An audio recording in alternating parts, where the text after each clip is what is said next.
There were many causes and reasons for this altered response. In addition to the 1974-75 recession, which, by reducing turnover and margins, functioned as a revelation and brought out the costs of the policy pursued since 1968, mention must be made of other sets of factors involving the employers and the critical forces respectively. As far as employers were concerned, as we shall see, it was clearly in their interest to switch policy. As for critique, its own evolution in the second half of the 1970s, partially isolated from what was happening inside firms, prompted it to alter the focus of its protest and the issues it concentrated on. The corporatist policy pursued since 1968 had proved comparatively costly for the employers. Witness the shift in the wages/profits share of value added in favor of wage earners during these years. In the previous period, wage increases had accompanied productivity gains. But from the beginning of the 1970s, what was observed in France and other developed countries was an appreciable decrease in productivity gains.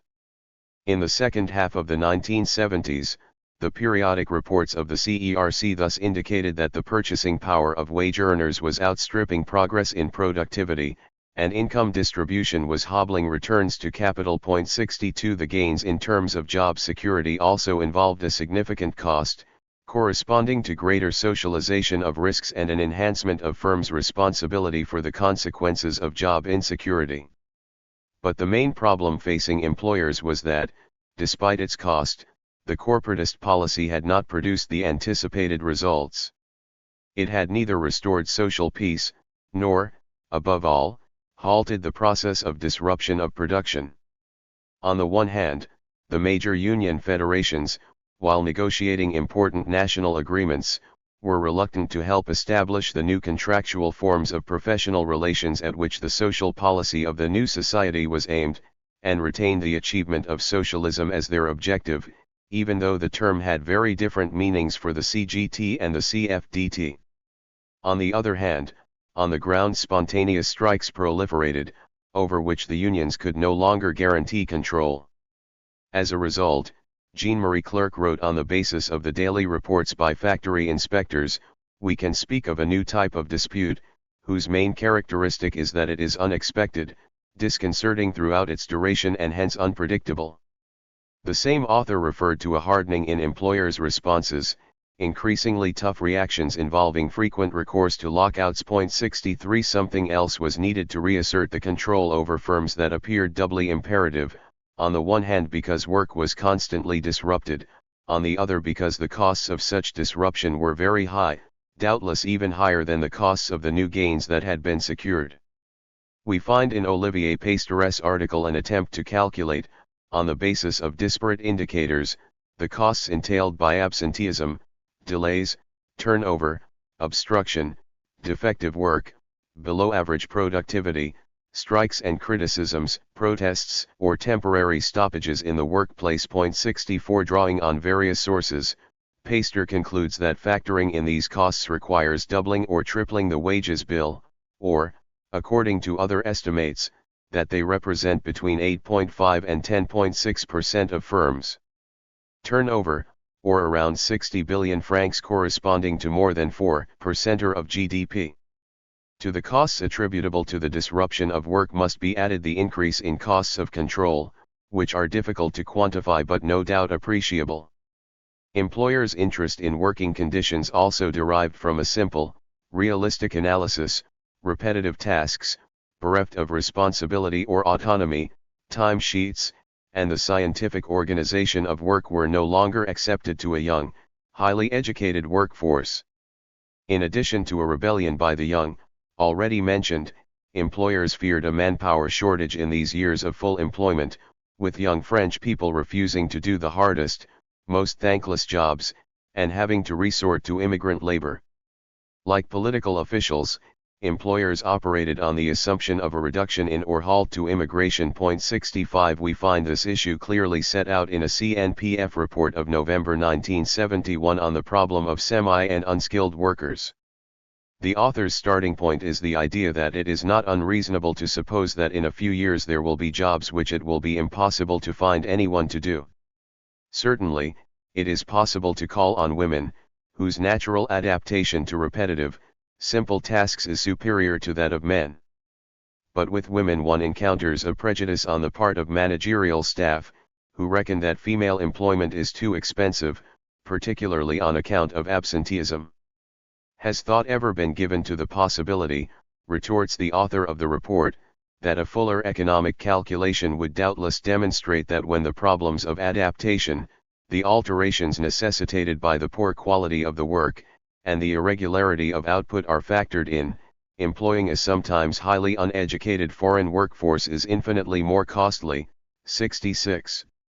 If nothing can be expected from the unions, who have proved incapable of channeling discontent, reject class collaboration, and push for the signature of costly agreements, the solution is to bypass them and abolish their mediation. The new social policy, declared François Sayric in 1978 during an interview with economics journalists, should not pile on new social benefits, but reform structures to give firms more flexibility and freedom. 67. The CNPF called this new policy competitive management of social progress. The term competitive refers not to increased competition between firms, or to setting wage earners against one another, but to the competition that management must undertake with the unions to recover the social initiative. Firms must manage the social, and take care of the aspirations and demands of wage earners. At enterprise level, the hierarchy, and especially supervisory staff, must seek to understand and, as far as possible, satisfy, even anticipate, the individual demands of wage earners, leaving only collective demands to the unions. 68. The switch in social policy consisted in regaining control of the workforce from the unions and returning it to management. 69. Thus attempts to construct a strong system of industrial relations, after the fashion of France's commercial partners, did not last long. And French employers quickly reverted to their ancestral habits of independence and undivided authority. The more modernist among them even believed that such a withdrawal would bring more creativity, leaving everyone free to experiment in their own firm, whereas fears of seeing measures imposed in collective negotiations led those in charge to be far from innovative when it came to national agreements. At the end of the 1970s, the same CNPF leadership team that had promoted national negotiations admitted that it had been wrong. We have now understood that the old utopias had to be abandoned and the impossibility of reaching agreement with trade unions on a definition of the purpose of firms acknowledged. 70. This new policy chimed with developments in the thinking being done in international economic and political coordinating bodies. Thus, for example, the Trilateral Commission, which expressed the positions of financial organizations and multinationals seeking to promote an internationalization of capital. 71 proved favorable to collaboration with responsible union leaders enjoying real authority over their members in their 1975 report. But in a new report, published in 1978, the authors opted for the development of forms of direct participation in the workplace.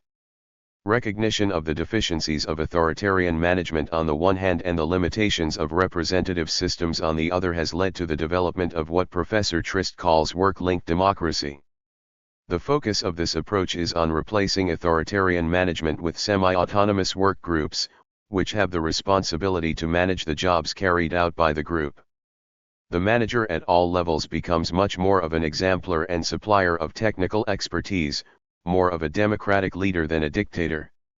The principles of work-linked democracy may be applied right through an organization and indeed often have been the method by which management is carried on at the upper levels of the managerial hierarchy.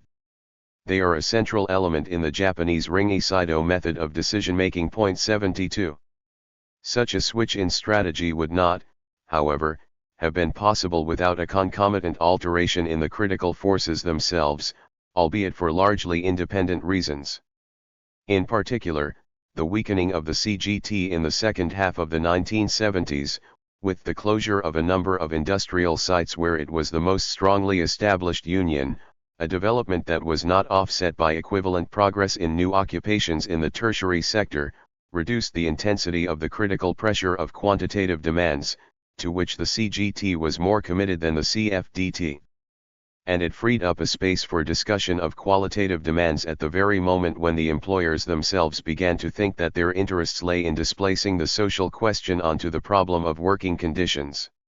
This switch in orientation was encouraged by the concomitant decline of the PCF, whose full extent is not conveyed by its gradual electoral erosion in favor of the PS in these years. 73 Simultaneously faced with a Leninist critique from the ultra-left, which accused it of revisionism, and intensified denunciation by other sections of the far left of its Stalinist past and ongoing compromises with the CPSU 74, from the liquidation of the Prague Spring to the invasion of Afghanistan, the CP, torn apart by internal conflicts between the orthodox and reformers, wavered between incompatible positions. One day it abandoned the dictatorship of the proletariat in favor of a union of the French people, only to seek to maintain its revolutionary identity the next by multiplying attacks against the Socialist Party, to which it was bound in 1972 by the signature of the Common Programme, according to a political line that made union a struggle that was to benefit the PCF in its endeavor to conquer power. 75 The years of the Common Programme were not bad for the PCF, it took advantage of the protest wave initiated by the leftists, while presenting itself as more serious and reasonable than the irresponsible groupuscules. 76 It won new members, and retained a large part of its electorate. But the incoherence of its political positions simultaneously had the effect of disorientating numerous militants who, less well controlled than in the past and themselves sensitive to the critique of totalitarian institutions, increasingly took their distance from official communist values, and a party that had remained Stalinist to the end. The rupture of the Union of the Left on the initiative of the CP in 1977, attributed by the PS to the CP's tougher stance, and by the CP to a rightist drift by the PS intended to break up the Union without taking responsibility for the rupture, would lead to defeat in the legislative elections in 1978. This defeat was to be attributed wholly to the PCF's intransigent attitude, and to hasten its downfall. From 1980 onwards, the internal decomposition of the party was patent. 77 The trade unions connected with the Union of the Left were profoundly shaken by it. Unity of action between the CGT and the CFDT was broken off in 1979, all the more so since the CGT vigorously supported the Soviet intervention in Afghanistan. The CFDT then adopted a strategy of reorientation, abandoning political engagement to devote itself exclusively to union demands. The dispute between the formations of the left and the increasing popularity of self-management ideas, against a communist party that was in the process of scuppering itself, sanctioned a transformation of critical sensibility on work issues. At the same time, there emerged a new kind of protest grouping, prioritizing rejection of totalitarianism. Itself especially sensitive to the artistic critique of capitalism, with its demands for liberation, and a truly authentic existence, it was going to ally with the dominant new forces on the left. The change firms were working towards, which was to lead to the creation of new, direct forms of wage earner expression and representation, thus benefited from the critique of hierarchies developed in particular by the CFDT, the works of sociologists close to the self-management movement 78 and leftist experiments in direct representation aimed against both employers and established unions. It was on the terrain of working conditions that this new politics would assert itself. The attention paid to improving working conditions, making work more rewarding, or flexible hours had two effects. On the one hand, it won the support of a section of wage earners by securing personalized benefits that collective action could not offer. On the other, however, by individualizing working conditions and remuneration, it handed the initiative back to employers. 79. But the principal new departure consisted in recognizing the validity of the demand for autonomy, and even making it an absolutely central value of the new industrial order. This applied not only to those who were demanding it, academically qualified engineers and cadres in large firms, but also to those who were not demanding it, at least not explicitly, that is to say, blue-collar workers who had conducted most of the social struggles of the previous 10 years.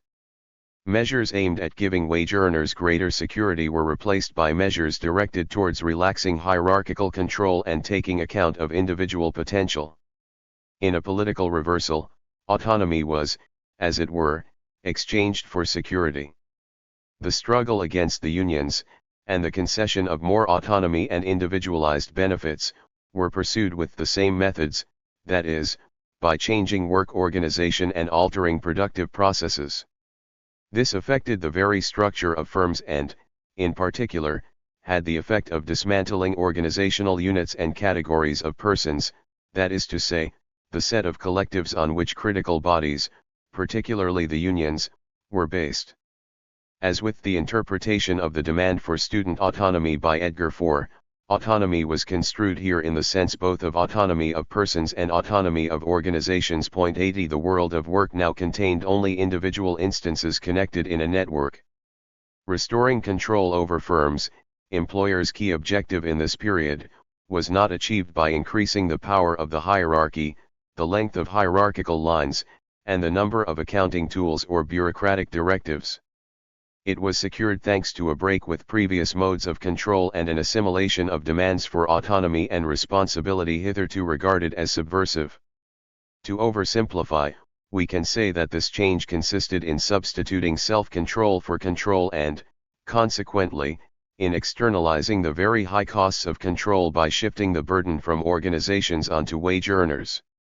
A proven capacity for autonomy and responsibility constituted one of the new tests that made it possible to part simultaneously with oppositional workers and abusive petty tyrants, whom the new method of control, relying mainly on self-control, henceforth rendered redundant. The series of changes in job organization and classification equally made it possible to render work sufficiently attractive for a young, French, and educated workforce to adapt to it.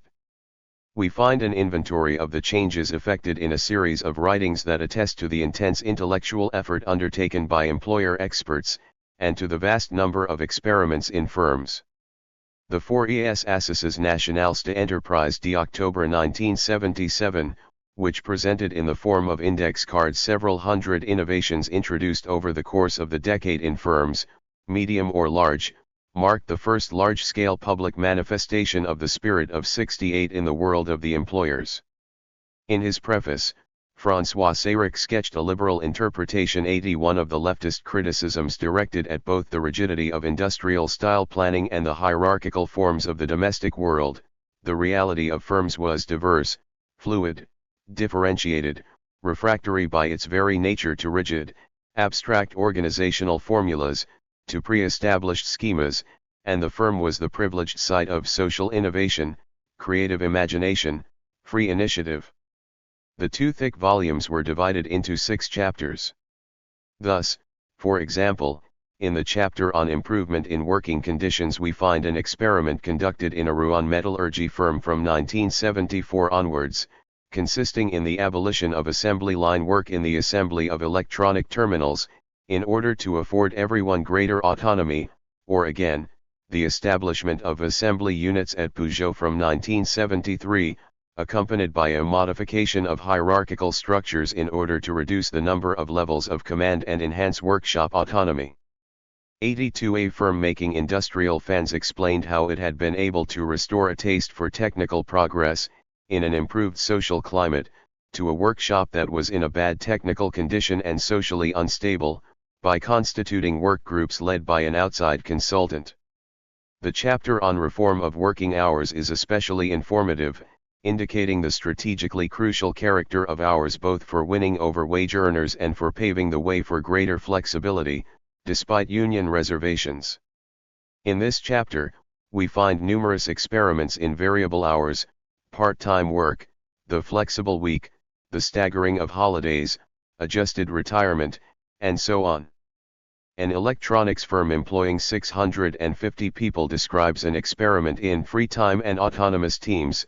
A pharmaceutical laboratory outlines an experiment in flexible hours begun in 1973. The personnel management of a large store explains how part-time work has been developed. An insurance company explains the organization of systems of early retirement and end of career leave. 83. The CNPF's 1971 report on semi- and unskilled workers had already suggested some significant alterations in the organization of work itself, but did not have so many examples of successful experimentation to hand as in 1977, and called for an empirical and experimental approach, that is to say, engaging in appraisal of the results, examining trial runs, stepping back if necessary. Point 84. To start off with, the report stresses the necessity of making hours more flexible. The duration of work will always have to possess a certain flexibility, and in practice this is the only way of adjusting production to the market. It is necessary to move towards flexible hours, that is to say, accepting certain differences for part of the workforce. Over and above the fact that they can facilitate recruitment, such systems of flexible hours possess the advantage of giving those who benefit from them a sense of freedom, of autonomy, which satisfies an increasingly profound desire. In addition, the author advocates the development of part-time work, particularly for mothers. Point 85. It then commits those in charge of firms to exerting themselves on conditions of security. The emphasis of recent years on the problems of security and pollution will increasingly render industrial workers sensitive to the way in which these problems are resolved in the workplace. Heads of firms are therefore going to be subject to ever more intense pressures for an improvement in working conditions, security, and hygiene. In fact, adds the author of this report, the solutions are so obviously conducive to good production that one sometimes wonders why such efforts were not made sooner. Point 86. Finally, the essence of the innovations revolves around the restructuring of work posts. It is necessary to create a situation in which workers are intrinsically motivated by the work they perform, by assigning the worker a set of tasks adding elements of responsibility and participation. This will be the case when the functions of adjustment, control, and maintenance of the material, even an improvement in methods, are added to specific tasks of execution. This restructuring requires a new conception of the role of managerial staff, with supervisors playing not so much the role of boss as of advisor to autonomous groups, who are called on to participate in the manufacture of part of the finished product. The main obstacles to the diffusion of this innovation will derive, so the reporter predicts, from managerial staff, whose behavior it would be advisable to alter through the method of group work. In fact, an evolution in methods of command is an indispensable condition for altering the image of industry. Cotters could formulate a problem and ask the workforce for solutions. The final phase, which is still largely hypothetical, consists in wage earners themselves identifying the problems, discussing possible solutions, and then arriving at shared decisions. To achieve such outcomes, the best thing is perhaps to create an entirely new climate, based upon new norms. The best way of achieving that is to construct a new factory, with new employees, and a new group of cotters disposed to implementing new managerial systems in this virgin environment. Once the new factory has been constructed, all efforts will focus on the creation of more efficient teams of workers. Point 87. Finally, we find similar proposals in the report of the employers' experts of the OECD, already referred to, with a still greater insistence upon the crisis of authority and the necessity of developing responsibility, autonomy, and creativity to confront it. The criterion used for measuring individual success, we read in the report, consists less and less in technical skill, and greater emphasis is placed on a constant ability to acquire new qualifications and perform new tasks. Thus social maturity will find expression in creative imagination and not in mastery of an age-old occupation. Most of the ideas that have inspired these discussions, adds the rapporteur, assumed that a more active role would be allowed workers at all levels, whether that of the workshop or junior cotters, in the conception, organization, and control of their work. There follows the example of a Japanese firm that has had to struggle not against anarchy, but against its opposite, hyper-organization and rigid structures. In order to create a situation where everyone is as involved as possible in their work, the firm organized small work groups that enjoy a high degree of autonomy and are also organized in such a way as to allow their members to improve their individual and social qualifications in their everyday work. Point 88.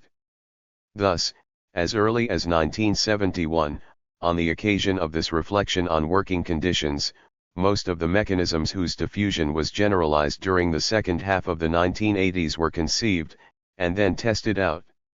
And this process was accompanied, as we shall see in subsequent chapters, by an increase in both the flexibility and the role of the unions. This strategy 89 was pursued without an overall plan and without challenging the main social entitlements of the previous period head-on or outright, which might have provoked violent reactions. The deregulation of the 1980s and reduction in the security of wage earners, more and more of whom were threatened with job insecurity, was not the result of a brutal deregulation 90 which would have been the case had most of the measures adopted at the beginning of the 1970s simply been abrogated. Reassertion of control over firms was achieved through a multiplicity of partial or local measures, of innovations, in consultants' terminology, coordinated by means of trial and error. More generally, it was effected by manipulating a series of displacements, whose character was morphological, organizational, or legal. Among these displacements was the transition from social justice to justice.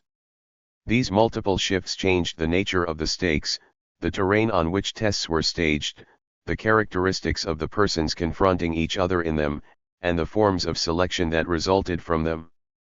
In other words, it changed the character of the whole society without a coup d'état, revolution, or commotion, without wide-ranging legislative measures, and virtually without debate, or, in retrospect at least, without a debate commensurate with the upheaval that occurred. 91. The many transformations initiated during the 1970s would be coordinated, assimilated and labeled with a single term in the following decade: flexibility. In the first instance, flexibility is the possibility firms have of adapting their productive apparatus, and particularly their employment levels, to variations in demand without delay. It would equally be associated with a move towards greater autonomy in work, synonymous with more rapid adaptation on the ground to local circumstances, without awaiting orders from an inefficient bureaucracy. The term was simultaneously adopted by management and the employers, and by certain socio-economists of work hailing from leftist traditions.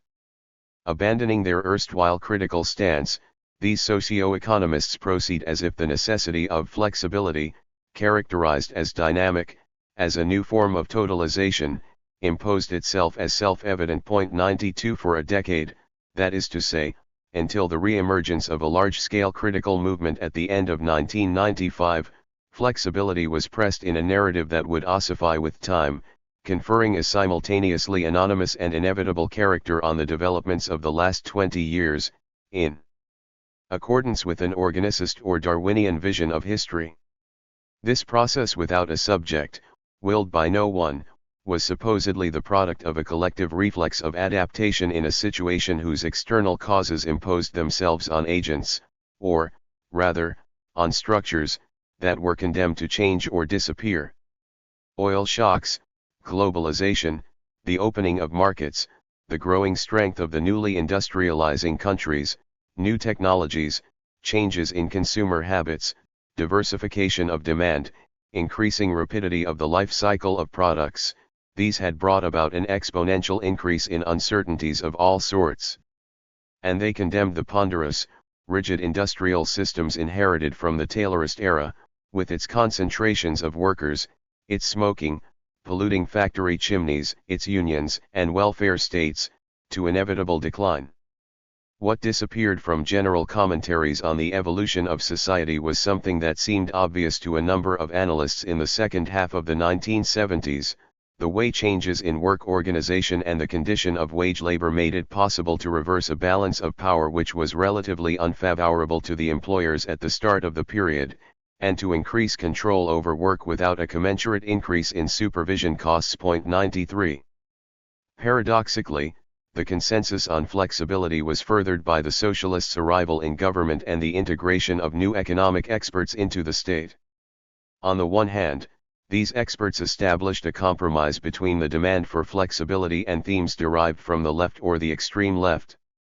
On the other, they lent greater legitimacy to employers' demands by offering the backing of the most advanced sectors of economic science. Accordingly, we shall conclude the summary of capitalism's responses to the critiques of 1968 with a rapid overview of the 1980s. These years witnessed extensive implementation of the second response, thanks in part to the support of partisans of the artistic critique from the class of '68, who regarded the developments underway as marking a certain progress compared with the oppressive world of the 1960s. The class of '68 in power, the socialists and flexibility. There is no doubt that there was a rapid increase in labor flexibility and, correlatively, of casualization after the arrival in power of the socialists. Abandonment of the index linking of wages to prices, particularly of the minimum wage, and the possibility of catching up at the end of the year, depending on negotiations firm by firm and the actual situation of the firm, were especially significant contributory factors. Paradoxically, the dismantling of collectives that developed especially under the Fabius government, after the turn of 1983, relied on legislative measures implemented during the first socialist government by the labor minister Jean Auroux, with the opposite intention of reunifying the work community. To take another example, the 1982 edicts aiming to restrict atypical work contracts by defining instances where they could be authorized had the effect of conferring a kind of official recognition on them. More profoundly, the important Auroux laws of 1982-83, aiming to strengthen the role of the unions by guaranteeing them official recognition in the workplace, had an unforeseen result, which was certainly alien to the wishes of their promoters and initially unnoticed by employers, who were very hostile to them.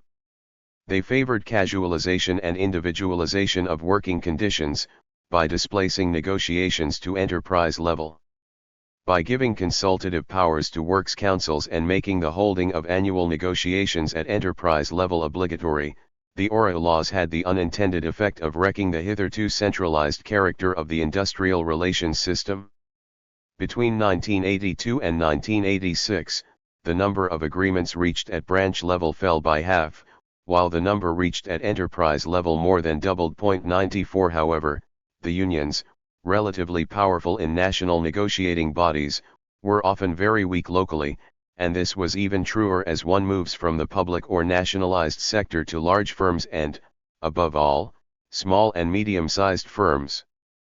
Back in power after 1986, the right pursued the deregulatory work of the socialists, notably with the introduction by the new labor minister, Philippe Séguin, of additional facilities as regards the organization of working hours and the abolition of administrative authorization of redundancy. Moreover, the effectiveness of the latter had always been more symbolic than real, given the very limited character of the obstacles the clause put in the way of redundancies. 95 We shall elaborate on these different issues in the next two chapters. The support paradoxically given by the left in government to moves leading to reduced security for wage earners, and to a drastic cut in the power of its traditional union allies, is obviously explained by the economic and social circumstances of France in the 1980s. Acknowledging that social measures were insufficient to deal with unemployment amid a continuous rise in the number of those seeking work, and having to confront the impossibility of the state itself taking people on, which would have aggravated the budget deficit, politicians gradually became accustomed to the idea that only firms could solve the problem, by creating jobs. Logically enough, not being able to force them to do this, the government listened to the demands from heads of firms, who claimed that greater flexibility would enable them to hire. 96 At the same time, employment difficulties restricted the bargaining power of the unions, which were less confident of mobilizing their membership bases. The reversal in the balance of forces between employers and unions was thus inscribed in the economic situation. But this analysis neglects the role of the new elites won over to the artistic critique and distrustful of the old social critique, which was too closely associated with communism in France. In actual fact, the policy of flexibility was not simply pursued in desperation, but also found numerous champions within the left-wing government. Between 1981 and 1983, numerous left-wing or extreme left militants, self-taught trade unionists, or, most often, statisticians, sociologists and economists trained in universities or the grandes écoles attained official positions in the state or public bodies, ministerial advisors, research departments answerable to the Labor Ministry, committees of experts, commissariat au plan, advisors to mayors of large towns, laboratories linked by constantly renewed contracts to regional authorities, and so on. A significant percentage of these new experts in the socio-economics of work had supported the CFDT's reorientation in 1978, that is to say, the transition from an aggressive policy, characteristic of the 1970s, to a policy that made negotiation, contractual agreements, and realistic compromises its main objective. The CFDT switch in attitude also focused on the reform of working hours, which could be submitted to local negotiation in exchange for a reduction in working time. 97. Now in office, close to political power, these left-wing experts assimilated employers' demands into their culture with remarkable rapidity, in particular, demands for flexibility. To understand this conversion, in addition to the change in attitude that frequently accompanies the transition from a critical stance to a position of responsibility, often described by the actors in terms of the test of reality, we must doubtless also take account of the way themes and postures derived from the oppositional left could be reinterpreted in such a way as to conform to new managerial requirements. This was particularly true of the leftist theme of self-management. Central since the 1950s among those fractions of the extreme left most opposed to the Communist Party and statism, notably Trotskyists, but also to the inhuman character of Taylorism, this theme had been massively adopted by the New Left, the CFDT, and the PSU. In the event, expectations about self-management were, at least in part, able to be reinvested at the beginning of the 1980s in flexibility, the decentralization of industrial relations, and new forms of management. Japan replaced China in the Western imaginary as a Far Eastern model of humanism, something to rely on to mitigate the inhumanity of Western industrial societies. 98. But this transfer of leftist skills to management was not restricted to the research consultancies associated with defining government social policy. It also affected firms. In their formative years, the new consultants, who in particular established local discussion mechanisms in the second half of the 1980s, had often participated very actively in the effervescence that followed May 68. In becoming professionalized, often after very eventful careers, they invested a specific skill in their work on behalf of firms, a skill acquired not in the form of a technical apprenticeship, but through their life experience.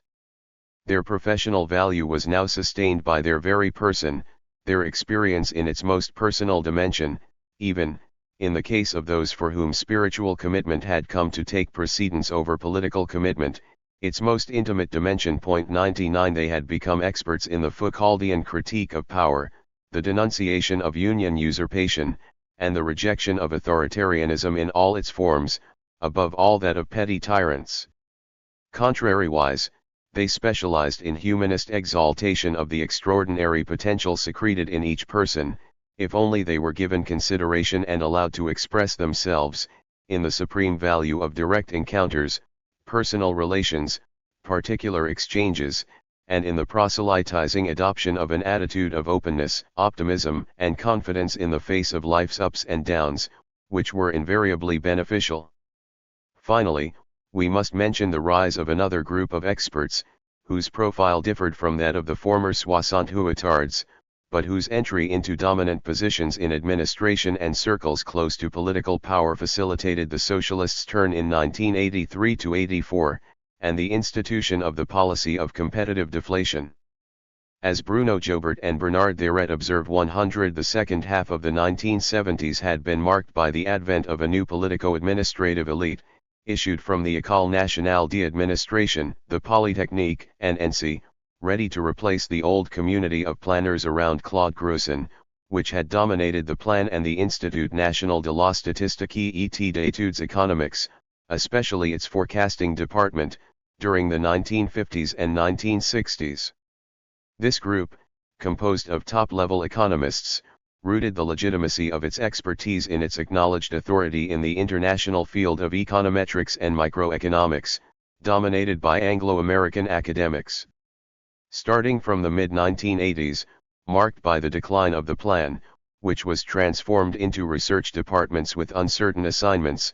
They invaded the forecasting department, profoundly altered the orientation of training at NC, and acquired a preponderant influence over the budget department in the finance ministry. More generally, they concentrated most of the state centers of economic expertise in their hands and, given the quasi-absence of centers of expertise independent of the state, monopolized economic information and diagnosis. Witness, as an example of this change, the relative marginalization in terms of power and prestige of the departments within the INSEE responsible for statistical surveys, in favor of econometrics and theoretical microeconomics. The abandonment of the Keynesian policy of Prime Minister Moroe, which followed the surge in American interest rates, capital flight, and the sudden deterioration in the balance of payments in 1982, gave this group the opportunity to promote a different image of the state's economic activity. Whereas planners emphasized the state's redistributive function, and its role as arbiter between social groups, the new economic elites concurred in reducing public intervention as much as possible, and drastically reorientating its activities to make it compatible with the market. 101. Conclusion: the role of critique in the revival of capitalism. The history of the years following the events of May 1968 demonstrate the real but sometimes paradoxical impact of critique on capitalism. The first response by the employers to the crisis of governability was, so to speak, traditional. It consisted in conceding benefits in terms of wages and security, agreeing to negotiate with the wage earners' unions, using the formula of industrial relations to damp down class struggle, which also meant acknowledging its reality. In so doing, the employers were simply observing the rules of the game fixed after the Great Strikes of 1936, which suggested a way out of the crisis via negotiations with the unions under state pressure. Focusing mainly on the issue of economic inequalities and the security of those who live exclusively from their labor power, this first reaction was presented as a response to the social critique and an attempt to silence it by satisfying it. It must be said that the social advances of these years were very real, and hence that critique was effective.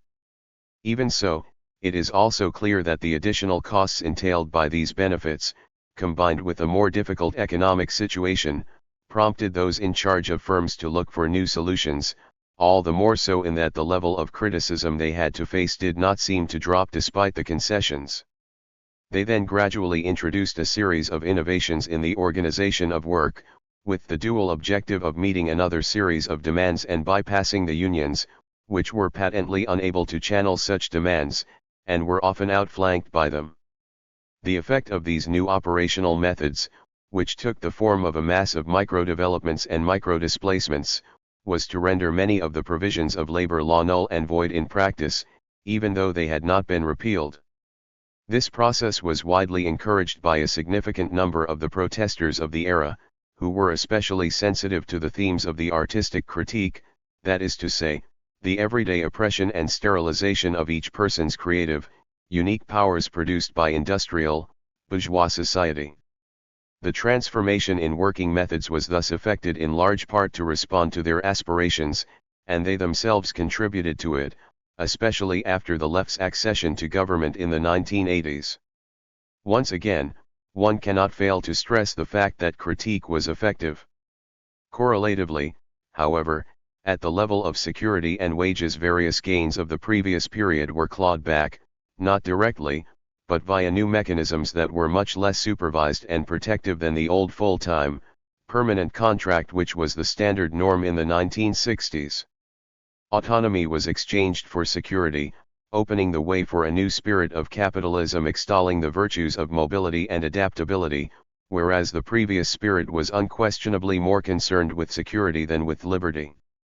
The displacements operated by capitalism allowed it to escape the constraints that had gradually been constructed in response to the social critique, and were possible without provoking large-scale resistance because they seemed to satisfy demands issuing from a different critical current. The PCF's central position in the vanguard of French social critique no doubt also explains the incredible reduction in its vigilance over its favored issues while the displacements were underway. The non-communist left's insistence on the themes of the artistic critique would possibly not have been so great had it not been for the PCF's monopolization of the theme of class struggle. Those who wanted to construct a different left, and found the PCF unconvincing because of its stubborn attachment to the Soviet model, could nevertheless not really attack the communists head-on given their strong position in the working class, and the fact that they were their brothers in the anti-capitalist struggle. 102 The desire to create a different model of society and organization from that offered by the communists thus led to mobilizing different critical forces on the left and abandoning social critique to the PCF and CGT.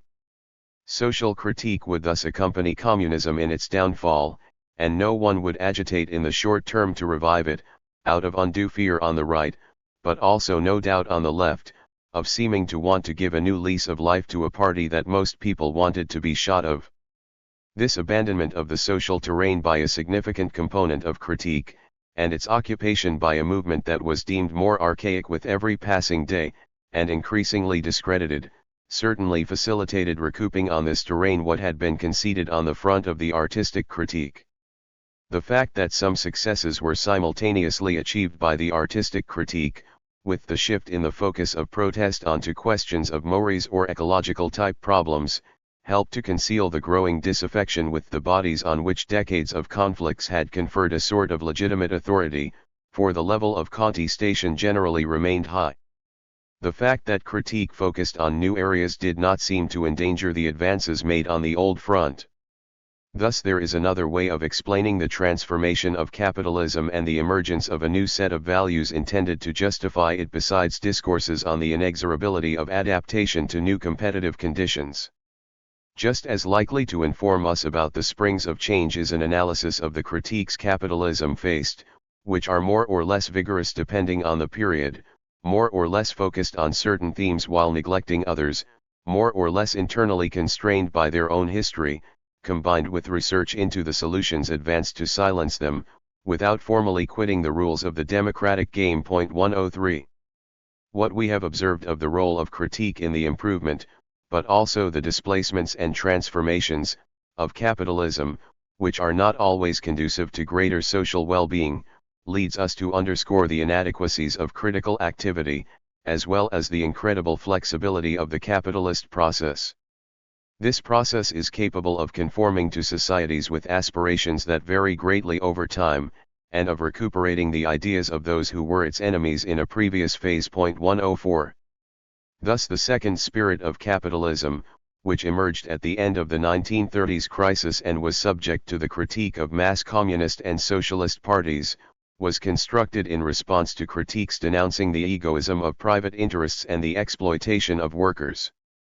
It evinced a modernist enthusiasm for integrated, planned organizations concerned with social justice. Shaped through contact with the social critique, in return it inspired the compromise between the civic values of the collective and industrial necessities that underlay the establishment of the welfare state. By contrast, it was by opposing a social capitalism planned and supervised by the state, treated as obsolete, cramped and constraining, and leaning on the artistic critique that the new spirit of capitalism gradually took shape at the end of the crisis of the 1960s and 1970s, and undertook to restore the prestige of capitalism. Turning its back on the social demands that had dominated the first half of the 1970s, the new spirit was receptive to the critiques of the period that denounced the mechanization of the world, the destruction of forms of life conducive to the fulfillment of specifically human potential and, in particular, creativity, and stressed the intolerable character of the modes of oppression which, without necessarily deriving directly from historical capitalism, had been exploited by capitalist mechanisms for organizing work. By adapting these sets of demands to the description of a new, liberated, and even libertarian way of making profit, which was also said to allow for realization of the self and its most personal aspirations, the new spirit could be conceived in the initial stages of its formulation as transcending capitalism, thereby transcending anti-capitalism as well. The presence within it of the themes of emancipation and the free association of creators brought together by an identical passion and united, on an equal footing, in pursuit of the same project, distinguishes it from a simple reversion to liberalism, after the parenthesis of the plainest constructs, whether fascism or the welfare state, derived from the crisis of the 1930s.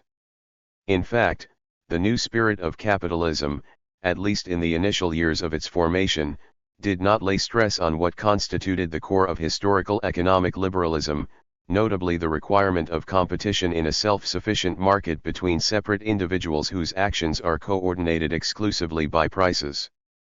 On the contrary, it emphasized the necessity of inventing different modes of coordination and, to that end, of developing ways of connecting with others integrated into ordinary social relations that had hitherto been neglected by liberalism, founded upon proximity, elective affinity, mutual trust, and even a shared past of activism or rebellion. Similarly, the relationship to the state is not that of liberalism. If the new spirit of capitalism shares an often virulent anti-statism with liberalism, this has its origins in the critique of the state developed by the ultra-left in the 1960s and 1970s. Having started out from a denunciation of the compromise between capitalism and the state, this critique, linking up with the critique of the socialist state in the countries of real socialism, developed a radical critique of the state as an apparatus of domination and oppression, insofar as it possessed a monopoly of legitimate violence, and of the symbolic violence practiced by ideological state apparatuses, that is to say, schools in the first instance, but also all the rapidly expanding cultural institutions. Formulated in a libertarian rhetoric, the critique of the state in the 1970s was apt not to perceive its proximity to liberalism. It was, as it were, liberal without knowing it. Thus, subscription to a violent denunciation of the state did not necessarily presuppose renouncing the benefits of the welfare state, which were regarded as so many legal entitlements. The critique of the state was one of the mediums for expressing rejection of the second spirit of capitalism and hopes, not formulated as such, of an original construct, reconciling opposites, a leftist capitalism. The next stage of our analysis will consist in further exploring the displacements in capitalism during the second half of the 1970s and especially the 1980s, seeking to understand what has been dismantled, and how, in the course of these displacements, we aim to roll the rock of Sisyphus back up the slope once more, and revive critique, which, as we have shown, can never really claim victory. The following two chapters are therefore devoted to the socially negative effects of the transformation of capitalism over the last 20 years, in the knowledge that we are not unaware of its genuine contribution to autonomy at work and the opportunity for more people to make more of their abilities. 4. Dismantling the world of work. What were the effects of the displacements effected in the period under study? It may be said that they made it possible to redirect the wages/profit share of value added in favor of capital holders, and to restore order in production. 1. Restoration of control over firms was furthered by the cooperation of wage earners, treated as so many separate individuals, capable of different, unequal performances. Thanks to a mixture of differential benefits and fear of unemployment, they were induced to engage freely and fully in the work tasks assigned them. Most of these displacements thus helped to restore the initiative to capital and management. Securing the collaboration of wage earners in the realization of capitalist profits remained the issue.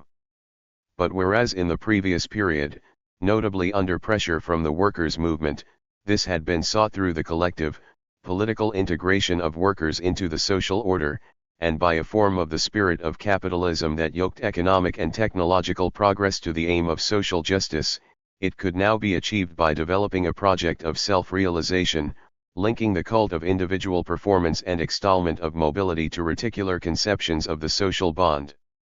However, for many people, especially new arrivals on the labor market by comparison with their elders, this was accompanied by a marked deterioration in economic situation, job stability, and social position.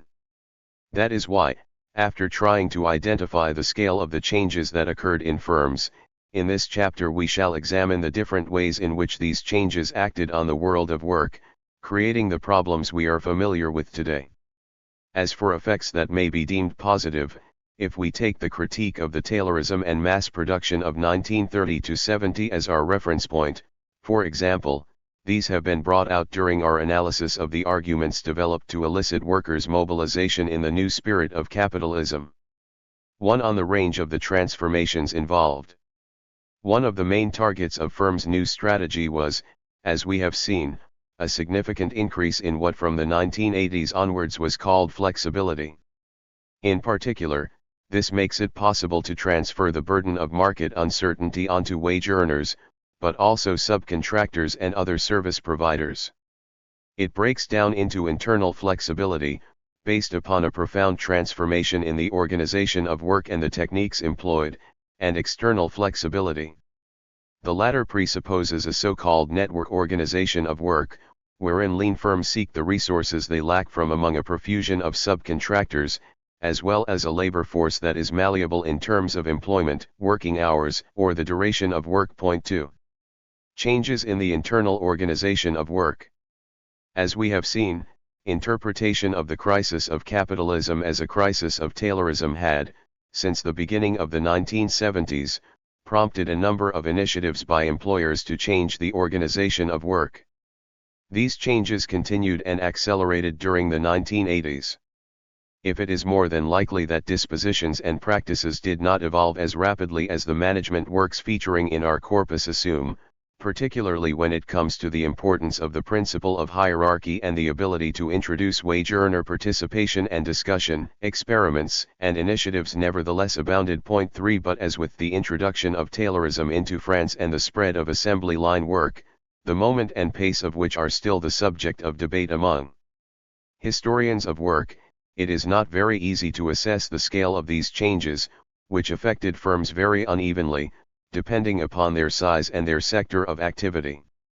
Thus, small firms often remained pre-Taylorist, whereas medium-sized industrial firms could seek to make good their discrepancy by introducing methods of rational work organization of a Taylorist type, methods that were already under challenge or being altered in large firms in these years. Point 4. According to Danielle Linhart, it is in processing industries that the most significant break with Taylorism has occurred. There we find examples of multi-skilling organization in which multi-skilled groups are set in place on the basis of an expansion in the scope and level of skills and incorporating genuinely technical tasks. Contrariwise, other sectors, like clothing or building, are noteworthy for their reinforcement of Taylorization. But the dominant tendency is the reproduction of previous Taylorist forms of organization. The role of the workshop is not really reassessed, and the division between design and organization of work on the one hand, execution on the other, is largely maintained in its existing state. The field of occupational intervention of operatives is not significantly expanded. One nevertheless finds a number of developments in these cases, like the assignment of tasks of an initial level of maintenance and quality control to manufacturing operatives, as well as the proliferation of participatory formulas such as quality circles, exchange, and progress groups. Point 5. The available figures in fact reveal a mixed picture. In support of those who emphasize the pursuit or preservation of Taylorization, we may underline the fact that assembly line work did not decline, and even extended beyond 45-year-olds, where it had hitherto been far from common. Rigid constraints incorporated into machinery also affected a growing proportion of blue-collar workers, and some sectors, like the meat industry, were characterized by rapid mechanization. Point 6. Moreover, Taylorization advanced in the service sector. Data indicating a large-scale transformation in other aspects of the organization of work are not lacking either. As a sign of the greater autonomy of wage earners, we shall concentrate on developments in working hours up to 1991. 7 Fixed hours were in decline, they affected 65% of wage earners in 1978, 59% in 1984, 52% in 1991, 8 and this development was entirely due to the progression in free hours and flexitime, which went up from 16% in 1984 to 23% in 1991.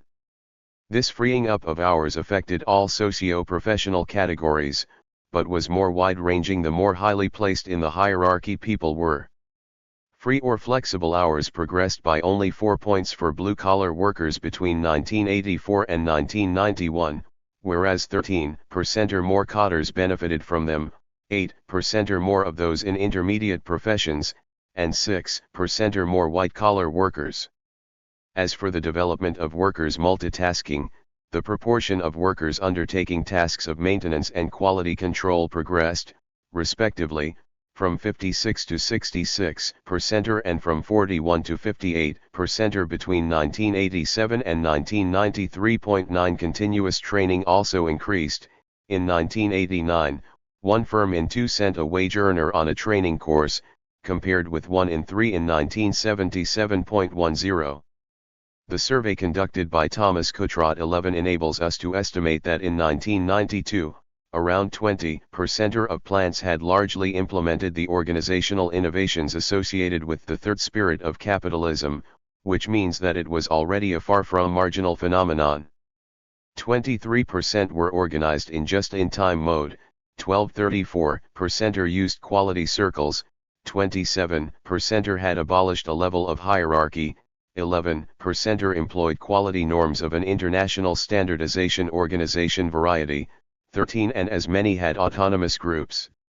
It is still only a question of methods, some sectors being very affected by certain techniques and less so by others. 14 overall, in fact, 61% of plants adopted at least one organizational innovation, while 20% adopted 3 or again more. 15 Given that innovations were adopted in greater proportion by large plants, the percentage of wage earners directly or indirectly affected by such reorganization is higher than the figures above suggest.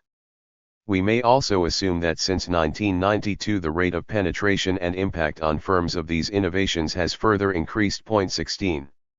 Over and above the changes to work within plants just mentioned, we must now stress the scale of the displacements affecting the productive fabric. This fabric was profoundly restructured under the impact of measures of outsourcing, reduction in plant size, creation of subsidiaries, and concentration on core business in which a competitive advantage was sought. Changes in the productive fabric. The development of subcontracting has been appreciable, going from 5.1% of industrial turnover in 1974 to 8.9% in 1991, and remaining at this level thereafter. 17 This involves only direct subcontracting of turnover, whereby the principal leaves to others the creation of all or part of a product that it will sell and whose specifications it determines. It must therefore be distinguished from other purchases from suppliers of parts, subsets, or services. Only recently has an industry ministry survey of manufacturing firms with more than 20 wage earners sought to measure expanded subcontracting, in order to take account of the development of subcontracting from simple manufacturing to industrial partnerships. 18 The figures then turn out to be higher, since we obtain a volume of expanded subcontracting of the order of 21% of industrial production. 19 With the development of closer, durable subcontracting relations, firms seek to reduce the number of those they liaise with, so that what we are witnessing is the organization of subcontracting at several levels, large firms calling upon first-level subcontractors, who subcontract to second-level subcontractors, and so on. The more complex the final product is, the longer the chain. Subcontracting thus generates highly ramified networks, often involving hundreds of firms. Temping has likewise undergone very significant growth, making this branch of services one of the leaders in job creation. In 1997, the rate of recourse to temping, or the number of posts occupied by temps compared with the total number of posts, was 5.1% in construction and 4.3% in industry, but only 0.9% in the tertiary sector, which prefers to use fixed and or part-time contracts to secure flexibility. Given that around 85% of assignments involve blue-collar jobs, rates when it comes to this kind of employment are therefore a lot higher. 20. The rise in market services is the major phenomenon of recent years. In 1990, they weighed in almost as heavily as manufacturing in terms of both value added and workforce, whereas 20 years earlier they represented only half of both. Among them, it is services to firms that have fueled the sector's growth. In 1990, they accounted for 21% of tertiary sector employment as against 14% in 1975.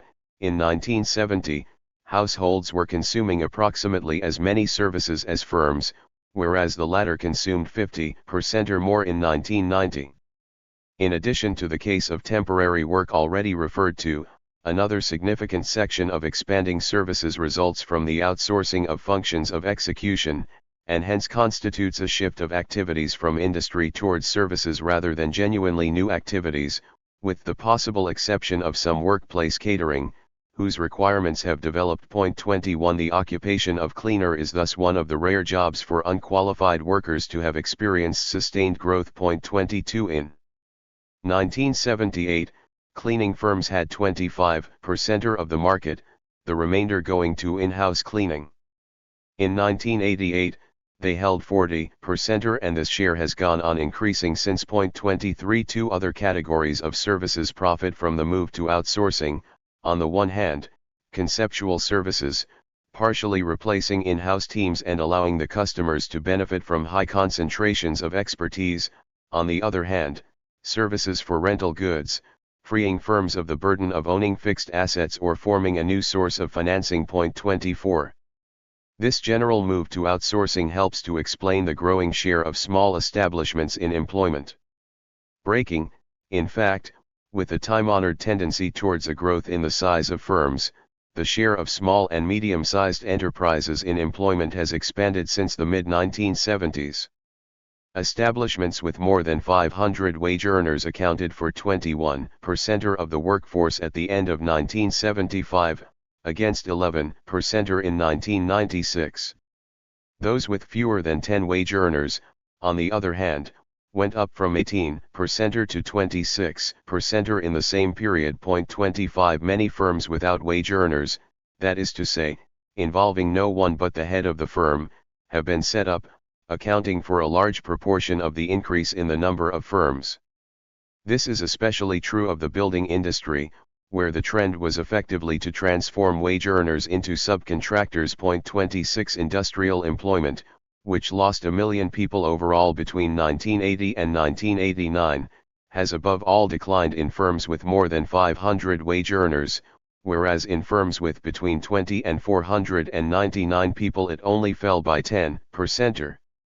In 1989, small and medium-sized firms together accounted for 51% of industrial employment, compared with 42% in 1980. 27 But this general decrease in the size of firms masks the growing importance of groups in the productive fabric to the extent that the reduction is only apparent, and leads to locating jobs that were formerly grouped together in distinct legal structures. We have in fact witnessed the birth of new enterprise structures, closer to networks than the large firms of the industrial age. The number of groups thus went up from 1,300 at the end of 1980 to 6,700 at the end of 1995. The number of firms in the survey went from 9,200 to 44,700, representing only 2% of the 2 million firms but one wage earner in two, more than 60% of value added, 3/4 of corporate assets, and 87% of personal capital. Groups of more than 10,000 people, whose number has shown less variation over the period, rising from 73 to 84, have likewise increased the number of their subsidiaries, which grew from 40 in 1980 to 125 in 1995, while the average workforce in each of them dropped from 310 to 210 people.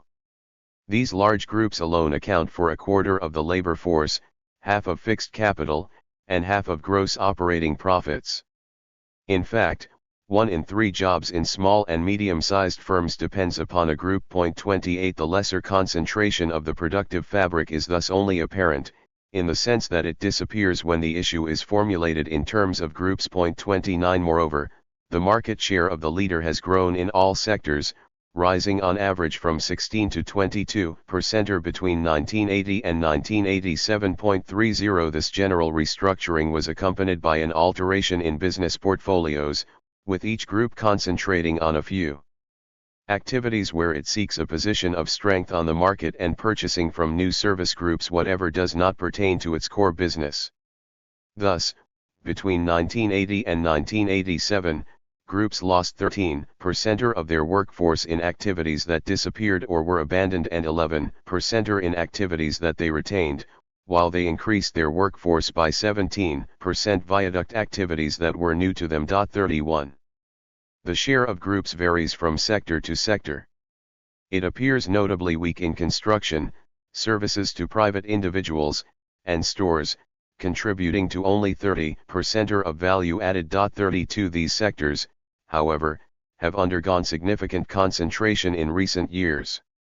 In the public buildings and work sector, the share of the four first groups in total sector output had already gone up from 11 to 20% between 1980 and 1987. 33. While at the other end of the scale, craftsman builders proliferated and were counted as so many firms without wage earners.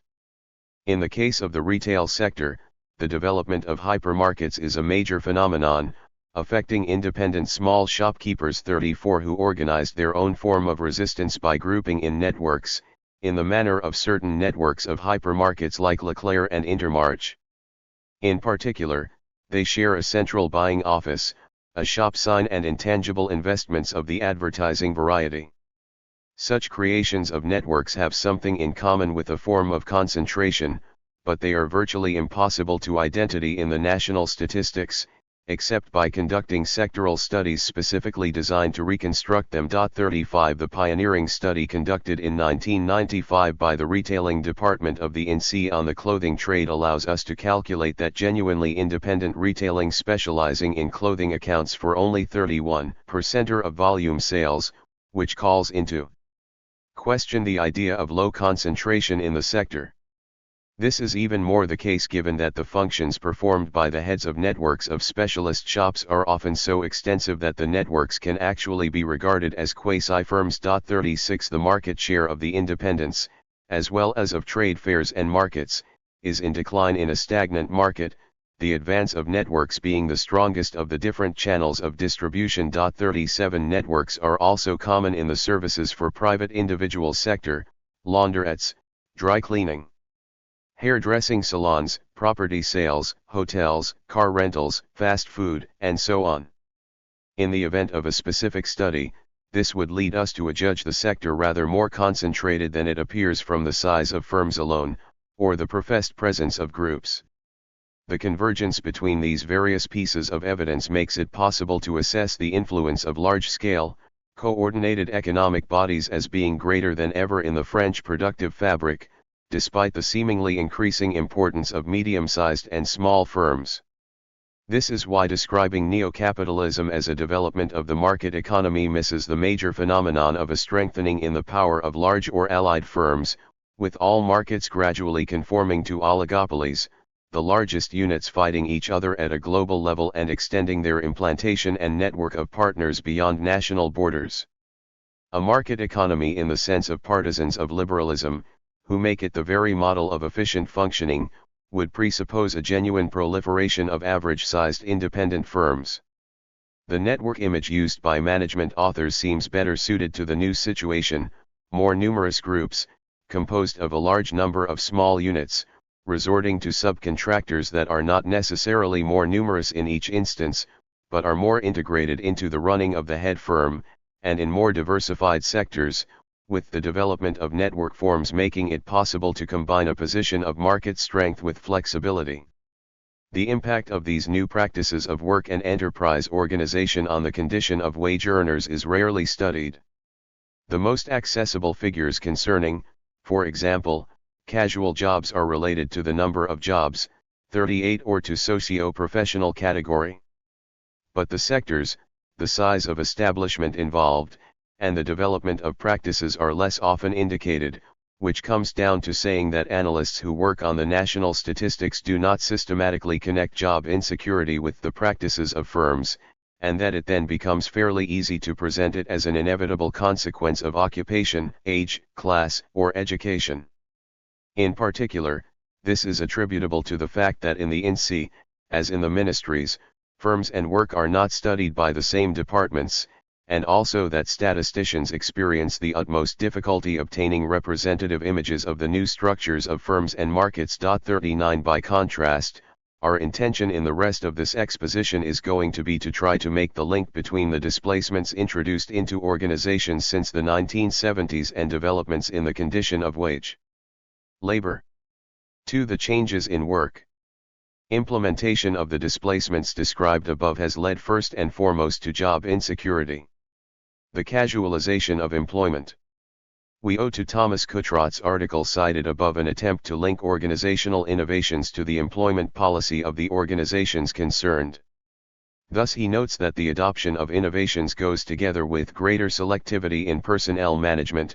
23% of the most innovative establishments have both laid off and recruited personnel of the same category, compared with 16% for all establishments.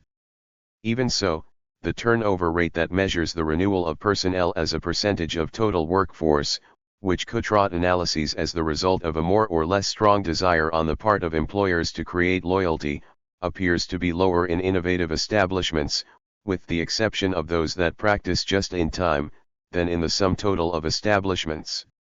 One way of resolving the apparent contradiction between these two tendencies is to suggest the hypothesis that innovative establishments operate with a permanent group of casual workers alongside personnel for whom policies aimed at developing loyalty are implemented.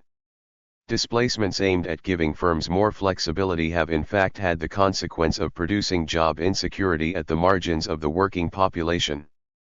It is connected with either the nature of the job, or its location in subcontracting firms that are the first to suffer from variations in economic circumstances, and heavy users of casual labor for that very reason. However, this casualization is not incompatible, for example, with increased expenditure on training for those who are not subject to such insecurity.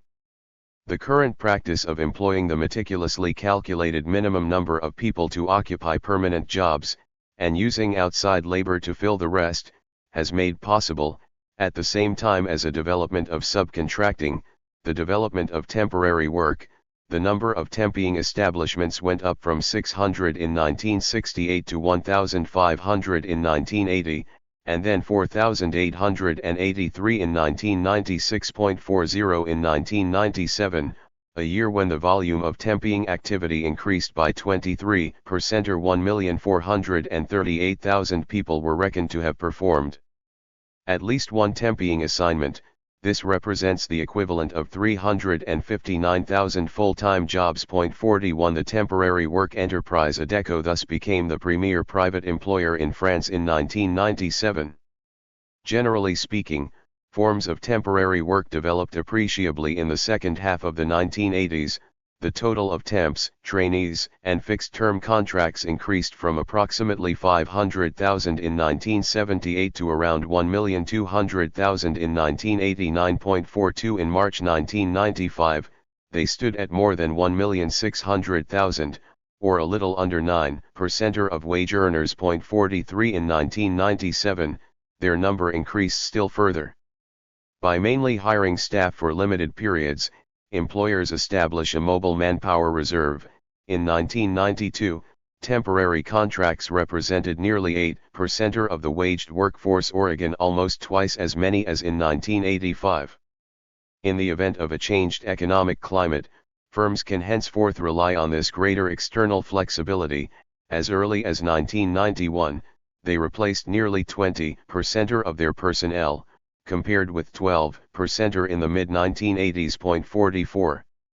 Part-time work, a female phenomenon in 82% of cases, is also a form of job insecurity when it is imposed, which was the case with 54% of men and 37% of women working part-time in 1995.45. It has developed significantly in recent years. 46 And since a sizable number of temporary contracts are also part-time, the two forms of vulnerability compound one another. 47 Part-time work is a key tool of flexibility. It makes it possible to increase workforce presence during peak hours, and hence is especially common in services that cannot be stored. The service must be supplied when the customer wants it, and it is impossible to smooth out the workload. Consequently, it is very common in domestic services, whether these involve cleaning ladies or child minders. For the same reasons, it is also highly developed in the case of office cleaners, who can operate only outside the occupant's working hours, in catering and retailing.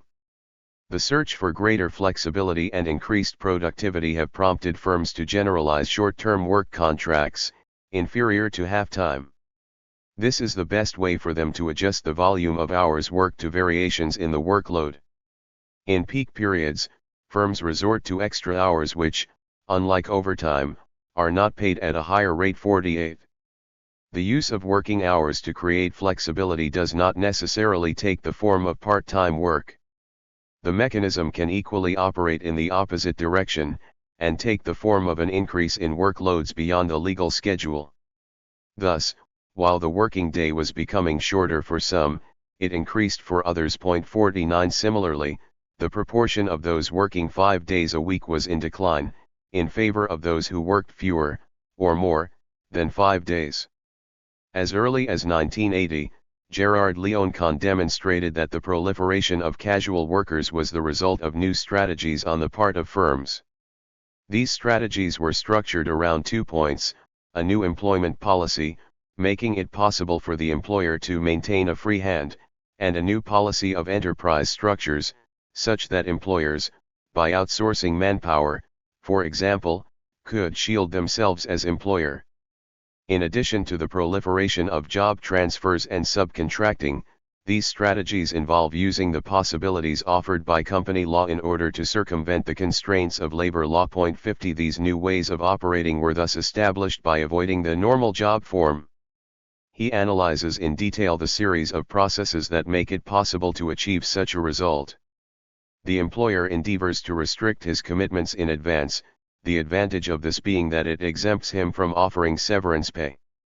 The employer seeks to pay only an irregular wage, which makes casual work possible, rendering the distinction between the self-employed and wage earners increasingly problematic. The employer can take advantage of the possibilities opened up by new legal situations, in which he is simultaneously employer and trainer. The employer can call upon a temping agency. The legislation governing these companies, originally conceived for the purposes of replacing absent workers, was outflanked as follows. French law allows the payment of temps only for the duration of their assignment. Temps receive compensation for job insecurity which, even if the length of their assignment is more than 6 months, deprives them of any right to notice. Temps thus represent a mobile labor force that is cheap, lacking social benefits, whether contractual or statutory, offering firms an opportunity to reduce the number of their wage earners with entitlements. The employer resorts to creating subsidiaries, to service provision and subcontracting, or making personnel available, which affords him the opportunity to locate his workforce outside the firm, as it were. In addition, some large firms create service provider firms with whom they will contract for loaning individual wage earners or teams, and which in fact operate as their temporary labor agencies. In covert fashion, this represents illicit renting of manpower. 51. Armel Gorgio and René Mathieu provide an exemplary description of various new practices in a monograph on the new, on-hand plants of car parts manufacturers. 52. This involves production units created between 1988 and 1994 and set up in close proximity to the manufacturer's assembly units, so as to service them more easily on a just-in-time basis. These plants carry out assembly and finishing operations previously performed by the manufacturers, and deliver a finished product. Often entirely dedicated to the nearby factory customer, these plants, although they belong to legally and financially independent groups, are in fact annexes of the manufacturer's assembly units. Born out of the move towards outsourcing, they have allowed the manufacturers to reduce the number of unskilled jobs in their plants by outsourcing them, and to raise their requirements beyond what they could have imposed upon their own workforce. 53. Employment in these new plants is characterized by a very large reserve of casual personnel. At certain points in the year, and in certain plants, the proportion of temps can reach 55%. In the course of a year, the percentage of casual personnel relative to those on permanent contracts varies between 10 and 30% or in the sum total of the units created. 54. The use on a quasi-permanent basis of temporary staff is one of the key characteristics of most of the plants studied. So far as is possible, the same people work every day on a temporary basis, the firms taking care not to part with the highest performing individuals. The use of temporary personnel not only makes it possible to deal with the variations in volume of the manufacturer's orders. It also acts as a mechanism for selecting people and putting them under pressure. When they can hire production workers on a permanent basis, because they have growth prospects or because they have too high a proportion of casual jobs compared with permanent personnel, plants that have been established for several years always make permanent temporary workers who have been around for a long time, or former temps whom they know well and recall. A fixed-term contract or a skills contract can come in between temporary status and being made permanent. Thus the probation period for best temps is often very extended. 55 For the duration of the casual job, temps must demonstrate constant engagement in their work. Thus it is that, concealed behind the imperative of flexibility, we also discover a development of employment practices with a very marked preference for casual hires. Grégoire Filonenco's narrative of his years at Carrefour suggests that subcontracting in the automobile industry does not have a monopoly on these practices. Thus, on December 31, 1991, 10 months after its opening, the employment track record of the Montreal hypermarket where he worked indicated a turnover of 100% or departures being divided between redundancies, resignations, and the termination of contracts or probation periods. The author analyses these figures as indicating a deliberate intention to put people under pressure, rather than betokening incompetence on the part of the recruitment department. The people concerned invested body and soul in the hope of being promoted, but most were dismissed on various pretexts, many of them being pressurized into resigning. The upshot was twofold: on the one hand, employment was in effect on a casual basis; on the other, these mechanisms served as a method of selecting the few chosen ones who were to be promoted or hired on permanent contracts. 56. The available statistics indicate that these practices spread far beyond the two cases that have been cited above, which might otherwise seem very specific. Among the newly employed in March 1995, 19% were on fixed-term contracts, 8% were temporary, and 10% benefited from a subsidized contract.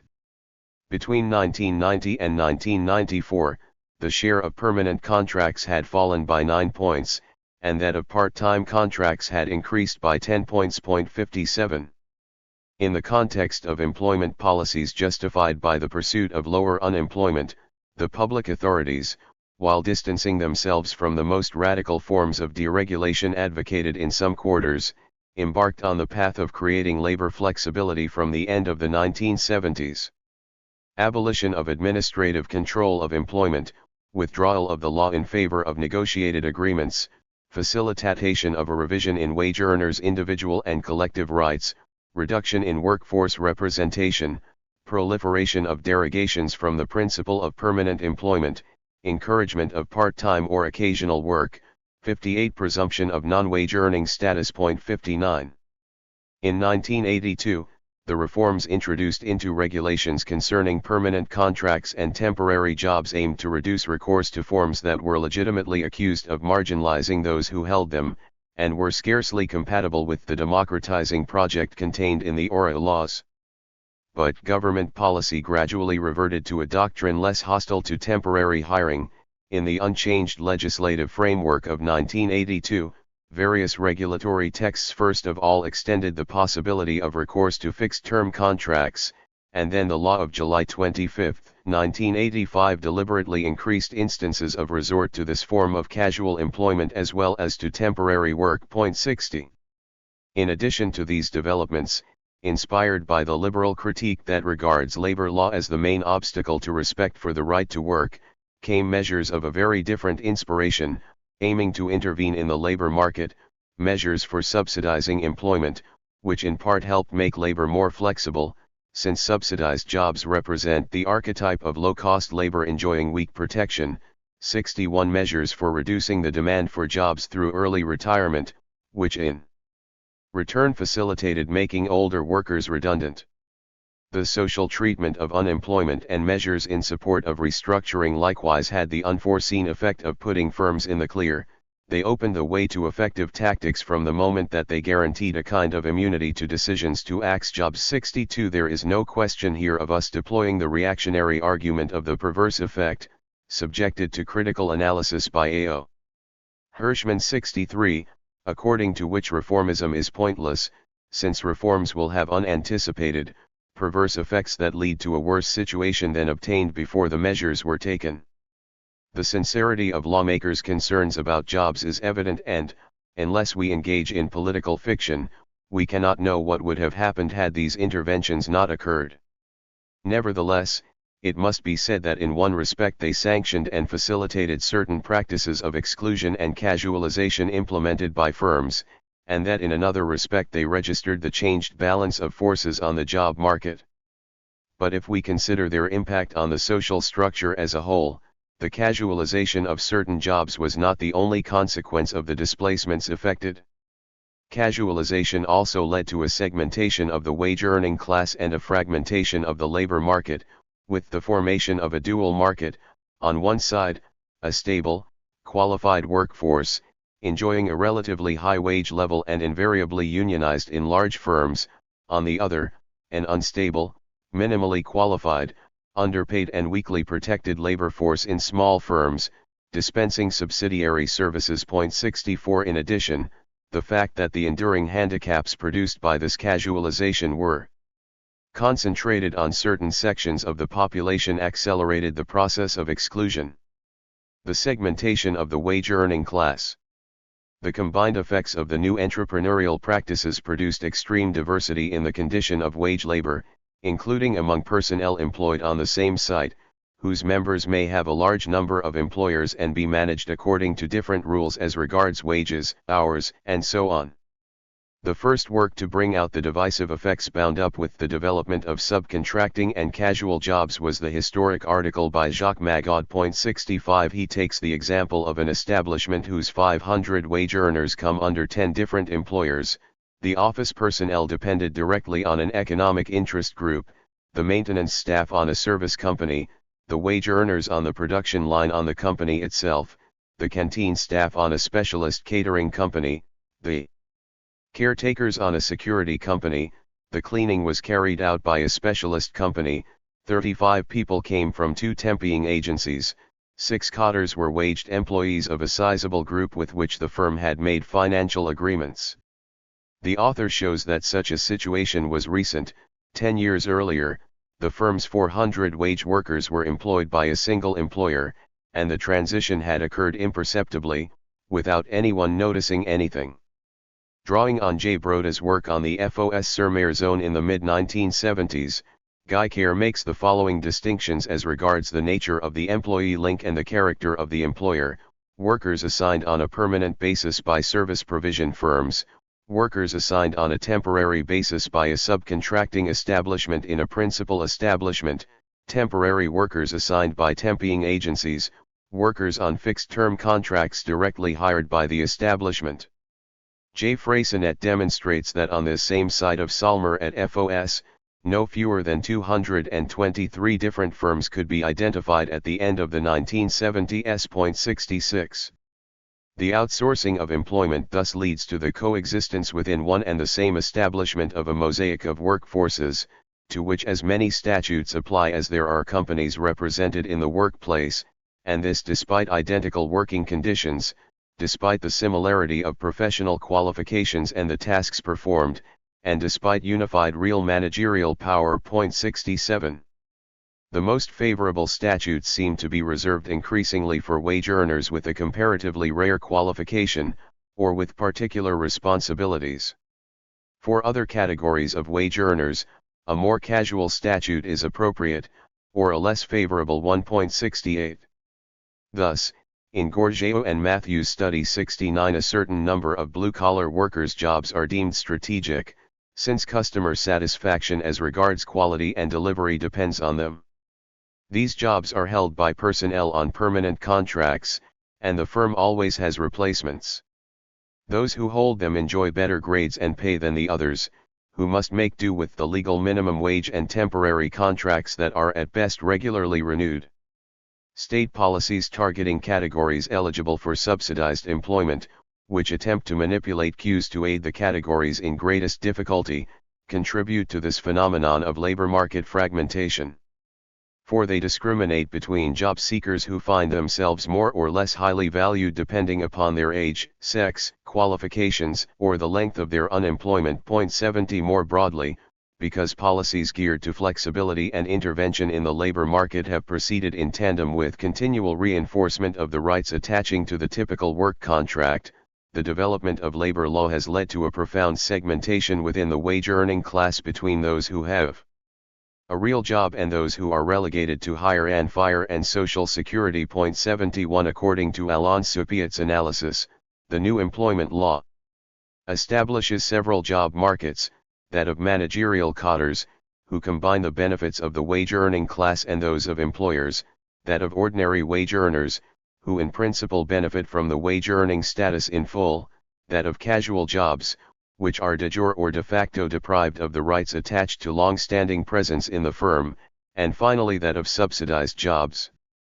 Furthermore, this compartmentalization is self-reinforcing, with firms hesitant to transfer wage earners from one category to another, and wage earners nervous about changing jobs and risking losing the benefits of a permanent contract or large firms. 72. Christophe Degers mentions extreme situations that sometimes constitute a total departure from labor law, subcontracting firms which undertake the tasks previously performed by fully integrated wage earners taking on foreign workers without residence or work permits, workers who suffer from ill health, workers who do not possess the requisite qualifications, or do not speak French. 73 This may apply, for example, to the public buildings and works sector, companies that carry out the maintenance of nuclear power stations or chemical factories, or, to take another example, cleaning firms. The spate of subcontracting leads to the constitution of a reserve army of workers condemned to permanent insecurity, to underpayment and to a staggering job flexibility, obliging them to rush from one firm to the next, one building site to the next, living in makeshift accommodation, groups of huts some distance from the firm, caravans, etc. These workers, whom the personnel of the firm legally responsible for work supervision and monitoring come across, in turn elicit mistrust, disgust, even moral condemnation. 74. The process of social discrimination compounds that of job discrimination, and encloses these workers ever more tightly in their poverty trap. Without going so far as to regard such extreme conditions as representative of all instances of job insecurity, we cannot fail to register the accumulation of handicaps by those who arrive on the labor market already in possession of the fewest qualifications. Unqualified blue-collar workers are thus most affected by unemployment and job insecurity. When they do eventually find a stable job, it is invariably at the end of several years of casual jobs, involving temping, skills contracts, or fixed-term contracts. The situation is scarcely better for other blue and white-collar workers. How could such a difficult, harrowing existence not affect their physical and psychological health, and erode their productive capacity? How could it give them the opportunity to develop their skills, when they have less ready access than other wage earners to training courses, are less frequently trusted with new technologies, and the jobs they perform do not lead to an acquisition of skills? 75 How could it permit them to create a family that will be a source of support, when their prospects are utterly uncertain and, even when they have a stable job, their firms do not allow them to be with their family, or do not care about their future? 76 More generally, how could it enable them to have long-term projects in a society where they can make only short-term plans? 77 Because of the pitfalls and problems that accumulate on it, the path they are obliged to follow renders them likely to be unable to escape their condition but, on the contrary, to sink into it, sometimes to the point of exclusion. The figures supplied by Brigitte Belloc and Christine Leguerin substantiate the theory that it is increasingly difficult to escape a casual work situation. 78 In 1990, 43% of those on fixed-term contracts the previous year had succeeded in securing a permanent contract. In 1995, the rate had fallen to 33%. In 1990, 30% of temporary workers the previous year had obtained a permanent contract, and 11% a fixed-term contract. The respective numbers in 1995 were 27% and 9%. The deterioration was most marked in the case of trainees and subsidized contracts. 29% held a permanent contract 1 year later in 1990, as opposed to 15% in 1995. These contracts have in fact ended up being substituted for fixed-term contracts in the least qualified positions and, as Alain Soupiat suspects, have possibly reinforced the stigmatization of those on them and the problems they face escaping from their segment. 79. Finally, concerns about the development of workers' employability, echoed by management, relate especially to those who have the chance of obtaining the best paid and best protected jobs. Their enhanced importance in productive processes and, more simply, their continuous presence in the organization prompt those in charge to concern themselves with their future in the firm, and even outside it, by offering them training or increasing their versatility. But these genuine efforts conceal a much less positive reality for all those consigned to the margins, who appear in workplaces only fleetingly or at times when others are not present, or responsibility for whom falls to subcontractors, who are not necessarily in a position to offer the same opportunities as the central firm. Hence words and deeds about employability simultaneously mark a de facto exclusion of the unemployable. The managerial innovations and vulgate we have studied are addressed principally to cadres in large multinational firms, and it remains possible for the latter to satisfy their sense of justice by concentrating on their employees, whose potential they will seek to develop, and whom they will even strive not to make redundant. But in order to avoid redundancies, they are also going to avoid recruiting those who are most interchangeable, so as not to give them false hopes, not to mislead them about the rules of the game, especially the fact that tomorrow they will possibly no longer be needed. At the end of their temporary contract, they will leave, the firm will have abided by the contract and will not have mistreated them. This situation, which in many respects appears to be the result of a rational economic decision, since it makes it possible to avoid the expense and upset of terminating permanent contracts, is also a lot less difficult to live with than making people redundant.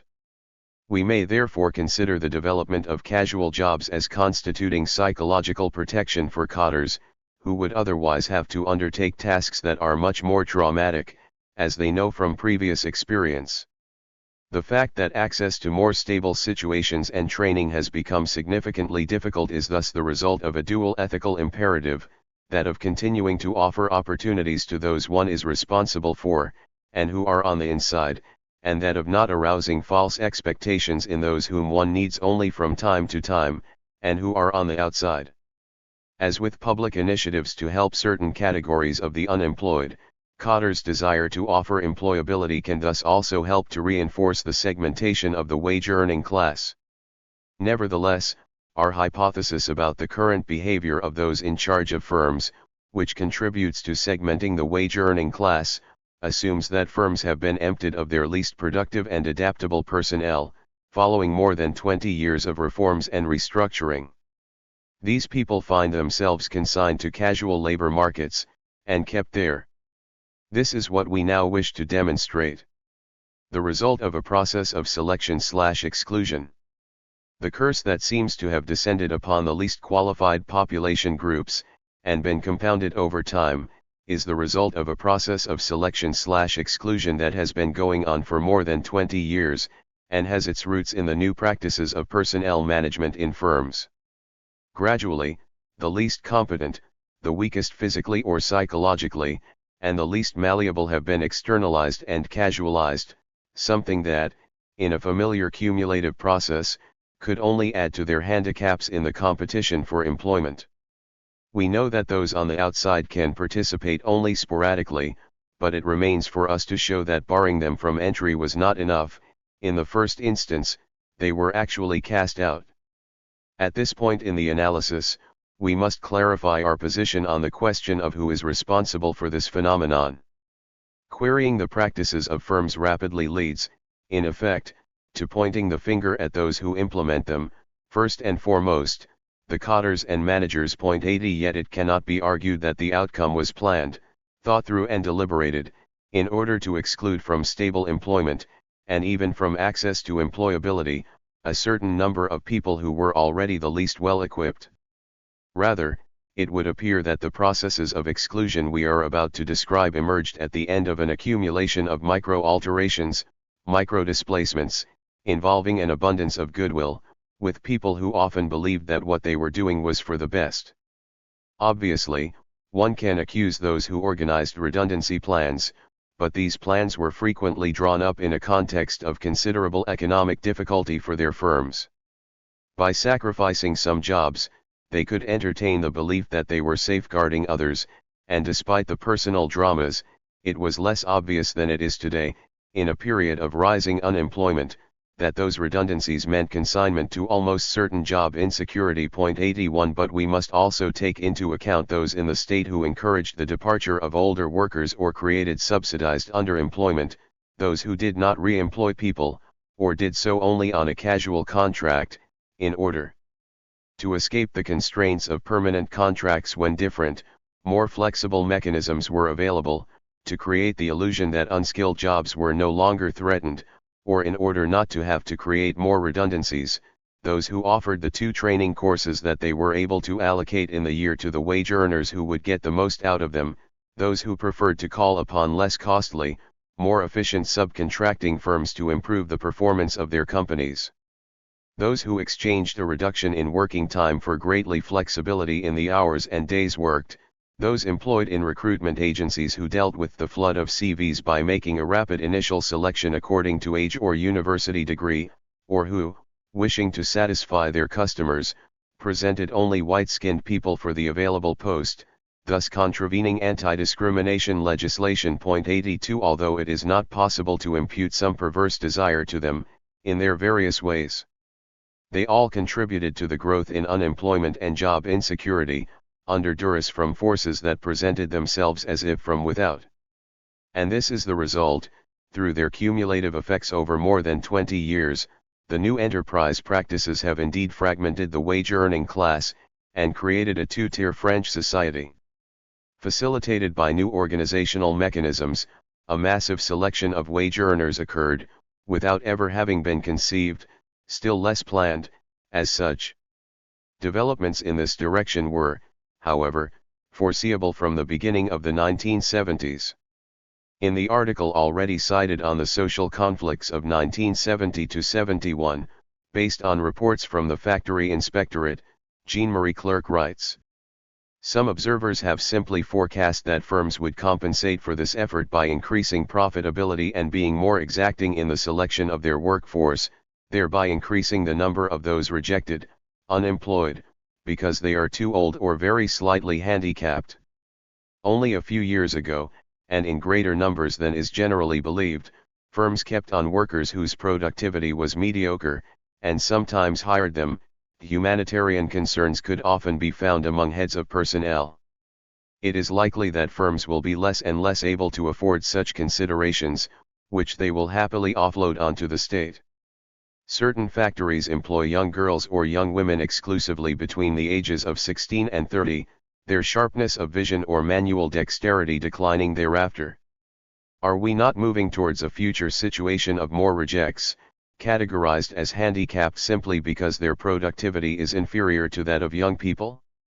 An abundance of information provides reasons to fear so, and this risks becoming a serious problem in the near future. 83. Highlighting the selection process that has gradually made it possible to exclude from stable employment the least qualified, the least adaptable, in the sense that they seem capable of performing only a limited number of jobs, and the least adjusted to the new ways of organizing work, makes it possible to pave the way for a search for policies to counteract exclusion. For it reveals the multitude of actions, each of them fragmentary, that feed into the process we are dealing with. Responsibility for such a process cannot be imputed to a single, Machiavellian subject. But by the same token, it cannot be made the result of a mutation that imposed itself automatically, from without, as it were on the volition of human beings, condemned to adapt or die. This social Darwinism secretes an unduly mechanistic interpretation of the phenomenon. Globalization, exposure to international competition, and the destruction of protected pockets of employment where incompetent workers were buried away, these are supposed to determine a selection process, dubbed natural, and hence without a selector, that affects not only firms but also people.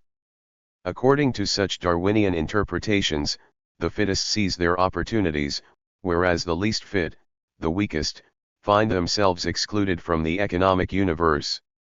How can we explain the fact that the likelihood of job insecurity, and possibly social exclusion, varies depending upon a person's attributes 84 if not by a process of selection which, far from being blind, does not reserve the same fate for everyone? The fact that there are fewer unskilled jobs than unskilled workers can certainly be cited. But this argument, based upon a market logic 85 no longer works when the characteristic feature of those casualized is sexual, connected with age, the place where people live, or with national origin. In fact, just as it is perfectly plausible that employers prefer a man, someone aged between 25 and 40, or of French descent, and hence by the same token that they exclude a woman, a worker who is younger or older, or the child of an Algerian immigrant, it is also plausible that unskilled jobs have been abolished in order to restrict the recruitment of unqualified people, whom it is more difficult to get to change, switch job, or adapt to new duties, 86 and that employers prefer to recruit relatively overqualified people to the remaining positions. In a situation where there isn't a job for everyone 87 it is always the same people who are not selected, which can only aggravate their handicaps, and erect barriers that are increasingly difficult to surmount between the different segments of the wage-earning class. There are many routes to selection, starting with mass redundancies, whose massive character seems to contradict the idea of a personal selection, wage earner by wage earner. When a factory is closed, the objection might run, all the jobs are destroyed, not only those held by the least employable. But the distinction between collective redundancies on economic grounds and individual redundancy for personal reasons is not as clear, or as easy to establish, as it might appear. In the first place, in cases of mass redundancy the employer must define the criteria used to determine the order of redundancies.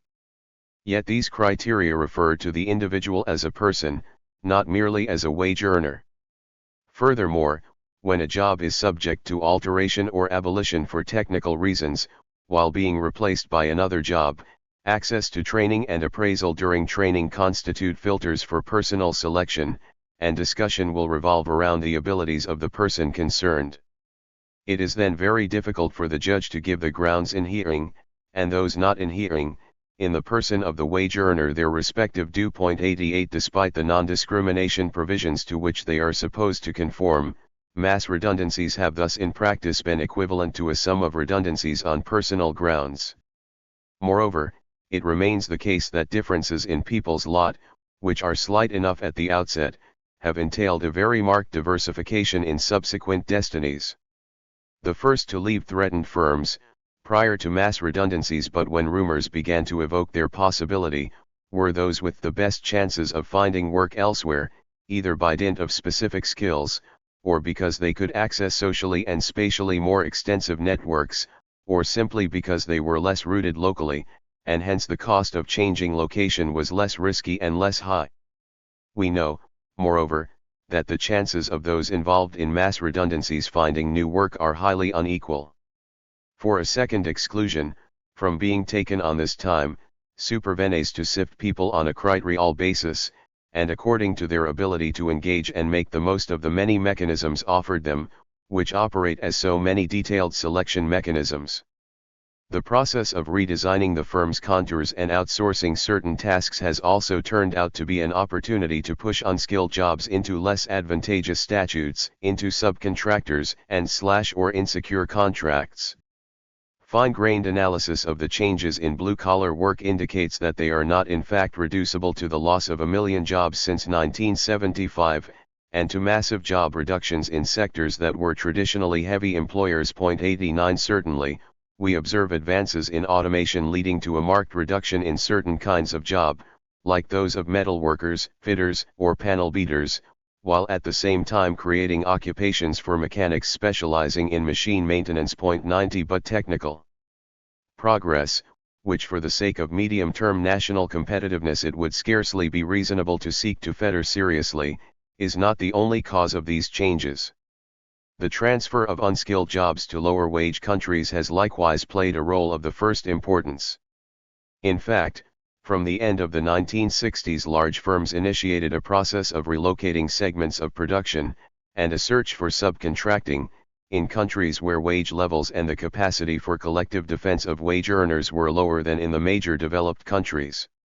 The available studies demonstrate that the increase in international trade tends to destroy unskilled jobs and to create skilled jobs in the developed countries. 91 If, in the final analysis, the job losses were not extensive, with some studies even indicating that the balance was positive for France when account is taken of all the effects generated. 92 And did not affect all sectors to the same extent, it is nevertheless the case that this translated into a net destruction of unskilled jobs in our country. Here again, it is difficult to regret the general shift towards more qualified jobs. But even so, this dynamic, by liberating a great mass of workers, transformed the balance of forces with the employers as regards less skilled work. It allowed employers to impose harsher contractual conditions on those who took such jobs. 93 And facilitated reconstruction of the profile of blue-collar employment around less advantageous statuses. 94 Indeed, blue-collar employment has not disappeared, since some of it is wholly unamenable to relocation, for example, cleaning, catering, sales work, factories for which the proximity of the final customer is vital, and so on. But it has experienced an overall shift towards services, towards jobs coded as white-collar in the nomenclatures. 95 And to smaller firms in the grip of outsourcing practices. Now, this general evolution in working-class employment has contributed to significantly casualizing it.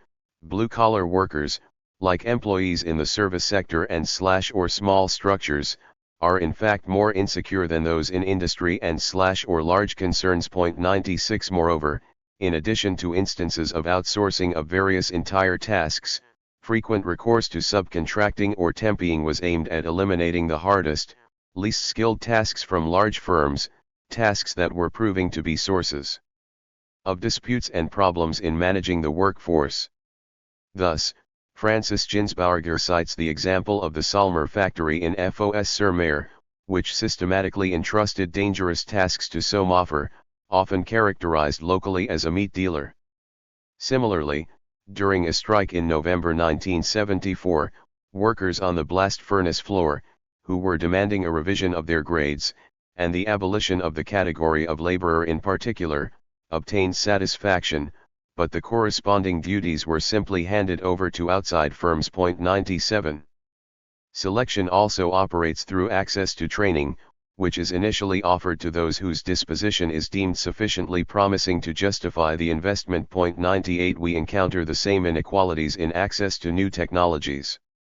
Finally, as a last side of selection, we shall mention the new mechanisms and, in particular, local discussion groups, but also training periods and courses, which make it possible to put people to the test and select them on the basis of their ability to engage in the available work situations. The way actors conduct themselves in these instances indicates their goodwill and their ability to integrate into the new organization of work. In everyone's presence, and under the noses of supervisory staff, such internalized dispositions as the ability to transmit knowledge, team spirit, enthusiasm, inventiveness, or commitment are exhibited. The involvement of temporary workers in these bodies is thus a good indicator, making it possible to identify those who deserve to be made permanent should the opportunity arise. 99. Obviously, as we have already suggested, the state of the labor market and the pressure of unemployment are strong incentives to cream off, since firms have the option.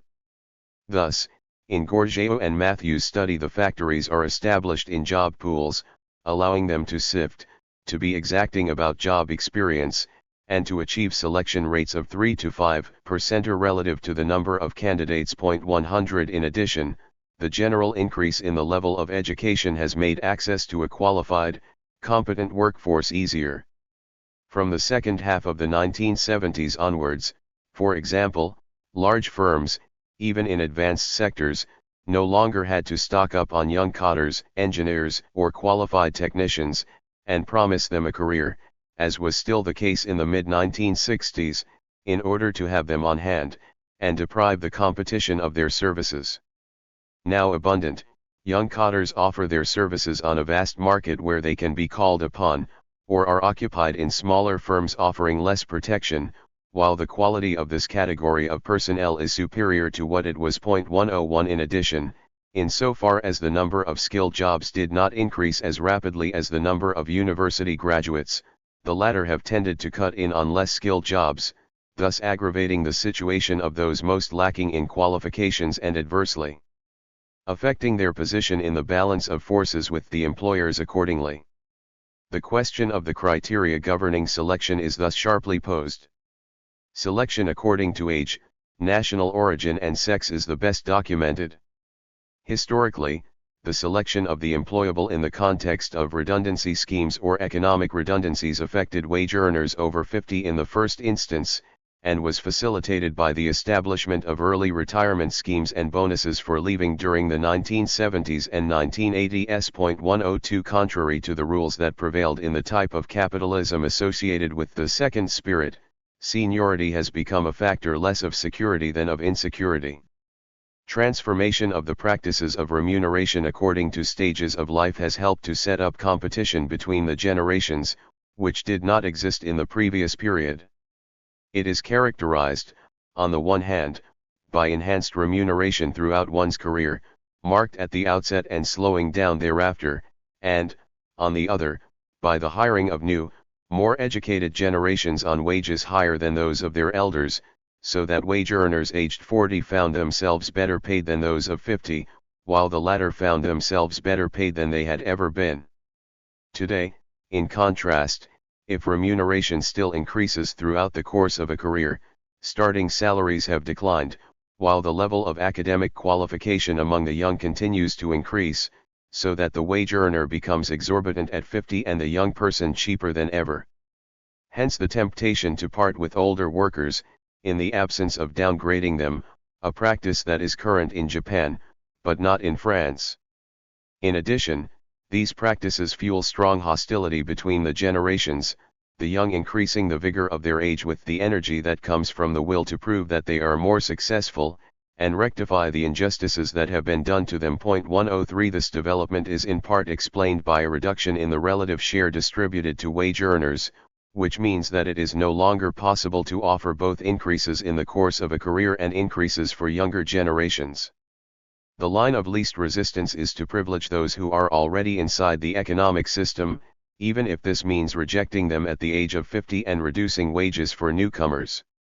Furthermore, various studies indicate the central role of new generations in the spread of the new forms of organization. 104. The second priority target was immigrant workers. In the automobile sector, which had called on them in massive quantities from 1965 to 1973, the reorganizations of the late 1970s and the beginning of the 1980s were associated with new employment policies. Combining a bonus on leaving and on being taken on, these policies led to a massive reduction in the number of immigrants, and to the recruitment of educated young people. 105 regarded as more capable of dealing with new forms of tests at work that demanded greater capacity for initiative, versatility, adjustment to different manufacturing programs, and communication. 106 Most industrial sectors seem, in fact, to have privileged a national workforce. The concentration of foreign manpower in sectors in difficulty is insufficient to explain the loss of nearly 100,000 unskilled jobs and 20,000 skilled jobs between 1982 and 1990, if the decline had been identical for French people and foreigners in each sector and for each level of qualification, the latter would have lost 50% or fewer jobs. In other words, the destruction of jobs entailed a much more rapid fall for foreigners than for nationals. 107. Sexual discrimination has taken a different course from direct exclusion from employment, inasmuch as the period was characterized by the arrival of very large numbers of women on the labor market. This is indicated by the increase in the rate of paid female employment between the ages of 25 and 50, which rose from 74% to nearly 79% between 1990 and 1998.108. As in the case of the generations, a new form of competition among wage earners has been established between the sexes. Employers use women's search for part-time work to generalize underemployment contracts that subsequently become the norm in certain occupations. In addition, women suffer significant discrimination when it comes to being hired. 109. Besides these familiar criteria, we may suggest the hypothesis that selection has to a large extent also been conducted according to people's medical and psychological characteristics. Take, first of all, state of health. Studies of long-term unemployed people have in numerous cases identified a professional accident or illness at the root of their exclusion from the labor market, this principle of selection being operative above all in the case of less qualified workers. 110 In the CERC study of job insecurity and the risk of exclusion, those who considered their own state of health to be bad accounted for 4.4% of the sample, but for 10.3% of those who had been unemployed for more than 2 years, and 5.9% of those who had been unemployed for at least 2 years. 111 Moreover, if people with bad or mediocre health are not especially numerous among those holding an unstable job, they are overrepresented among those who say that they hold a stable but threatened job, that is to say, according to the definition of the category, among those who think that they will lose their job in 2 years. More extensive, no doubt, but also more difficult to assess, have been the effects of psychological selection. In the first instance, it has affected those whose predispositions were least attuned to the new mechanisms of local negotiations, in particular yesterday's enemies. These consist, on the one hand, in junior cotters, petty tyrants, who have often risen to senior positions, but whose ineradicable authoritarianism justified their exclusion, which was further rendered desirable by the reduction of lines of hierarchy and measures to rejuvenate the population pyramid, and, on the other hand, in wage earners, often union members, who around May 1968 had developed a critical culture in firms and invested a lot in activism. Thus, in Gorgio and Matthews' investigation, those not selected live in towns reputed to be oppositional, or have worked in firms known for their high wages, their frequent disputes, or strong CGT representation. 112 A young, rural workforce, without any experience of industry, is preferred for its presumed docility. Moreover, the choice of site for setting up a factory takes account of these different criteria. For Christophe Degers, the exclusion of older workers pertains to the same principle of excluding sources of opposition. 113. But other dispositions, like an ability to relate and a capacity to communicate, have also played a role in selection. The new work mechanisms in fact require adequate access to written culture on the part of wage earners. 114 And forms of collectivization of skills demand sufficient discursive ability to give an oral progress report in public. Finally, transverse modes of coordination place greater weight not only on specifically linguistic mastery, but also on qualities that might be called more personal, more clearly bound up with the character of the person, for example, openness, self-control, availability, good humor, composure, which were by no means so highly prized in the old work culture. The techniques of enterprise psychology are used to pinpoint these propensities in candidates for a job.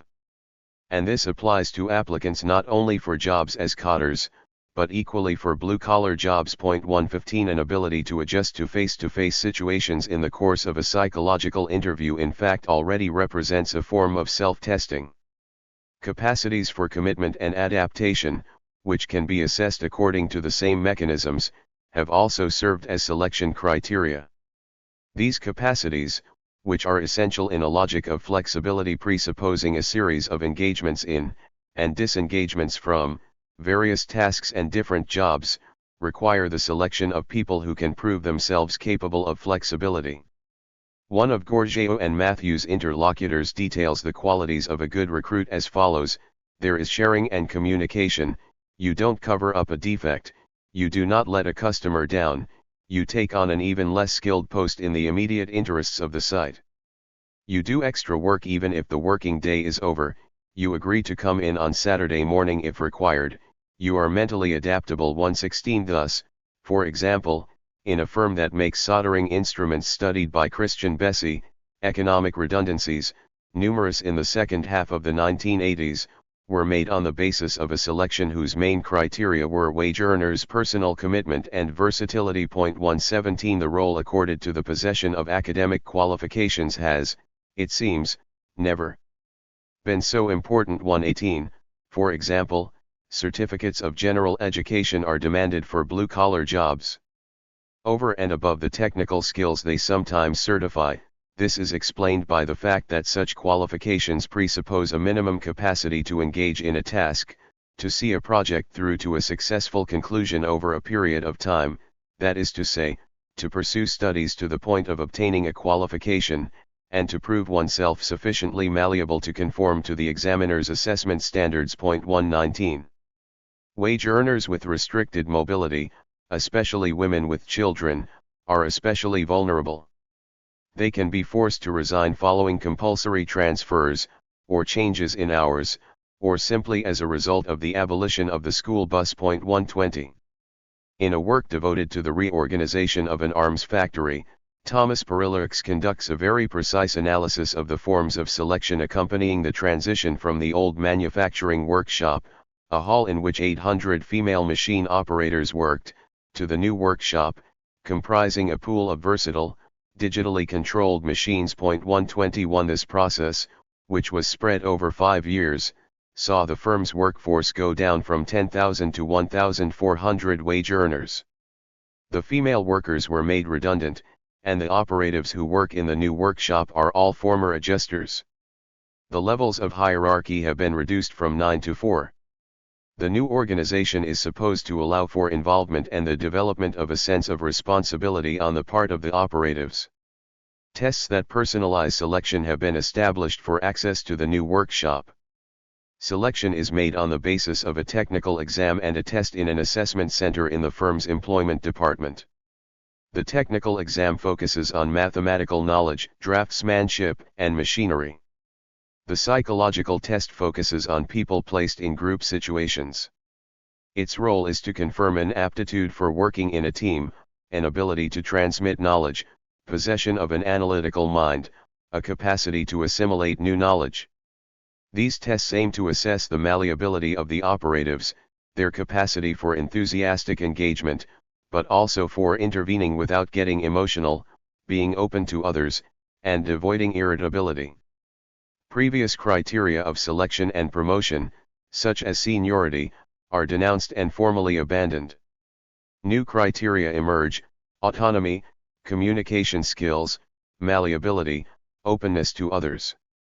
Selection on the basis of these new criteria produces irreversible effects of exclusion from the organization, notably with a rash of early retirements. The list of the criteria used in the case we have already cited of the recruitment accompanying the opening of a new on-hand factory in automobile subcontracting is likewise illuminating. In addition to the first sifting by criteria of age, sex, academic qualification, and place of residence, the candidates underwent psychotechnical tests designed to measure their adaptability, dexterity, and memory, their capacity to distinguish colors and to pass from theory to its practical application. Next, an interview with a psychologist was designed to assess the candidates' real motivation, their emotional equilibrium, especially their ability to withstand the stress of just-in-time and versatility, their capacity for teamwork and sense of responsibility. Finally, candidates who had survived these stages were put to the test in a normal work situation during a 7-week training period for the job, as precursors to a possible permanent contract. 122. Thus, 20 years of systematic selection during which, every time the opportunity for such a choice arose, the least mobile, the least adaptable, the least qualified, the too old, the too young, those from North Africa, Black Africa, and so on, were excluded, have led to the current situation. As we have seen, it is characterized by an increasingly clear segmentation of work situations between those who enjoy a certain amount of security, even if it can be put in doubt by the closure of their establishment or workforce reductions, and those who, condemned to job insecurity and poor wages, witness their chances of getting a regular job recede that little bit more every day, and who are driven to despair and violence. 123. This increasing segmentation helps to divide wage earners. Those with a stable position are often represented to casuals as privileged, while the latter may in turn regard casual work as a kind of disloyal competition impacting on wages and working conditions. And it is accompanied by a social regression and a reduction in protection affecting all workers, even those who hold what are considered to be protected jobs. The reduction in the protection of workers and social regression. The form of enterprise organization that replaces the work contract by a commercial contract with a service provider makes it possible largely to brush aside the constraints of labor law, in the first instance, by rendering a number of legislative and regulatory texts stipulating a minimum number of staff inapplicable. 124. Thus, smaller units, especially when they have the legal status of companies in their own right, do not have a works council, and are scarcely unionized. The risks of the non-application of labor law in small firms are likewise increased by the fact that there is less chance of those in charge of them knowing about the rules, whereas large groups have a legal department. In this way, a de facto circumvention of certain measures is organized, which are not applied out of ignorance. The Public Prosecutor's Department of Colmar, faced with the proliferation of excuses from small employers invoking their ignorance and denouncing the law's complexity, thus decided to oblige the guilty parties to undertake training courses in labor law, for which they had to pay themselves. 125. The Labor Ministry, for its part, wanted to transform the brief of the Factory Inspectorate from controlling implementation of the law to acting as consultants to small and medium-sized firms. 126. With the increase in unemployment and the intensification of competition on the labor market, the often very isolated workers in subcontracting, some on casual contracts, others made psychologically insecure by dint of the very fact that they do the same work as their temporary colleagues, do not have sufficient resources to put pressure on their employers, or to resist them. This is particularly true of demands that fall outside the legal framework. The workforce in subcontracting firms, which in a different epoch would have been employed by the firm passing on the orders, is likewise excluded from the often more advantageous statute provided for by collective agreements or a local agreement. Finally, the central firm also sees outsourcing as an opportunity partially to divest itself of responsibility in the event of professional accident or illness. One result of these various displacements is revealed by the 1991 inquiry into working conditions, which demonstrates a contrast between large firms, where risk and hardship are developing in a rather positive direction, and smaller firms, where the situation is deteriorating. 127. The results of the investigation chime with the observations of certain factory inspectors. For some years, many of them have been drawing attention to frequent breaches of labor legislation, particularly in small and medium-sized firms. Pointing in the same direction is the recorded upsurge in accidents at work, particularly in the public buildings and works sector. 128. Temporary staff are obviously more vulnerable to hardship and injuries than other wage earners, for they invariably hold blue-collar jobs, and frequently the most dangerous such jobs. 129. A less familiar but nevertheless well-documented aspect of the situation is that the difficulties of the job market have not affected only the working conditions of people holding less skilled jobs. they have equally fueled a process of social regression in the case of positions that are more stable, or in stronger firms. The novelty to be underscored is that collective agreements, formerly required to improve the conditions of wage earners, can now just as easily make them worse. Thus French legislators in 1982, came down in favor of the right for the parties to make working conditions worse, a decision that was expressly confirmed 5 years later. The parties can, as regards both working hours and wages, i.e. the two most important spheres of labor legislation, lower the threshold of the requirements formulated by the legal provisions and the relevant extensive conventions. This development leads to collective agreements contravening the hitherto accepted limits and deviating from a conception of the rules which, in the worst-case scenario, accepted stagnation, but never a collectively agreed regression. 130 By encouraging recourse to negotiations, notably at enterprise level, the law offered employers an opportunity to press their own demands. As a result, traditional negotiations, intended to improve the rights and benefits of wage earners with respect to the legal minima, have gradually been replaced by negotiations aiming at give-and-take agreements. The balance of forces in these negotiations, which is unfavorable to the wage earners, led to outcomes whereby the latter might hope to protect jobs, while employers achieved tangible advantages, such as revised methods for increasing or determining wages, or a reform of working hours. 131 The increase in the proportion of negotiated rights vis-a-vis legislated rights has thus itself accentuated the disparity in rights between workers. Variations from one branch to the next, one firm to the next, even from one group of wage earners to the next in the same firm, are more frequently recorded than in the past. The fragmentation of labor law under this pressure does not really seem to bode well for an improvement in the real condition of wage labor, which is increasingly excluded from the legal provisions that accompany the so-called normal work contract. Another effect of the new enterprise mechanisms is a significant increase in the intensity of work for an equivalent wage. Certainly, productivity gains are involved here. But achieving them has more to do with methods resembling increased exploitation of the workers, who, to put it schematically, work more to earn less, than with gains realized thanks to technological or organizational changes that benefit wage earners and firms alike. 132. The increase in work intensity for the same wage. First and foremost, the casualization of labor and the development of subcontracting make it possible to pay only the time actually worked, and to subtract from paid time all slack periods, training time, and breaks that used to be partially included in the definition of the fair working day. As often implemented, the development of part-time work aims to get the workforce to adjust to demand almost in real time, with an hour's overtime not costing more than the normal hour.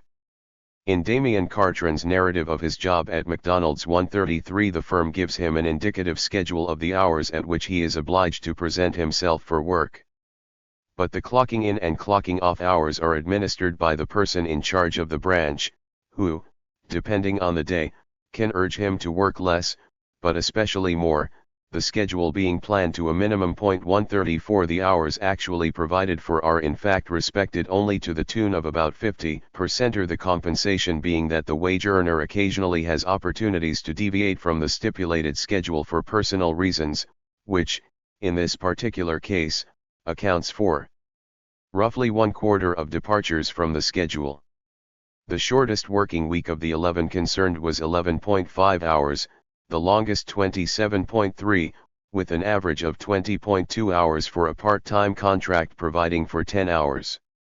In the case of subcontracting, it has been noted that the requirements of the firms passing on the orders to their suppliers are always greater than what they can possess in-house, and these requirements have had uncompensated repercussions for the latter's workforces. 135 Generally speaking, outsourcing makes it possible to increase the intensity of work by using the pressure of the market, which appears to be an uncontrollable external factor, and to exonerate the local managerial staff, who are equally subject to it.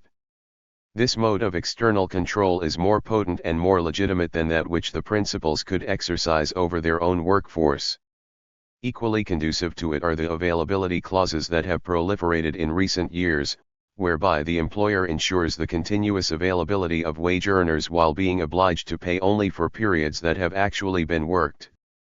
This brings the constraints of self-employed work and subordination to bear upon wage earners. 136. Increased work intensity is also obtained in-house as a result of new managerial methods. A subtle accounting division of cost centers makes it possible, for example, to make each person in charge of a department, an autonomous team, or a workshop branch accountable. In the first instance, it has led to the optimal use of personnel, wage costs frequently representing the majority of the costs of these minor accounting centers. 137 Mechanisms for invoicing working time between departments encourage attempts to verify that the hours paid are hours that have actually been worked on identifiable projects, and hence invoiceable in terms of analytical accounting, which tends to reduce intervening periods, waiting time, slack periods, breaks in the working day or week to a minimum, and to develop an external manpower reserve. 138 Given that they pay, internal customers are also going to seek to pack as much into the hours used as possible, by continually increasing their specifications. Where this is possible, the firm's departments and subcontractors are set in competition with one another. The creation of internal markets, via managerial control techniques, thus has the same kind of results as the development of subcontracting or temporary contracts. Anything that is not directly productive is discarded as non-working time, and the costs of maintaining the workforce are transferred onto the workers or, in the event of unemployment or occupational disability, the state. 139. The new forms of work organization, particularly those inspired by Toyotism, likewise facilitate the trend towards a situation in which the workforce will never be unproductive and will be able to be discarded as soon as orders decline. 140 Thus, Shimizu explains that a continual decline in cost price, an essential aim of the Toyota firm that is today regarded as a model by the largest groups, was achieved mainly by pursuing workforce economies. This implied the use of technical and organizational mechanisms, but also the abolition of all slack periods and the maximum increase in work tempos. Workers went along with this insofar as their pay was directly linked to the labor savings made. 141. The 1991 Working Conditions Inquiry demonstrated that more and more wage earners were finding themselves subject to tempo constraints in their work. This phenomenon affects all social categories, from coder to worker, and all sectors, including the tertiary sector, which might have been thought to be less vulnerable than industry. Between 1984 and 1993, the percentage of wage earners experiencing tempo constraints due to the automatic displacement of a component or a product went up from 3 to 6%, due to the automatic rhythm of a machine, from 4 to 7%, due to norms or tight deadlines, from 19 to 44%, due to the demands of customers or the public, from 39 to 58%, and due to constant control by superiors, from 17 to 24%. 142 The mental responsibility of workers is likewise everywhere on the rise, as is indicated by the trend in the percentage of wage earners who claim that they cannot take their eyes off their work, which progressed from 16 to 26% between 1984 and 1991. 143 Like others, coders have seen the demands on their work increase. They complain about a lack of time, and about colleagues. 144 Their working hours have gone up. Between 1984 and 1991, the percentage whose working day was longer than 11 hours rose from 14 to 18%, and between 10 and 11 hours from 19 to 20%. 145 Exercising hierarchical responsibilities even increases the risk of being caught in a pincer between the market and the organization. If managerial coders are well shielded, the intermediate hierarchy is struggling against deadlines. 146 In Toyotism, daily, hourly adaptation by the labor force to the ups and downs of production plays the buffer role that stocks used to perform. The result, as has been demonstrated in particular by studies of Japanese transplants to the United States, is an increase in people exceeding working hours, and in health risks related to fatigue and anxiety. 147 A great many observations of the same sort can be found in the work by Wyclot, J.Y. Rochex and Yves Schwartz on the reorganization of work in the PSA Group. In addition to deadlines, exacting standards are imposed. This is the case, for example, with the ISO 9000 rating. A typical case is that of subcontractors working in concentrated flows who must simultaneously meet customer demand but also respect very strict quality standards, since there is neither space, nor time, nor money to correct mistakes. Wage earners are thus in a position where they suffer a dual constraint, that generated by variations in demand, and that generated by consistency of standards. 148. As François-Aimé de Vernay explains, when they can, firms overwhelmingly transfer onto wage earners and subcontractors responsibility for the quality assurance demanded by consumers, who are desirous of obtaining flawless products and services. 149. The use of new technologies is also an opportunity to increase the pressure on wage earners. On an equivalent socio-professional grade, workers who use information technology have a cleaner and physically less punishing job, but they experience the pressure of demand, especially when they are blue or white-collar workers. Other workers are more autonomous and better paid, but see the deadlines to which they are subject play a growing role. 150. Computerization is thus accompanied by a greater degree of psychological obligation, with an increase in demands for attention, vigilance, availability, and concentration. 151. The new information technologies can now organize a very strict control over workers' performance, gradually abolishing uncontrolled spaces. Grégoire Filonenko cites the Annibal system used at Carrefour, which, in addition to its functional importance for stock and order management, facilitates a precise knowledge of the performance of each stock manager, or the camera system installed in the shop that makes it possible both to prevent shoplifting by customers and to monitor the work of staff, while other cameras are installed in the storerooms. 152. In the arms factory studied by Perilux, the new production mechanisms assign a significant role to the versatility and autonomy of operatives. But as an informant explains, the log of the software program for managing digitally commanded tools makes it possible to follow all the operations performed since 1988 in chronological order, almost to the second. 153. Thus, new computer mechanisms make it possible, on the one hand, to impose a monitoring that abolishes slack periods and, on the other, to ensure a record of deeds and gestures facilitating remote control in real time or a review of old operations, for example, in the case of a lawsuit. Moreover, these two operations can be largely fused when standardized systems for receiving information tend to direct and format behavior, if only insofar as they necessitate a detailed encoding of the task to be performed. In his study of the management of subcontracting networks in the clothing industry in the Cholet region, Francis Ginsbauer shows that a new type of asymmetry has accompanied the development of information technologies as a result of the use of a program that makes it possible to calculate times for the various processes and impose them on workshops. 154. One of the most obvious results of the computerization of work has thus been to equip management with many more, much more sensitive instruments of control than in the past, capable of calculating value added at the level not only of the firm or plant, but also of the team, or even the individual, and this, as it were, from a distance. At the same time, this allows a reduction in the number of supervisors who, no longer having to be in the presence of the workers, looking over their shoulders, can make themselves unobtrusive, even quasi-invisible. Finally, we shall cite the current rapid implementation ERP, under the impetus particularly of the Millennium Bug.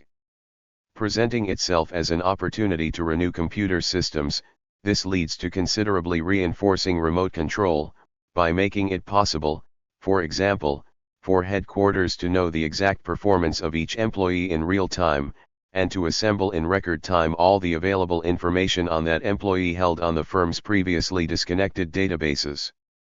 Occupations previously characterized by a high degree of independence, like those of sales representatives, are today put under pressure as a result of the complete computerization of customer records, the portability of computers, techniques of transmission from a distance, and the obligation to key in data after or during each visit.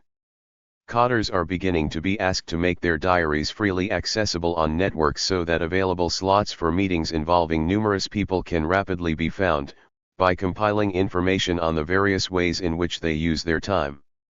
On each occasion, the gain in terms of speed, and the reliability of transmission and data processing, is coupled with an extension in control, and tends to reduce slack periods.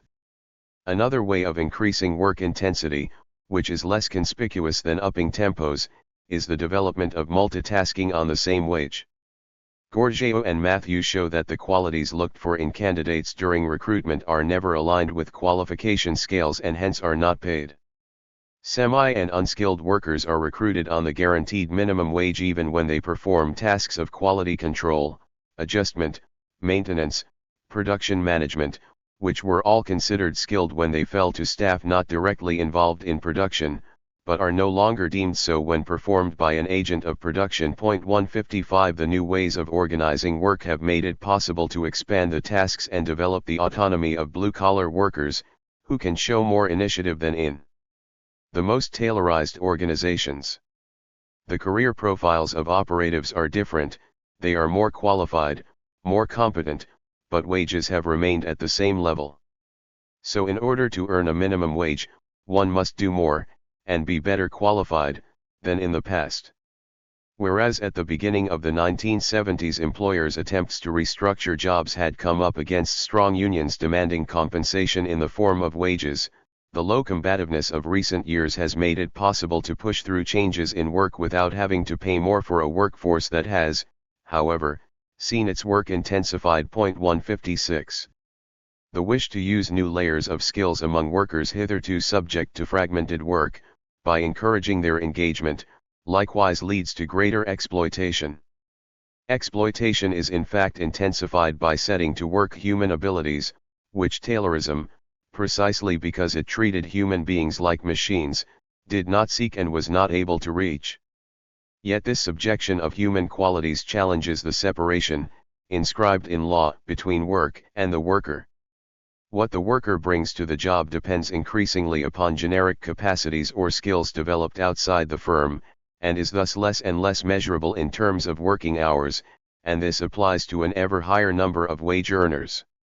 In the words of a consultant who was one of the first to establish quality circles, the employers couldn't get over what a worker was able to do. 157 With the new mechanisms for discussing and resolving problems, much more was demanded of people than before, in terms of deploying their intelligence, their capacity for observation, and their shrewdness for the firm's benefit.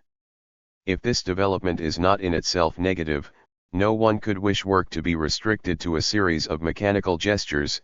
It is likely that the workforce's additional contribution has been remunerated only by retention for those who proved capable of it and exclusion for the rest. Given the state of the labor market, and methods of managing remuneration according to generation, employers can also recruit overqualified people whom they will pay at the rate of someone less qualified, affecting not to register the actual contribution of this overqualification. 158 Thus, paradoxically, corresponding to a move in the direction of an ever deeper exploitation of the layers of skills possessed by workers as people, there is a tendency to reduce wage costs. Finally, the move towards an individualization of work situations 159 and especially remuneration, has made it possible to have a much firmer grip on wage earners individually, and thus to put them under pressure much more effectively. The years 1950 to 1970 were marked by a relative autonomization of remuneration with respect to individual performance, by collective increases in wages according to productivity increases assessed at aggregate level, and by a standardization of remuneration. 160 During the 1980s, the growing automation of work went in tandem with increased differentiation and individualization of remuneration, which was much more directly linked to individual performance, or the results of the unit to which the wage earner was attached.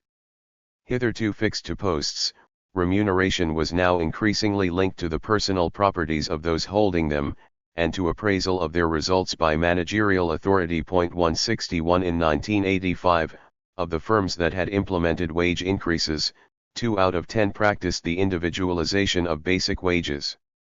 Between 1985 and 1990 this proportion doubled, and the proportion of wage earners affected went up from 45 to 60%. The percentage of workers affected by individualization measures rose from 43 to 51% between 1985 and 1990. The process started in large firms. From 1985, 85% of firms with more than 1,000 wage earners practiced the individualization of wages. 162 Such practices have since been extended to smaller firms. 163 The individualization of skills, bonuses, and sanctions had a further pernicious effect by tending to make individuals exclusively responsible for their own successes and failures. As we have already seen, this set of transformations has made it possible to restore a degree of order in firms that was compromised at the beginning of the 1970s, and to generate significant productivity increases, to the extent that today, French firms involved in direct opposition on foreign markets are, by and large, competitive. 164 Such an outcome can in no way be deemed worthless. Nevertheless, it looks as if wage earners have paid a high price for these changes. For everything would appear to suggest that simply in order to maintain their standard of living, they must work more intensively, and, by the same token, that those regarded as incapable of keeping up, and as unadaptable, have been pushed into less skilled jobs, or even out of the labor market. Part of the current job shortage must thus be clearly attributed to the practices that have removed any dead time from paid work time, just as a percentage of firms' profits must be related to the extraction of more value added from human labor for an unchanged wage. 165. The question that those who defend the results of these transformations in terms of economic progress neglect to pose, while making do with lamenting the unbalanced character of a labor market biased in favor of firms, concerns the nature of what is actually exchanged on such a market. As we know, labor is a legal fiction when it is regarded as a commodity that can be separated from the person who performs it. 166 Human resources cannot be consumed like other resources, for they presuppose a maintenance and reproduction cost that ought to be inseparable from the cost of their utilization. Someone who buys a tomato in principle pays for the cost of its production, from the generation of the seed through to the earth, fertilizer, and attention lavished on it. 167 He does not simply rent the time that it spends between his plate and his stomach. This, however, is the kind of situation that is becoming ever more frequent as regards labor, since the costs that arise prior to employment, or after it, are increasingly excluded from the wages paid. And this is not to take account of the negative impact of the intensification of work on physical and mental health. This situation is all the more problematic in that human resources take a long time to produce, like the wood of certain trees planted long before it can be gathered, and the effects of the current situation are therefore going to be felt over several decades. The costs of maintaining and reproducing labor have thus been transferred largely onto private individuals and public systems. This has reinforced income-related inequalities among the former, the poorest being able neither to maintain nor to reproduce themselves unaided, and aggravated the crisis of the welfare state in the case of the latter. The state is forced to operate new compulsory levies, allowing firms to evade their responsibilities still further, in the kind of vicious circle of which socio-economic phenomena offer numerous examples. Transferring the costs of putting people to work onto the state. As Alain Soupiat argues, there is no general mechanism that makes it possible to attribute to a firm part of the cost or the saving that its managerial options entail for unemployment insurance and hence for other firms. 168 Today, no doubt, this question could be usefully tackled from the perspective of equality of treatment between firms, rather than from that of the firm's social responsibility. For, from the standpoint of the operation of the labor market, what matters is less the share of social costs borne by firms than equal treatment of the firms facing these costs. Yet this equality is not guaranteed, to the detriment of the firms most respectful of human resources. Rather than creating more wealth, it becomes easier, in order to increase profits, to get the community to bear these costs. 169. But the state has been and remains in agreement with the socialization of costs formerly borne by firms. 170 Like the costs relating to older workers or those regarded as less productive. Subsidizing the employment of certain categories is already an accepted practice. So is the assumption, notably via the special allowances from the Fonds National pour l'Emploi, affecting 56,000 people in 1994, of part of the cost of older workers who have been excluded from employment. 171 Thus, when 940 jobs were lost at Peugeot in 1991, the state and the Union Nationale pour l'Emploi dans l'Industrie et l'e-commerce paid 210 million francs for them to be covered by unemployment insurance or the FNE, as against the firm's 32 million francs. 172. The number of people benefiting from employment policy has thus gone up from 100,000 in 1973 to 1.5 million in 1990, and then to 2.85 million in 1997, or 10.7% of the working population. The level of expenditure is almost 10 times what it was in 1973, relative to GDP, it has multiplied sevenfold, to reach 1.5% in 1996. To this must be added, since 1993, general measures exempting employers from their costs for wage earners close to the guaranteed minimum wage, which cost around 40 billion francs in 1997 and applied to more than 5 million jobs. 173 These figures do not take into account the payment either of unemployment benefits 174 or of the RMI. The RMI is looking more and more like a kind of social integration allowance for those who are seeking their first stable job, and an allowance for those who are not entitled to receive unemployment benefit, who are all the more numerous because the eligibility criteria have been tightened up in recent years. 175 Certain allowances relating to family policy but also employment, like the APE, which encourages mothers with 2 children, the younger of whom is under 3, to withdraw from employment, could equally feature here. 176 So could the various measures condoning moonlighting, like Aged and AFEMA, which cover the related social contributions under certain conditions, or again the reduction in taxes for family jobs. We could almost add a percentage of the cost of retirements between the ages of 60 and 65, which place a significant strain on the public accounts. 177 Had the lowering of the retirement age in 1981 not been regarded as a social entitlement, rather than as a way of reducing the working population. Finally, these items do not include the subsidies offered by local communities, grants and tax breaks for setting up in certain regions, part of the social budget of regional councils. But let us confine ourselves to the targeted devices of employment policy, costing 118 billion francs in 1996, which made it possible for people to stop work early, which allowed for occupational training, and which have subsidized market jobs, or non-market jobs. Between 1973 and 1997, the potentially active population increased by 4.2 million, whereas the supply of jobs went up by only 1 million. Thus 2.6 million people have arrived to swell the unemployment figures, and 0.6 million have been withdrawn from the market thanks to employment policies, 1/3 of them by training measures and 2/3 of them by stopping work early. Given that at the same time, 2.1 million market and non-market jobs were subsidized, and the number of jobs has not increased by more than 1 million, this means that the number of ordinary, that is, unsubsidized, jobs has fallen by 1 million in 25 years. 178 Nevertheless, these figures do not mean that without subsidized jobs, employment would have fallen by 1 million. The job total would have grown, but by a little under 1 million, given the importance of windfall effects and substitution. 179 Furthermore, contrary to certain generally accepted ideas, in the main subsidies go to market jobs, whose share in the overall total is increasing. Reducing employers' social security contributions when they hire wage earners on a part-time basis, or convert full-time posts into part-time ones, has become the principal measure of public action in the market sector in terms of volume.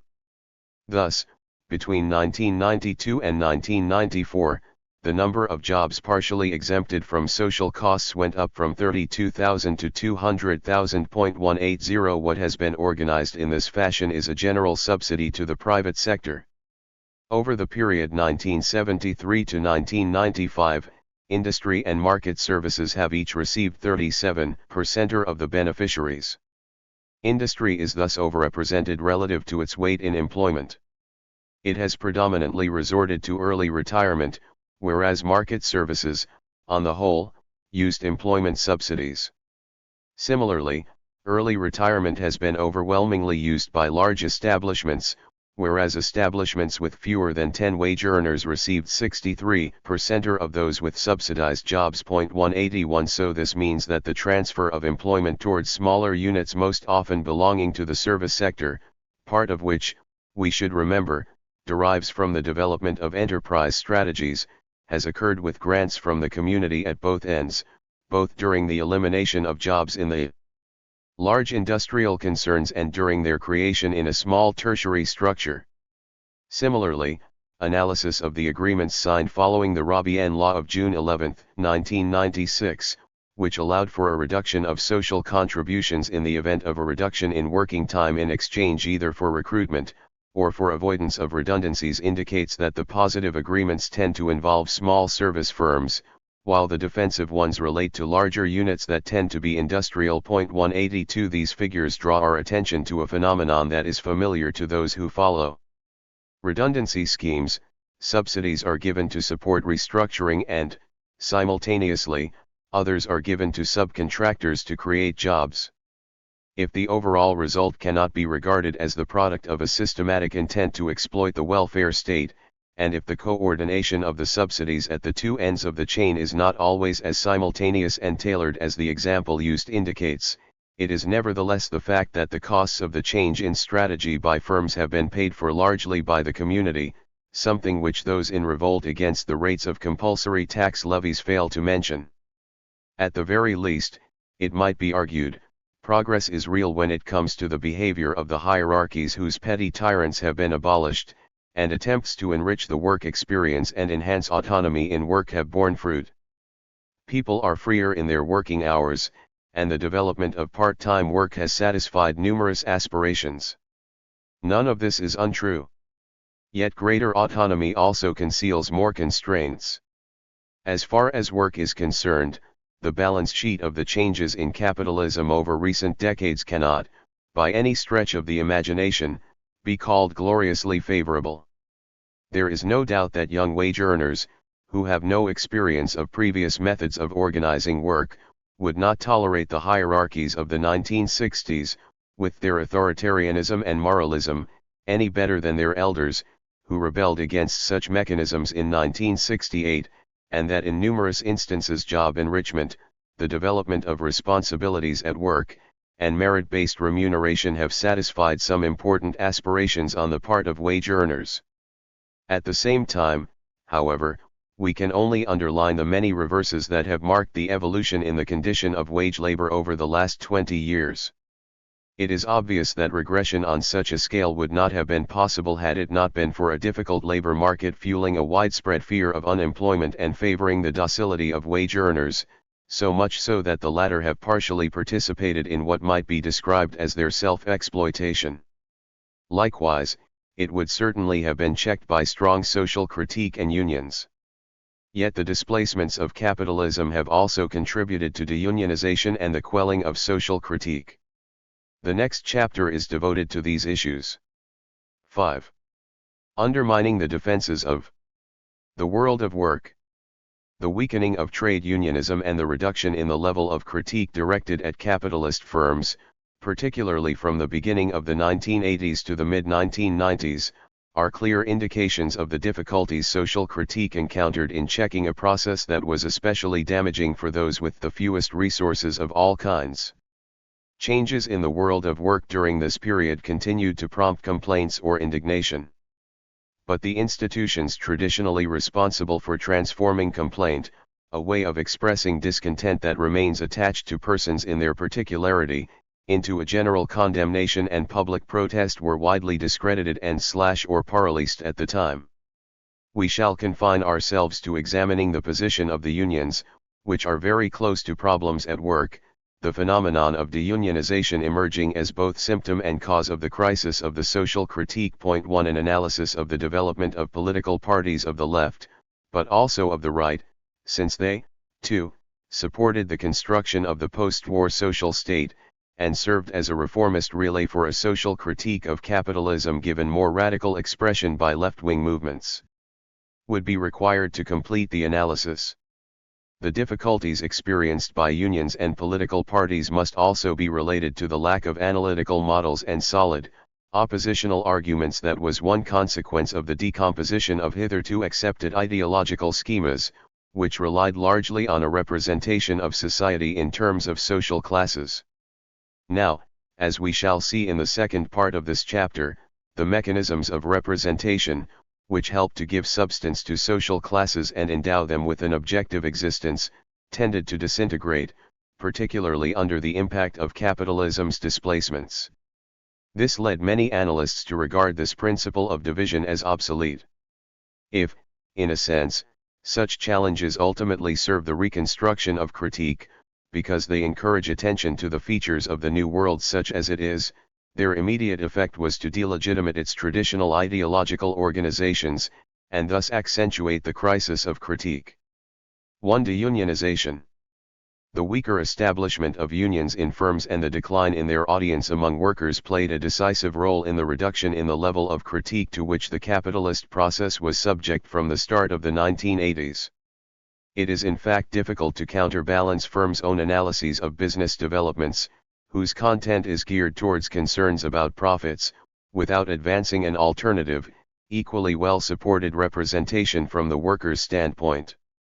When unions are well established and active, work problems relating to a firm, to certain occupations, or to particular sectors of business activity can be referred upwards to the national level and aggregated. This makes it possible to establish data and general interpretations which form the basis for alternative assessments.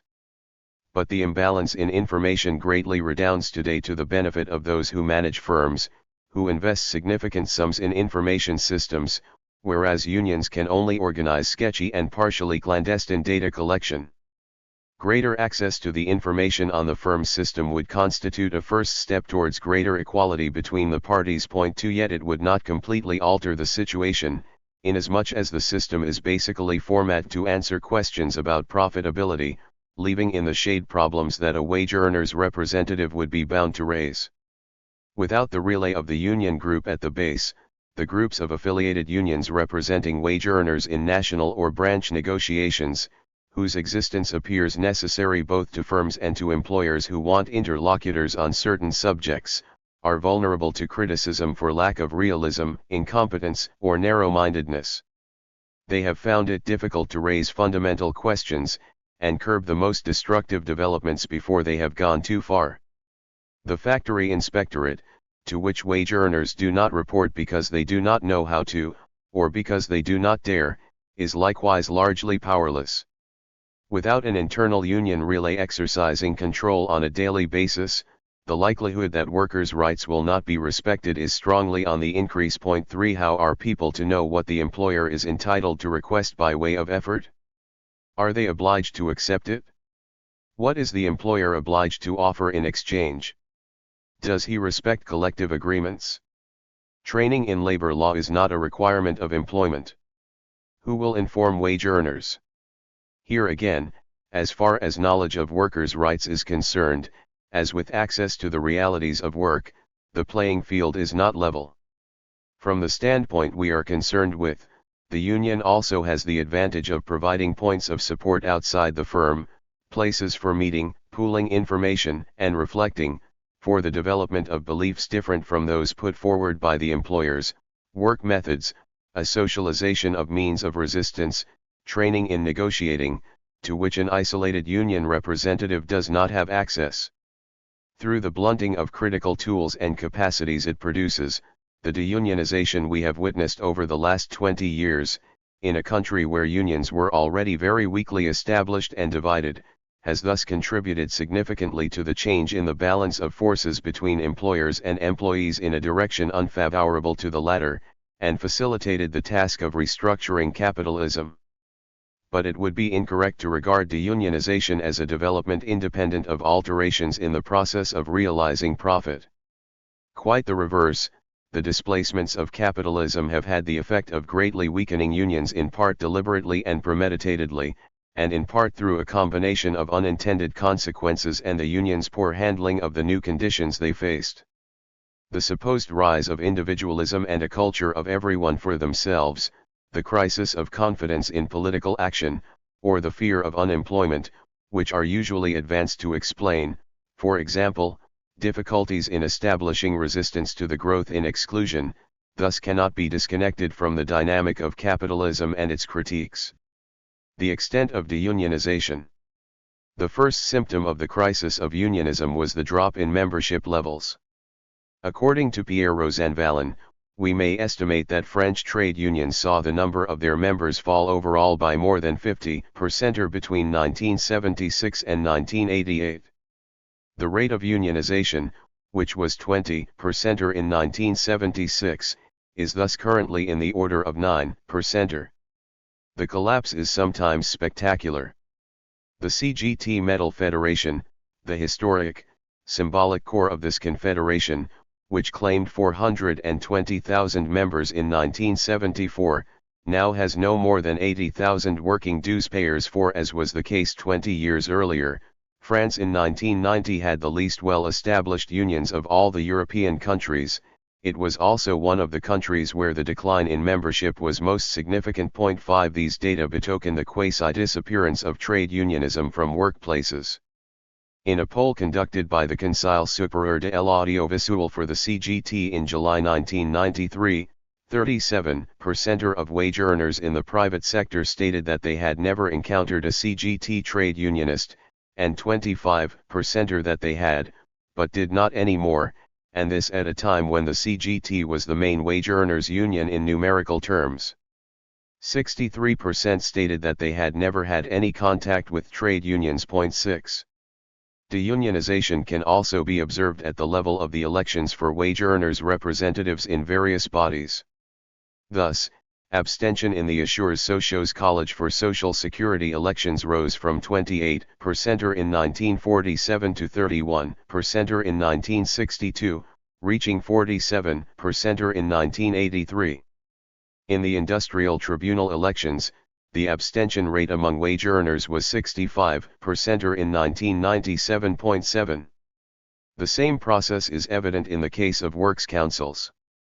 This election takes place in firms, which limits the amount of travel, and involves representation in an institution that is normally known to those who vote. The weight of abstentions is nevertheless on the rise, increasing by nearly 10 points between 1970 and 1990.8 in the votes cast. Non-union candidates have made strong gains, from around 14% to 28% between 1967 and 1992, this advance coming mainly at the expense of the CGT, which received 50% of votes at the beginning of the period as compared with roughly 22% in 1992.9. While works councils possess a considerable number of powers, for example, informing wage earners about the firm's economic results and defending jobs, wage earners experience them in the first instance through their social and cultural activities. In fact, this is the function declared most important by the largest number of voters. Only those elected on a union ticket identify some other function as their priority. 10 Since 1945, works councils have had the right, further extended by the ORA laws, to call upon outside experts to help them examine a firm's accounts, to analyze the validity of a redundancy plan, or the repercussions of the introduction of new technologies. Yet this right to expertise is very little used, by fewer than 9% of central works councils and fewer than 4% of plant councils. It is essentially used by councils comprising union members, with 55% of them availing themselves of it. 11 In fact, it is virtually only works councils where unions are present that concern themselves with issues of jobs or wages. 12 The decline of the unions in elective structures is thus also accompanied by a redefinition of their positive role at the expense of social vigilance and the protection of workers, since the role of existing institutions is being altered without having to change the legal rules. Observing that unions have always been weakly established, Certain analysts have sought to construe unions as structures whose legitimacy is elective, with the elector-slash-client relationship supplanting activist commitment. 13 But the rise in abstentions and the decline in the votes cast for unions reveal the weaknesses of this interpretation. Without a union presence in the workplace, elections on their own lose some of their meaning and effectiveness. The loss of audience measured by votes is in fact directly bound up with the collapse in establishment, for union groups can obtain votes only where they present candidates and, except in the case of the CGT, their audience has scarcely fallen in establishments where they are present. 14. The crisis in trade unionism, which has gone on deepening whatever indicators are used, would appear difficult to counter. Younger generations have never experienced very high levels of combativeness, and often do not know what a trade unionist looks like. Yet they are among the first victims of the problems afflicting the world of work. In the 1991 poll already cited, wage earners reveal a low level of optimism about a trade union revival, since 54% of those in the private sector think that unions will go on declining. 15 Even if confidence in trade union activity has been somewhat on the increase in recent years. 16 This does not extend to the youngest. To the question to prepare for your future and societies, whom do you most rely on? 8% of young people mentioned unions, which came far behind the family, heads of firms, friendships, elected officials, mayors and deputies, and the President of the Republic. 17.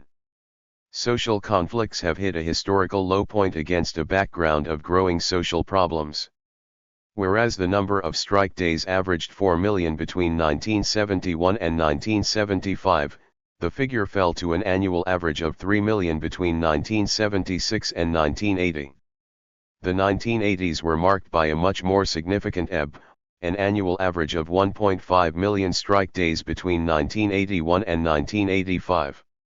This number fell below 1 million over the next 5 years, and even below 500,000 in 1992. Fewer than 700,000 were registered in 1990, a low that had not been hit since 1946. Since then, the ebb has continued. The recovery of 1995, with 2 million days, should not engender illusions. Fewer than 500,000 days were lost in 1996, and fewer than 360,000 in 1997, a year when scarcely 110,000 people went on strike. 18 This lower level of conflict is part and parcel of a reduced union presence. In fact, the presence of union representatives has the strongest influence on the likelihood of a dispute, which is lower when the representatives on the Works Council or workforce representatives have been elected without a union label.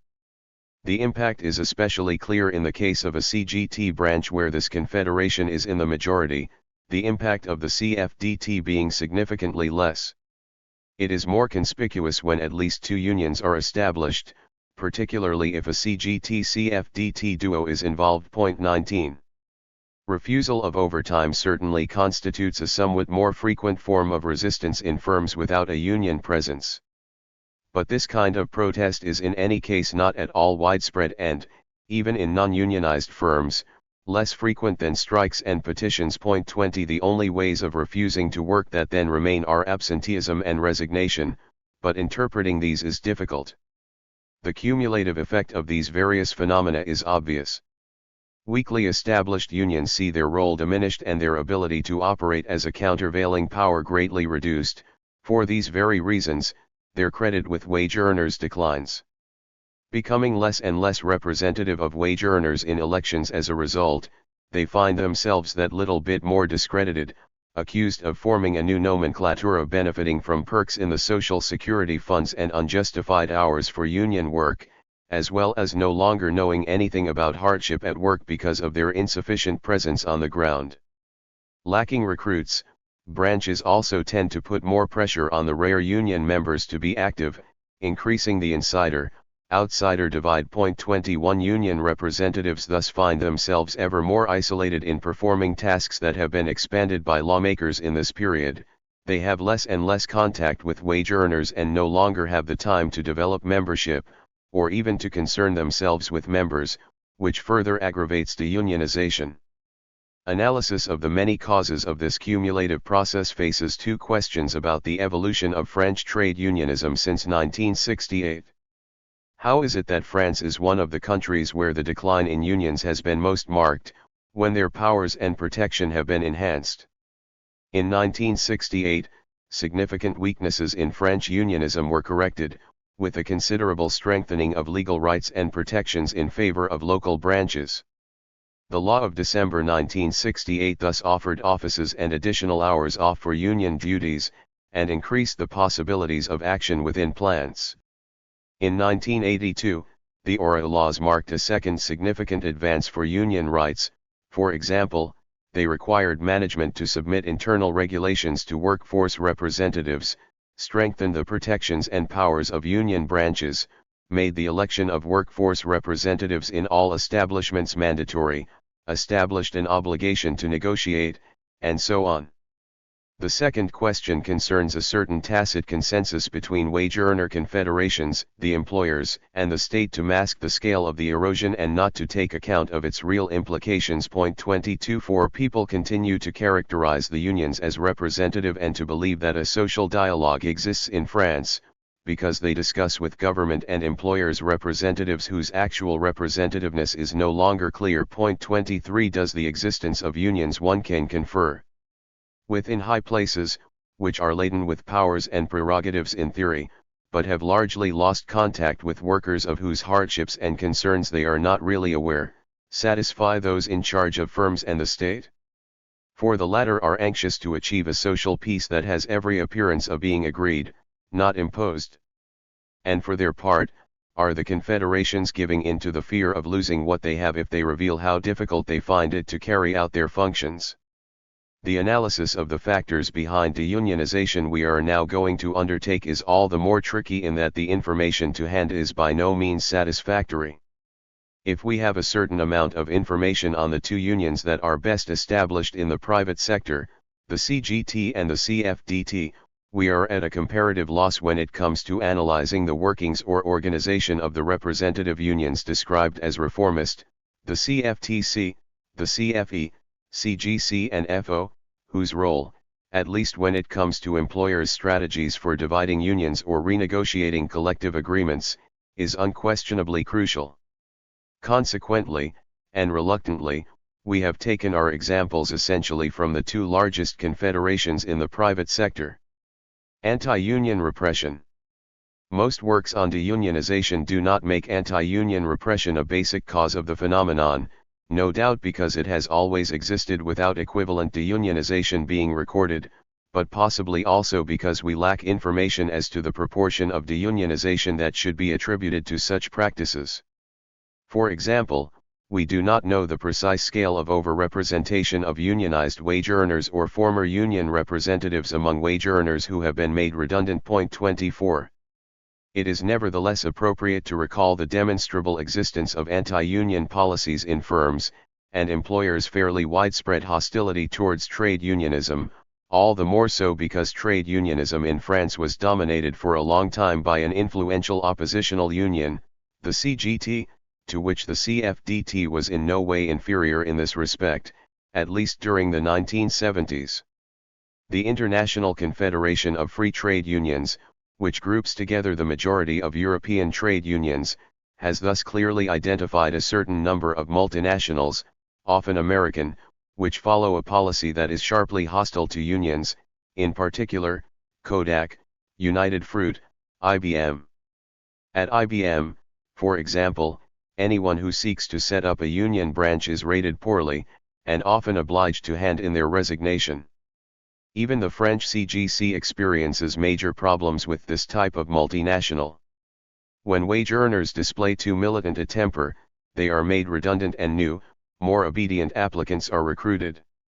Some firms also set up their own company unions, as did Citroën with the CFT, in order to obtain a union support. The repression of struggles by employers militia supported by the CFT has been the subject of black books published by the CGT and the CFDT. 25. More subtle, but no doubt more effective as well, is the use of informal systems of sanctions and rewards.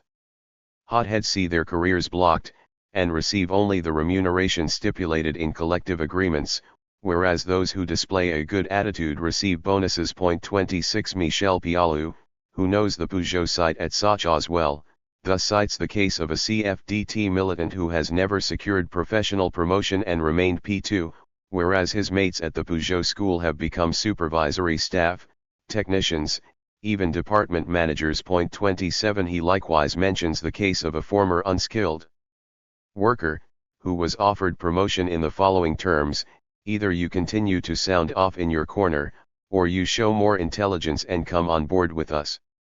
This was interpreted by the wage earner as follows: it was overalls or coat. I chose the coat.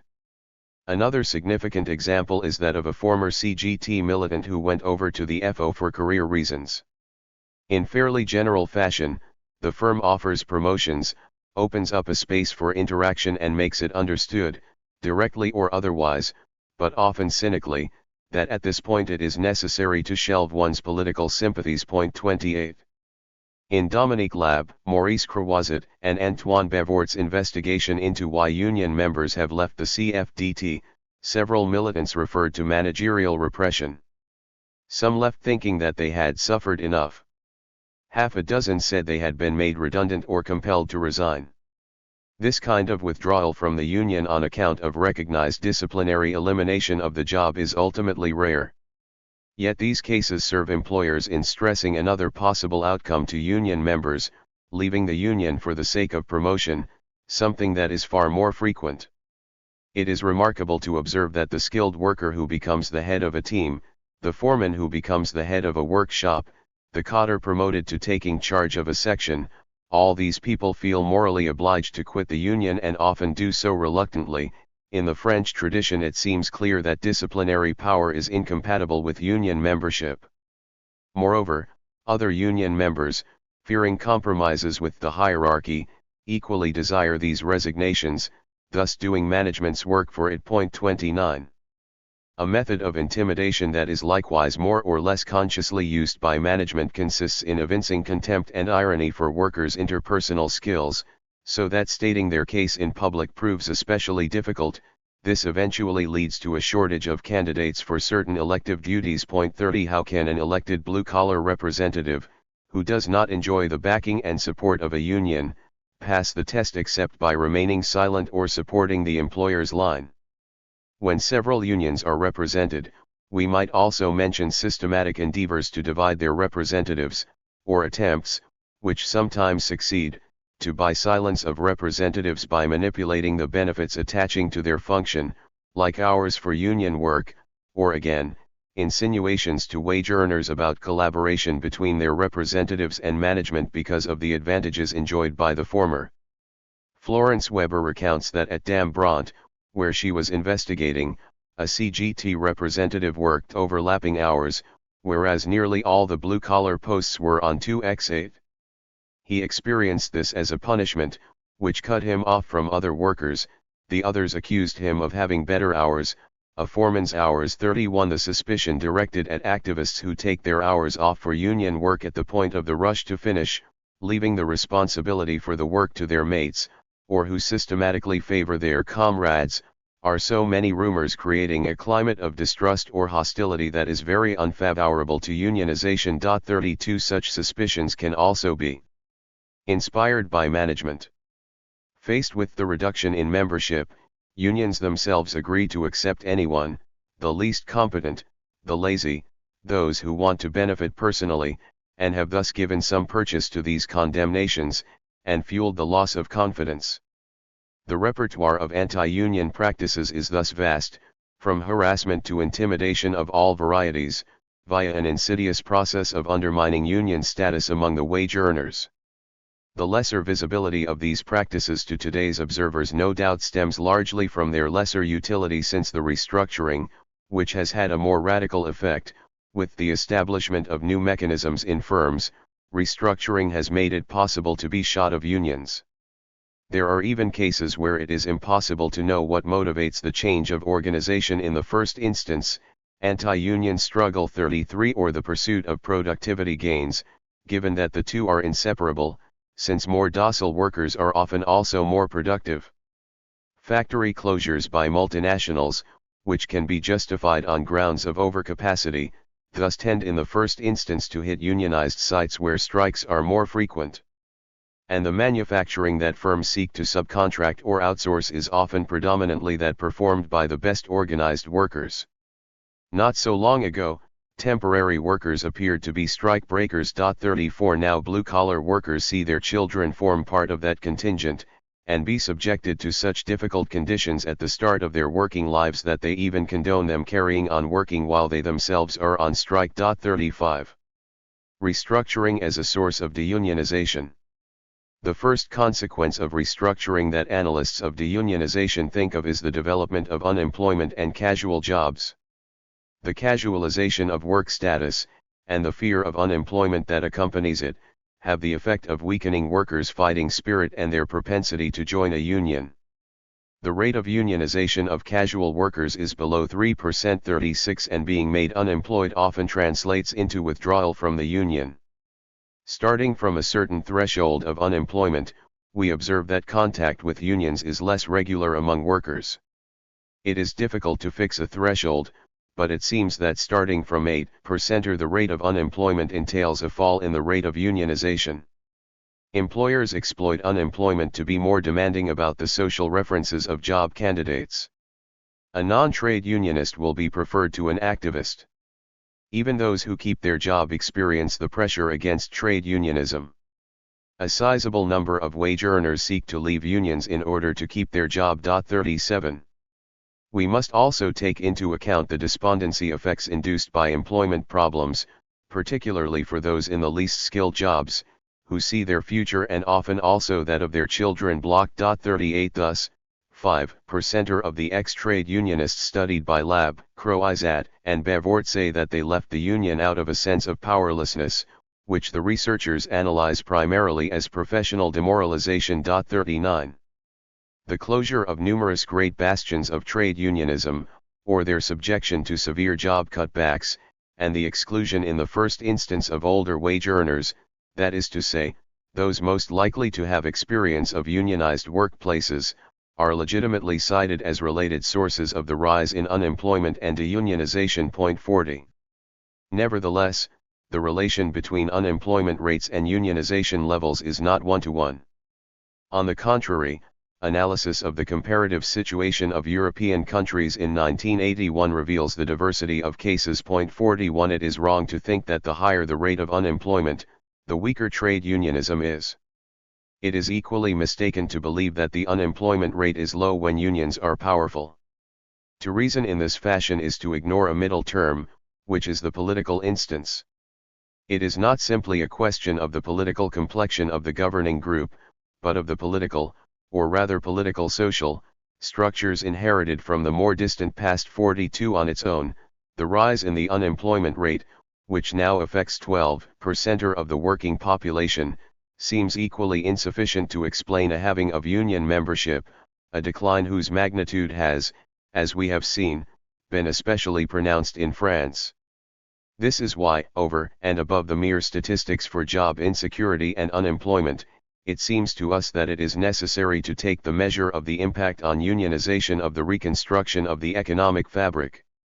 The transfer of jobs towards services and small and medium-sized firms, which, as we have seen, derives largely from a reconstruction of ways of producing, and only in part from the emergence of new needs, has had the consequence of locating wage earners in structures that are weakly unionized, without a tradition of opposition, and where increased job insecurity militates against any potential desire for organization. We know that the existence of representative institutions and unions grows with the size of the firm. Thus, in 1992, 83% of wage earners employed in establishments with fewer than 20 workers had no representative. The figure is still of the order of 48% for wage earners in establishments containing between 20 and 50.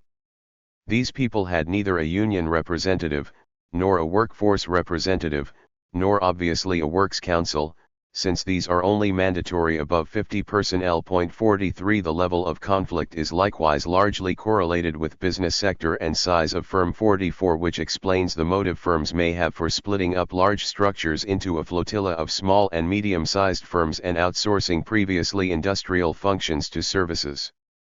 In addition, we know that, so far as is possible, employers avoid establishing new structures in towns that are too red or close to former bastions, because the risks of a strongly oppositional political culture there are demonstrable. 45. Workforce mobility, whether encouraged or forced, contributes in large measure to deunionization. 46 People arrive in workplaces where there is no local branch, and links with the union have disintegrated. The departure of a particularly effective union representative can be enough to bring about the death of a branch.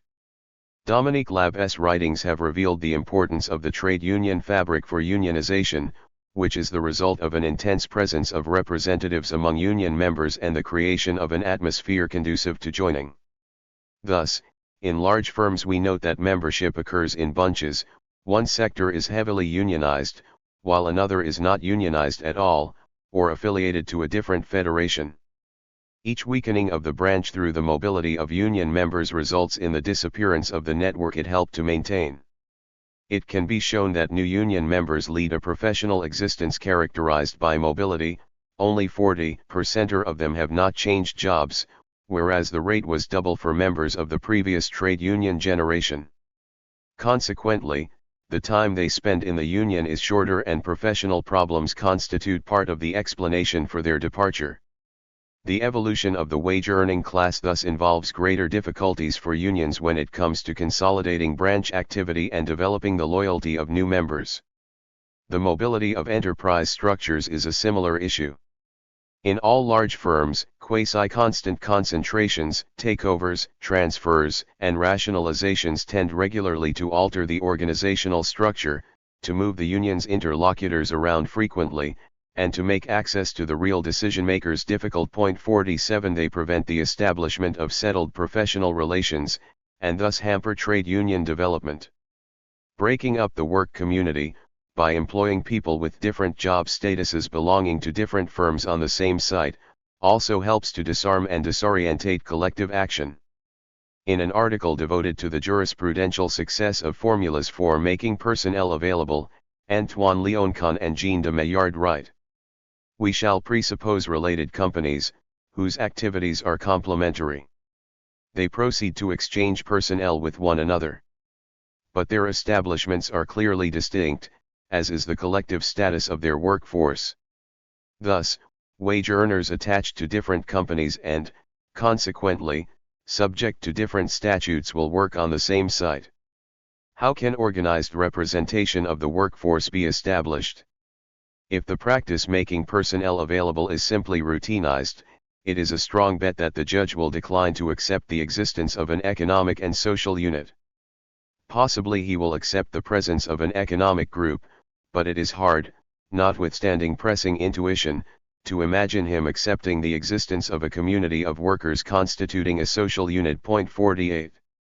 The separation between what Jacques Magaud calls legal ownership and real ownership tends to separate wage earners' demands from challenges to the organization of work, which are directed to those who assign duties. It thereby hampers the establishment of house agreements or collective agreements. It helps to make the issue of who is to receive the demand problematic, to reduce the negotiating capacity of the wage earners very severely, and to restore a margin of initiative to firms compared with a situation where all the wage earners belong to a single entity. 49 By making it difficult to identify the employer, it hampers the exercise of wage earners' collective rights. Membership of one and the same work community by all is dismantled by the new forms of organization, severely handicapping mobilizations. 50 Francis Ginsberger and Jean-Yves Podol's analysis leads to the same conclusions. From the mid-1970s onwards, there was a decline in collective negotiations, attributed by the authors in particular to the socio-economic restructuring that shattered the erstwhile unity of work collectives and brought about a decline in collective trade union strength. 51. Together with increased productivity and a reduction in the cost of operations requiring a minimally skilled workforce, The new ways of structuring firms have thus facilitated a widespread destruction of union opposition. The new forms of personnel management have had the same kind of effect. The circumvention of trade unions by neo-management. At the beginning of the 1980s, in most firms where it was practiced, the individualization of wages took the form of an enhanced role for immediate superiors in appraising wage earners. Once or twice a year, each wage earner reviews their situation with their superior, leading to a general appraisal. 52 For firms, this method of determining wages has the advantage of engaging the maximum number of wage earners in situations where they have to make judgments about colleagues and also, in a sense, about themselves. But wage earners obliged to appraise one another can also find it more difficult to forge a common front against central management. The development of additional pay based on meeting targets, whether these are individual or specific to a small group, has equally had the result of increasing the spirit of competition between groups and wage earners, as well as involvement in work, reducing the possibilities of combining or rebelling accordingly. The representative interviewed by Chiapello thus identifies the development of bonuses as a basic element in the loss of solidarity among blue-collar workers. 53 The introduction at the end of the 1970s, first of all in large firms, then in medium-sized firms, and, from the mid-1980s, in the public services, of workers' discussion groups, quality circles, and a whole sophisticated panoply of human relations tools has permitted greater control by managers, who are now much better informed than the unions about the workers' demands and discontents. 54 The purely local character of these bodies also makes it possible rapidly to avert the risks of any diffusion to other firms of information, discontent, or, when they exist, forms of resistance. Unions have seen their role diminish in proportion to the development of direct attention to demands. Wage earners today more often trust the hierarchies of firms to defend their interests than unions. 55 If there is no doubting the improvements facilitated by the establishment of more frequent communication, and the increased satisfaction of numerous wage earners at work, whose advice is now taken into account, it also turns out that in a fair number of cases demands have quite simply been nipped in the bud by intensive workplace control. Finally, a multiplicity of mechanisms, including the individualization of wages just referred to, have aimed to develop people's involvement in work, to encourage them to assume responsibility and exercise self-control. Preserving jobs or gaining access to new, more flexible and versatile ways of organizing work, which are gradually replacing the old Taylorist methods, has provided an opportunity to secure greater commitment in the work situation and a reduction in critical distance from it.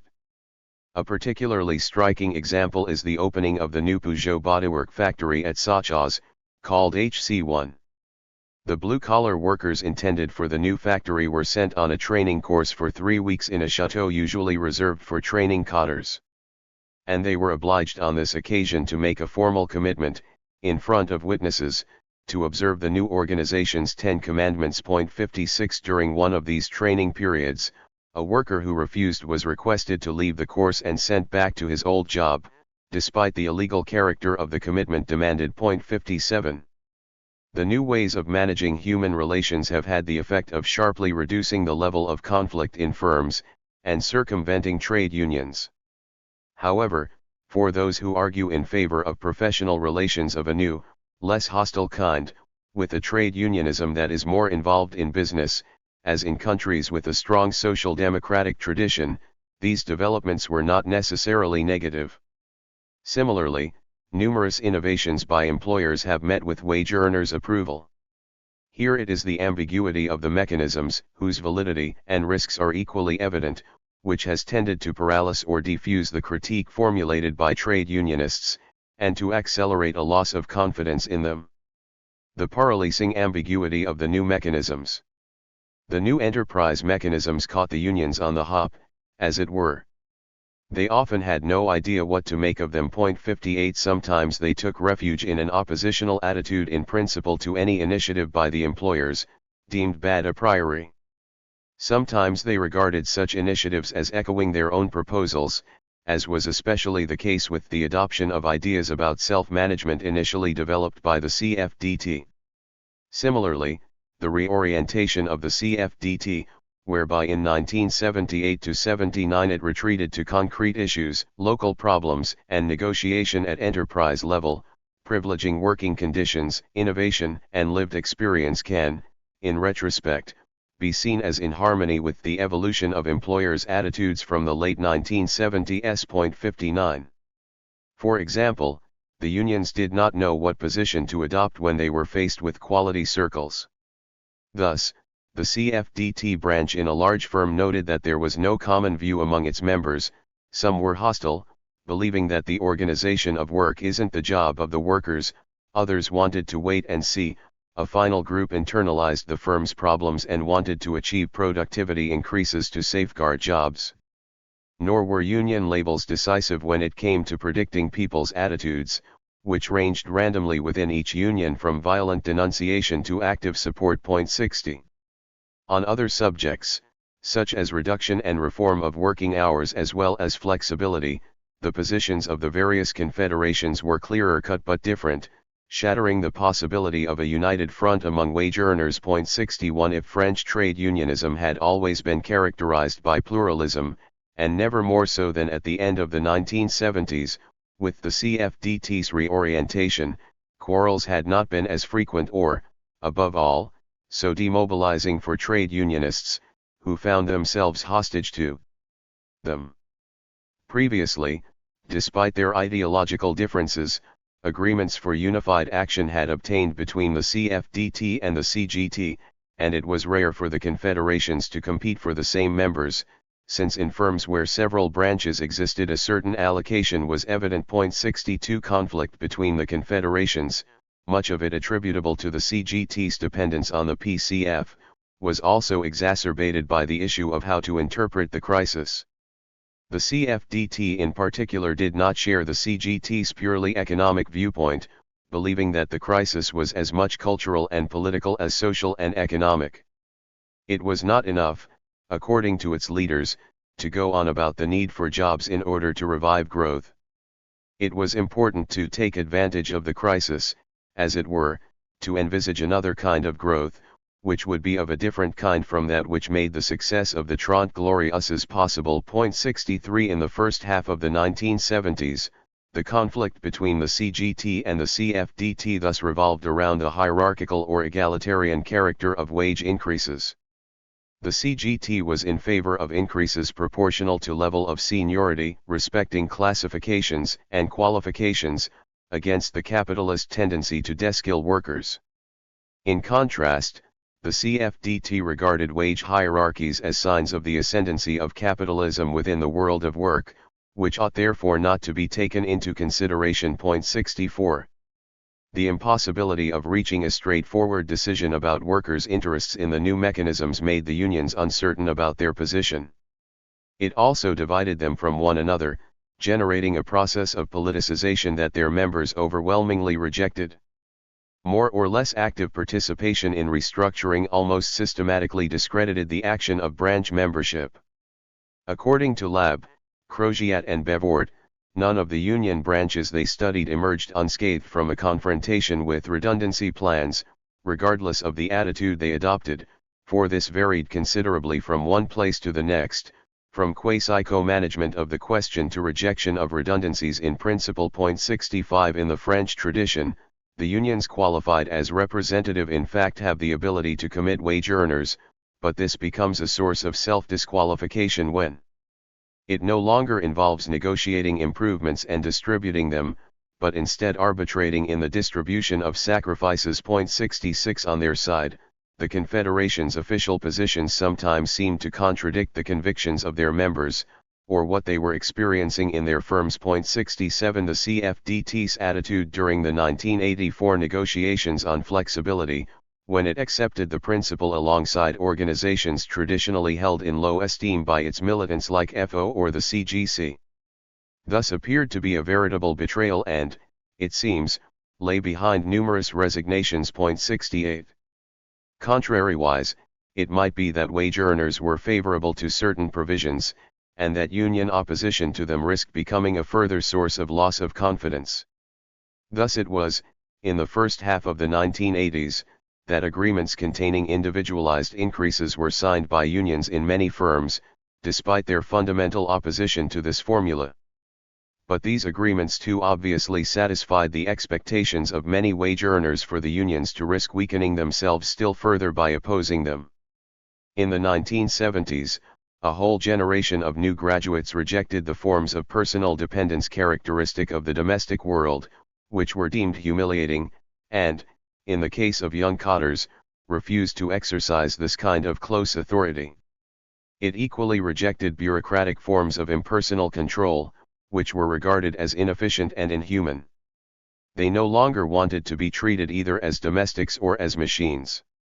Critiques were also formulated by women, who held paid jobs in increasing numbers, and were less and less disposed to accept the often abusive power, frequently accompanied by sexual harassment, brought to bear on them by petty tyrants, adjusters, foremen, head clerks, and so on. 69 They also wanted to see an increase in part-time work, in order to achieve a more balanced existence. These demands for liberation, the focal point of what we have called the artistic critique, were heard and partially satisfied. But their satisfaction had the effect of dividing wage earners and unions over their interpretation of the developments underway. As Pialu stresses, young semi- and unskilled workers recruited to Peugeot were comparatively won over by certain aspects of the new mechanisms: competition, the prioritization of individual success, the competitive spirit. 70 branches consequently found themselves shot through with a generational conflict, and experienced the utmost difficulty uniting wage earners. At least with the arrival of the left in government, the unions, the CFDT at their head, since it was very closely associated with the elaboration of the ORA laws, had the opportunity to pass on numerous ideas, and achieved an improvement in their status and prerogatives. But the legislative balance sheet was not as favorable as a mere reading of the law's content might lead one to suppose. For the way in which they were implemented, the tricks hit upon by employers to take advantage of them, and the weaknesses of the unions themselves resulted in a series of unforeseen consequences that some analysts identify as major causes of deunionization. The unforeseen consequences of legislative advances. In fact, it seems that in many respects these conquests did not bear the fruit expected of them, starting with the development of negotiations between social partners that was to give unions a prime position. The ORA laws thus sought to step up negotiation at enterprise level. 71 But the displacement of arbitration from the national level, where the unions were conspicuous and comparatively strong, to the local level, where they were generally weak, rendered them pretty much incapable of offering resistance to the employer's will.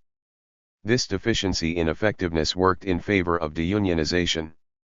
Yet at the outset, the ORA laws had seemed to employers to be very unfavorable to them. Witness the brochure published by CNPF in April 1983, which warned employers against laws that risk seriously compromising the efficiency of firms to the detriment of those who work in them and the whole national community. In particular, they feared, wrongly, it can be said in retrospect, that the ORA laws would strengthen the position of the unions as the sole interlocutors of firms, and thus compromise the restoration of managerial control and the establishment of discussion groups inspired by quality circles. The alteration in employers' attitudes to forms of negotiation was in fact well nigh complete. In the 1960s, they preferred sectoral negotiations, in order to avoid the best-placed firms economically becoming a reference point for the demands of wage earners from other firms. In the 1980s, by contrast, employers found it in their interest to negotiate at enterprise level, so as to be able to take more effective account of the constraints of the economic situation. 72. Moreover, at the same time as these laws presented unions as the natural interlocutors in negotiations, they legitimate consultation outside union structures, with wage earners' right of expression, something that was doubtless not irrelevant in the unions losing their audience. In fact, the modalities of the exercise of wage earners' right of expression had to be settled by means of collective negotiations. Yet if numerous agreements were made, they often assigned immediate superiors a leading role in the meeting. 73 Turning the right of expression into an ordinary tool in the panoply of participatory management. As for the principle of equality of treatment for all the confederations, practiced since the war for democratic reasons, but also out of motives that were less democratic, it was not transformed, even though it furthered the fragmentation and weakening of union representation and, above all, prevented the development of genuine collective negotiations, which were nevertheless at the heart of the Ora laws. Majority representation of wage earners is only very rarely taken into consideration by the right to collective negotiations, and in conditions that are so restrictive that they seem designed never to be fulfilled. Hence it is lawful for employers to conclude agreements with a union organization that in fact represents only a small minority of wage earners. In such a system, continuous state intervention remains inevitable. 74 Some, like Ginsburger, even believe that by issuing, before the Ora laws had even been voted, 7 edicts between January and March 1982 fixing the prescriptive content of what henceforth fell outside negotiation, the intended revival of negotiations was strangled at birth. For the partners most often made do with writing the new legal provisions into collective agreements. 75 This is typical of the dominant forms of social regulation in France, which assign the state a key role. In view of the union's weakness, itself bound up with a regulatory framework that does not encourage unionization, and maintains competition between confederations, it is clear that they would not by themselves have been able to obtain from employers the social advances decreed in the 1982 edicts. As a result, the state must intervene, and is the real motor of social progress, which in turn helps to discredit the unions. Other double-edged conquests involved an extension in the scope of union activities and an increase in the means put at their disposal, notably through hours allowed for union work. These measures facilitated the emergence of full-time trade unionists accumulating hours for union duties from several representative bodies, and spending their time in meetings. Professionalized and technicized, by the same token they lost contact with members and no longer had the time to collect stamps, recruit members, and so on. From the standpoint of firms and wage earners, the French system of representation is top-heavy and scarcely intelligible, characterized by the coexistence of numerous bodies with different spheres of activity. But although this multiplicity impedes effective action, the unions are attached to it because of the powers it involves and the many opportunities it offers for protecting certain wage earners. The passage on December 20, 1993 of the Giroux Law, relating to firms with fewer than 200 wage earners, sought to remedy the situation by giving heads of firms the right to decide unilaterally that workforce representatives were also the wage earners' representatives on works councils.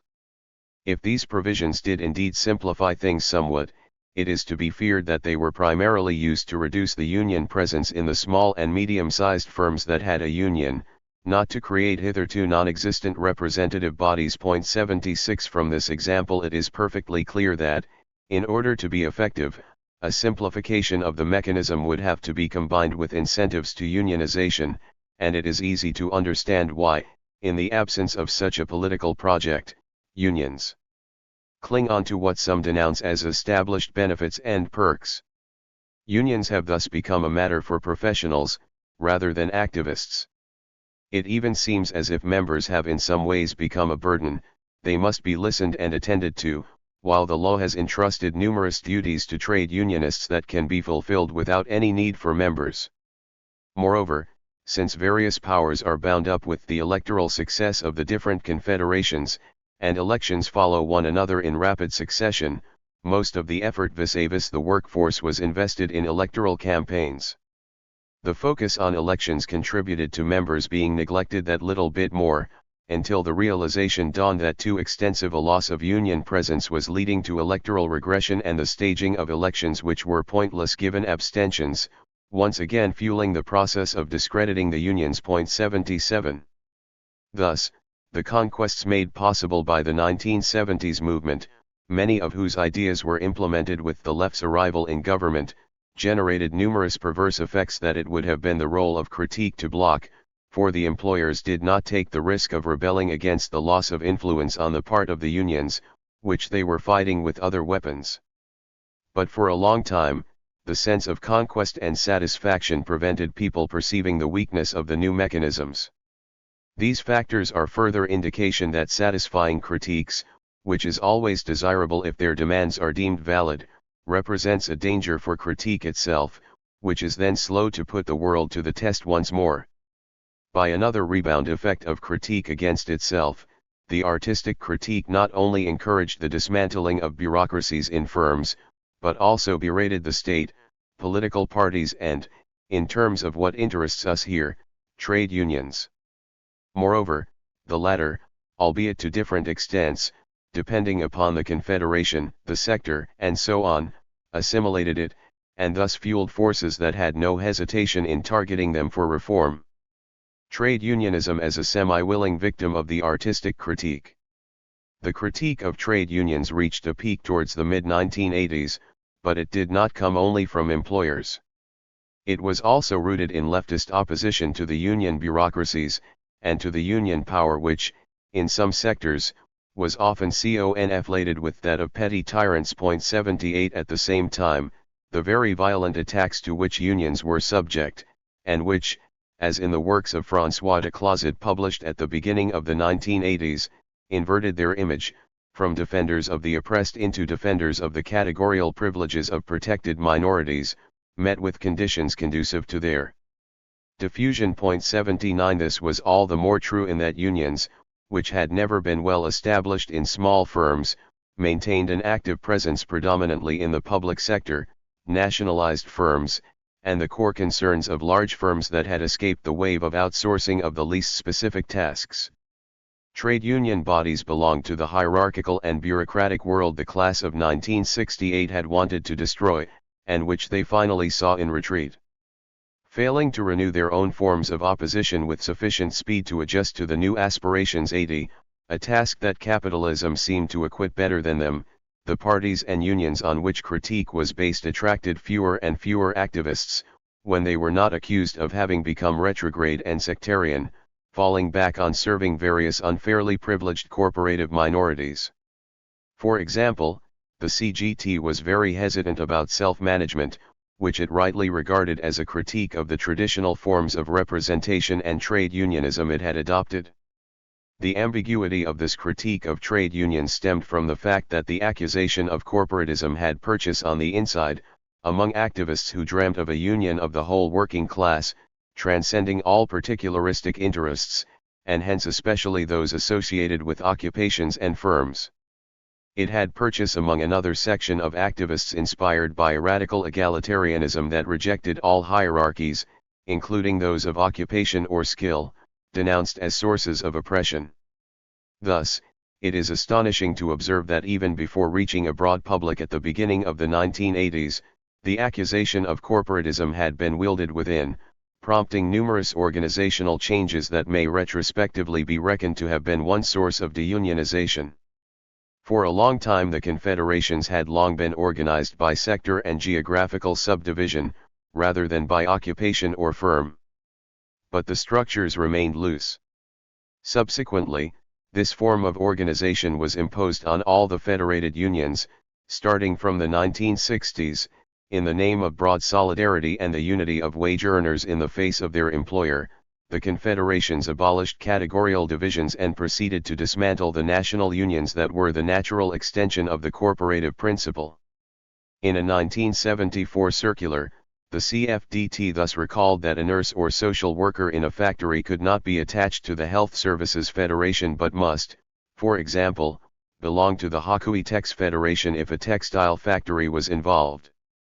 The same thing happened with social workers in the CGT. In 1969, the Confederation asked its national union to dissolve itself and to distribute members into federations corresponding to their respective employers. This kind of requirement led to certain transverse occupations like social workers, but also computer scientists, trainers, marketing personnel, and so on, not having representation. 81.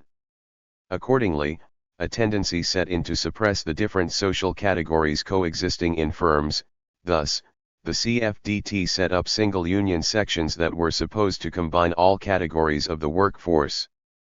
But this noble idea was not a success, because members wanted somewhere where their specific professional problems could be addressed. 82 In the same years, The CGT had the utmost difficulty taking account of the particularities of certain groups, notably cottars, who, despite the UJIC's existence, found it difficult to get a hearing. 83.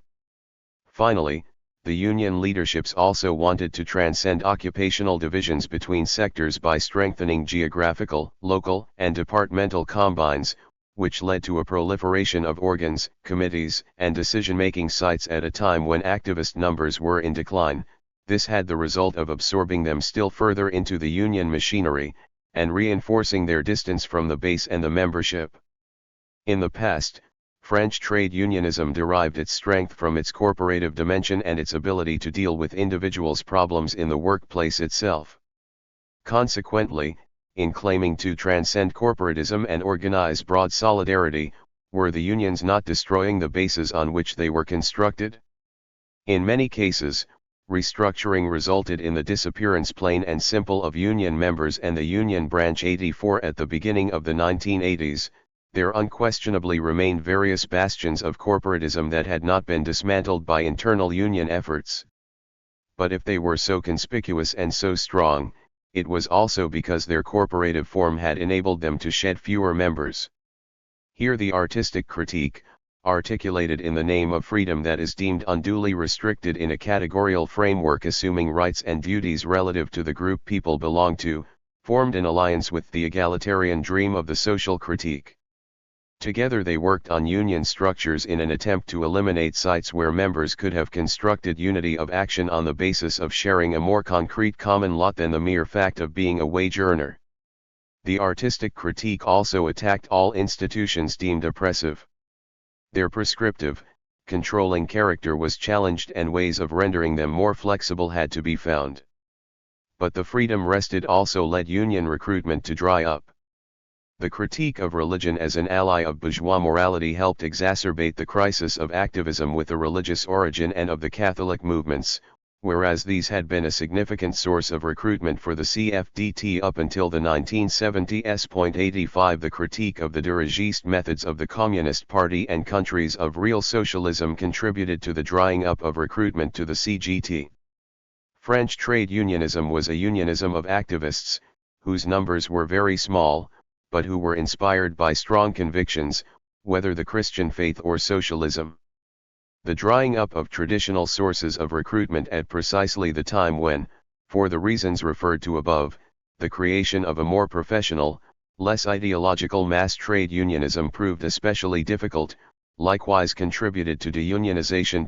86 As for the critique of the family, it ran through each union branch in the form of a generational conflict that cannot be separated from two other processes, the rejection of traditional Catholic morality and the rejection of parents' working-class culture, or from the state of the labor market and the practice of remunerating and managing wage earners according to their age, which, as we have seen, had the effect of intensifying the competition between young people and their elders. 87.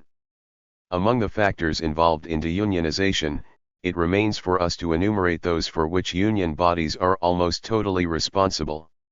Here we are not dealing with maneuvers by the employers, which directly or indirectly weakened branch cells, or with the unintended consequences of legislative progress or the critical successes of the 1970s. What is at issue is malfunctioning of the unions. Although it is not directly connected with capitalism's displacements and the changes in critiques of capitalism, we must briefly consider it in the framework of this study, since there is no question that played a role in weakening critique, and hence helped to brush aside the resistance that endeavors to restructure capitalism might have encountered. Union malfunctions not conducive to unionization. A first malfunction is to be found in the blindness that the unions displayed, incapable as they often were of getting the measure of the concerns of wage earners, and hence of defending them, in their manifest lack of understanding of the problems of certain occupations, or certain categories of wage earner. We have already mentioned the difficulty finding a place in the union movement faced by people in transverse occupations, by cottars and engineers, or by the young. Christophe Degers also accuses the union movement of refusing to consider the risks for mental health entailed by work. 88.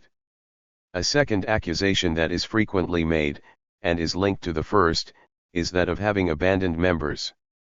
As Lab stresses, more than a third of the membership did not leave of its own accord, rather, it was the union that left them. In fact, we met a lot of people who did not regard themselves as having resigned. People were no longer coming to ask them to pay their subs, the branch was not meeting or they were not summoned to meetings, there was no longer anyone on duty, no one answered the phone. The end of the unions was, in the first instance, the end of activism. 89 In addition to the reasons already adduced for this transformation of trade unionism, we must also mention a trade union ideology, fairly widespread at the time, derived from the myth of the glorious day or the general crisis of capitalism. According to this conception, there is no point seeking to adapt to changes in society, it is sufficient to await the moment when the contradictions of the system will provoke a kind of general uprising. The job of trade unionists is not to resolve problems, on the contrary, they must help the contradictions to mature and explode. 90 This kind of ideological blockage, which is also mentioned by Degers and all those who construe obstinate workerism, especially in the CGT, as one of the factors in the crisis of trade unionism, is part and parcel of the difficulty in developing social critique to tailor it to the new world. On some points, the unions evolved rapidly, as is indicated by the development of a professional trade unionism. On others, they exhibited dreadful inertia, proving incapable, for example, of renewing their doctrines and analyses at a time when the world of work was being profoundly transformed. It was as if the instances that supported social critique no longer possessed the requisite intellectual tools to understand what was being implemented, having in fact been constructed by a kind of isomorphism in close proximity to the industrial world ideologically, if not numerically, dominated by the planned large firm, which employers were precisely in the process of revolutionizing. Why they were unable to renew themselves ideologically with sufficient speed, whether because they had lost contact with their members, or because their previous analyses prevented them from realizing what was happening, is difficult to determine. No doubt the two phenomena were mutually reinforcing. Dominique Lab finally invokes the co-option practices of the union confederations. Whatever the confederation, officials at each level are chosen by the higher level, never by the members. Hence it is the local or departmental union, not the branch, that appoints union representatives, who in order to keep their post must please their union superiors, not their base. A common feature of the current leaders of confederations is that they have spent the bulk of their working life in union apparatuses, far removed from their original work environment. To conclude, we must mention a final critique directed at politicization and its excesses, which in fact covers numerous grievances, the link between the CGT and the PCF, which became increasingly burdensome as French communism immured itself in support for the Soviet Union, the less solid but nevertheless real link between the CFDT and the PS91 which brought discredit on the CFDT during the political switch of 1983, the turf war conducted by CFDT and CGT branches after years of joint action. What seemed normal in the 1970s, that is, union support for a political project, which, at the time, attracted numerous members, rebounded on the union movement in the 1980s, when political perspectives became blurred, giving free rein to the accusation of politicization. Trade unionism should have been the premier force attempting to curb or correct the dismantling of the world of work induced by capitalism's displacements. It should likewise have mobilized to prevent its own rout, which was in part inscribed in the new enterprise practices. But the successes scored by the bilateral critique whose vehicle it had been, the gains achieved by the social critique as regards union institutionalization, or the adoption of certain proposals from the artistic critique, made the assessment of novel developments difficult, and delayed realization of the unintended consequences they might entail. The world having in part changed under the impact of critique, the critique was slow to reconstruct itself, and confront the new tasks that fell to it. One reason for this slow response lies in the deconstruction of the forms and methods for establishing equivalence, which on the one hand permitted comparison between situations, and, consequently, stimulated a sense of solidarity, and favored collective mobilization, and on the other supplied tools for interpreting management measures and initiatives. Among the equivalences that were deconstructed, particular significance must be accorded to one which, far from being limited to the space of the firm, had for a century and a half played a central role in the ordinary interpretation of society and which, since the war, had in a sense been integrated into the very structure of the state: social classes. These classes delimit groups of people in the social arena occupying different positions in the division of labor, property relations, and the distribution of resources that might yield a profit. The space of social classes, which, until the 1980s, had constituted a common framework of reference that was both practical and cognitive, particularly in the form given them in the 1950s by the INSEE's classification of socio-professional categories, had in fact become blurred, and was no longer self-evident. 2. Calling social classes into question. As in the case of deunionization, changes in capitalism must be regarded as one of the causes of the crisis in the model of social classes. Displacements towards new forms of test during the 1970s and 1980s not only affected the selection of the employable and unemployable and, for those who kept their jobs, routes to success or marginalization. They not only helped to reduce the union's presence and audience. They also altered the frameworks in which society was conceived in discourses about the social world and scholarly analyses. In talking about society, people were at least tacitly agreed in a very general way, in previous decades, in referring to a nation-state where the main divisions were represented by classifications of social classes, or socio-professional groups at any rate. The representation of society as a set of social classes in the framework of a nation-state. From the mid-1930s onwards, the existence of social classes and the need to accord them official recognition was the subject of almost general agreement, even if the nature of these classes, and especially their conflictual or complementary character, continued to fuel often violent disputes between Marxists on one side and corporatists, neo-socialists or social Catholics on the other. 92 A conception of society became established. A society is a set of socio-professional groups in the framework of a nation-state. This society is a good one when the relations between the groups who compose it can be justified by reference to an approximately equal share of private and public goods and, where these exist, the fruits of growth calculated on a national basis. The state is the arbiter of this balance and, consequently, of social peace. It therefore plays a preponderant role in the system of social regulation, and particularly in the system regulating industrial relations, as is attested by the fact that the economic organizations, wage earners' trade unions and employers' organizations, negotiate at national level under state auspices. The slow progress in establishing this conception, which, in France at least, took more than a century, is explained by the fact that it had to be constructed against the conception of national representation derived from the French Revolution. According to this conception, the nation is composed of citizens whose political qualification presupposes that they are separated from all local or professional attachments referring to private interests, so that they can address themselves to the general interest. There is no room for the representation of interests and, consequently, no room for the recognition, institutionalization, and representation of socio-professional groups.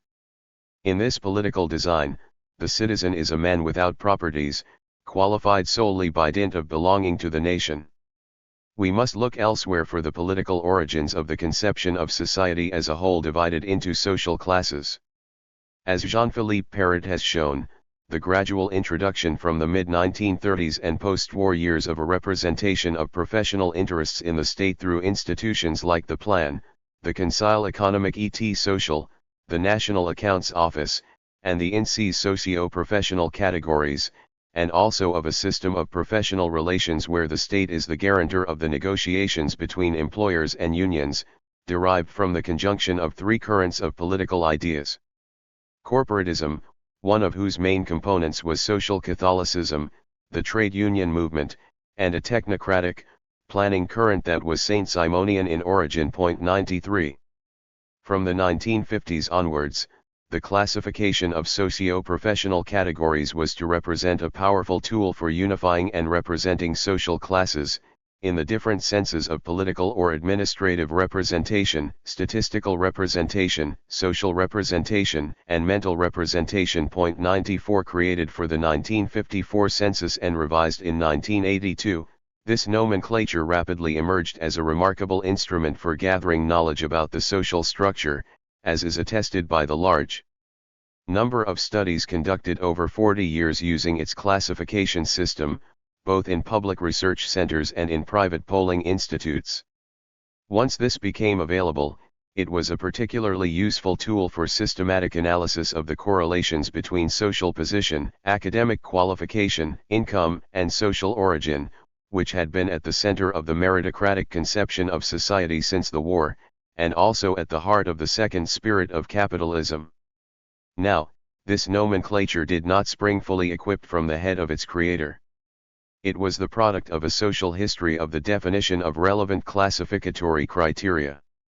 Alain Desrosiers describes the 3 steps required for the production of the 1954 nomenclature. 95 The first was marked by the organization into professions that obtained under the Ancien Regime, whose persistence is evident throughout the 19th century despite the abolition of guilds by the Le Chapelier law of 1791. This made possible an enumeration of professions. Within each profession, no distinction was as yet made between masters and journeymen, contrary to the future separation between employers and employees, and hands were separated from professionals, unlike another categorization that was to become established later, in which unskilled workers were assimilated to skilled workers to constitute a working class. The second step consisted in the separation of employers from wage earners, non-wage earners from wage earners. But this became possible only with the advent of labor law and the clearly codified definition of the wage-earning class towards the end of the 19th century. The third step leading to the nomenclature of socio-professional categories was characterized by the codification of a hierarchy within the wage-earning class, according to levels that were bound up with the duration and type of training. The distinction between workers and employees constructed around the manual/non-manual dichotomy was already in use, but the sets of workers and employees were not hierarchically organized in the way we are familiar with today, that is to say, where workers are concerned, the series laborers, semi- and unskilled workers and skilled workers, and where employees are concerned, the series employees, intermediate professions, and cotters and higher intellectual professions. This third step extended from the 1930s to the 1950s, relying on the Paradis agreements and the framework of the classifications written into collective agreements. These agreements, established by law in 1919, issued in results only after the Matignon agreements in 1936-96 and became one of the main institutions on which social relations were based after the war. In 1946, the Paradis Croisat decrees established classifications for calculating wages, partly in order to ensure that the sacrifices entailed by reconstruction will be fairly distributed. Thus, they extended to all sectors levels of blue-collar skills inspired by the 1920s collective agreement in metallurgy. Each sector was to append lists of occupations to each skill level. The post-war period equally saw the creation of works councils, whose representatives were elected by wage earners divided into 3 colleges, once again crystallizing boundaries between groups of wage earners.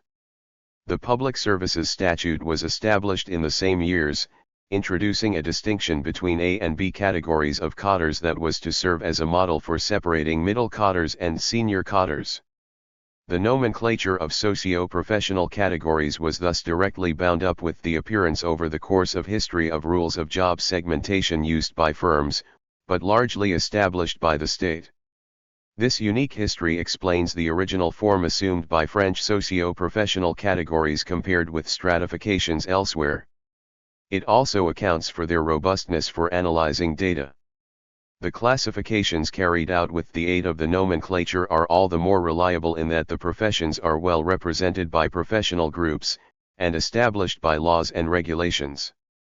Thus, it has been shown how the most salient groups and classes of the 1970s, those whose existence was simultaneously acknowledged by political partners, professional representatives, statisticians, or sociologists, and ordinary people, were the object of a prolonged labor of construction and institutionalization. Take, for example, the category of cottars, which is very heterogeneous in most respects.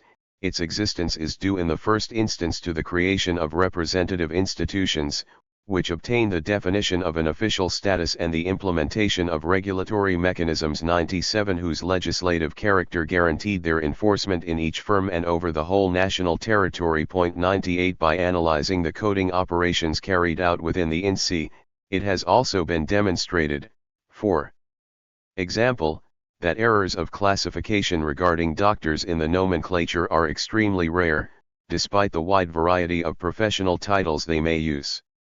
For the requirement that one must be a doctor of medicine in order to practice is a powerful instrument for determining the contours of the profession. 99. Collective agreements represent a crucial link between the socio-professional categories, aiding statistical work and offering a representation of society in terms of social classes 100 and enterprise practices, because in a sense they are guarantors of the soundness of statistical classifications within the wage-earning class. Contracts developed and signed in professional life between professional organizations representing the employers and wage earners represented by trade unions, their purpose is to deal with the whole set of conditions of employment and work. In particular, they use classificatory grids, and categorize the different jobs and occupations of the firm or sector, according to a division and a minute specification of the tasks and duties of wage earners. They distinguish different conventional regimes according to a division in terms of categories, within which skill levels are differentiated. Skill levels pertain to posts, not to the people who occupy them, even if reference may be made to academic qualifications in their definition.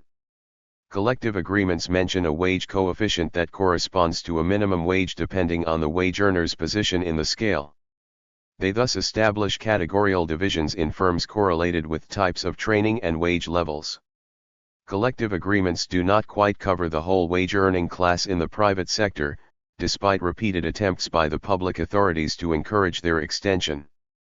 In 1993, there were 13.5 million wage earners in the private sector, and it was estimated at the time that around 800,000 of them were not covered by any agreement. 101. The resonance of this model in ways of thinking is clear. On the one hand, socio-professional categories constitute the largely implicit format on which what might be called the ordinary sense of the social structure rests. 102 On the other hand, French sociology of social class, which flourished in the 1960s and 1970s, employs and theorizes the implications of this analytical framework. Thus, for example, the emphasis in work by sociologists of social mobility on the distinction between the space of social positions and the properties of their potential occupants reproduces, at a theoretical level, the distinction to be found in collective agreements between the specification of work posts and the professional qualification of those fit to hold them. Similarly, a notion like social trajectory generalizes the modes of promotion or career that were extended in the same period from the public sector to large firms, where they feature in collective agreements. The crisis of the model of social classes. Whereas social classes were highly pervasive in the 1970s, not only in the social sciences, where they were the subject of a large number of works, but also in literature, the media, or cinema, they gradually faded from the field of representation. In the second half of the 1980s, respected, esteemed analysts could seriously believe and claim that they no longer existed. The rise in blue-collar workers' living standards since the war, their access to certain consumer goods like cars or televisions, the improvement in the comfort of housing, together with the regular decline since 1975 in the number of such workers, paved the way for a theory of the absorption of all classes, especially the working class, into a vast middle class. Opinion polls conveyed the idea that class consciousness was declining. Comparison between a 1966 IFOP survey and several SOFRA surveys demonstrates a rise in the sense of not belonging to a class 103, with those who state that they do belong to a social class increasingly referring to the middle class, which can in a way be interpreted as the negation of class consciousness, since there is no opposition to another class. 104 The phenomenon seems all the more striking in that the percentage of blue-collar workers who say that they belong to the middle classes rose from 13% in 1966 to 30% in 1994.105. In this way, the Lewis Stern study group was also able to question the vision of a society divided into social classes in its 1990 publication. 106. Pierre Rosanvallon, for his part, endeavors to show that classes have been dissolved, and that society is no longer composed of anything more than a collection of individuals who can no longer be aggregated into classes, or who all belong to the same middle class. 107 To demonstrate the inadequacy of the nomenclature of socio-professional categories, he cites, for example, income statistics for the intermediate professions, and observes that 21% of cotters are situated below the median wage level of intermediates, while 14% of blue-collar workers exceed it. 108 Rosanvallon's position is radical in that his goal is not to encourage a reconstruction of statistical categories, but quite simply to dispense with them. Income level, cultural capital and socio-professional category are no longer as clearly correlated as in the past, making society less easy to read. It is no longer collective identities that have to be described, but individual trajectories. When the cognitive returns of imposing statistical machinery are diminishing, it is time to revert to a new use of monographs, in order to arrive at a sensitive appreciation what might be called the grain of the social. 109 Now the only thing that is thought to count is individual trajectories, which cannot be grouped into a category, they excluded, for example, in fact being nothing more than a collection of individuals who have experienced failures in their lives, without it being possible to construct a homogeneous class out of them. 110. In the work of representing social classes, sociology's role was at once passive and active. It was passive in the sense that, less autonomous than it often claims to be, it gradually ceased to be interested in classes as they, in their traditional contours, came to be less represented in society. It was active in the sense that sociology makes its own contribution to the task of selecting and representing what matters socially. By ceasing to offer a representation of classes, it thus contributed to their erosion. In this respect, the case of sociology, which, as a discipline claiming scientific validity, should be under an obligation to account for the changes that affect it, is exemplary.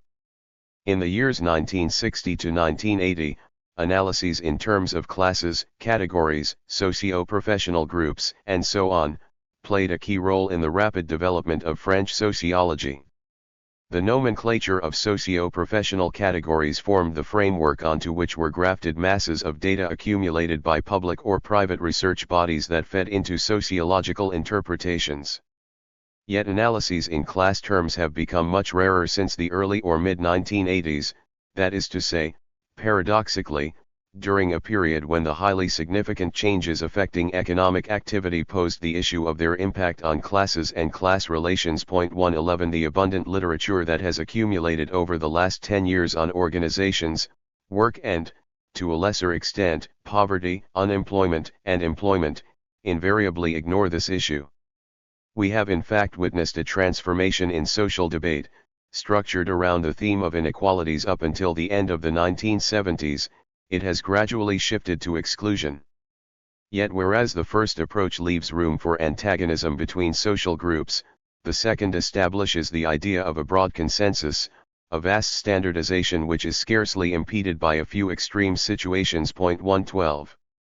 The disappearance of social classes is even more palpable in social philosophy, not to mention the media or political discourse, particularly that of the Socialist Party, which was in power for most of the 1980s. By broadly developing subsidies for targeted employment, public policy has in effect aided this process, for it is less and less concerned with the distribution of effort and profit between social groups, and focuses its action instead on those most in need. The role of capitalism's displacements in the process of deconstruction of social classes. If we accept that social classes are not formations which derive from external causes, by a process that is, as it were, natural, but that their institution is dependent upon a labor which forms and represents them, especially, in France, in the state, it will readily be accepted that the transformation of capitalism referred to above has contributed, to an extent that is still difficult to gauge, to blurring the focal points around which class identities were constructed, and to challenging the validity of the equivalences on which perceived similarities in condition were based. Despite their comparative weakness at the beginning of the period, unions played a significant part in the work of representing different classes or socio-professional groups. They did so by ensuring their representation in the negotiating bodies umpired by the state, but also by contributing to the formation of social representations by highlighting the similarities associated with membership of a group. Deunionization thus also means that unions have gradually lost their ability to preserve identities which were largely bound up with the hitherto tacitly acknowledged isomorphism between representatives and represented.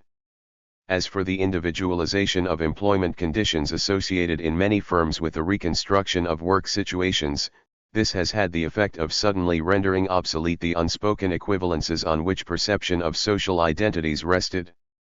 The fading of institutional boundaries, the division into smaller, more temporary units with less consolidated relations between them, these have helped to obscure comparisons between conditions that were based on established classifications. Nor should we underestimate the role played in the erosion of social identities by the new sensitivity to differences, stimulated by increased competition on the labor market.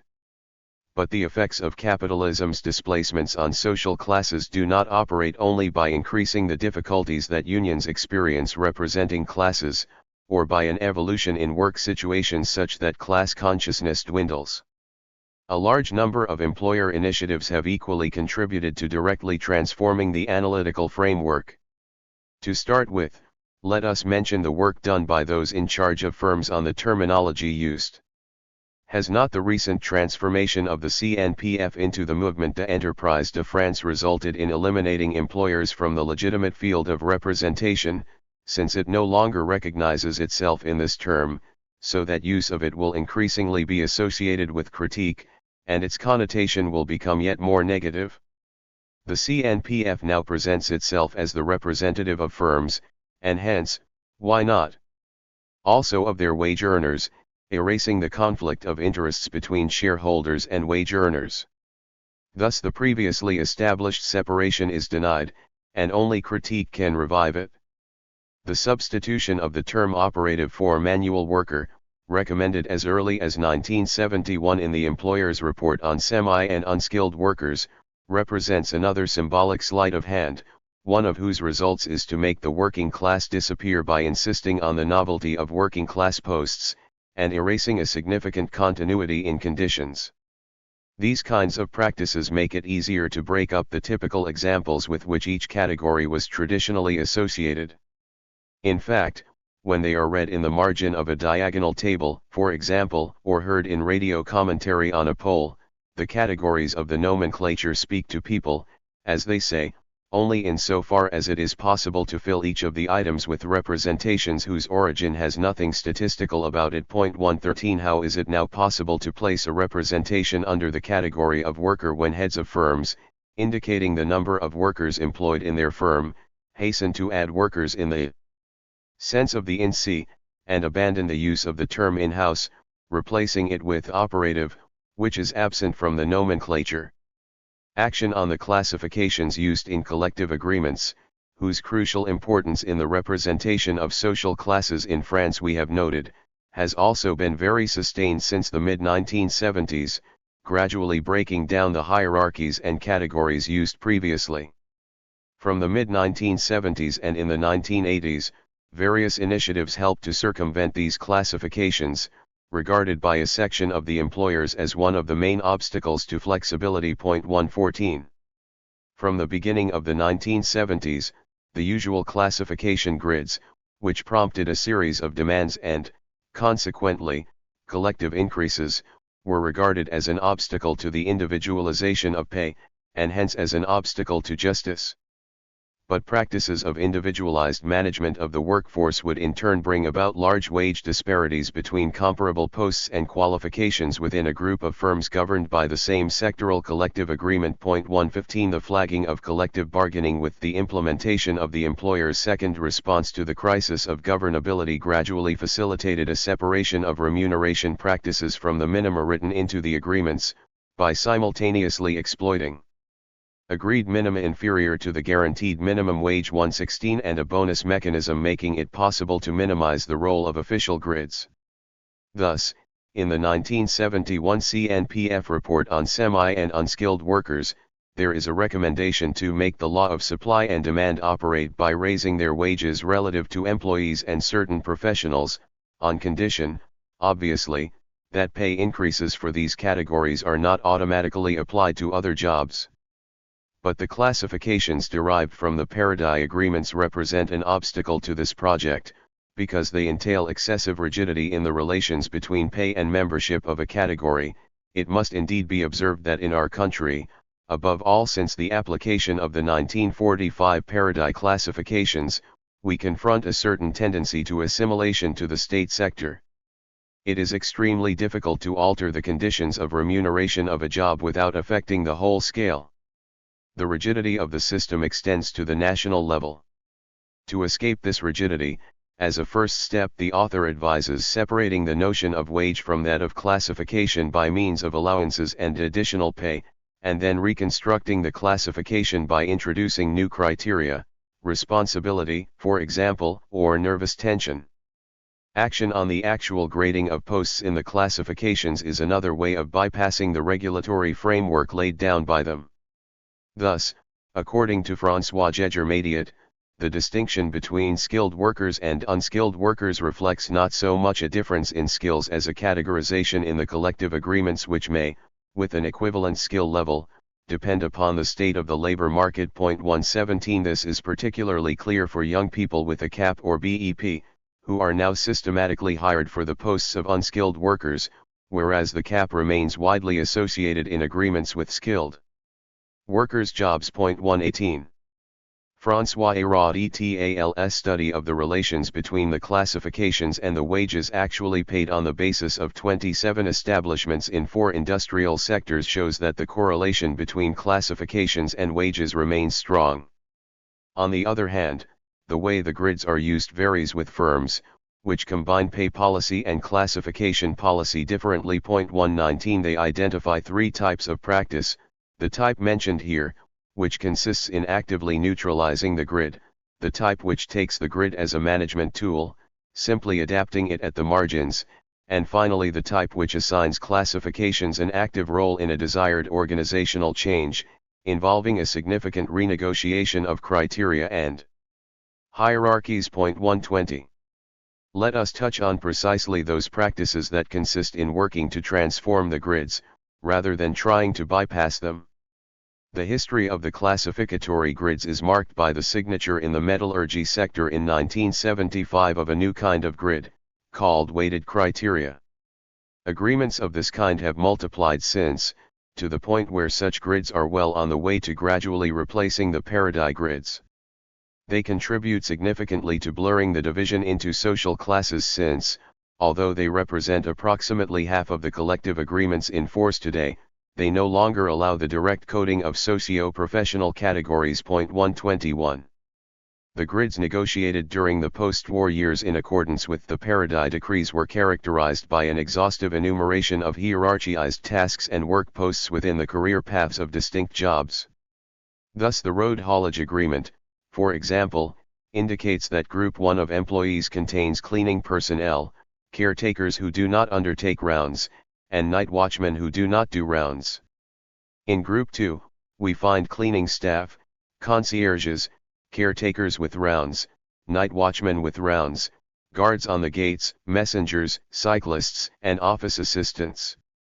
In the grids with weighted criteria that have been negotiated since the mid-1970s, the hierarchy is established on the basis of a combination of criteria on which the negotiators have reached agreement. The metallurgy agreement, which is similar to grading criteria, defines level 1, Grade 1 of administrative and technical staff as follows: performance of simple, repetitive, or similar tasks, in accordance with simple instructions and indicated procedures, under the direct supervision of a more highly qualified official. This straightforward example is sufficient illustration of the room for maneuver introduced with the new classifications. It is now up to each firm in the signatory sector to grade its jobs itself, within the framework defined by the agreement, whereas with the parity grids the classification was already fixed and laid down. The grid in the metallurgy agreement still retains a certain subdivision between categories, distinguishing different hierarchies for blue-collar workers, white-collar workers, technicians, and supervisory staff, and cotters. But other grids, like those in pharmaceutical industries, make do with setting out a continuum from manual labor to managerial cotter, which gradually leads to the disappearance of specific arrangements by workforce grouping. As with the other displacements that have occurred, assessment of the new grids is not straightforward. The organization of a continuum may appear more conducive to equality and restriction of the hierarchical principle. More general formulations seem less subject to limitation periods and easily adjustable in the event of new occupations emerging. They also seem appropriate in sectors that negotiate for firms with very different occupations. But it is equally clear that systems with weighted criteria, by restoring room for maneuver in job classification, also offer fewer guarantees of classification and treatment for wage earners. These are not insignificant issues, since collective agreements retain a role of the greatest importance in managing jobs, especially in small and medium-sized firms which, as we have seen, are seeing their weight in the distribution of wage earners increase.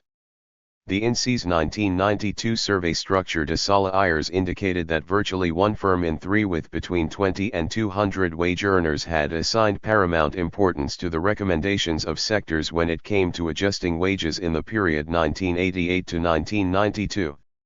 Moreover, the role of sectoral collective agreements is predominant when it comes to deciding basic wages, the hierarchical distribution of jobs, and calculation of seniority bonuses. 122 We must therefore reckon that the impact of alterations to collective agreements may be considerable. It is also relevant here to point out that the 1975 Metallurgy Agreement, which inaugurated these kinds of practices, was signed only by the FO, the CFTC, and the CGC, while the CGT and the CFDT, the two most representative federations in metallurgy, abstained. 123 Nevertheless, by virtue of the French rules of trade union representativeness, the agreement was considered valid. This constitutes a good example of the inextricable link between capitalism's displacements, reduced protection for workers, the development of flexibility, the discrediting of the unions, and the rules of French law where political responsibilities are concerned. According to Annette Jobert and Michel Tallard, the 1990s marked the advent of grids that were even more flexible than the former weighted criteria. Framework grids that break new ground, by supplying firms with a method of classification rather than an already constructed system, which leads firms, on the basis of the criteria and within the limits fixed by the sector, to elaborate their own job hierarchy. The conception of a framework agreement is most explicit when it comes to forms of insurance. The role of the sector is to define 7 classes on the basis of 5 criteria.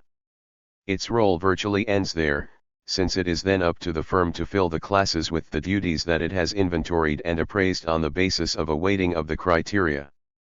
By agreement, firms can determine intermediate classes and they assign the duties names of their own choosing. The number of duties is not limited.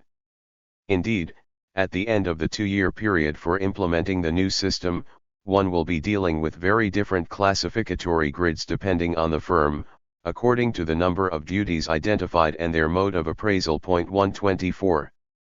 The role traditionally assigned to collective agreements, equalizing the conditions of competition between firms in the same sector, breaks down at the same time as guarantees of fairness for workers crumble. The relaxation or neutralization of qualification grids has the direct effect of multiplying particular situations, and creates variation from one firm to the next in the rules for organizing wage earners into a hierarchy. This gradually amounts to deconstructing collectives and progressively voiding the statistical categories used to account for the social structure that relied on the earlier form of organization. Attempts at deconstruction are sometimes still more direct, as in the case of the category of cotter, which has for some time been subject to a certain amount of pressure from employers, aimed at eliminating its specificity. This challenge is another striking example of the growing discrediting of the model of social classes. In appearance, nothing has changed.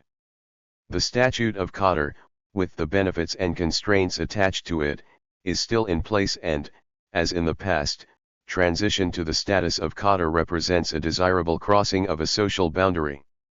Cotters still feature in the INSEE's nomenclature, and the Institute's periodical publications still regularly present figures that demonstrate the continuous expansion of the category. Nevertheless, its validity is increasingly subject to challenge, particularly in high-tech sectors and by some more innovative employers. Thus, Entreprise et Progrès devoted a dossier to the subject of cotters published in 1992 and entitled Cotter/Non-Cotter, a superseded boundary, which presents a set of arguments for the abolition of the statute of cotter, for the disappearance of this social category and, more generally, for questioning a system of socio-professional categories that proved its worth in the past, but which no longer makes it possible to prepare for the future. 125 The arguments, which take up themes already encountered in the neo-management literature, are worth enumerating, since they offer an almost complete picture of the grounds invoked for abolishing the statute of cotter. A first set of arguments stresses the historical character of a category institutionalized in the 1930s and 1950s, and also the fact that it is a fluid category, subject to a multiplicity of definitions and, hence, statistical evaluations.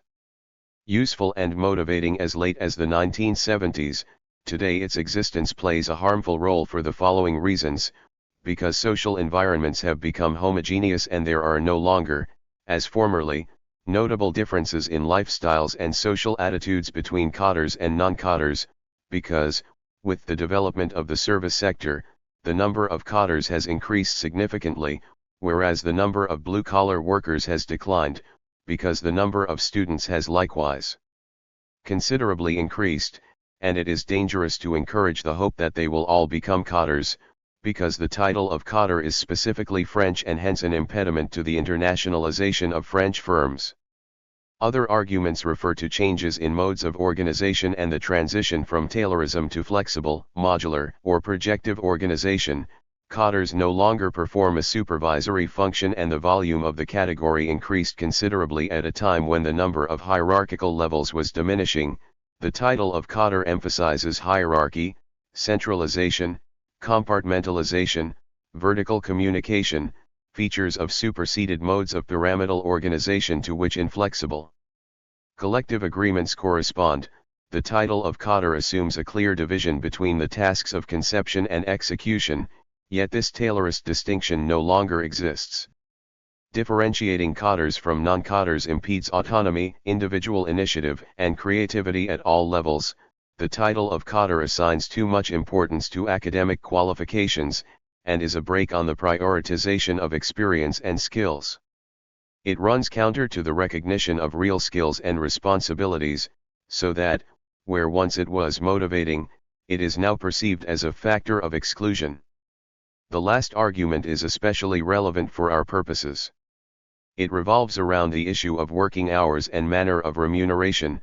Previously, we are told, there was a real difference between the duties required of cotters, which demanded total devotion, translated into objectives, and could not be quantified in terms of time, and tasks that were adequately defined by the working time devoted to them and which pertained to other wage earners, whose relation to their firm was also more distant. This difference went together with different methods of appraisal, satisfaction, and stimulation, which were individual in the former instance, collective in the latter, whereas cotters, whose appraisal was conducted by regular interviews, were paid on merit. Other wage earners were paid on the basis of the same general trend. 126 Yet now, in the new organizations, numerous occupations exist among non-cadres whose productivity is only secondarily bound up with the time spent on them, and since technology is becoming ever more sophisticated, one finds skilled workers whose responsibilities are greater than those of cadres. This challenge to the category issued in proposals that sought to unify conditions by simultaneously treating former cadres as ordinary wage earners and by applying managerial methods hitherto reserved for cadres to other wage earners. Thus, for example, the authors of this dossier propose to stop taking official differences in status into consideration during induction periods for new employees, and, on the other hand, to extend the methods for appraising performance and potential applied to cadres to all levels, so as to create relations based on trust and recognition of skills, and to prioritize a dynamic conception of hierarchy grounded in capacities for organization, delegation, and promotion of talent wherever it manifests itself. 127. But the proposals do not concern only the internal management of firms. They equally demand the revision, even abolition, of certain collective rules that are conventional, regulatory, or legal. In particular, they seek revision of statutory differentiations in territorial sectoral collective agreements, relaxation of the rules of categorical collective representation featuring in the Labor Code, with, in particular, the opportunity for firms that so wish to set up a single electoral college for the whole workforce, challenging the cadre/non-cadre distinction when it comes to supplementary contributory pension schemes and, more generally, a standardization of modes of compensation for retirement, redundancy, and contingencies. The authors of this text display a preference for a formula that privileges the direct wage, leaving wage earners to arrange supplements for contingencies and retirement. 128.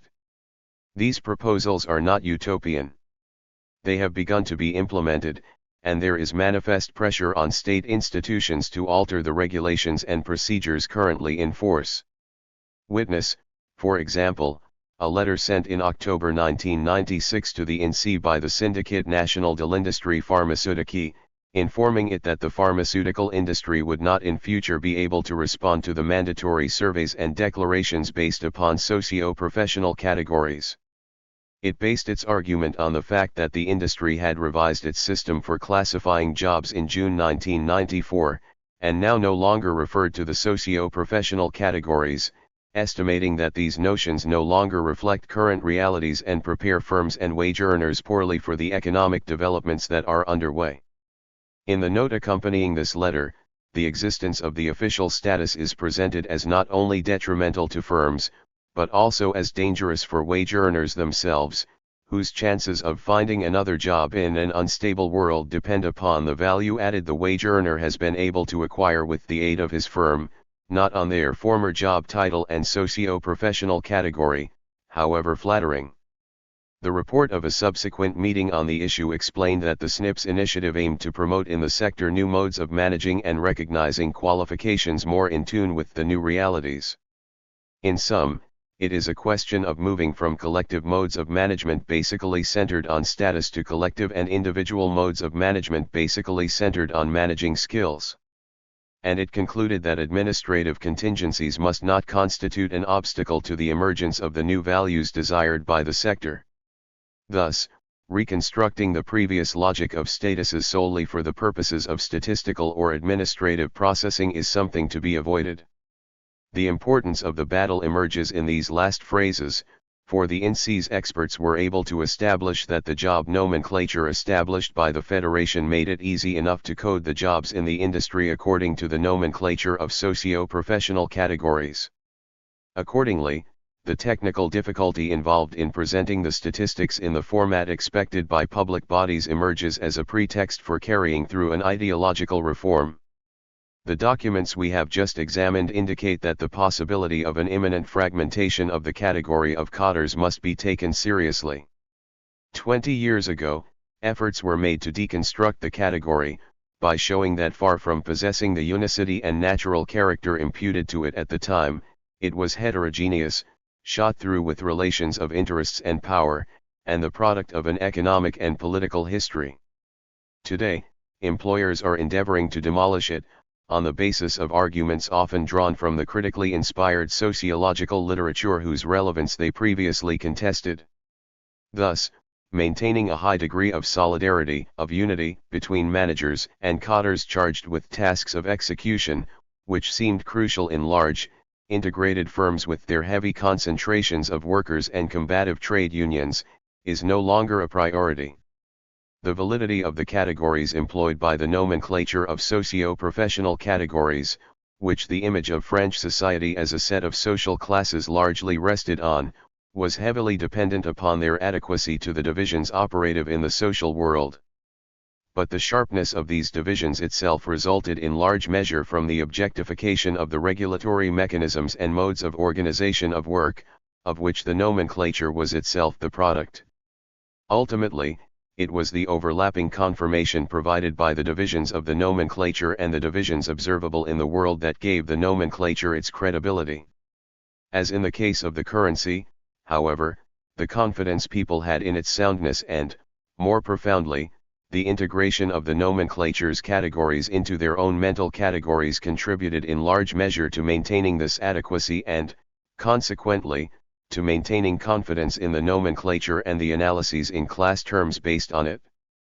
The effect of the challenge to the regulatory mechanisms and modes of organization aligned with the nomenclature has been to estrange it from the world, detach it from its object and, as a result, to shatter tacit adherence to it.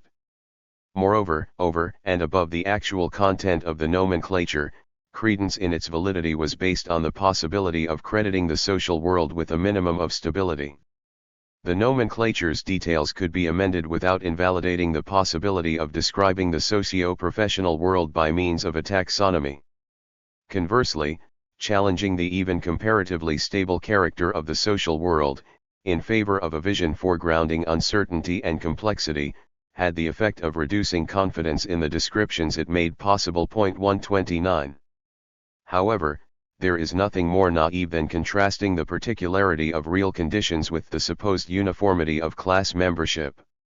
This is what is done today by those who, basing themselves on the monographic or statistical techniques associated with microhistory, or those who take their inspiration from them, 130, rediscover the diversity of working conditions, social trajectories, migration paths, acknowledged identities, or networks of relations, and make as if the phenomena they highlight, which are perfectly real, cast radical doubt upon descriptions in terms of categories, groups, or classes. As numerous works have demonstrated, 131, this is to forget that the formation of groups and classes always assumes a long, arduous, and often conflictual labor to establish equivalence. Against the background of a greater or lesser diversity of conditions, this is required to bring out the properties, adjudged common, that will be foreground in order to highlight similarities. But establishing equivalence does not in any sense erases the particularity of conditions, which can always be emphasized so as to impede the constitution of equivalences or undo established equivalences that, as Michel Collin and Bruno Latour have shown, 132, are never irreversible. It follows that all the measures which help undo established equivalences, whether measures in the administrative sense or measures in the sense of sociography and statistics, restore the salience of particularities, in the view of observers as in the view of the actors themselves. More generally, they construct a world sensitive to differences, which, without thereby being less real, could be regarded as minor when systems of equivalence were in place. With the deconstruction of the representation of social classes, numerous particularities have resurfaced wherever they had been obscured under the homogenizing impact of the equivalences inscribed in established forms, as well as integrated into the cognitive competences of social actors. The often schematic, and hence readily criticizable, representation of a social world divided into homogeneous groups or categories has thus been replaced by the no less perfunctory vision of a confused, fragmented universe, composed solely of a juxtaposition of individual destinies, a representation on which sociologists recording or announcing the disappearance of society as a very particular representation of social life have relied. 133. The impact on critique of the challenge to social classes. The social critique is the one most directly affected by the fading of the model of social classes insofar as, For more than a century, it was based on highlighting all kinds of inequalities between classes of individuals, and endeavored to promote a fair distribution of the hardships and profits associated with the participation of these different groups in the same productive process.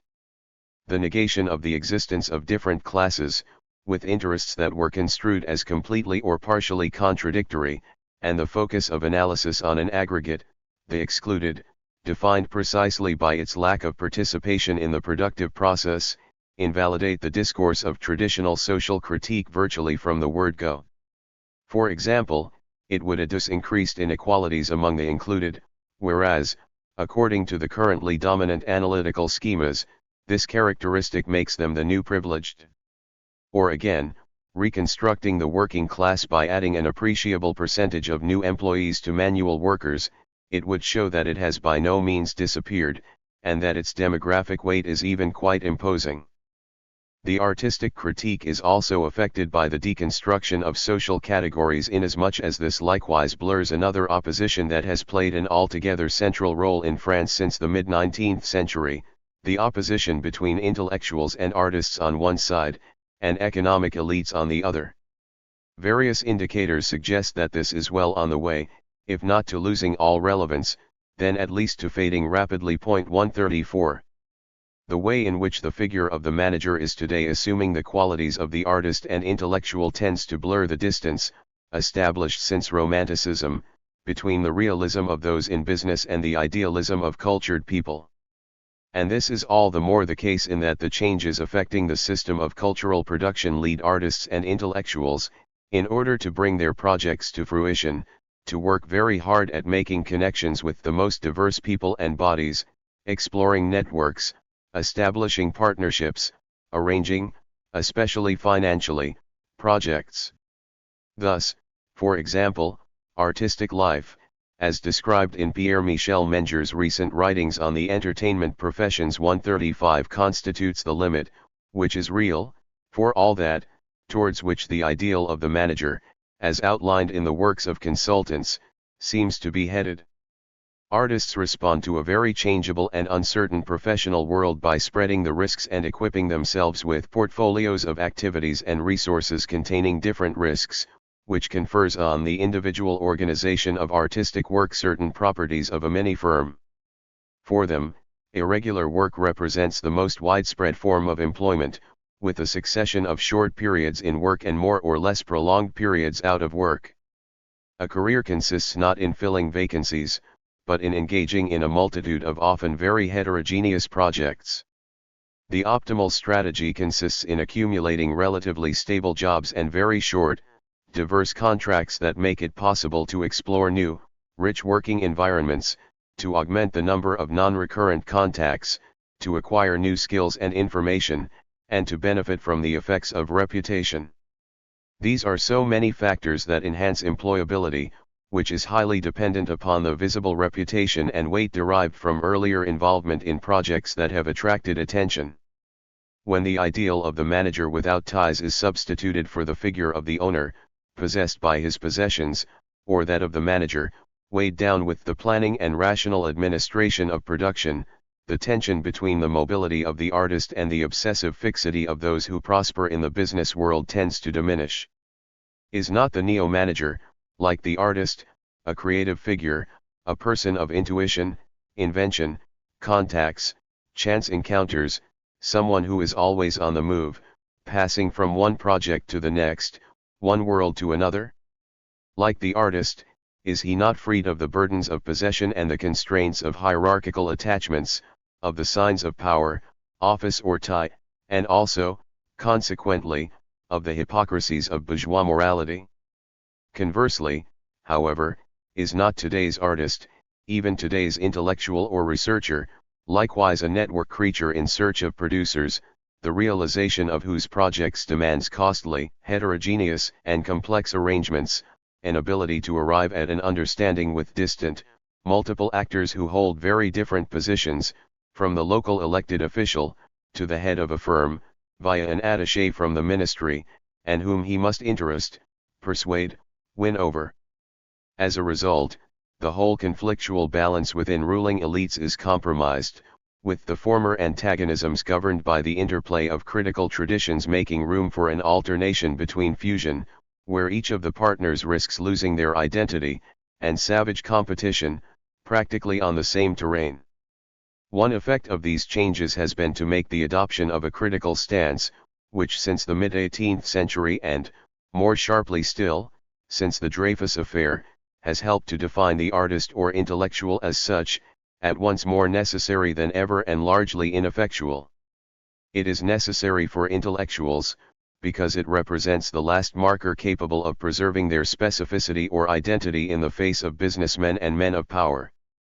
But the critique developed by intellectuals or artists is rapidly hailed as biting, disturbing, or radical by the major media and adversaries whom it was supposed to scandalize.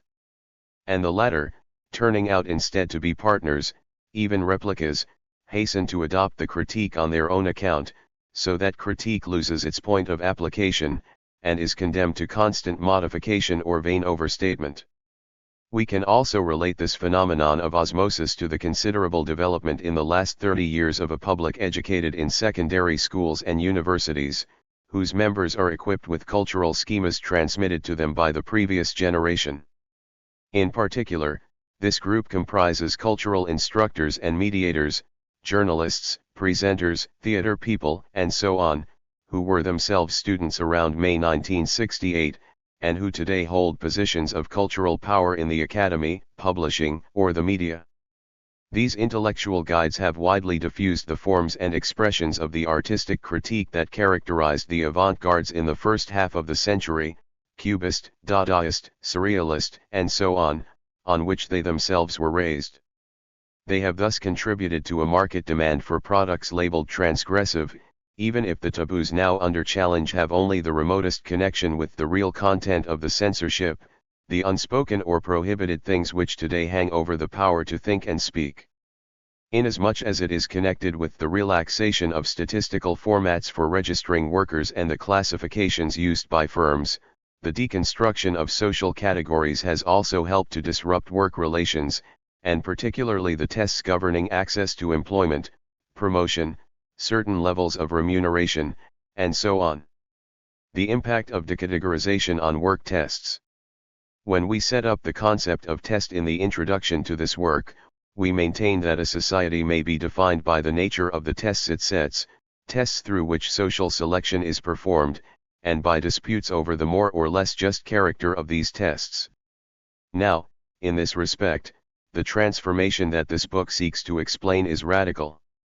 Tests connected with work were strongly institutionalized in the 1960s around the organization of long careers, and these were framed by relatively constraining collective agreements and a significant trade union presence capable of enforcing compliance with them.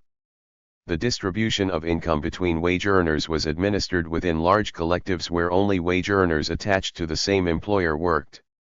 This simultaneously made it possible to bring out commonalities of condition and interest, and to establish a formalized, negotiated justice associating an income with a level of qualification.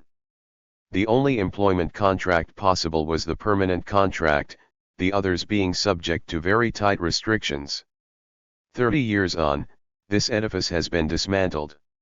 The determination of pay occurs largely via an unbalanced relation of forces on the market, which brings face to face an individualized wage earner who needs work in order to live and a highly structured firm that is capable of seizing all the opportunities afforded by the deregulation of labor law. With careers much less organized, people are compelled to keep returning to the market, where their value is assessed at different stages of their working life. The transformation of large collectives into flotillas of small structures, and the proliferation of different conditions for wage earners, have shattered a unified space of calculation into a multiplicity of particular situations that can no longer be easily aggregated to obtain an overall image. The proliferation of local calculation eclipses the main distributions in the network, which are difficult to totalize. In fact, the technical obstacles in the way of aggregating disparate data are considerable. But over and above this problem, the information is quite simply unavailable. The mechanisms for representing wage earners and collecting information are in fact based on the legal entity of the firm and, in certain conditions, on the smaller unit of the establishment as a work collective attached to a single firm, to the exclusion of workers who come under other structures. Or, at a higher level of aggregation, they are based on the larger unit of the group of firms linked by majority interests, but strictly defined by the territory of the nation-state.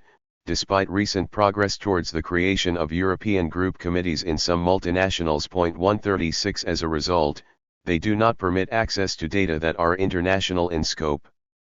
Capitalism's displacements have contributed to dismantling tests which, under the impact of decades of active social critique, were highly supervised and very strict in terms of justice. In the terminology used in this work, they could be presented as tests of status. Once they have been dismantled, only tests of strength remain. 3. The impact of displacements on the established tests. The ongoing impact of displacements on the established tests is brought out in particular by their role in the disintegration of the analytical categories that made it possible for tests to strive for justice. Our intention here is to set to work in tandem two logics, elaborated in different intellectual traditions, which underlie descriptions of the social world that are invariably presented as incompatible, even antagonistic, that is to say, a logic of categorization on the one hand, and a logic of displacement on the other. In the first, a discourse is formed referring to justice, right, legitimacy, generality. In the language of the second, descriptions in terms of forces, strategies, positions, and networks are elaborated. In our view, analysis of the way in which these two logics are articulated is imperative for understanding the strength of critique, but also the difficulties it encounters getting a grip on the world. The role of categorization in the orientation of tests towards justice. We have defined tests as always being a test of strength. But we have also brought out a continuum between, at one end, so-called tests of status where the strengths involved and measured are specified to the exclusion of others, and formatting of the test ensures that these strengths do not intervene to disrupt the results, and, at the other end, what are simply called tests of strength, characterized by the fact that they are neither specified nor supervised. A test of status, that is, conforming to a model of justice, thus first of all presupposes establishing mechanisms intended to control the nature and number of the strengths that may be engaged in it. This process of organizing social competition can be illustrated in numerous ways. Take, for example, the history of the development of the education system, with the introduction of anonymity in competitive examinations or the list of schools restricting the choice of establishment, or economic history, with antitrust laws or the establishment of commissions to oversee stock market operations, or, to take another example, the institution of electoral democracy with the ban on including members of the same family on the same municipal list, which aims to protect civic status from parasitic behavior by forces from the domestic world. But we can also find examples in the case of sporting tests which, as Alain Ehrenberg has spotted 137, is certainly of the paradigms underlying our own conception of the fair test.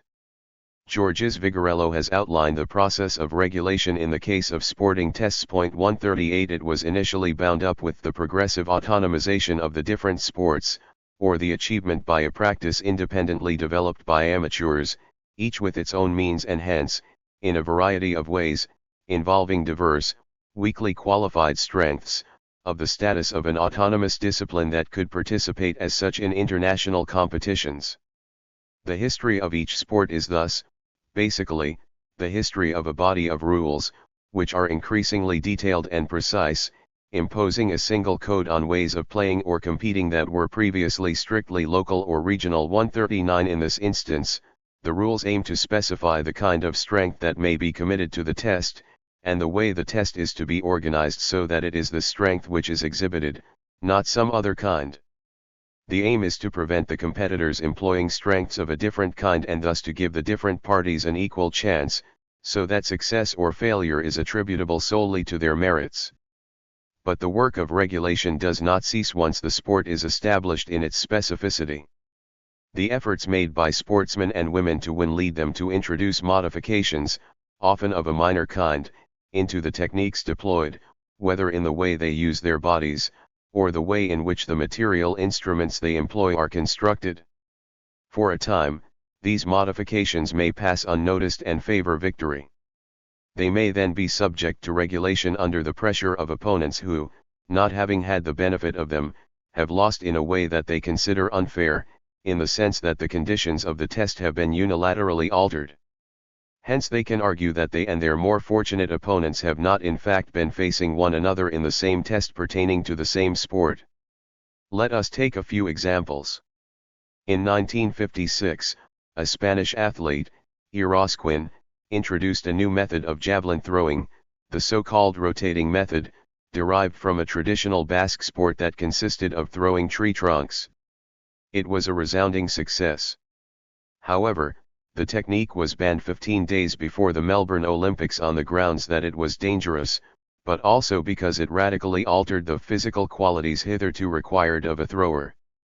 A new regulation was brought in 1986, this time following a modification of the javelin itself, 2 years after the introduction by Held of a more effective javelin whose center of gravity had been altered. We might also take the example of the high jump. In this instance, changes in the use of the body perfected by certain athletes led to a change in the rules and the technical characteristics of the material used. Horin had invented a very horizontal, costal jump in 1910.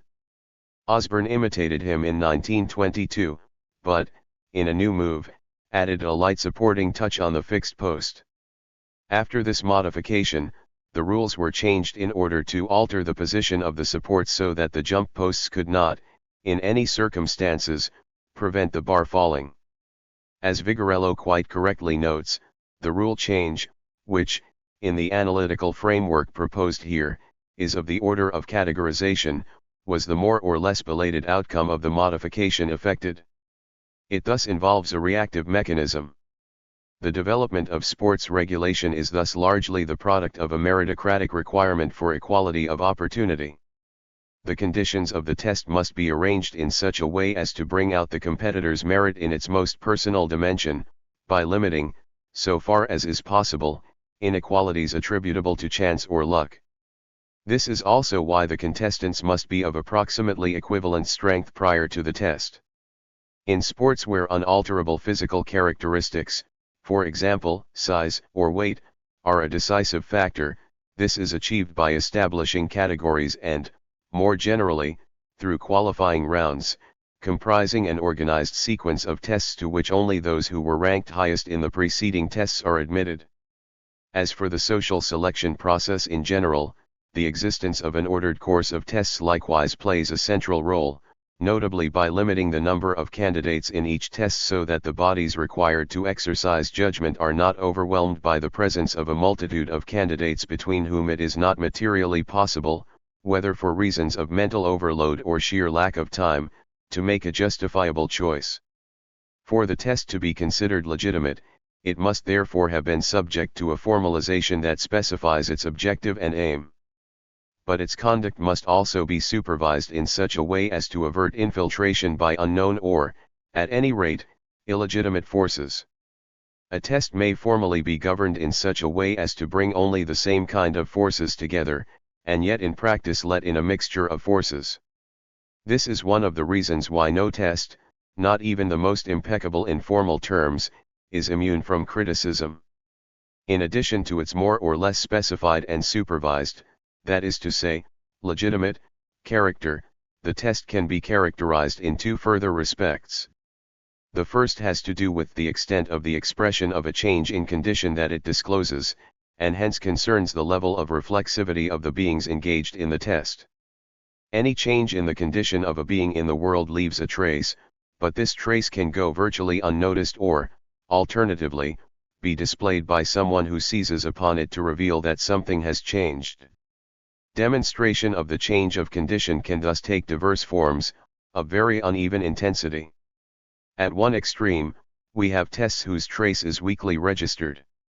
At the other extreme, there are tests where the possibility of a change in condition is expressed in such a way as to be heard by anyone, which assumes a number of conditions satisfying criteria of impartiality and stability. The second dimension concerns the comparative stability of the being engaged in the tests. A world where all beings were constantly faced with the uncertainty of tests would be chaotic. Nothing could be said about it. For the expression of a test to have a meaning, there must exist at least one being whose condition remains certain. 140 In this context, we may trace an axis contrasting two extremes. At one extreme, we have situations where the condition of a large number of beings is uncertain, subject to numerous disputes, and where it is even impossible to achieve the slightest understanding about the object of the test underway or, as people say, about its stakes. At the other extreme, we have situations where, on the one hand, judgments concur as to the condition of most of the beings present, so that uncertainty focuses exclusively on one, or a limited number, of them, and, on the other hand, where there is agreement on what is uncertain in the condition of this being or small number of beings.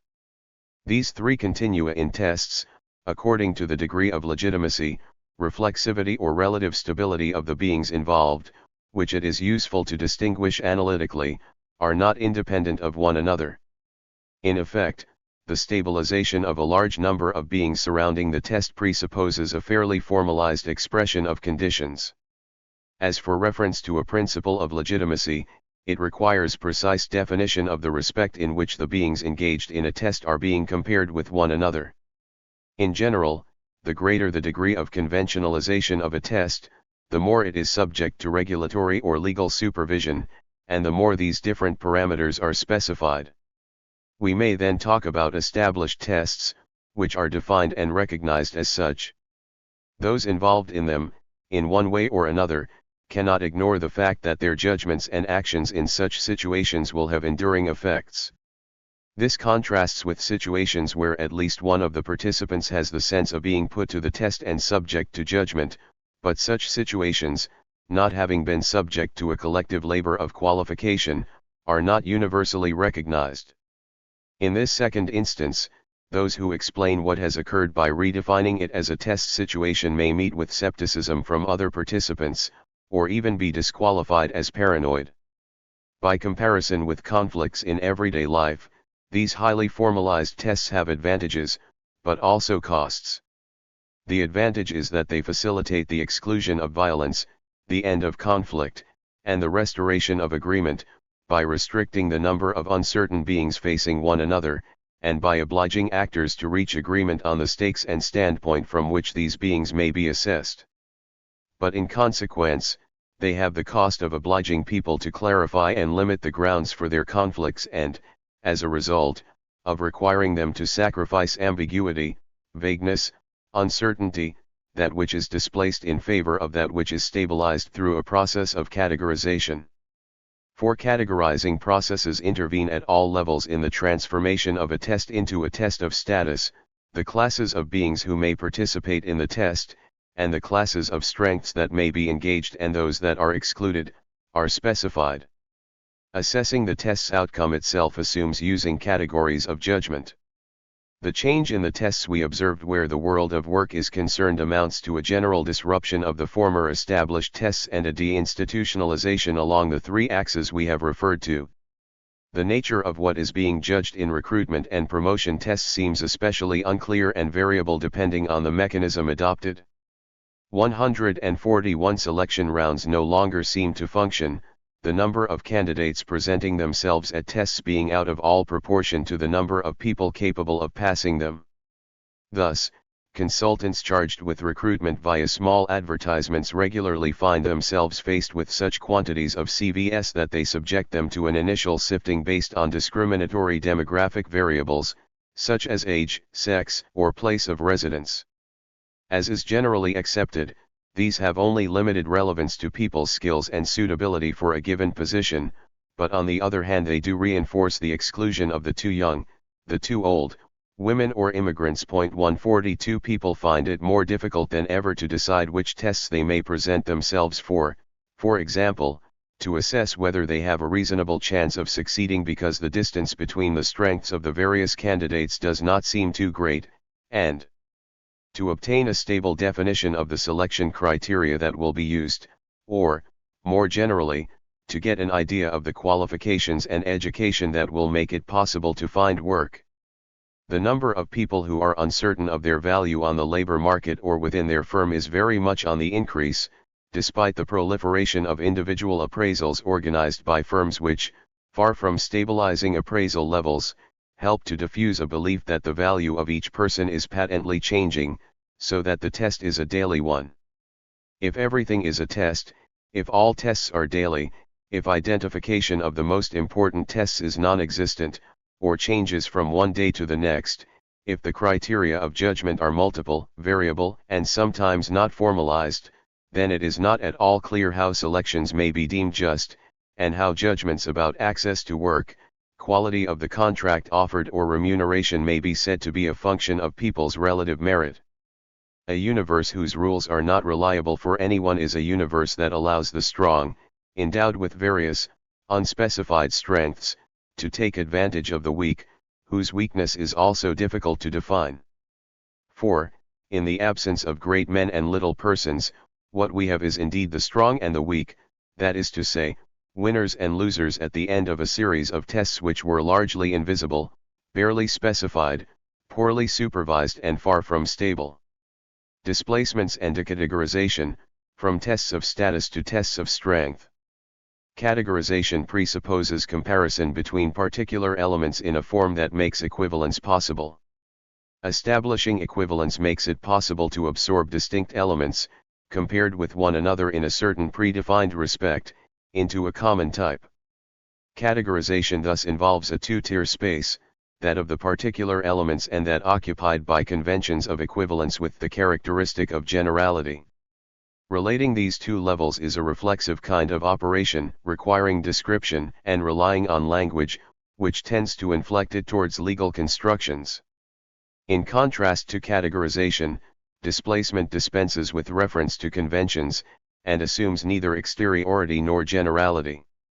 The logic of displacement has only one level. Displacement is therefore always a matter of the local, the factual, the circumstantial. It is easily confused with chance, and makes do with a limited reflexivity. It escapes the constraint of justification of a wholly general kind, which assumes reference to a second level, precisely where, in a logic of categorization, the convention of equivalence is situated. In the examples of sporting tests we have cited, displacement takes the form of an innovation within the framework of the official rules one day by some sportsman. But the issue of the displacement's justification is posed only if the innovation is related not to the rules, but to the principles underlying the rules, that is to say, to second-level structures that make it possible to judge things, compare particular situations, to classify them into at least two groups, those that are permitted, and those that are precluded, by the test. Without this increased level of generality, if we remain at the level of the rules, that is to say, the former analytical categories, without undertaking a phase of recategorization, the displacement is invisible. Situated on a single level, that is, without reference to conventions of justice, displacement concerns beings who, from each other's perspective, are all different, heterogeneous. From the confluence of these differences proceeds displacement, which goes from difference to difference, from one person to the next, or, by analogy with the Freudian use of the term, according to associative chains. Thus, for example, employers began by introducing bonuses in order to loosen the shackles of pay classifications. They then refined and extended their systems of individual appraisal so that they were in a position to allocate merit bonuses. Finally, they sought to casualize those who, in the light of the appraisals, appeared the least productive. These actions are very different from the highly visible activities of renegotiating collective agreements and classification grids, which present themselves as changes in categorization, and whose transformation follows practices more than it precedes them. In test regimes based on categorization, i.e. tests of status, beings do not find themselves engaged in all respects in the test. As a result, their permanency can be guaranteed during their passage through successive tests. In this instance, the test is par excellence, the moment for establishing correspondence between an activity and a qualification, with a view to a justification that can claim general validity. Tests assume a different form in a regime of displacement. They take the shape of an encounter where beings confront one another in an unlimited number of respects, without the strength employed being qualified. As a result, during each test their permanency and potential for persisting are at stake. In this regime, tests may be defined as moments when beings, upon encountering resistance, seek to persevere by altering themselves, that is to say, displacing their energy in order to come to terms with other beings, in such a way as to profit from a difference, however minimal, which confers an advantage. The balance of forces, which is altered, is thus the outcome of the test. Since tests in the displacement regime are tests of strength, every displacement within the framework of an established test to circumvent it, or prevail in it, by taking advantage of unacknowledged strengths, pulls it in the direction of a test of strength. This is all the more irremediable to the extent that displacements accumulate without the test being recategorized to take account of them. In a categorization regime, change, which is equivalent to a rule change, cannot but make itself visible, since it involves using a public language and engages all the beings whom the category assimilates and assembles. But as was observed by Freud, for whom displacement constituted the main means of unconscious functioning, in the absence of an overarching point of view, displacement is at best manifested locally, momentarily, circumstantially. The extra strength provided by displacement is thus enhanced by the effect of surprise it enjoys. Up to now, we have used the term strength without clarifying it. But examination of the conditions for a test of status makes it possible better to appreciate what we understand by it. When we refer to strength or status, we are not referring in substantive fashion to entities that are different in kind, but to different test regimes. By status we mean a quality of beings demonstrated in tests whose employment rests upon categorization. By strength we mean a quality of beings expressed in tests whose sudden appearance relies upon a displacement. We shall therefore say that in a regime of displacement, strengths are the result of an interaction of differences, which guarantees the success of the tests without having been subject to a labor of identification or generalization. Or, more briefly, strengths are what are displaced in the absence of constraints of a normative, conventional, or legal kind, that is to say, doing without categorization. The identification of new tests and reconstruction of the categories of judgment. To be in a position to subject tests that have been transformed by displacements to the exigency of justice once more, we must begin by identifying these displacements and giving them a meaning. In other words, we must determine their significance for the set of pre-existing relations by comparing them with other displacements, which are proceeding in the same direction. This presupposes connecting them in a sequence, and hence the transition to a regime of categorization. In effect, in order to compare these displacements, that is, to constitute a class 143 or establish a temporal series, we must quit the logic of displacement, equip ourselves with the possibility of an external viewpoint and, consequently, switch into categorization. Any reflexive review of the test thus tends to induce a change of regime. For in order retrospectively to identify the causes of success or failure, it is necessary to switch into categorization. But if it is to have lasting effects, a reflexive review must lead to the constitution of classes of tests or, at least, to the identification of precedents. This operation has a rationale only if one is seeking to avoid the repetition of failure, or to achieve the pursuit of success, something that would be pointless if all tests were regarded as utterly particular or, if you like, circumstantial. This is also to say that while the transition to categorization is initially made by those who, faced with repeated failure, are seeking to understand what has occurred, in order to back up a critique of the tests that have been disadvantageous to them, it is also performed by those whose displacements have brought success. They make the transition when they realize that their good fortune is not down to luck, but to something that they have done, without clearly understanding which of their actions has advantaged them, and hence without being in a position to repeat their success.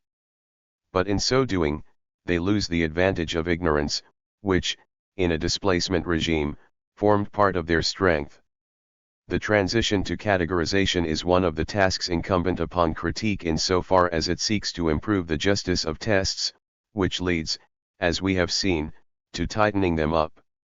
The paradox of critique is thus that in the mode of categorization it has to confront alterations that are invariably of the order of displacement.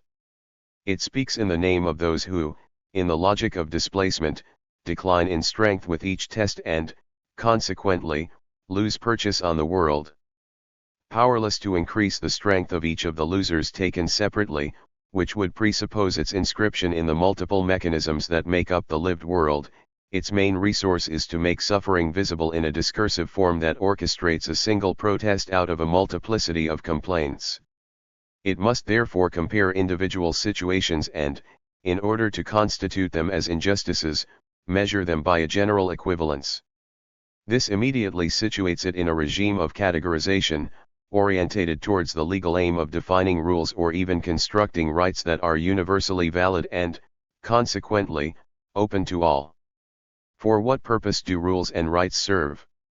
How do they increase the strength of the weak? They set constraints on tests in such a way as to limit the displacement of strengths, and make visible, hence controllable, alterations which, induced by a multiplicity of local displacements, modify the field of forces. But the temporality of categorical changes is not that of alterations in a displacement regime. Precisely because it is local, circumstantial, and multiple, and occurs through differential variations on a single level without seeking to be assembled under a common name, displacement proceeds rapidly. Critique always arrives behind displacement. To it falls the work of assembling the heterogeneous in order to make what disparate local situations have in common visible, that is to say, to give them meaning. On it lies the burden of proof that something has indeed changed, even if the categories of law and everyday thinking have not registered the change. Its temporality consists in doing this work.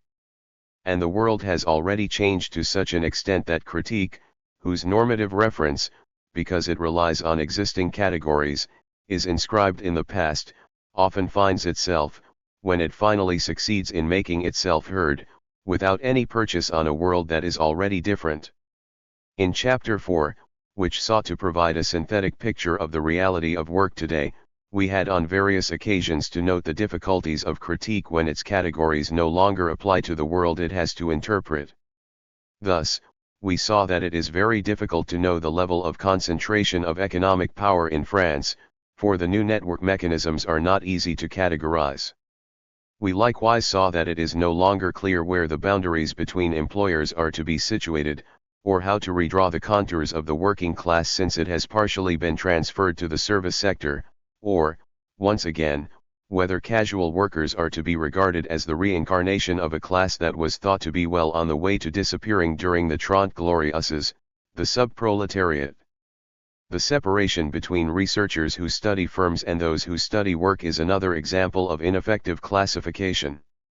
The regulatory and legislative mechanisms that contributed to creating categories of workforce or firm have been dismantled, and the individualization of workers and firms has continued at the very least in the respects that once made it possible to compare them. In order to resume its course, however, critique must go beyond recording the re-emergence of particularities once what connected situations has unraveled, and search for new principles that will enable it to order the world so as once again to have some purchase on it. Conclusion: the end of critique. The moment of disenchantment with the hopes placed by some in a leftist version of capitalism in the 1970s and 1980s arrived soon enough. While the reformulation of capitalism in terms of what was exciting, creative, protean, innovative and liberating about it initially allowed a reconstruction of grounds for commitment, these were essentially individual. As we have seen, the opportunities offered for the flourishing of the self went together with the exclusion of those individuals or groups that did not possess the requisite resources to seize those opportunities and, consequently, with an increase in poverty and inequality. Throughout the process, over the last 20 years, capitalism has benefited from the enfeeblement of critique. What are the prospects today of seeing critique reconstructed with sufficient self-confidence not only to compel acceptance of the institution of minimal security mechanisms, but also to impose stricter limits on the development of a destructive capitalism? In order to outline a response to this question, we must recall that one of the peculiarities of the crisis of critique is that it has simultaneously affected the social critique and the artistic critique, but for different reasons. In the case of the social critique, capitalism's displacements have produced a world that is hard to interpret, one which it is difficult to oppose with the tools forged by oppositional movements over the previous century. Ideologically, these were based on the taxonomy of social classes that became established after the Second World War. Practically, they were based upon political and trade union movements which were capable of getting a hearing for a different interpretation of society from the one that originated with economic elites. These difficulties were compounded by the implosion of communist regimes throughout the world and, in Western Europe, by the problems encountered by the welfare state. These problems were in large part the consequence of strategies developed by an aggressive capitalism which, with the collapse of communism, no longer needed the alliance forged with the social state after the crisis of the 1930s in order to strengthen its legitimacy, or simply to ensure its survival. In the second half of the 1980s, with the end of the Cold War, capitalism found itself on its own again, without any apparent credible alternative. This belief did not become established only among the managers of a triumphant capitalism. It was widely shared by sympathizers and activists of the old left-wing parties. In order to preserve a legitimacy that was less and less readily accorded them, the great majority of these activists, even when they came from communist parties in rapid decline, were keen to show that they had abandoned revolutionary violence, the project of radical social change, the future projection of a new society and a new humanity, a radiant future, things which full acknowledgement of the horrors that had accompanied the building of Soviet society, obvious to anyone willing to see them for more than 50 years, rendered at once odious, chimerical, and ridiculous. In various parts of the periphery of the world system, movements of different degrees of importance did indeed pursue a critique, often accompanied by violence, which was presented as an alternative to capitalism or, more generally, to Western liberal society or even modernity, anti-systemic movements, to adopt Immanuel Wallerstein's term 144 or Islamist movements. But in the core zones of capitalism these forms of protest, operating as a pole of repulsion, tended instead to reinforce its ideological domination. The deletion of a positive alternative likewise accounts for the specific character of attempts in France since the mid-1990s to reconstruct a radical critique. The novelty of these attempts, which have erased any direct reference to communism, and often even to Marxism, is that they are purely critical, without ever disclosing the normative fulcrum that serves as a basis for the critique, or proposing alternative mechanisms or ideologies. The lack of an alternative has had two results, one practical, the other theoretical, that chime with one another. The practical result has been to displace the wish to act, prompted by indignation in the face of poverty, onto a charitable or humanitarian position, centered on direct encounters, the present situation, and direct action aimed at alleviating the sufferings of the needy. On the theoretical level, this has corresponded to the abandonment of macro-sociological and macro-historical approaches, and to a retreat into micro-analysis of actions or judgments and situation, often interpreted as indicating the end of critique. This move was itself largely subordinate to the crisis of forms of totalization relying on philosophies of history which, in increasingly discreet, shamefaced fashion over the last 30 years, sustained macro approaches, grand narratives and descriptions, in history and sociology. The classical authors of the 19th century and the first half of the 20th, from whom contemporary sociology still takes its inspiration, had all grounded their descriptions in a historical tendency, the succession of modes of production in Marx, the transition from mechanical solidarity to organic solidarity in Durkheim, the development of rationality in Weber. In sociology even more than in history, the possibility of projecting a point in time in the future and taking up position there, in a kind of thought experiment, was a precondition for macro descriptions.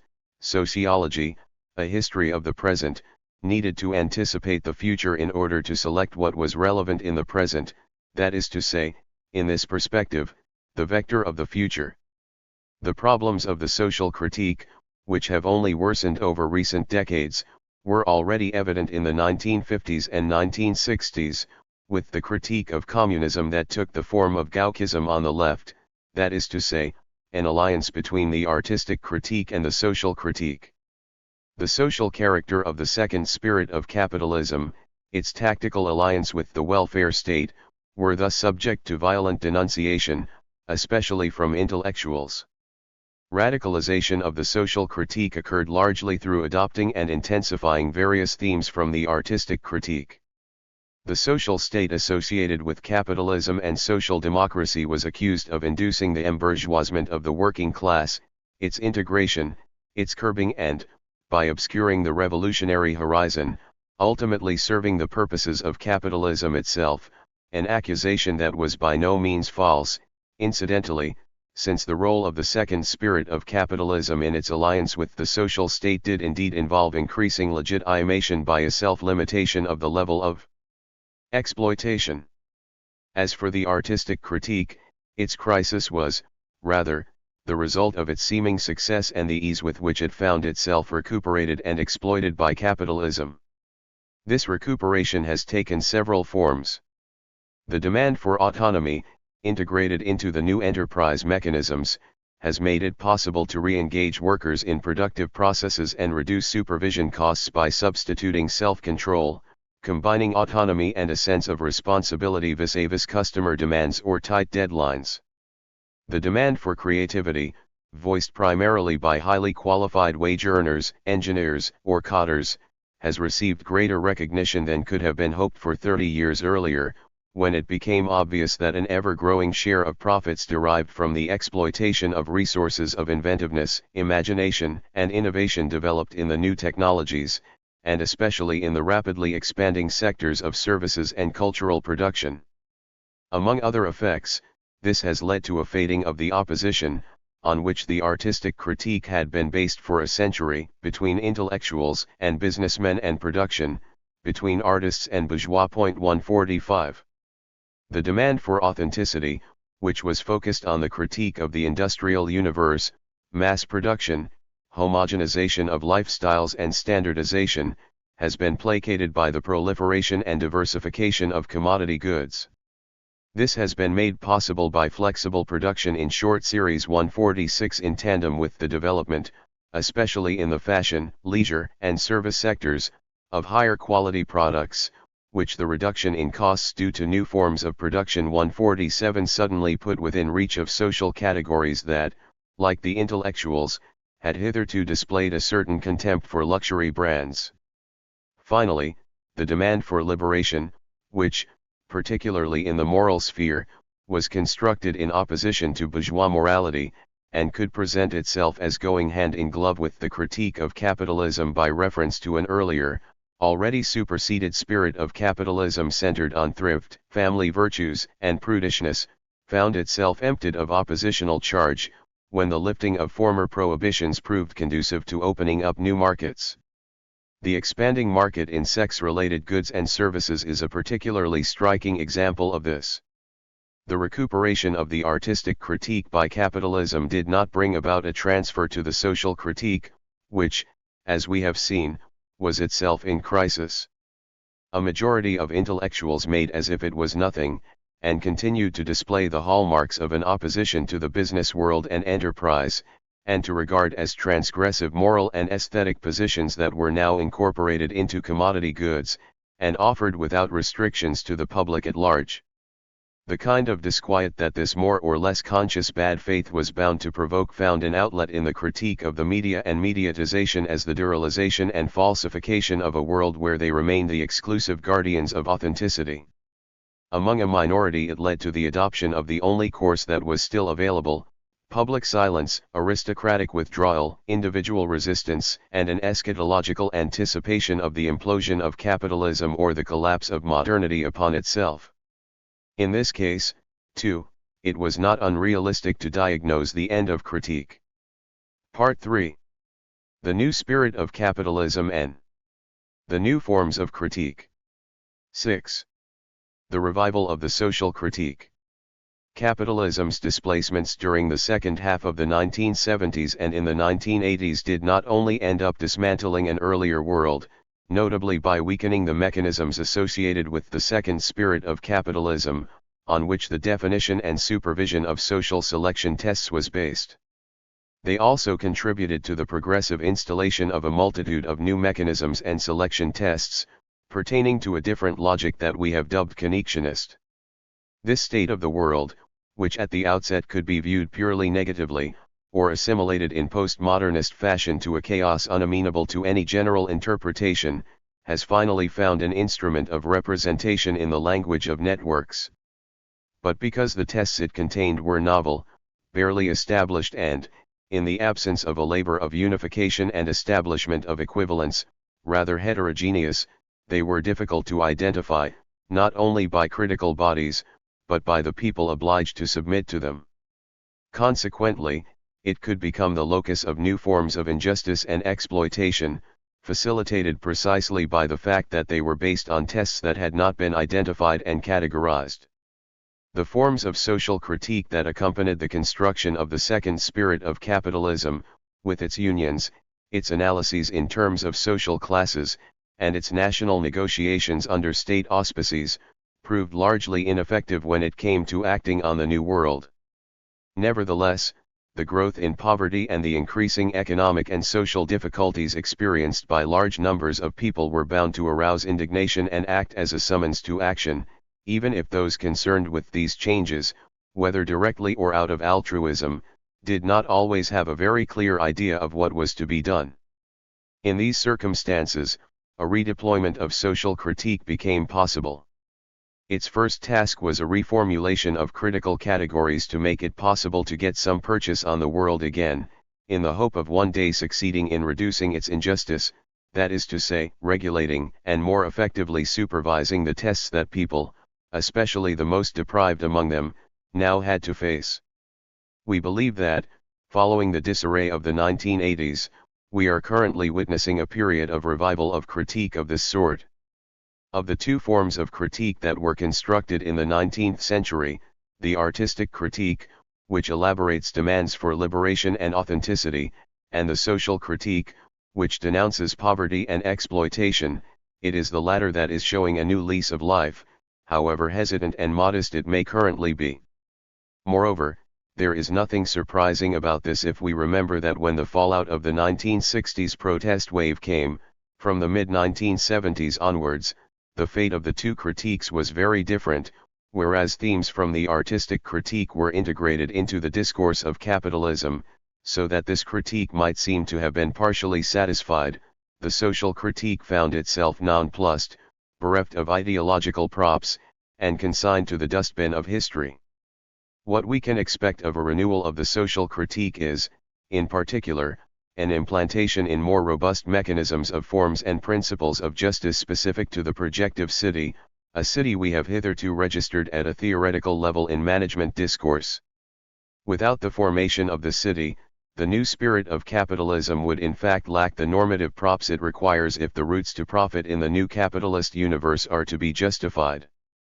We shall postpone to the next chapter the problems facing a revival of the artistic critique, which is still paralyzed by the incorporation of part of its thematic into the new spirit of capitalism. 1. The resurgence of the social critique, from exclusion to exploitation. From social classes to exclusion.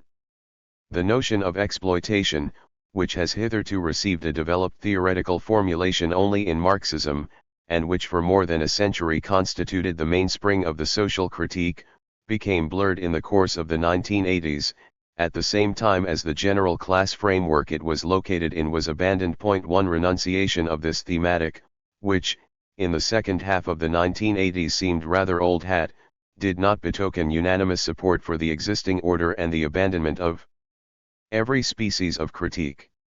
New categories have gradually been devised to express social negativity, in particular, exclusion. It was difficult for the notion of exploitation to find a place in this new manner of expressing indignation at growing poverty. In the Marxist critique, it was in fact bound up with class relations at work. Exploitation was predominantly exploitation through labor.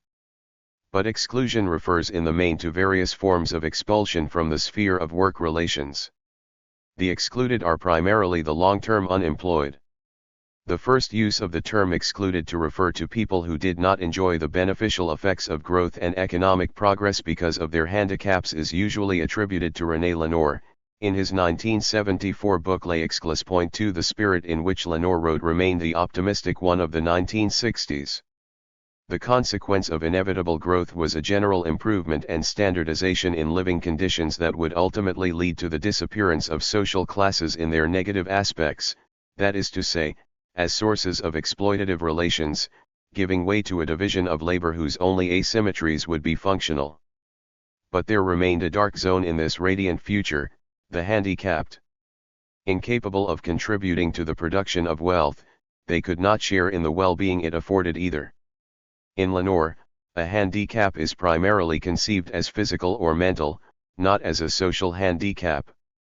The term was, however, already widely used at the time to refer to those who were subject to negative selection or discrimination on account of their social properties, or were rejects of the education system.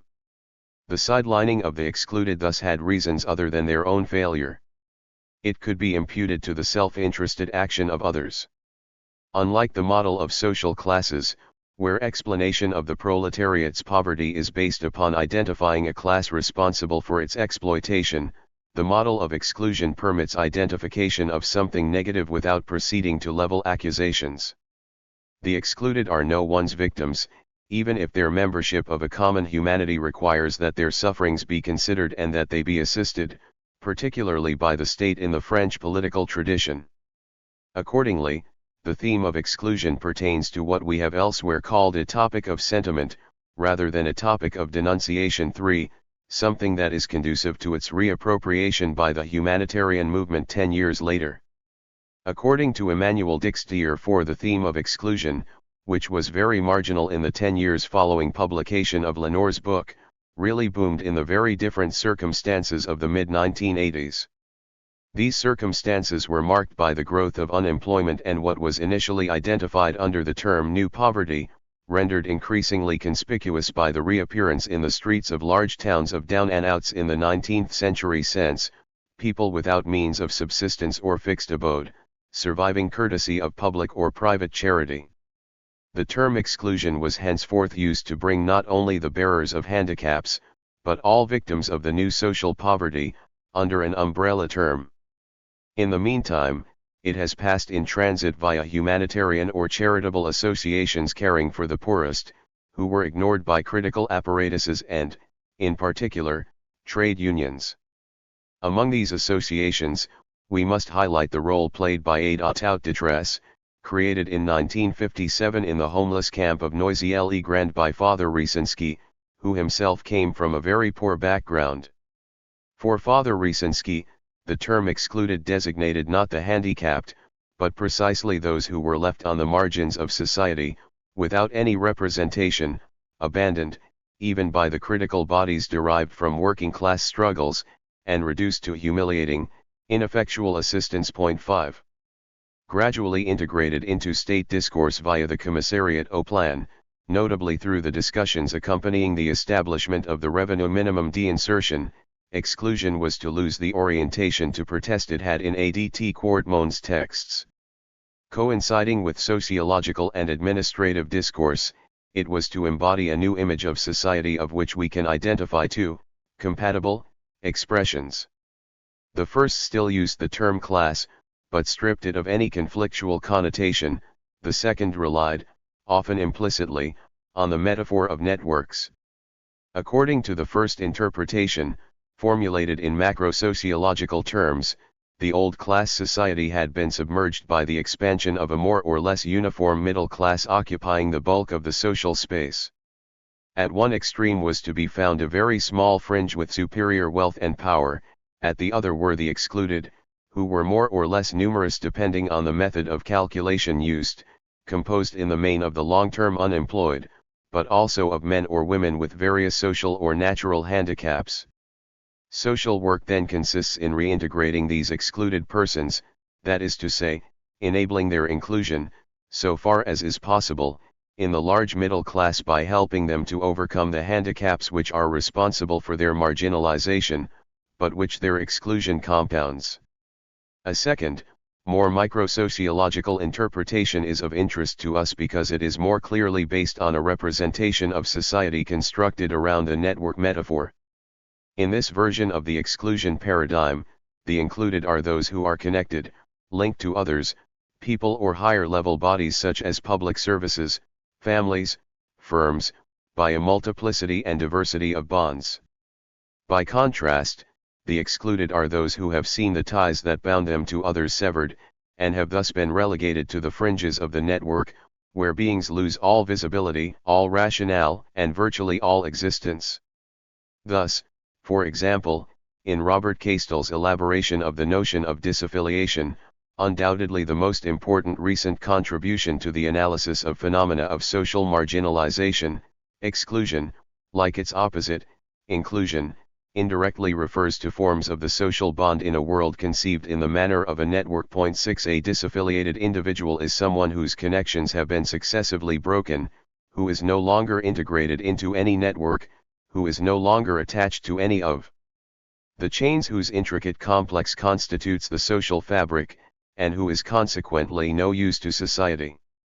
In our view, the very rapid diffusion of a definition of the social world in terms of networks that accompanied the establishment of the connectionist world makes it possible to understand how the dynamic of exclusion and inclusion, initially associated with the fate of marginal groups, was able to take the place previously assigned to social classes in the representation of social misery and the means of remedying it. 7 One sign of this diffusion is the fact that in the course of the 1990s a growing number of actors saw exclusion as threatening them personally. Consequently, they recognized something of their own fate in a social situation, very remote from their own, whose paradigmatic image, or, if you like, typical example, was the SDF, the vagrant without hearth or home. 8. The construction of the notion of exclusion also allowed those on the bottom rung of the social ladder to find a place in the image of society offered by journalists, writers, filmmakers, sociologists, statisticians, and so on. But this new image was no longer, as in the 1970s, that of proletarians or the exploited, that is to say, people belonging to social classes. Those whose condition is denounced take their place in the new picture as the poor, down and outs, those of no fixed abode or without identity papers, migrants, the inhabitants of suburbs that have been abandoned and condemned to violence. In the absence of a clear notion of exploitation and hopes for social change, the rejection of social injustice has in a sense regressed to its original stimulus, indignation at suffering. But this is also to say that all the positive features which a century of working-class struggles and revolutionary literature had attached to the figure of the man of the people, courage, candor, generosity, solidarity, tend to disappear from the representation of the most deprived. These qualities, now consigned to the market in mythological accessories, have been replaced by the piteous attributes of the excluded, defined primarily by the fact that they are without a voice, without a home, without papers, without work, without rights, and so on. The humanitarian movement, which was in part the source of the concept, also initiated activity to combat the reality of exclusion. For a time, this kind of intervention also seemed the only feasible one. Humanitarian action. Increased inequalities and the re-emergence of poverty in wealthy societies served to reawaken attention to the social question and social movements from the mid-1980s.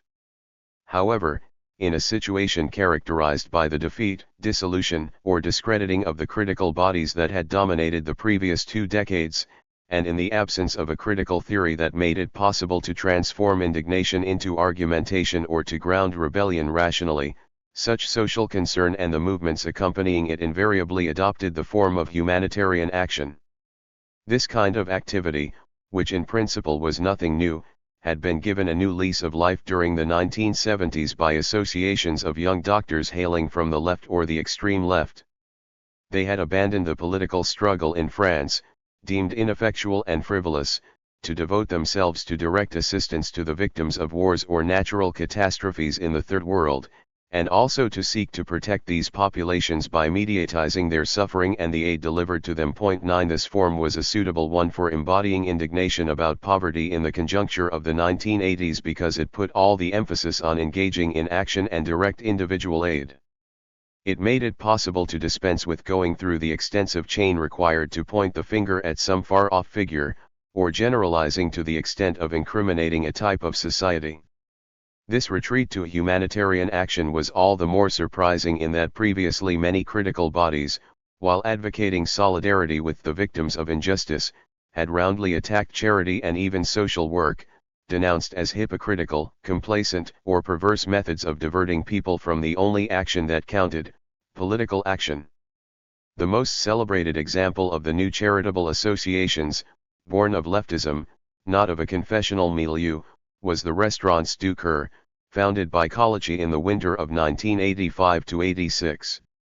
Innumerable associations for helping people in difficulties saw the light of day in these years, and it was estimated in 1990 that 8 million people had performed voluntary work. The voluntary labor time devoted to these associations can be estimated at 120 million hours a month, representing approximately 700,000 full-time equivalent jobs, or 3.4% of paid jobs. 10 Starting from the 1990s, these humanitarian associations, which increasingly hired young graduates as wage earners for a limited period, discovered a common language in the idiom of exclusion and, whatever their immediate practical orientation, made the reintegration of the excluded their general objective. They intervene in very different spheres. 11 Receive public funds, and often work in partnership with the state, social workers, or administrative personnel belonging to local communities in particular, with which they are associated in setting up fixed-term local projects. 12. But this form of action soon seemed insufficient. Insecurity and poverty ceased to be treated exclusively as individual suffering whose alleviation was a matter of personal engagement, attaining the status of a social problem of the first importance and prompting the emergence of new social movements. The new social movements. The politicization of exclusion can be dated to the beginning of the 1990s. It was encouraged by the debates surrounding the vote on the law on the revenue minimum deinsertion, and perhaps above all by amazement at the number and variety of the people who qualified to benefit from it. The RMI thus served as a revelation of poverty, which then came to the awareness of those actors with a key role in representing the social world. 13. Among the works that contributed to this belated awareness, the report published by the Centre d'études de revenus et d'écoutes in the third quarter of 1993 on précarité et risque d'exclusion en France played an especially important role, because it made it possible to translate into figures a widespread disquiet, attested to, among other indicators, by the success of Les Mesures du Monde, published at roughly the same time under Pierre Bourdieu's direction. In fact, this report, produced by Serge Pagam on the basis of the INSEE's 1986-87 survey of situations défavorisées, assessed the percentage of those holding a secure, stable job at 51.6% and those holding a stable but threatened job at 28.5%, with those holding unstable jobs and the unemployed comprising virtually 20% of the working population. It also demonstrated very strong correlations between degree of job stability and poverty and social vulnerability, that is to say, the risk of exclusion and marginalization. 14. Signs of this mounting disquiet could be piled up, one of the most remarkable of them unquestionably being the tacit solidarity displayed by wage earners in the private sector with public sector wage earners, who enjoy better protection against redundancy, in December 1995.15. But one also thinks, for example, of the publication since the mid-1990s of a large number of works for a broad public, often with sizable print runs, whose theme is the critique of economic society, whether their focus is on unemployment, work, exclusion, poverty, job insecurity, the new inequalities, neoliberalism, the perils of globalization, the spread of violence, or extreme individualism. 16. Even if, with the attempts to reconstruct a left of the left since the 1995 strikes, humanitarian action is once again tending to fall into discredit on account of its apolitical character, it remains the case that it was largely from the reorientation of political militancy towards humanitarian activity in the second half of the 1980s that a new milieu took shape, in which the revival of critique in the 1990s was rooted.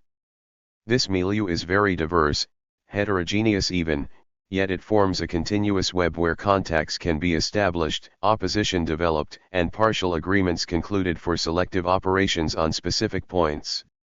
In this it is no doubt not so very different from the circles in which the foundations of what would become the welfare state were laid in the second half of the 19th century, through the combined efforts, even if those who contributed often clashed sharply, of social reformers, jurists, philanthropists, workers' mutual aid associations, and revolutionary trade unions or parties. 17 In the milieu constructed around the struggle against exclusion today, we find interaction between top civil servants, jurists, economists, or sociologists of reformist inclination, members of movements that are religious in origin, and activists from associations of a new kind. 18, Droit au logement, Droits devant, Agir ensemble contre l'écomage. 19 Constructed around a specific cause, these movements have played an important role since the mid-1990s in reformulating the social critique, not only directly, through the actions they organize,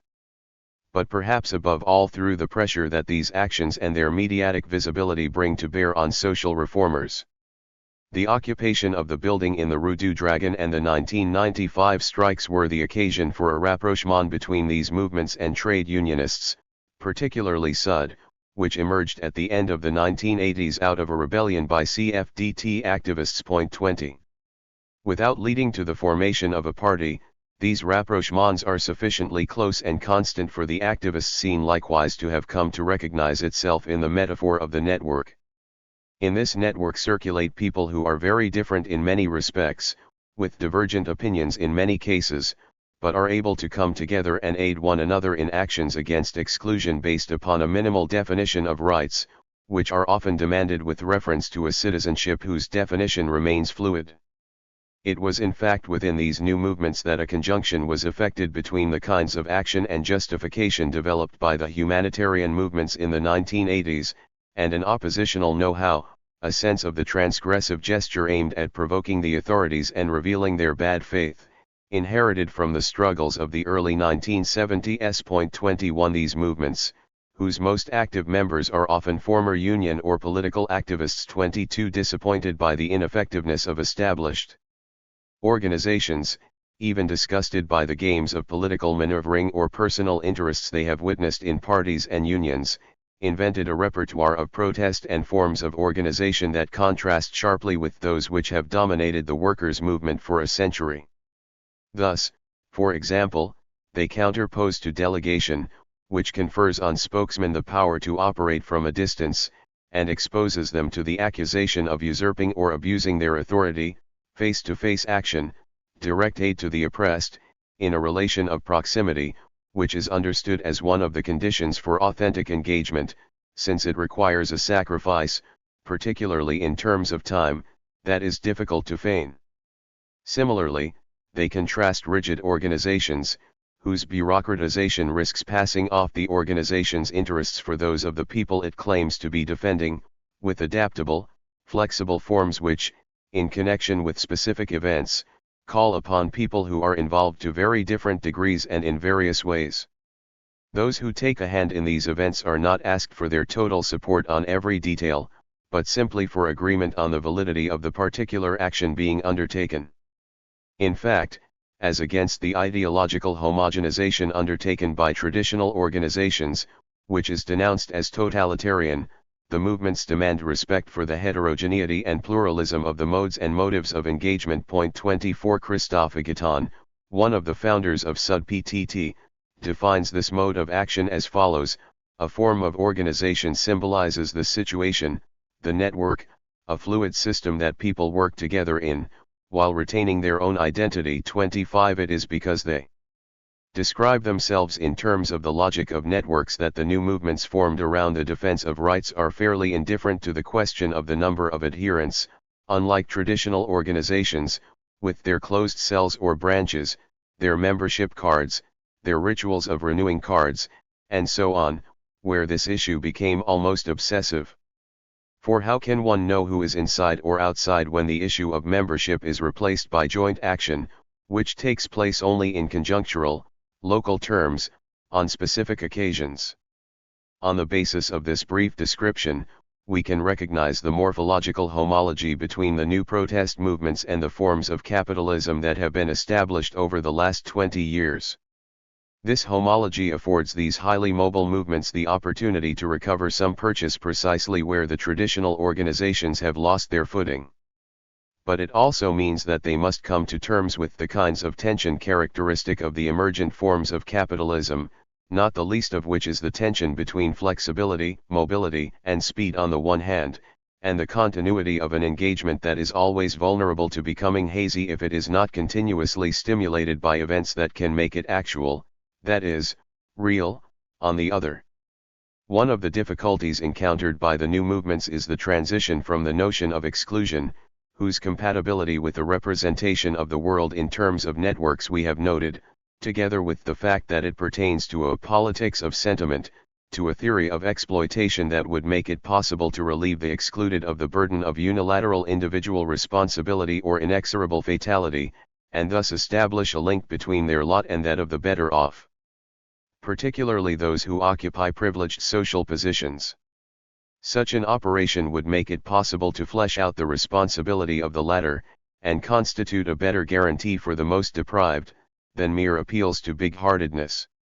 Moreover, transformation of the theme of exclusion could facilitate identification of the new causes of exclusion over and above a lack of qualifications, which is the explanation most frequently advanced at present.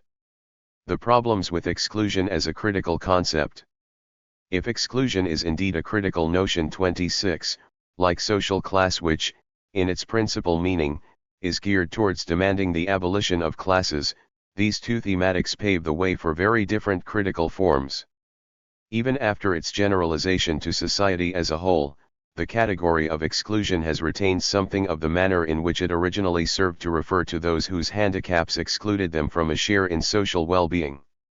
Not only does exclusion, unlike exploitation, profit no one, so that no one can be deemed responsible for it unless out of negligence or error, but it still resonates with the negative characteristics attached to those who are its victims. Moreover, such is indeed the meaning of the principal statistical works which, however well-intentioned, identify groups or persons at risk, that is to say, who find themselves threatened with exclusion by virtue of their handicaps, now conceived as social as well as physical or mental handicaps. Yet it is precisely this link between poverty and fault, or, to be more precise, between poverty and personal properties, that can easily be converted into factors of individual responsibility, which the notion of class, and especially that of the proletariat, had succeeded in breaking. Exclusion is thus presented as someone's misfortune, not as the result of a social asymmetry from which some people profit to the detriment of others. Exclusion ignores exploitation. This argument is explicitly developed by Jean-Baptiste de Foucauld, planning commissioner at the beginning of the 1990s, and without a doubt one of the top civil servants most strongly committed to the struggle against exclusion. While he acknowledges that residues of exploitation exist in our society, he aims to make a clear distinction between exclusion and exploitation. Exclusion is of a different nature. It cannot constitute exploitation, so he maintains, since exploitation occurs at work and the excluded are primarily characterized by the fact that they lack work. 27 This argument, which is often invoked, plays a highly significant role today because it breaks the link which, relating the good fortune of the rich to the misfortune of the poor, preserved the reference to a balance of justice in society conceived as an equilibrium between socio-professional groups on a national territory. But Western societies, Unequal societies whose ideal of justice rests on the principle of an equality of essence of all human beings, cannot dispense with the justification of inequalities. Consequently, the risk of a regression to explanations appealing exclusively to people's natural abilities, even their genetic inheritance, however illegitimate, is not to be underestimated. Some, endowed with many abilities, have proved capable of seizing opportunities that others, less intelligent or cursed by handicaps, have squandered.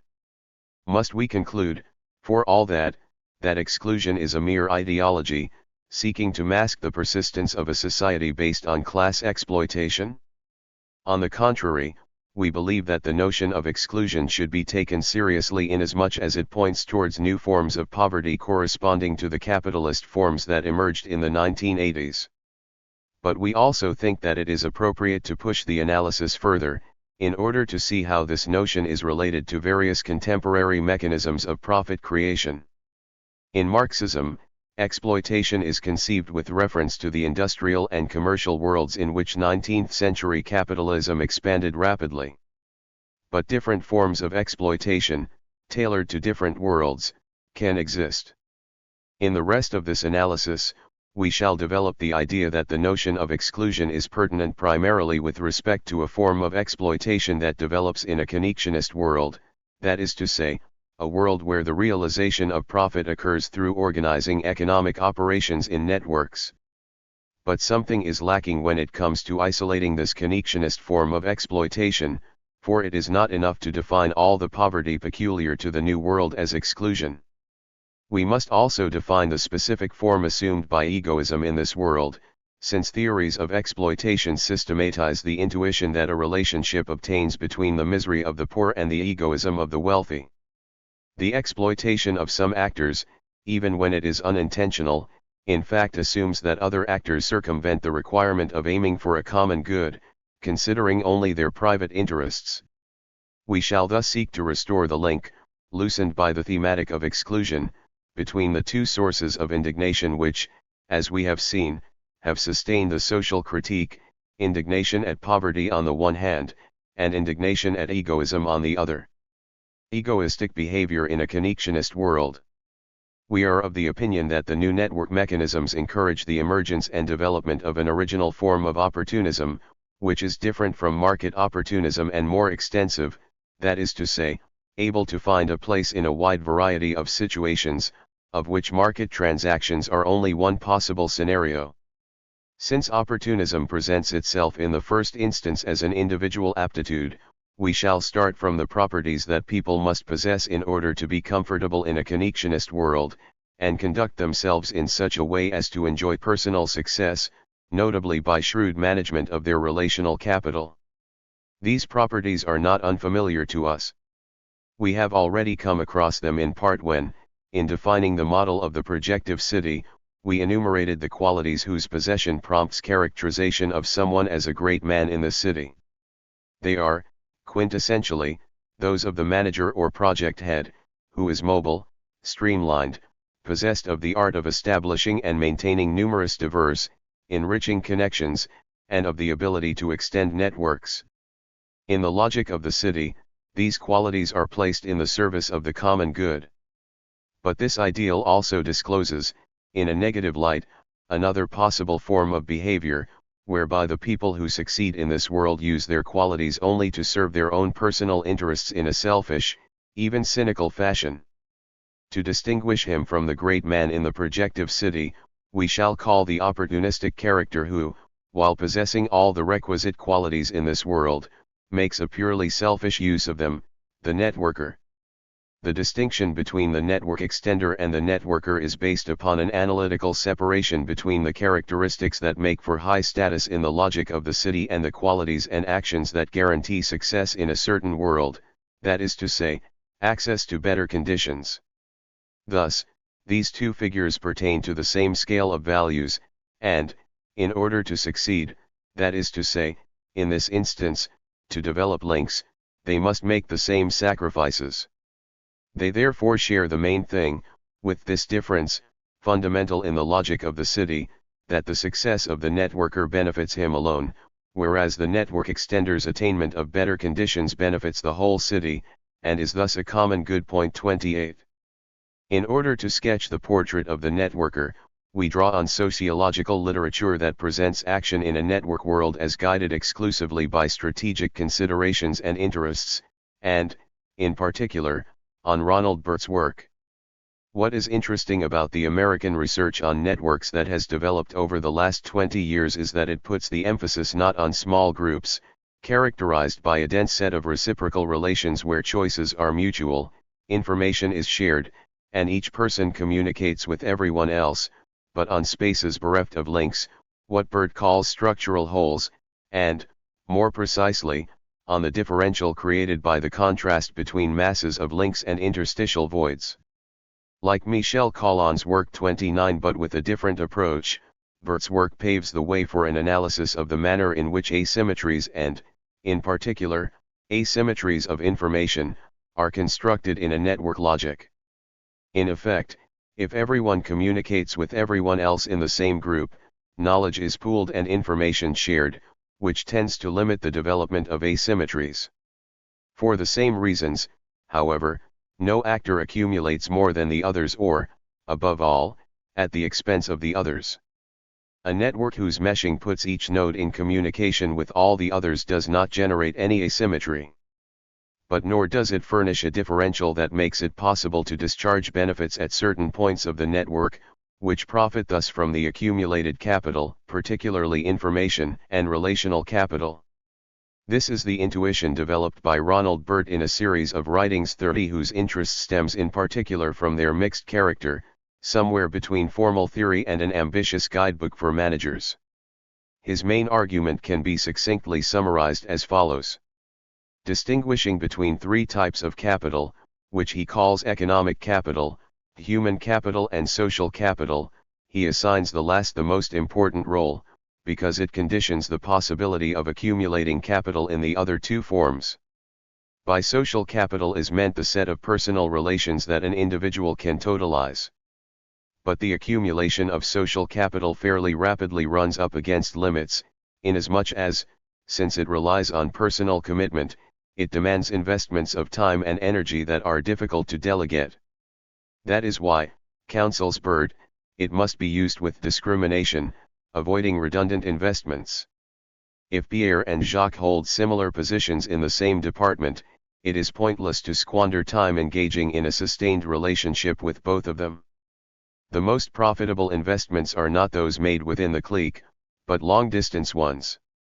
It is by overcoming structural holes, that is to say, establishing relations with points or nodes that are not connected to the other points with which one is in contact, that an asymmetry can be formed. And on this basis, differential accumulation becomes possible. Without always being explicit, Burt's construction takes its place in a world where information plays a crucial role in wealth accumulation. The gains made by connecting points that were previously separated by structural holes are primarily gains in asymmetry of information.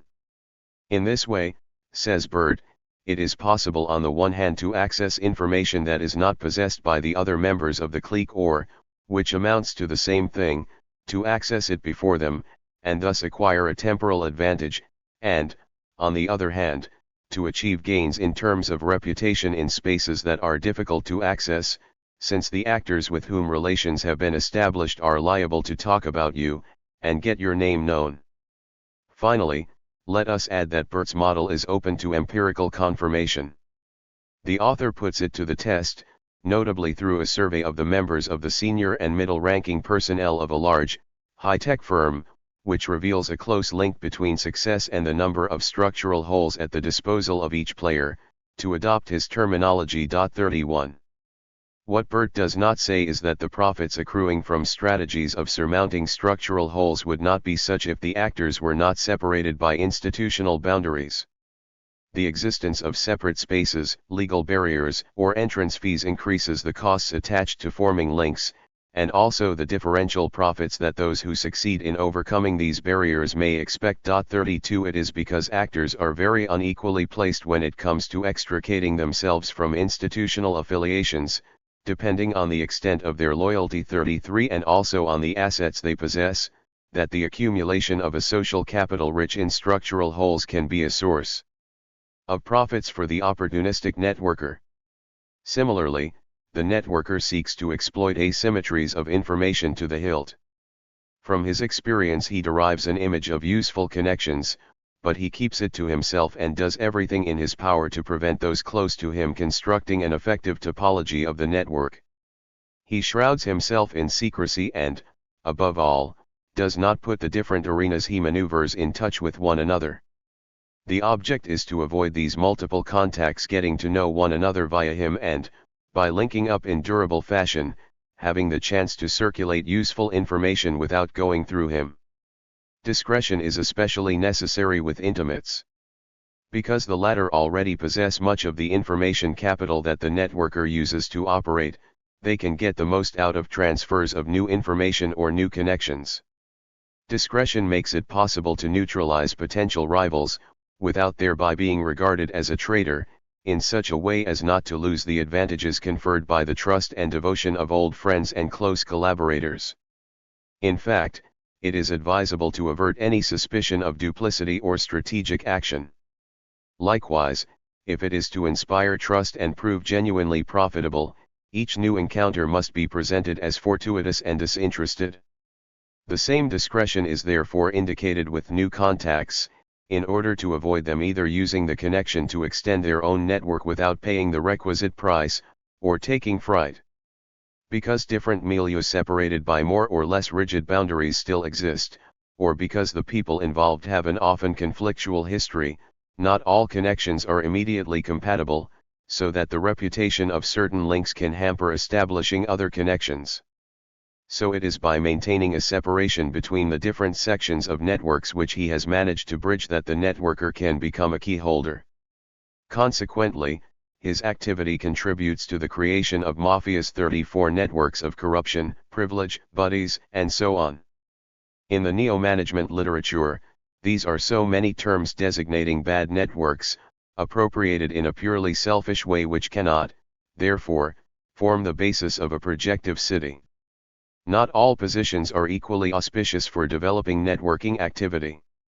One interesting solution is to hold a post in an institution in such a way as to dispose of resources, an identity, and legal guarantees, without encountering market constraints head-on, or having direct responsibilities for subordinates. 35 The opportunistic networker endeavors instead to get other people, entrepreneurs or those in charge of institutions, to bear the risks attaching to the operations he conducts, while he concentrates on seeking to rake in the profits.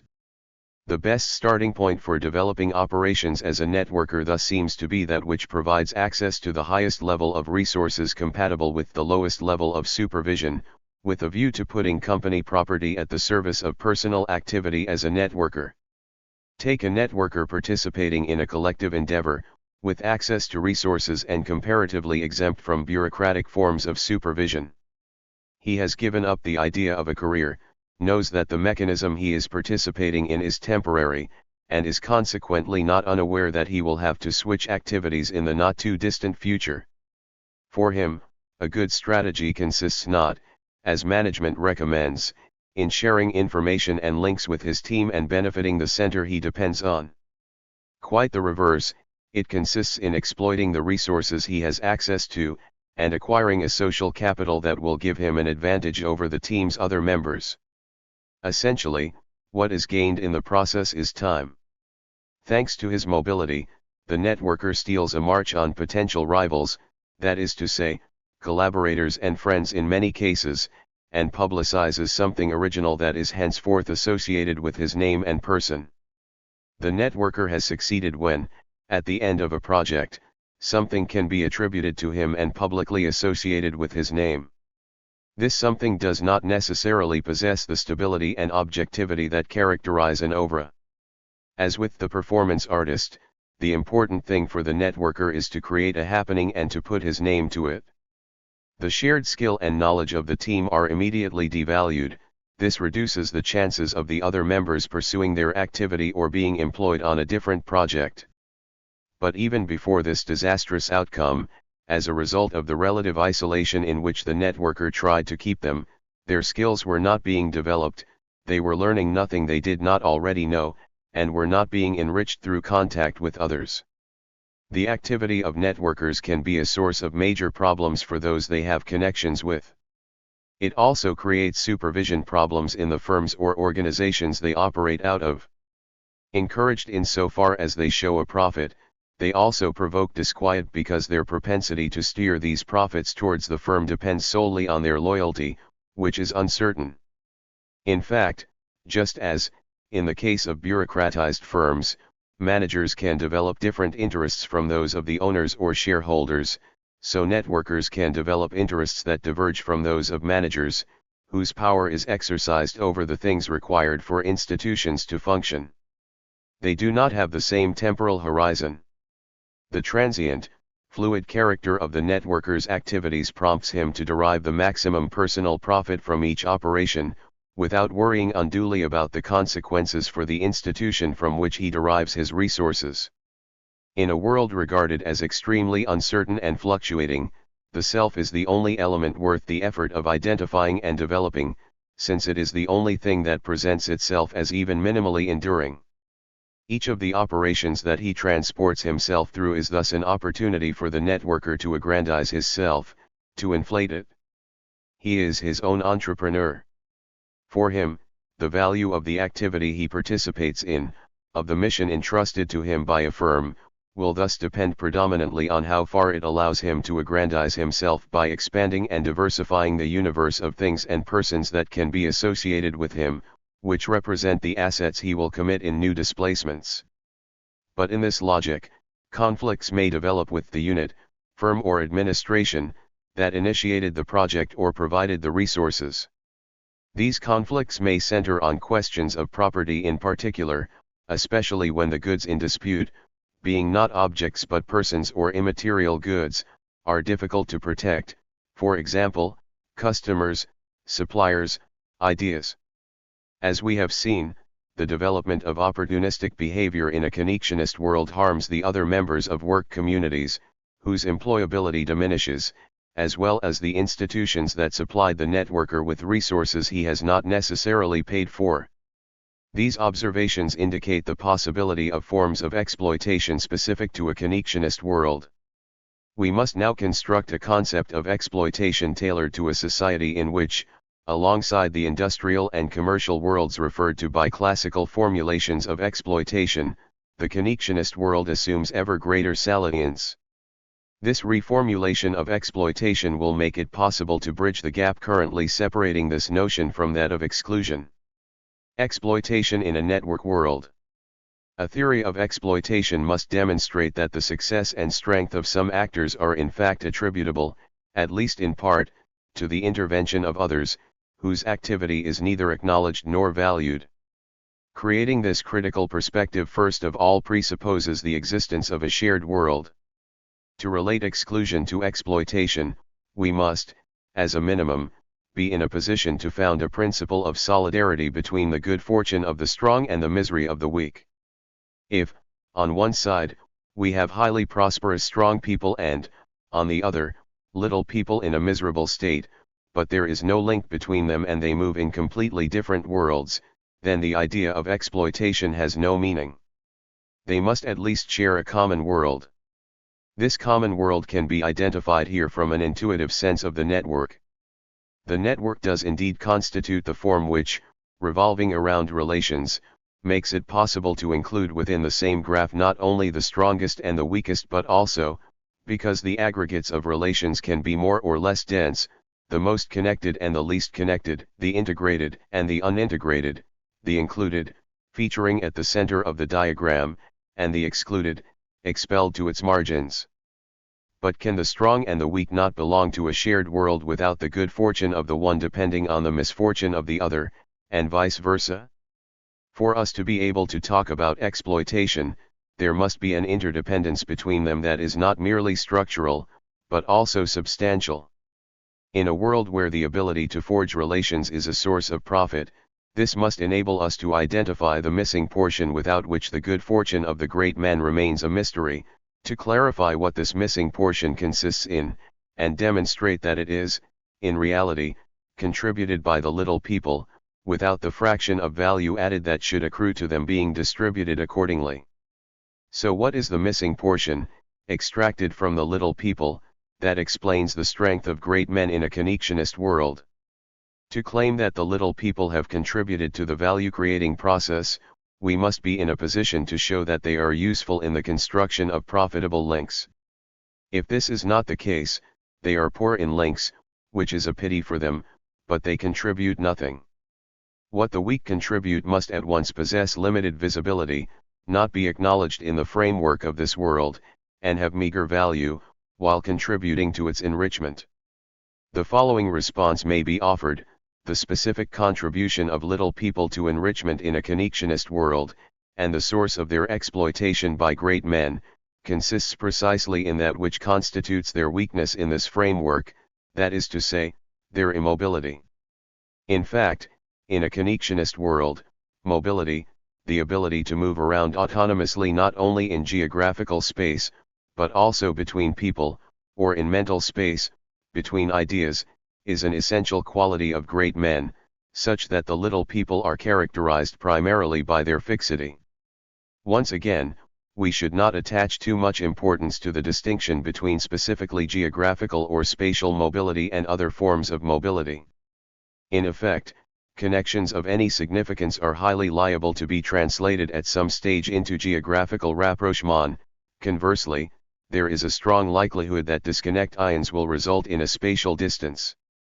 Obviously, this is even truer if we redefine geographical distance in the language of networks, where it is measured by the number and intensity of links. Geographical or spatial mobility may thus always be regarded as a paradigmatic expression of mobility. Great men do not stand still. Little people remain rooted to the spot. It is by moving around that great men create new links.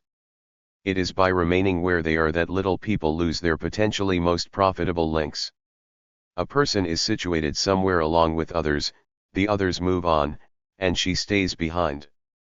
Ultimately, that person remains alone or connected by weak links to the core of the network. 36 That is why exclusion may be envisaged as a process, that is to say, as an unintentional process that does not presuppose imputing to human beings a wish to exclude others from their circle. But this is insufficient for an understanding of how those who do not move around contribute to the formation of the value added of those who do. It may be argued that they do not move because they are stay-at-homes or are timid, that they have fixed ideas and habits, or because they are married, have children, or an elderly mother, and so on. But that is their business, even their fault. They are not prepared to make the sacrifices required to move. Certainly, this disadvantages them. But it in no way disadvantages those who do move. The exploitation has still not been detected. To identify it, it must be understood that some people's immobility is necessary for other people's mobility. A connectionist world is haunted by a very acute tension between the proximate and the remote, the local and the global. And this tension weighs particularly upon great men, since they embody the truth of this world. To acquire high status in this world, it is advisable to move around incessantly, in order to cultivate new links. And it is preferable to move around in person. As we have seen, to designate the kind of active population to which strength is attributed in a connectionist world, Ronald Burt has used the term social capital, meaning by this that the relations established in a network are convertible into something else, in particular, into money, since otherwise the reference to capital would be purely analogical. 37 But a characteristic of social capital by contrast, for example, with finance capital is that it possesses limited autonomy with respect to people. It is only weakly separated from them. It circulates poorly if people do not circulate with it. In this respect, social capital is comparable to human labor before the construction of the liberal divide between persons and their labor, and the laborer. This is why increases in social capital encounter a temporal limit. Hence the advice to investors to avoid forging superfluous links. But Bert also observes that one of the advantages we anticipate from relations with well-placed people is that they will say good things about us in our absence, when we cannot be present at an opportune moment. Bert is obviously thinking exclusively about reputation. But this remark can put us on the track to identifying the contribution of the little people to the strength of great men in a connectionist world. By remaining in situ, little people secure the presence of the strong there. The latter cannot be everywhere at once, and maintain the links they have cultivated for them. Thanks to them, the temporal limits to the expansion of social capital can be overcome. We shall say that in a connectionist world, the little people are stand-ins. The great man establishes a link from a distance. He connects a person and he chooses or deposits someone to maintain the link in this place. The stand-in must remain in the place where he has been installed. His remaining in this node of the network allows the great man to move around. Without his aid, in the course of his displacements the great man would lose as many connections as he made. He would never manage to accumulate. Capital would escape him. What use would a mobile phone be, if you could not be certain of finding someone at the end of the line, in place, on the ground, who can act in your stead, because he has what is to be acted on to hand? In a connectionist world, where high status presupposes displacement, great men derive part of their strength from the immobility of the little people, which is the source of their poverty. The least mobile actors are a salient factor in the profits that the mobile derive from their displacements. In fact, in a world where everyone moved around, movements would be uncertain, and with the sites it is possible to move between losing all particularity, all singularity, the profits produced by displacement, and particularly by creating connections between beings or worlds that are distant because they are different, would tend to disappear. If it is true that some people's immobility is the precondition for the profits others derive from their ability to move around, and that mobility procures incomparably greater profits than those who remain in situ can aspire to, then we may say that the immobile are exploited in relation to the mobile. They are exploited in the sense that the role they play as a factor in production does not receive the acknowledgement it merits, and that their contribution to the creation of value added is not remunerated at the requisite level for its distribution to be deemed fair. The inequality seems even greater if it is considered over time, as a cumulative process. There is every chance that the least mobile will see the share of profit they could expect at the beginning of the period diminish, and that with time they will lose the relative security which, in another state of exploitative relations, could be anticipated in exchange for stability and loyalty, which are highly prized in terms of foresight and prudence. In effect, little people who have remained in situ do not develop their ability to be mobile and establish new links. As a result, their status depends upon the interest of their principal in maintaining the local connections they ensure. The value of little people who have remained in situ accrues to them from the link they have with some great man to whom it reverts. Stand-ins profit from the links they have with the great man. But little people do not profit from the relational capital amassed by the great man, since the latter, whose agent they are, is a key holder for them. And they have no direct connection with the beings on whose relations the great man capitalizes. They are invariably oblivious of its very existence. The great man moves around. The connections are not permanent. Firms come and go. Projects change. It can thus happen that the stand-ins become useless. They age with the investments in social capital on which their position depends. The link whose preservation they ensured in situ loses its relevance. The principal cuts the links with his agent. The stand-in is released, but his strength, and even his ability to survive, diminish accordingly. Cut off from those who represented the indispensable key holder to more varied, remote connections, the stand-in is relegated to the edge of the network, and dragged into a process of exclusion. In a network world, everyone thus lives in a state of permanent anxiety about being disconnected, rejected, abandoned on the spot by those who move around. This is why today local roots, loyalty, and stability paradoxically constitute factors of job insecurity and are, moreover, increasingly experienced as such, as is indicated by the reluctance of young people in marginal positions, for example, doing jobs or living in regions in decline, to settle down in life, to borrow to buy accommodation, to marry, to have children, and so on.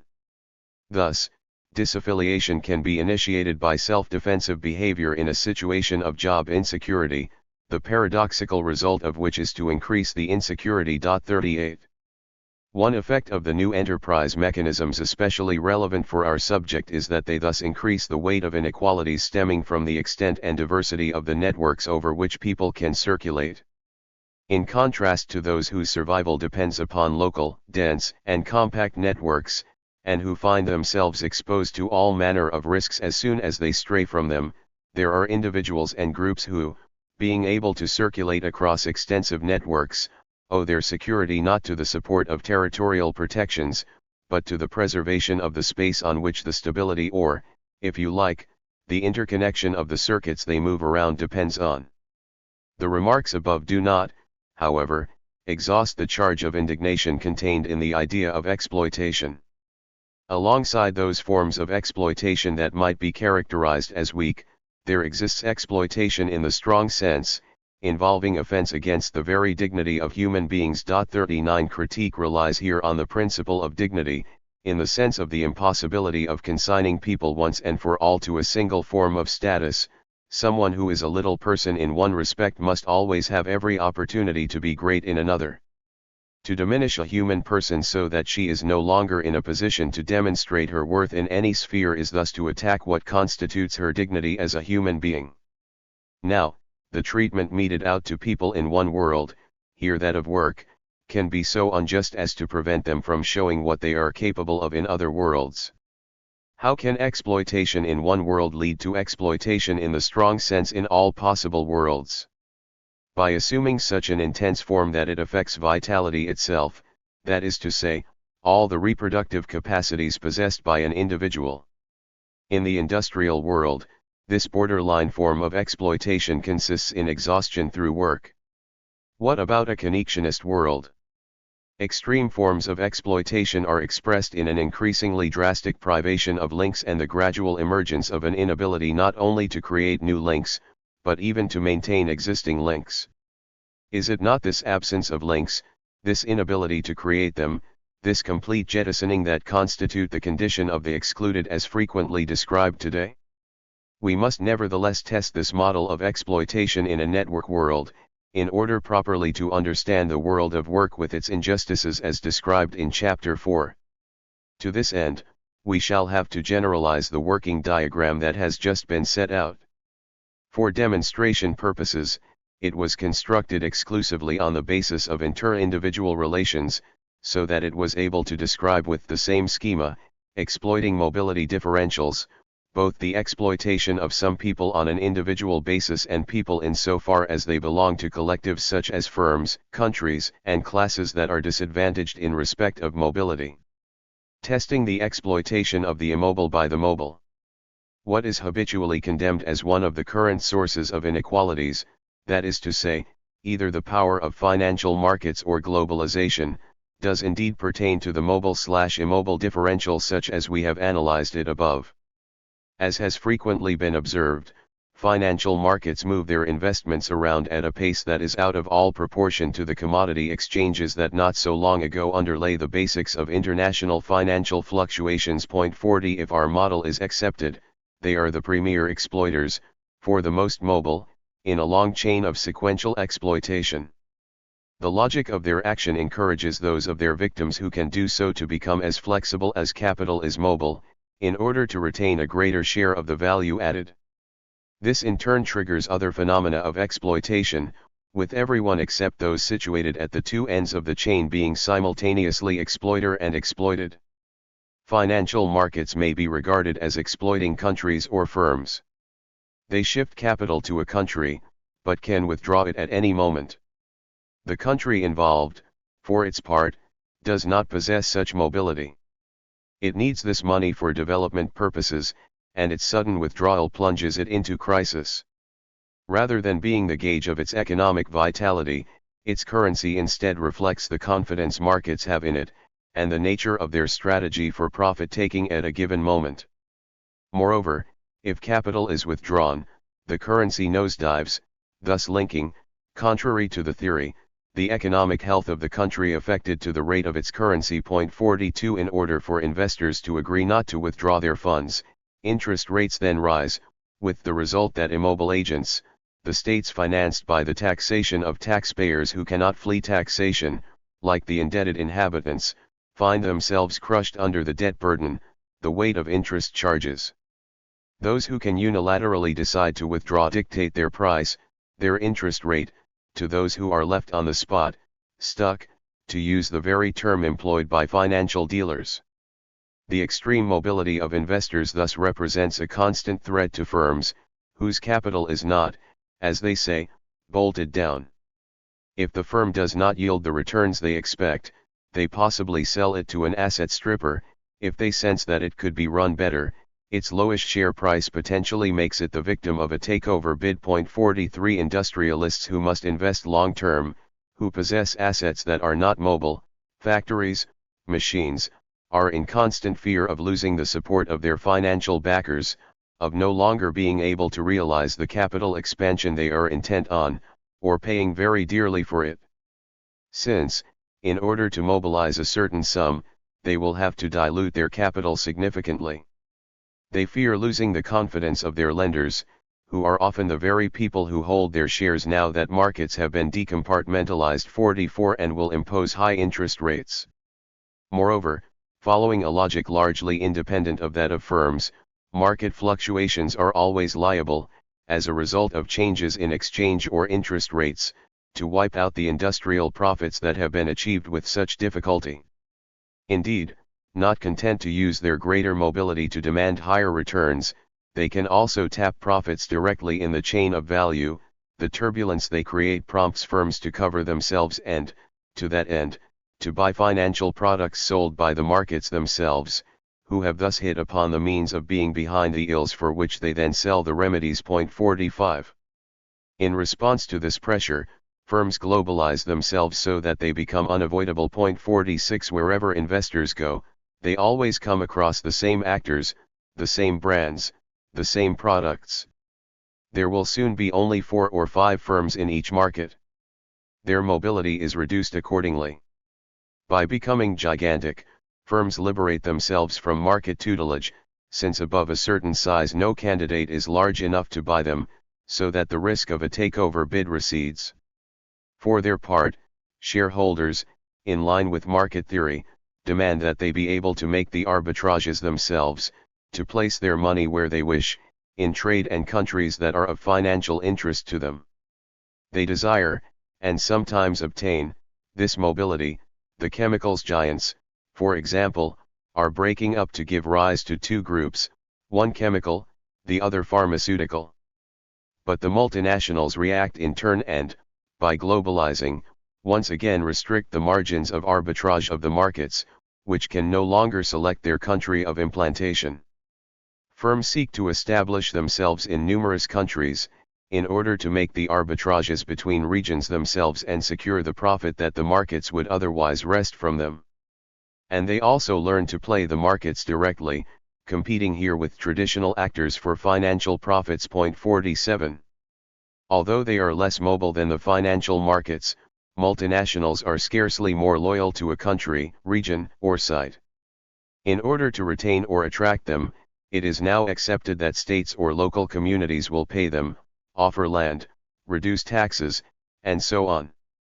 The most mobile impose their price, but they do not really commit themselves to staying. They are always on the point of leaving. 48.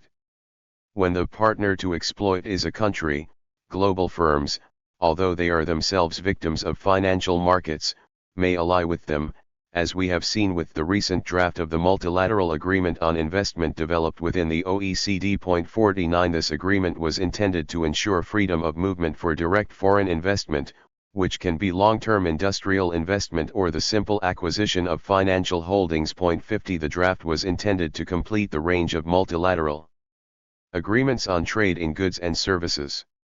Among the agreement's provisions, we find that payments linked to investments, particularly capital transactions, profits, and dividends, must be able to be made freely to or from the host country. The entry and residence of key personnel were likewise to be guaranteed. Moreover, the agreement sought to abolish most of the room for action by states on the investments made in their territory. The imposition of certain obligations on investors, such as minimal targets for the export of goods or services, was earmarked for proscription. Equality between investors was to be guaranteed, a firm with national capital, for example, not being able to benefit from subsidies if foreign firms were excluded from them. The purchase of land, for example, could not be restricted to nationals. Numerous clauses provided for compensation of investors and firms in the event of government intervention, likely to limit their ability to profit from their investment, and to have a discriminatory effect on foreign capital in practice. Likewise, the political risk attaching to a country's situation was no longer to be the responsibility of investors, however desirous they might be of setting up there, but states. According to the draft, firms were thus to be entitled to compensation in the event of civil strife, revolution, states of emergency or other similar events. As the most mobile firms, multinationals can exploit this displacement differential to put pressure on firms that are smaller to start with. They have the financial power to close a factory in one place and reopen it elsewhere, or, even more rapidly, to sell a factory in one place in order to buy another in a different country. Relocation leaves all those who earn their livelihood from the closed factory out of a job, its wage earners, its subcontractors, but also all those who derived their income from the latter. In this way, part of the network dies, asphyxiated. In the case of the sale, not closure, of a factory, it leaves those who have remained in situ with the task of winning the new owner's favor. The considerable switch to outsourcing and globalization that we have witnessed may thus be construed, at least in part, as the result of a wish to be streamlined, so as one can move more rapidly. An integrated firm that owns all its subcontractors will think twice before relocating. The problem is reduced when, wherever one is located, one buys 70% of one's turnover from different suppliers. To meet this risk, suppliers and subcontractors globalize and streamline in turn. Mobility must be met with mobility. If they are not to risk being left in the lurch themselves someday, they must be able to follow their client to the ends of the earth. They sometimes even manage to be more mobile than their clients, as we can see, for example, in the case of car parts manufacturers who today make larger profits than the manufacturers themselves. But this disparity is partially attributable to the fact that the manufacturers are owners of the appropriate equipment for making specific items for their different vehicles. Such equipment can certainly be moved around the world, but it is not transferable from one vehicle to the next. By contrast, the subcontractors, relieved of these specific investments, enjoy a very low change of model cost.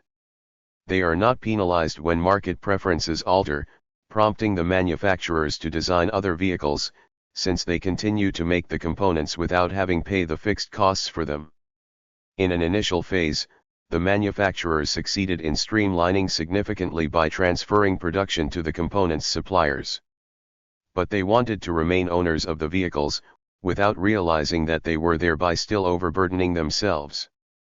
Faced with the success of their suppliers, today they therefore envisage streamlining further by transferring the burden of ownership of the equipment to them. 51 As we can see from this example, mobility has a geographical dimension, but more generally it manifests itself in a detachment from anything that is too specific, too bound up with precise circumstances. Modular, flexible, non-specific industrial equipment is spreading. It is shifted around more easily geographically, but also from one output to another. Consumers are another source of instability. Like the impersonal shareholder, the consumer decides whether to buy, and is not constrained by any loyalty. Firms have sought to achieve a level of mobility tailored to the supposed volatility of consumer desires.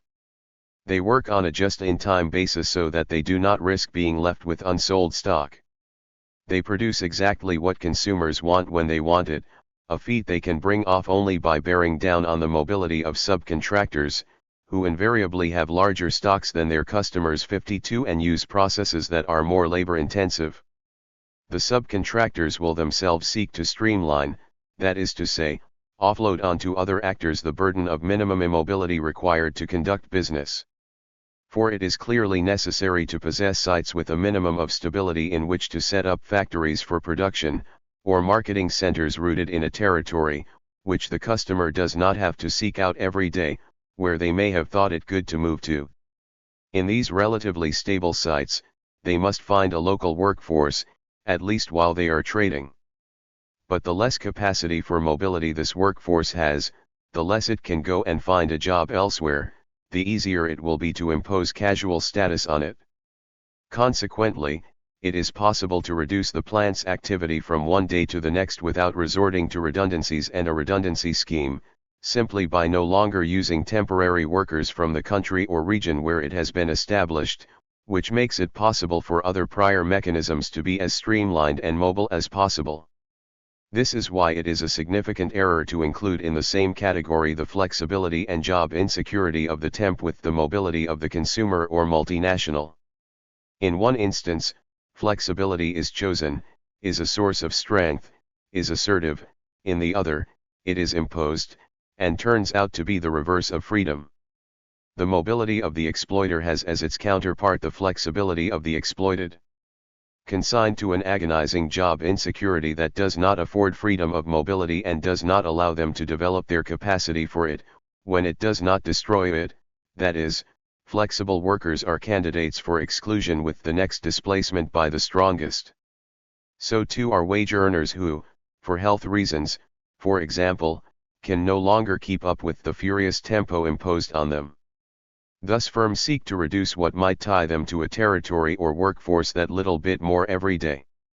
Their efforts focus on production with the development of outsourcing and streamlined, modular equipment, but also on distribution, where an attempt is made to reduce physical sites. The development of mail-order sales using all available media 53 or of franchising networks, which mean that network heads do not have to bear the burden of all the assets, is indicative of this. A firm operating by mail order selling and subcontracting manufacture possesses virtually no assets anymore. It rents its registered office, and its value consists in its data files and the know-how of a handful of people who design, buy, and sell. It can establish itself almost anywhere if its most indispensable personnel are ready to follow, but it has also become so streamlined that it might well stay where its key personnel want to live. Thus it is that the most mobile, the most employable, those who constitute the key personnel, are also those who can most easily compel their employer to allow them a settled way of life without the attendant risks. These processes demonstrate that the experts are right when they urge people and firms to be mobile. What is at stake is being more mobile, less ponderous, than one's customer or employer. Only then is the balance of forces restored. The well-informed specialist whom everyone is after is spoiled for choice. He can quit and find a new job the following day, and threats to resign will secure significant remuneration. The wage earner who learns languages easily and switches jobs without too much difficulty can accompany his employer in his mobility. He is at one with the firm, and runs less risk of being left behind. All the rest will find themselves exploited on account of their lesser mobility. By threatening to break the link and abandon them, something that is easier if one is organized to move rapidly, employers force a lower wage out of them, and condemn them to putting up with the last links of the chain, market vagaries. The mobility imperative has been so well assimilated in practice that a firm which closes a site while offering redeployment 500 kilometers away can claim to be making a closure without redundancies. If people do not follow, that, after all, is their own fault. If they are made redundant, it is because they wished it upon themselves. In such circumstances, wage earners whose knowledge or know-how is at once the most specialist and the least specific are the best paid, because they can switch rapidly from one firm to the next, and it is difficult to do without them. Thus, financial staff rely on skills that are relatively stable thanks to the financial markets, which use the same mathematical models everywhere, and to the standardization of accounting rules within a country and, increasingly, on a global scale, through multinationals that are all quoted on the same markets. Contrariwise, members of the industrial workforce responsible for managing factories employing several hundred people, and administering industrial assets, are badly paid, since their skills are bound up with encumbrances, that is to say, people and industrial plants. In addition, these cadres risk never being as useful as when they are involved in specific industrial processes that they know well, where they have made their whole career: heavy chemical industry, mechanical engineering, textiles, plastics, and so on. Their knowledge is less transferable. They have to remain in their sector. Cadres must therefore learn to standardize their knowledge in order to acquire transferability, by emulating financiers or consultants, who apply the same models of analysis and decision-making everywhere. It would therefore be in their interest to develop global certifications for occupations that are currently too specific, in order to enhance their mobility. Those who are very competent when it comes to a certain kind of product, business sector, or type of technology are indispensable, for without them machines break down, products cease to leave the factory, technical improvements do not get made. But because they are too local, too specific, they have depreciated in value. Only a handful of experts can hope to profit from their specialist knowledge. But there is a strong chance that they will be outstripped, that the day will dawn when their expertise will be outmoded. And in order to keep up to date, they must make considerable effort and investment, much more so than those who possess specialist but highly transferable, that is, non-specific, knowledge. At all levels of the chain, those who are more mobile extort surplus value from the less mobile, in exchange for a slackening in their own mobility. In exchange for a temporary suspension of the threat to relocate, the firm pays its workforce less, or casualizes it. Investors demand a higher return in exchange for a long-term commitment because, so they say, they run more risks if they cannot withdraw, and must be compensated for this risk. Countries subsidize multinationals to get them to accept being associated with their territory for a few years. Thus, in France, one and the same firm may be aided to close a factory in one place and create jobs in another. The mobility differential is thus a highly valued commodity today. Its price is rising rapidly and is paid exclusively by the slow, who thereby get the rapid to harmonize their pace and slow down somewhat. However, the rapid would not be able to survive without the aid of settled activities, and the network that they inspire cannot do without territorial inscription and the work of machines and human beings, those encumbrances par excellence. Their project is to get rich without supporting these burdens, by purchasing from subcontractors, affixing their brand, and reselling on the internet, while collecting the greater part of the surplus value produced by the whole of the chain in the process. Thus there appear to be innumerable relations of exploitation based on mobility differentials: financial markets versus countries, financial markets versus firms, multinationals versus countries, large principal versus small subcontractor, world expert versus firm, firm versus casual workforce, consumer versus firm. Insofar as we are dealing with capitalism, a process striving for an ever greater accumulation of capital measured by a monetary value, and insofar as the tests for sharing value added between the different actors who are parties to the process take the form of contracts with a price, it might seem that the phenomena referred to above can be described exclusively in the terminology of commercial status. Yet nothing could be more incomplete, for an analysis in terms of the extension of market relations does not account for the generalization of a balance of forces bound up with mobility. Instead, commercial status everywhere enters into compromise with connectionist status, to the point where the relations established in markets are largely redefined. The commercial balance of forces depends primarily on a difference in accumulated capital or credit at the point of the transaction, or in desirability. In a standard model of market dominance, it matters little that the supplier could move, or that the highly placed coder could travel anywhere in the world, or that both are more mobile than their customers or their employers. For in and of itself, this variableness does not make them more desirable. They are simply more difficult to control. In a connectionist world, by contrast, it is not only the quality and scarcity of a product or service that are valued. The premium accruing from the mobility differential is added to the price paid. The most mobile can in fact threaten to exit at any moment, in line with the opportunities open to them on account of their potential for variability, hence they are well placed to negotiate the price of the goods and services they offer. A good example of the difference between a commercial justification and a connectionist justification is the nature of the reasons given to explain policies of flexibility and the development of organizational mobility. The argument most frequently invoked is the rapidity with which a new product is brought onto the market. What is at stake here is to be quicker than competitors in tapping the resources of the potential market. In this instance, the recommended mobility is legitimate, since the enemy is the direct competitor.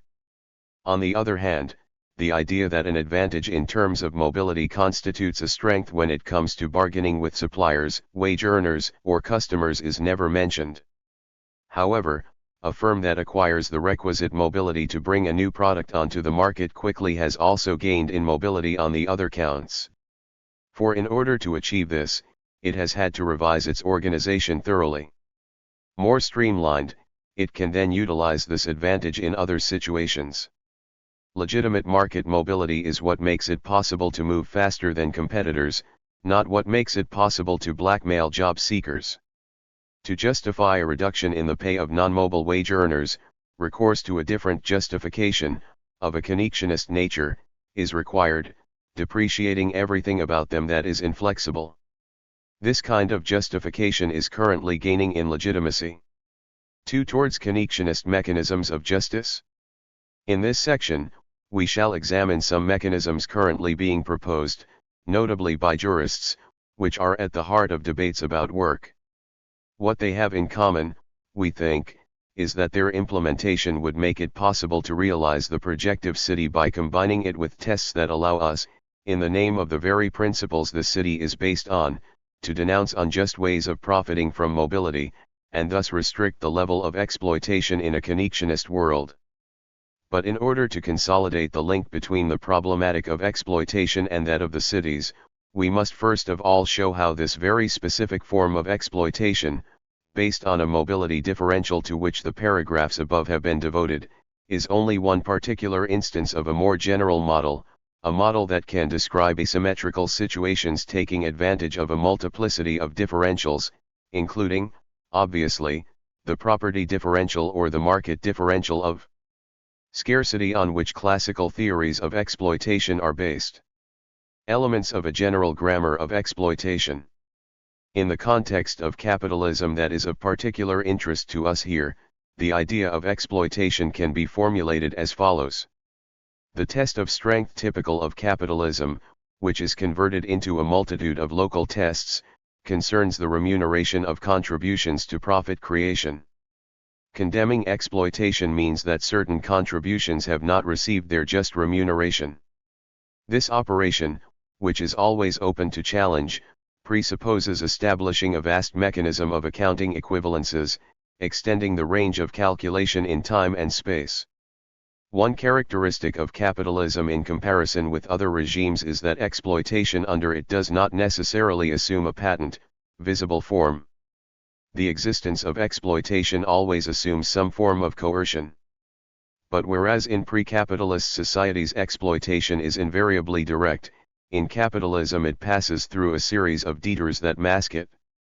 On the one hand, it is disclaimed juridically, since the actors who contribute to production are in a contractual relationship. On the other, it is not reducible to a relationship of duress that manifests itself in a face-to-face situation, but possesses a systemic character. It involves actors who operate from a distance, possibly in ignorance of one another and with different intentions. Those who exercise close control are not necessarily those who derive the greatest profit from it. Accordingly, very long chains, comprising a large number of mediations that are difficult to relate to one another, are often required to level an accusation of exploitation. The accounting framework that must be in place for a dispute over the existence of exploitation to arise must make it possible to identify the bodies which contribute to profit creation, and the contributions made by each of them. In the first instance, This identification will revolve around beings, particularly people, between whom it must be possible to demonstrate a functional interdependence.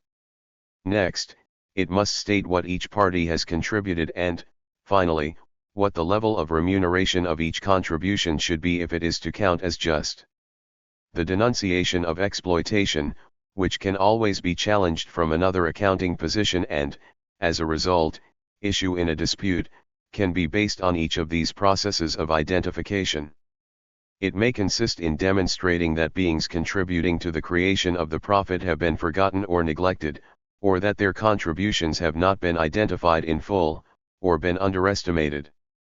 The strength of conviction of these denunciations will depend in large part upon the greater or lesser distance separating the beings between whom a relationship of exploitation is posited, and upon the robustness of the system of accounting equivalences that orchestrates these denunciations. But it is not enough to reveal a calculable injustice. To sustain an accusation of exploitation, it is equally necessary to specify the nature of the strength on which the unequal division is based, and also what makes it invisible. Thus, for example, in order to denounce a form of exploitation in pre-industrial societies, where social bonds rest largely on kinship, Marxist anthropology has sought to demonstrate that the strength differential making exploitation possible is based on relations of personal dependence grounded in membership of a lineage, and prescribed forms of subordination and fealty. In classical Marxist denunciations of the exploitation prevalent in industrial society, the strength that makes the unequal division possible stems from a property differential. It is because some own the means of production that they can exploit those who, not possessing the means of production, can enter into production only as sellers of their labor power. 54 In this instance, restoring a less unequal division assumes that those who own the means of production are equally dependent on those who own their labor power.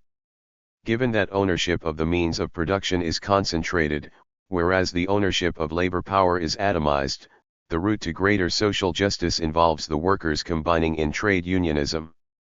The same kind of reasoning has been employed to denounce exploitation in socialist contexts and, more generally, in bureaucratic organizations that are controlled, not by owners, but by managers. In this instance, however, the differential called into question is no longer a property differential, but a power differential, which makes it possible to extort a surplus of power. 55 In effect, those who occupy the higher echelons, whose status is guaranteed by a title, assume a decision-making power which, formally attributed to them, is in reality, in the words of Claude Lefort, from whom we borrow this analysis, composite and distributed at various lower levels.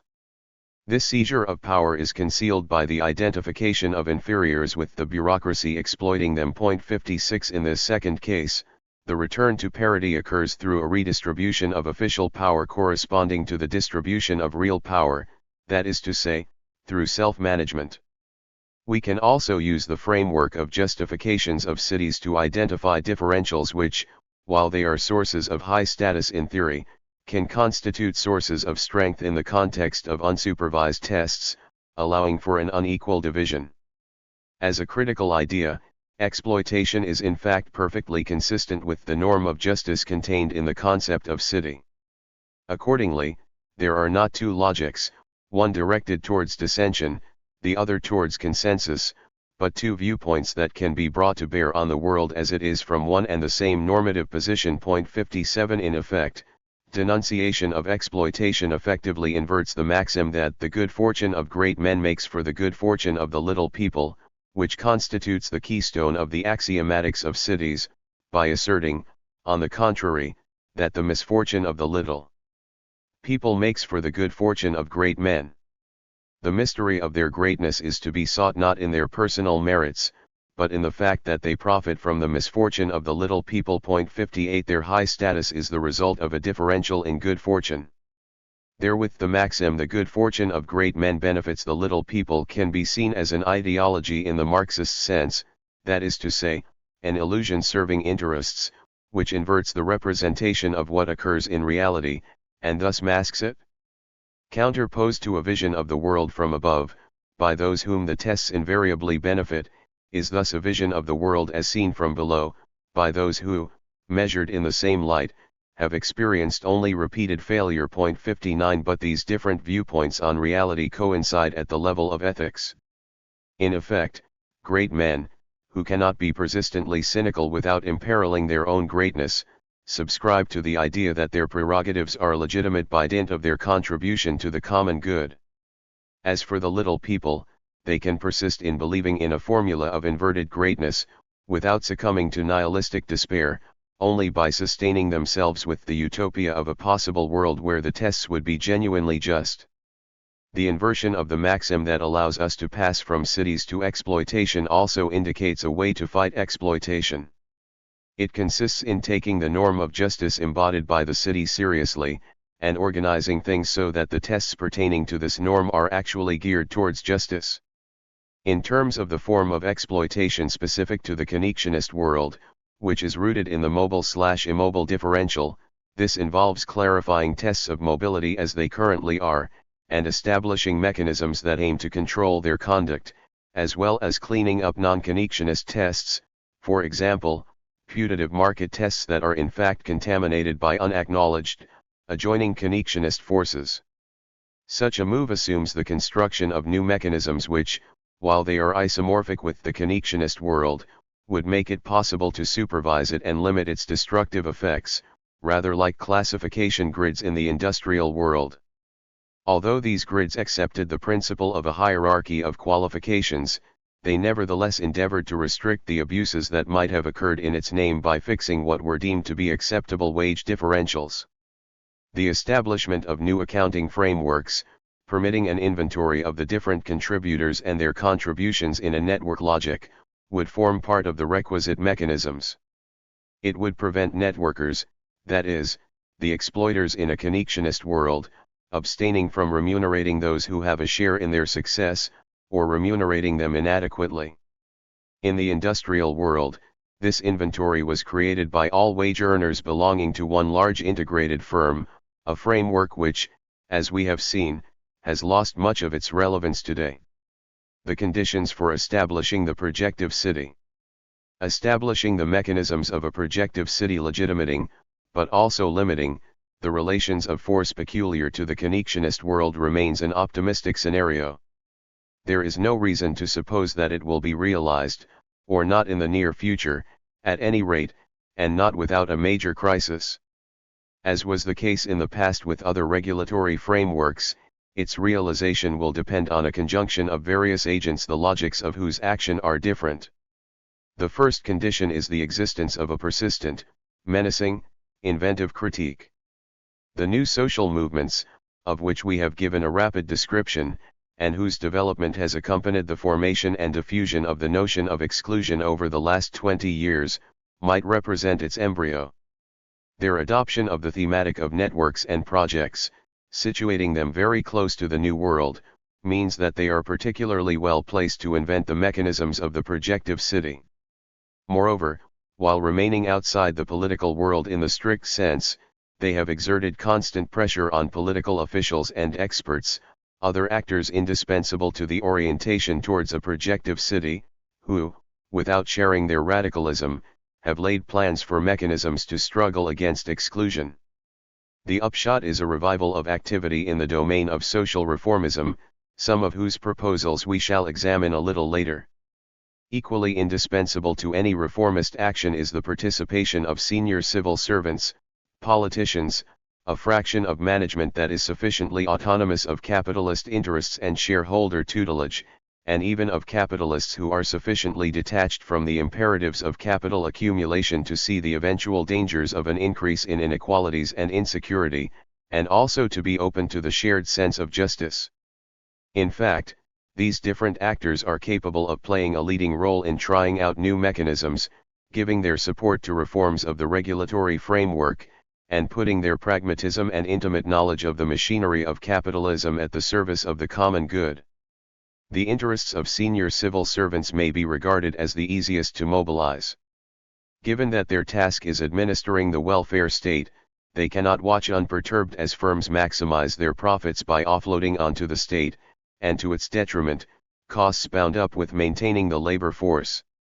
For as Jürgen Habermas had foreseen at the start of the 1970s, this induces a legitimation crisis of the state, which, because of a systematic overloading of the public budget, lags behind the programmatic demands that it has placed on itself.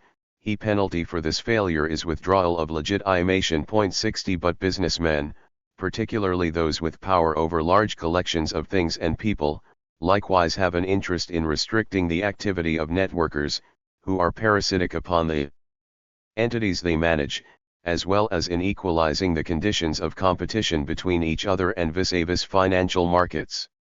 The problems posed by the development of opportunistic behavior in a network world affect enough people, albeit in different forms, and in sufficiently alarming fashion, for an alliance between very disparate actors to be feasible.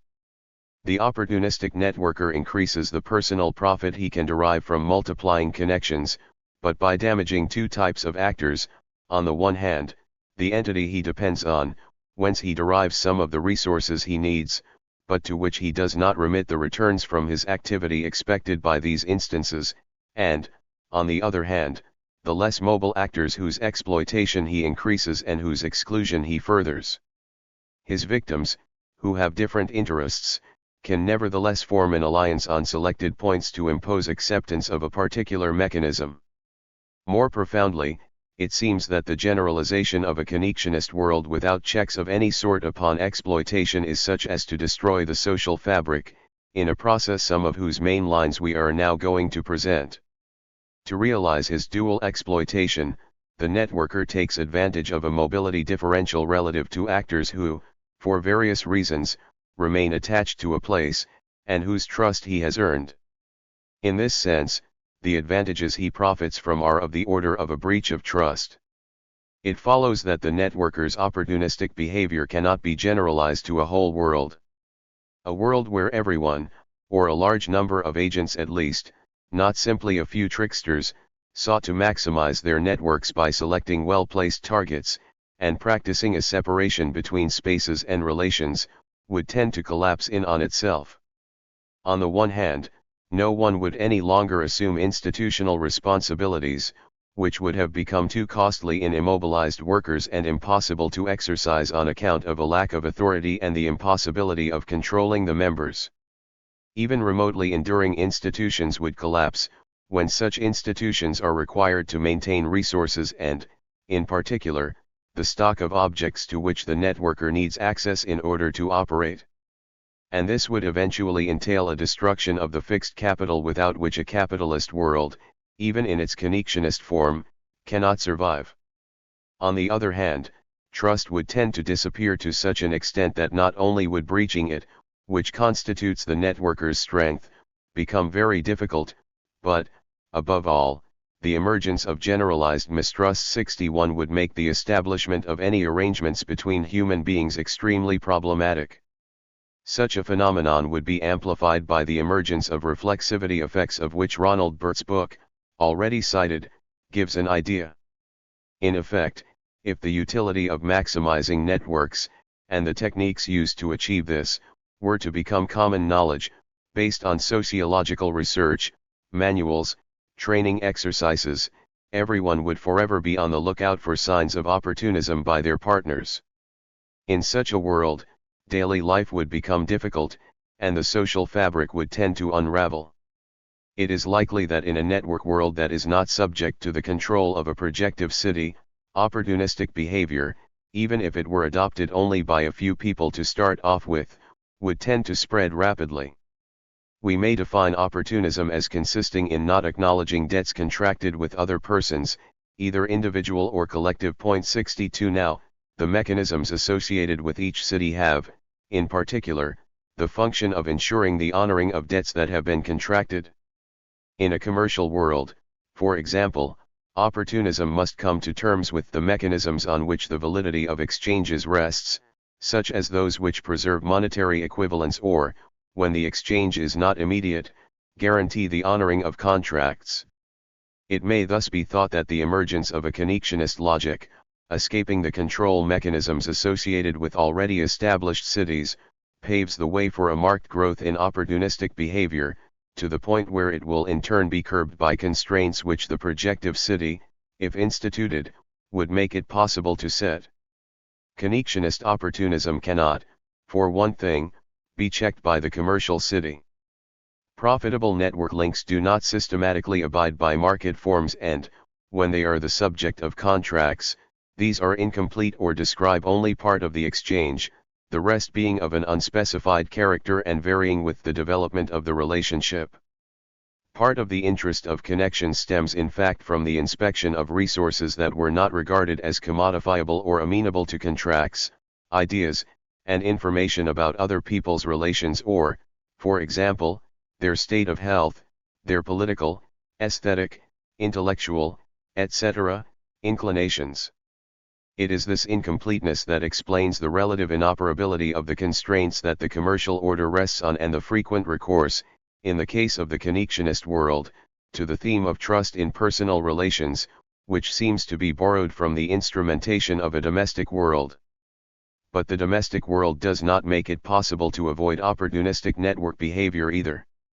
If the significance accorded to personal relations seems at first sight to assimilate the connectionist world to the domestic world, the former is distinguished by the absence of the mechanisms that guarantee debt enforcement in the latter. In a domestic world, honoring debts that have been contracted is based upon the coexistence of the same persons in the same space, and the reciprocal control they exercise over one another. Now, in a connectionist world, mobility, which constitutes a fundamental requirement, makes it largely possible to elude the collective reprisals entailed in the former domestic world by defaulting and displaying ingratitude towards those whose support one enjoyed.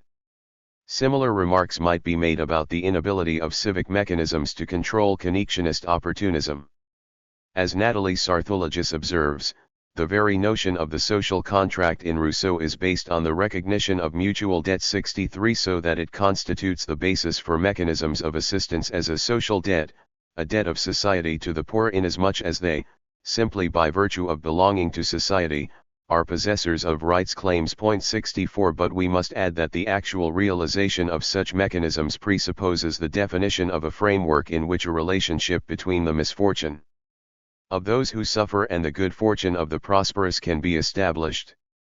Such a framework is precisely what was provided by the very notion of society, largely resting on a spatial conception of the nation-state, such as it was established in the 19th century. 65 Now, the logic of networks, on which the connectionist world is based, does not of itself make it possible to design such a framework. Despatialized, bereft of a representative body or overarching position, and dominated by the requirement of a boundless extension of networks, it does not permit integration into the same body of the networker who succeeds, and those whom his success helps to exclude, in such a way as to create a debt between them. As a result, this logic remains indifferent to justice and, more generally, to ethics. 66 Consequently, only the implementation of mechanisms pertaining to a form of justice, and similar to those modeled in the projective city, could subject such a world to tests incorporating the notion of debt. In addition, the demand for autonomy and the individualistic ideal of self-begetting, of self-realization as a superior form of achievement, which represent the dominant values in a connectionist world, contribute to rendering those who are comfortable in networks largely inattentive to indebtedness as a legitimate source of social bonds. Hence, in particular, networkers succeed in exploiting others by establishing relations with them that can be interpreted in terms of the logic of a domestic world, but in contexts where they can extricate themselves from the forms of control on which the stability of the domestic world was based. For the networker himself, the danger comes from the stand-in, who can in turn take advantage of the situation and misappropriate links for his own benefit. 67 It is necessary to keep an eye on him. In this instance, industrial discipline, which capitalism was built on, often in a compromise with domestic discipline, is unavailing. It is too dependent on spatial and temporal proximity. Among the many proposals debated since the beginning of the 1990s, some seem to us to foreshadow the establishment of mechanisms capable of giving substance to the projective city by rooting it in the world of objects, and also by inscribing it in legal texts. Let us once again stress the fact that, in the absence of a powerful critical intervention, we may also see insecurity, inequalities, and generalized distrust continue to grow. Overview of proposals for reducing connectionist exploitation. The mechanisms, or rather, proposed mechanisms, that we are going to examine do not counterpose domestic, civic, or industrial forms of regulation to the expansion of network logics. On the contrary, what is interesting about them is that they rely on the network in order to limit the destructive effects of a connectionist world. In this sense, they are not derived from a conservative critique seeking to restore a world that has gone forever. These proposals aim to tighten up the justice of connectionist tests of strength in order to transform them into tests of status in the projective city, not to replace them by tests of a different kind. This orientation explains why they must simultaneously maintain the flexibility of networks and, by recourse to law, secure better protection for social agents, in particular, those of them who are weak. The mechanisms envisaged are not intended to protect people by preventing them from being mobile, which would thwart the aspirations to autonomy or the requirement of flexibility that have become central in neo-capitalism, but to organize this mobility and the rounds of tests. What is at stake is making opportunities for displacement available to all, while accumulating fairly, that is to say, to start off with, being remunerated justly at each stage of the displacement. The mechanisms envisaged must therefore reconcile two temporalities, a short, discontinuous temporality, corresponding to the limited projects that temporary wage earners must engage in to get paid, and a long, continuous temporality, which is that of people's lives. How can people circulate while accumulating and taking with them what they have amassed? We shall entertain two possibilities, associated with different types of justice from the projective city, while showing that neither is appropriate to a connectionist world. According to a first possibility, which might be called domestic, people circulate in a familiar environment accompanied by an aura of good repute. Other than escaping from domestic restraints, this does not allow people to circulate very widely. It is not conducive to circulation in a vast world. A second possibility, based on a civic, industrial compromise, makes access to the collectives, whether occupations or statutes, with which privileges are associated dependent upon an educational title certifying an initial level of education. For circulation to be possible, workspaces must be structured in such a way as to inscribe in them a series of hierarchical positions that people can pass through in a certain order. This formula, which we may call industrial, is what the system of collective agreements rests on. But this form demands, on the one hand, strenuous efforts to establish equivalence, in order to homogenize the different portions of space and make them interdependent, and, on the other, job stability within large, planned firms, of a sort that is no longer appropriate in a world which people want to see composed of heterogeneous, independent units, where the different entities, persons, jobs, firms, products, are defined as changeable. Current discussions about notions like employability, skill, activity, and activity contract, or universal income, and so on, outline the possibility of a novel formulation of the problems involved in mobility, and suggest a new compromise between autonomy and security, compatible with the logic of a projective city. The measures that we have grouped together are of two sorts. Most are situated at the point of contact between the social policy of firms and of the state. But they do not touch on the nature of the transactions between actors in firms, or the activities leading to profit creation, or even the organization of work, these aspects being treated as so many black boxes obeying different logics that it seems pointless to their initiators to seek to intervene in. These measures derive from reformist currents that propose mechanisms to combat exclusion, and aim to defend people under threat, from a standpoint that may be characterized as macroeconomic.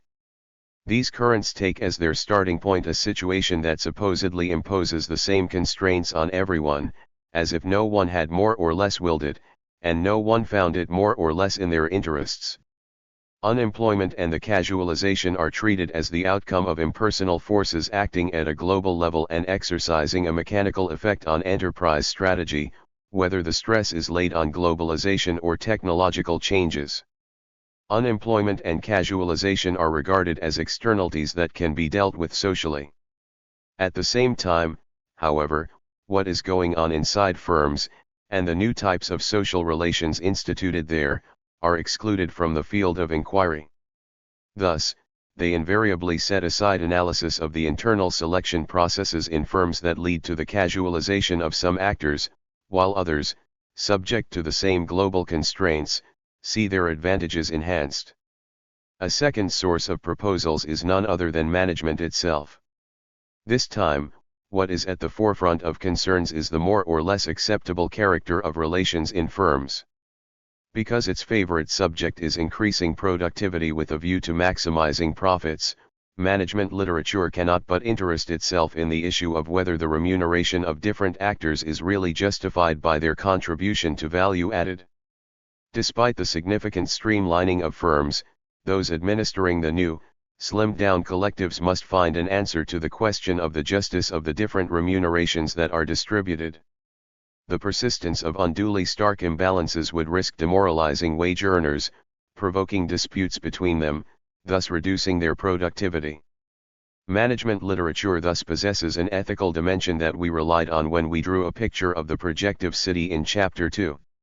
We are going to classify these proposals in three categories suggested by our general grammar of exploitation: proposals that seek to facilitate an inventory of the actors involved in a project, those that attempt to elaborate just principles of remuneration in a network, and finally a certain number of proposals that aim to equalize the opportunities of beings, that is to say, to equalize everyone's capacity for mobility.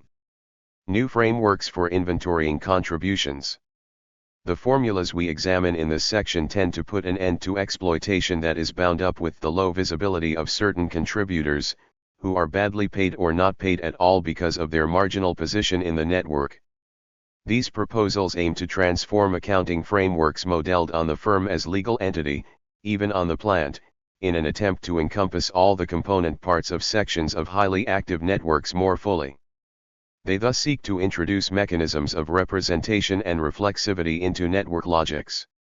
Representation and, to a lesser extent, reflexivity presuppose activities of categorization, inherent in law, which tend to set some limits on the network system, and to fix it in forms that check its deployment and constant adjustment to external conditions. As we shall see, the complex and, at least for now, sometimes rather abstract, even fluid, character of these formulas seems to stem from their authors' concern to confer legal status on networks. The aim is to restrict the possibilities of opportunism and exploitation that are currently developing in them, without imposing inflexible legal forms, something that would render them inoperative, because they would then not capture the specificity of the configurations to which they are intended to apply. A sort of ideal of what an accounting framework adapted to a network world would look like is provided by the way film credits are constructed. A major project, associating for a fixed term a host of people from different firms and of varying status, the feature film is wholly integrated into a connectionist logic. Intended formally to associate everyone who has contributed, however minimally, to the production of the film, the credits, as is well known, present an exhaustive list of the contributors, whatever their employer or status.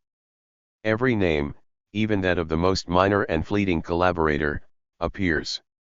According to Gunther Tübner, it is possible to envisage giving networks an official status in Law. 68 largely because the quasi-firms made up of networks of just-in-time suppliers, franchising networks, those transferring funds in the banking sector, strategic alliances in the domain of research, and so on, are concealed under a contractual veil. They can extricate themselves from the social controls and regulations established in the framework of the welfare state, and from the legal constraints of labor or consumer legislation. This dissimulation has, according to Tübner, been favored by the spread of new economic theories of the firm which, assimilating the firm to a network of contracts, dissolve organizations into their commercial environment. Treating these quasi-firms as networks of contracts, not as legal entities with an official legal status, means, for example, that the customer of one of the numerous intermediate banks involved in a series of transfers of dematerialized funds, which has made a mistake, cannot pursue what amounts to the contractual or quasi-criminal responsibility of the bank involved, even though it has no direct contractual tie with the customer. Similarly, the semi-autonomous entrepreneur integrated into a network through a set of elaborate contracts concluded with the leading firm cannot invoke the protection afforded by labor legislation if things turn out badly. Lastly, a final example, the wage earners of a franchisee cannot enjoy social protection from the franchisor at the center of the whole franchise system, because, by virtue of the contractual setup of the franchise, it appears that the franchisee is the sole employer. And yet, adds Tubner, a franchise system is de facto a large firm which, thanks to its network organization, can shirk its responsibilities and evade the law. He proposes the formulation of a new law that would treat hybrid forms as a third order between contracts and companies, and would involve particular norms of protection, appropriate to networks. He thus suggests, for example, establishing a representation of collective interests within networks in the form not of rigid institutions, but of a center of counterpower possessing legal means of legitimation and control by virtue of flexible contractual agreements. Charles Sabel's work on what he calls constitutional orders is another attempt, by equipping networks with specific rules, to circumscribe them periodically in order to disclose the persons or organizations engaged, the list of contributors, and bring out their rights and duties. Point 69 in particular, Sabel seeks to go beyond the reference to shared social rules or shared beliefs and values which act as a kind of unwritten law, and which he considers inadequate. Drawing on the experience of industrial zones, subcontracting relationships and project teams, he imagines a regulatory mechanism internal to the network that restricts opportunism. In so doing, he constructs an original form, consistent with the features of the projective city we have identified. This form consists, on the one hand, in a constitutional order, composed of a heterogeneous set of units, and, on the other hand, of a superintendent. The units may be made up of anything, on the sole condition that they are in a relationship of significant interdependence, individuals, teams, departments, firms, trade unions, schools, and so on. And the same applies to the superintendent, which can take the form of an arbitration committee comprising the parties themselves or their representatives, a court of justice, an elected agent, and so on. The superintendent must simply be part of a more general order.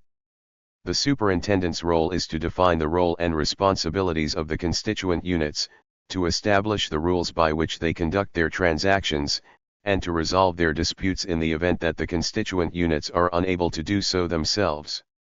But this jurisdictional authority is itself limited. On the one hand, the rules that are valid for the constituent units must be consistent with the rules followed by the superintendent as a member of a larger whole. On the other hand, all the rules of arbitration must be established through consultation between the constituent units. Thus, the superintendent is limited to explaining and reinforcing the rules that the constituent parties derive from their own experience and history. His role consists predominantly in facilitating communication between them. But the superintendent is not the employer of the other constituent parties, and the hierarchical positions of both are indeterminate. This form of governance is not constructed to define a stable order but, on the contrary, so that it is able continuously to adjust to shifts in cooperation, adjustment requiring a reorganization of the order itself. According to Sabel, institutional arrangements of this sort should make it possible to develop a deliberative, reflexive, or studied trust. The kind of organization imagined thus assumes a way of inventorying contributors, in the form of keeping a list of the units that are members of the network, even if this list changes from time to time. It is then a question of organizing for these different units interactive procedures conducive to the regulation of the network towards fairer rules of remuneration. But it is not merely a matter of identifying those who have participated. The next step is to force the partners to offer them just remuneration, on the model of collective agreements in the industrial world. If, as François-Aimé Duvernay's analysis indicates, 70 work contracts are increasingly incomplete, a way must be found to tighten them up again, for contractual gaps in a context of very unequal forces leave the door wide open for greater exploitation of the weakest. To be just, the remuneration due to a given contributor in a network world involving a succession of projects is not limited exclusively to the income he derives from his labor. In fact, it seems to be accepted that fair remuneration now is just as much a question of improving, or at least preserving, the worker's employability. The remuneration of work cannot in fact be regarded as just if it is assessed solely by reference to the hours of labor performed, without equally taking into account the training and reproduction of the labor force. In modes of coordination that made a good deal of space for careers, lifelong employment, or permanent engagements at the very least, it was difficult, especially for cotters, to work out the share in the total wage between remuneration of the stipulated work and remuneration of labor power, and also, secondarily, between the remuneration of current work and the deferred remuneration of sacrifices made at the beginning of their careers. In the new network mechanisms, the remuneration corresponding to each contractual engagement in a temporary project relates only to the particular job, which is defined as precisely as possible. This leaves the acquisition and maintenance of the qualities that make them capable of doing this job entirely up to individuals. In this perspective, the notion of employability can be used as a pivot to outline a redistribution of the maintenance of labor power between working people and employers, without affecting the requirement of mobility. Temporary employers have met their share of the upkeep of labor power if they make a contribution to the development of the collaborator's employability during the limited period when the latter is participating in a particular project. 71 In practice, gains or losses in employability are revealed when, at the end of a project, people seek a new engagement. The surest sign that their employability has increased is when they are even more desirable to others than they were before their participation in the project they have just left, and when they find interesting new commitments with ease. By contrast, it can be said of those who have difficulty reintegrating themselves into a project, or who are directed towards less fulfilling projects, or relegated to marginal positions, that their employability has decreased. In this case, the main question that arises in terms of justice is which party bears responsibility for this loss of employability. In the absence of a recognized right to employability, and of a social duty on the part of firms to develop the employability of those they employ, the answer to this question inevitably assigns responsibility to individuals. If they are less employable, it is because they were not able to maintain their employability. Requiring firms to develop employability, and the progressive establishment of a right to employability. 72 would make it possible to envisage more complex tests with a view to determining who bears the responsibility in individual cases for a reduction in employability, resulting, for example, in a situation of long-term unemployment. In this way, responsibility for unemployment, which currently rests with the firm solely at the point of redundancies, and is otherwise mostly transferred onto the person who suffers the consequences, could be distributed between a multiplicity of bodies and spread over time. The notion of skill is presented as an instrumentation of the notion of employability, redefined as the sum of skills accumulated by a given wage earner, whose employability increases each time he acquires a new skill or progresses to the next level in the skills already listed. In this perspective, an employer's contribution to employability is certified by an improvement in people's skills profile. The CAP 2000 collective agreement, signed in 1990 by the Groupement de Entreprises Sidérurgiques et Minières and the wage earners trade union organizations, with the exception of the CGT, is a good example of an attempt to establish a form of justice based on an inventory and assessment of people's skills, as well as on an organization of career paths linked to the enrichment of the personal skills portfolio. 73. Other mechanisms are based on the notion of skill, like the skills appraisal or the national reference system for qualifications advocated by the Vervalli Report. 74. What they have in common is that they aim to offer wage earners a resource for being assigned a use value and maintaining it during their displacements. Thus, the notion of skill was diffused at the same time as firms were seeking to organize the external mobility of their wage earners. 75. The recognition of skills, acquired from initial education, continuous training or experience, and accredited or approved by public or private bodies. 76. In the form of abilities that are at once basic and very general. 77. And hence amenable to numerous recombinations, is thus conceived as an instrument for combating exclusion. For it allows people to equip themselves with a stock of qualifications and inspire potential employers with confidence in their savoir-faire, while circulating over an extensive, heterogeneous space. Moreover, establishing such mechanisms would prompt a revival of efforts, currently in abeyance, in the direction of human resources accounting, which explored a more just representation of wage earners not only as costs, but also as resources, that is to say, as possessors of skills that are useful to the firm. 78. As Alain Soupiat has shown, the idea of employability has two repercussions at a legal level.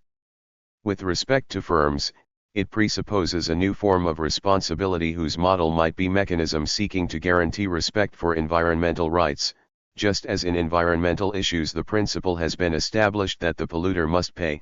So what is becoming established is the idea of making the firms that transfer the maximum part of the cost of the human resource to the community pay more, and reducing the burdens on those who internalize this cost. 79. Nor does Soupiat neglect the fact that some firms externalize these costs not directly onto the community, but onto firms that depend on them economically or legally, hence the necessity of introducing social clauses into subcontracting contracts.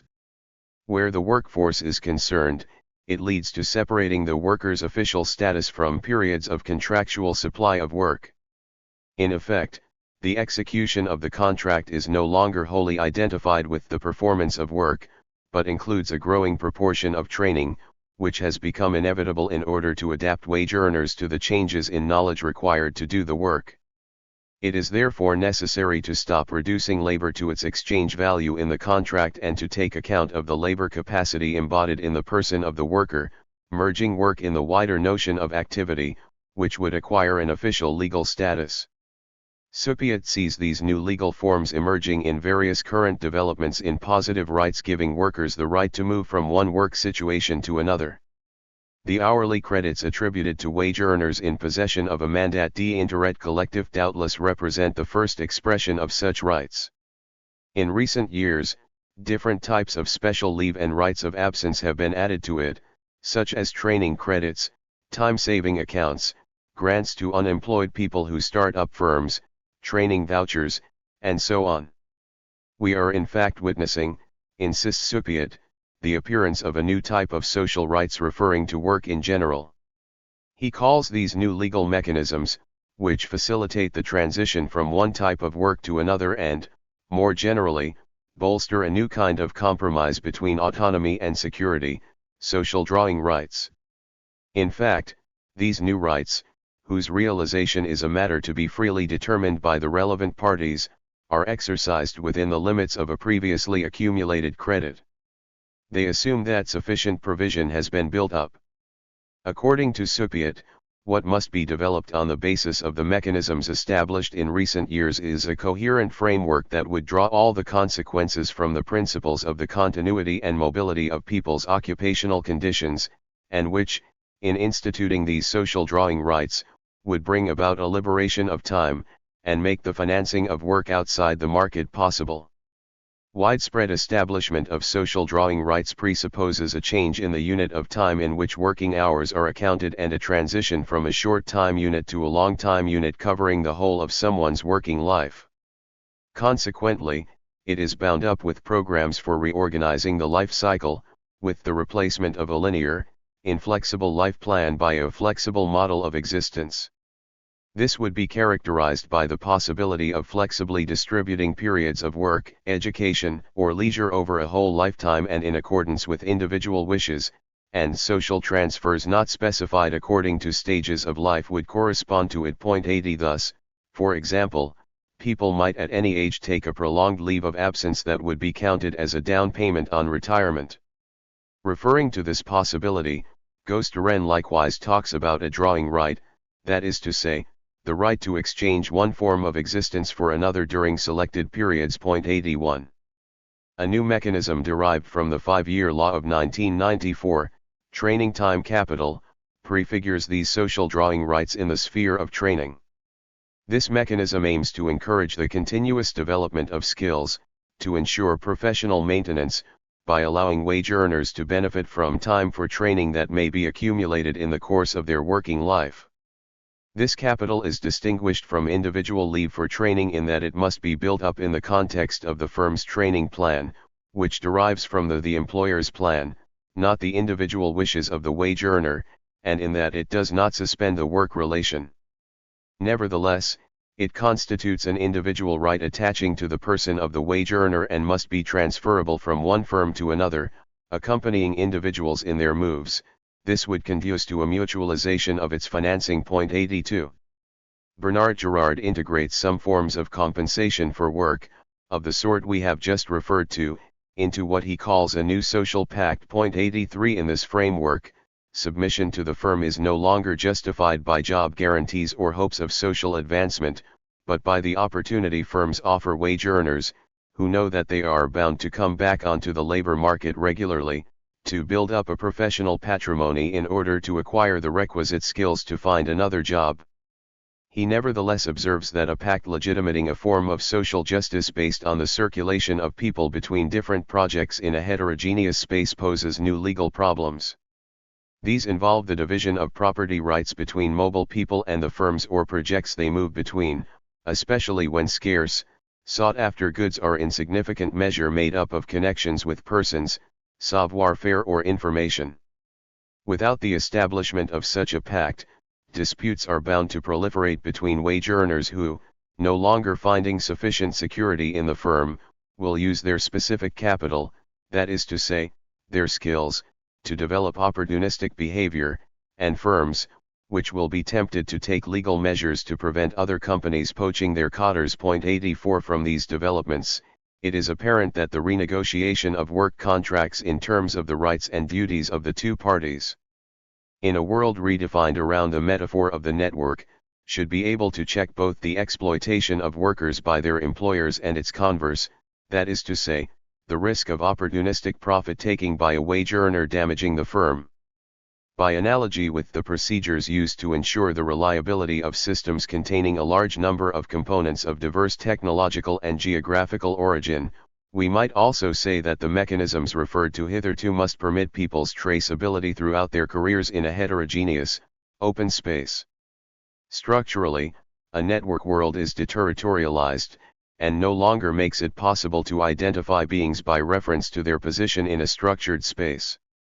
On the other hand, they may retain the trace of the different projects they have passed through. The contribution of management and organization theory to defining a fair exchange in a connectionist world lays more stress on the risks of opportunism to which firms are exposed than the risks of exploitation that firms can impose on wage earners.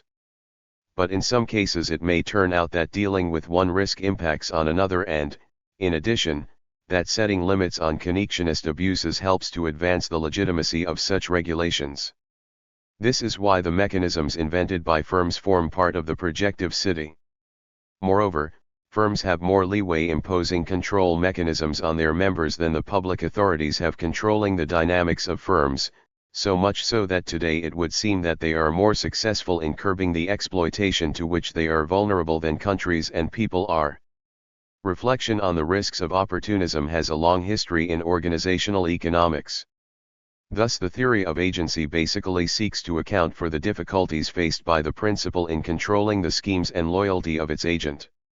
In this current of thought, based on a pessimistic anthropology which, in line with standard economic theory, knows only selfish motives for action, the mechanisms envisaged are control mechanisms acting either directly or via deterrence mechanisms.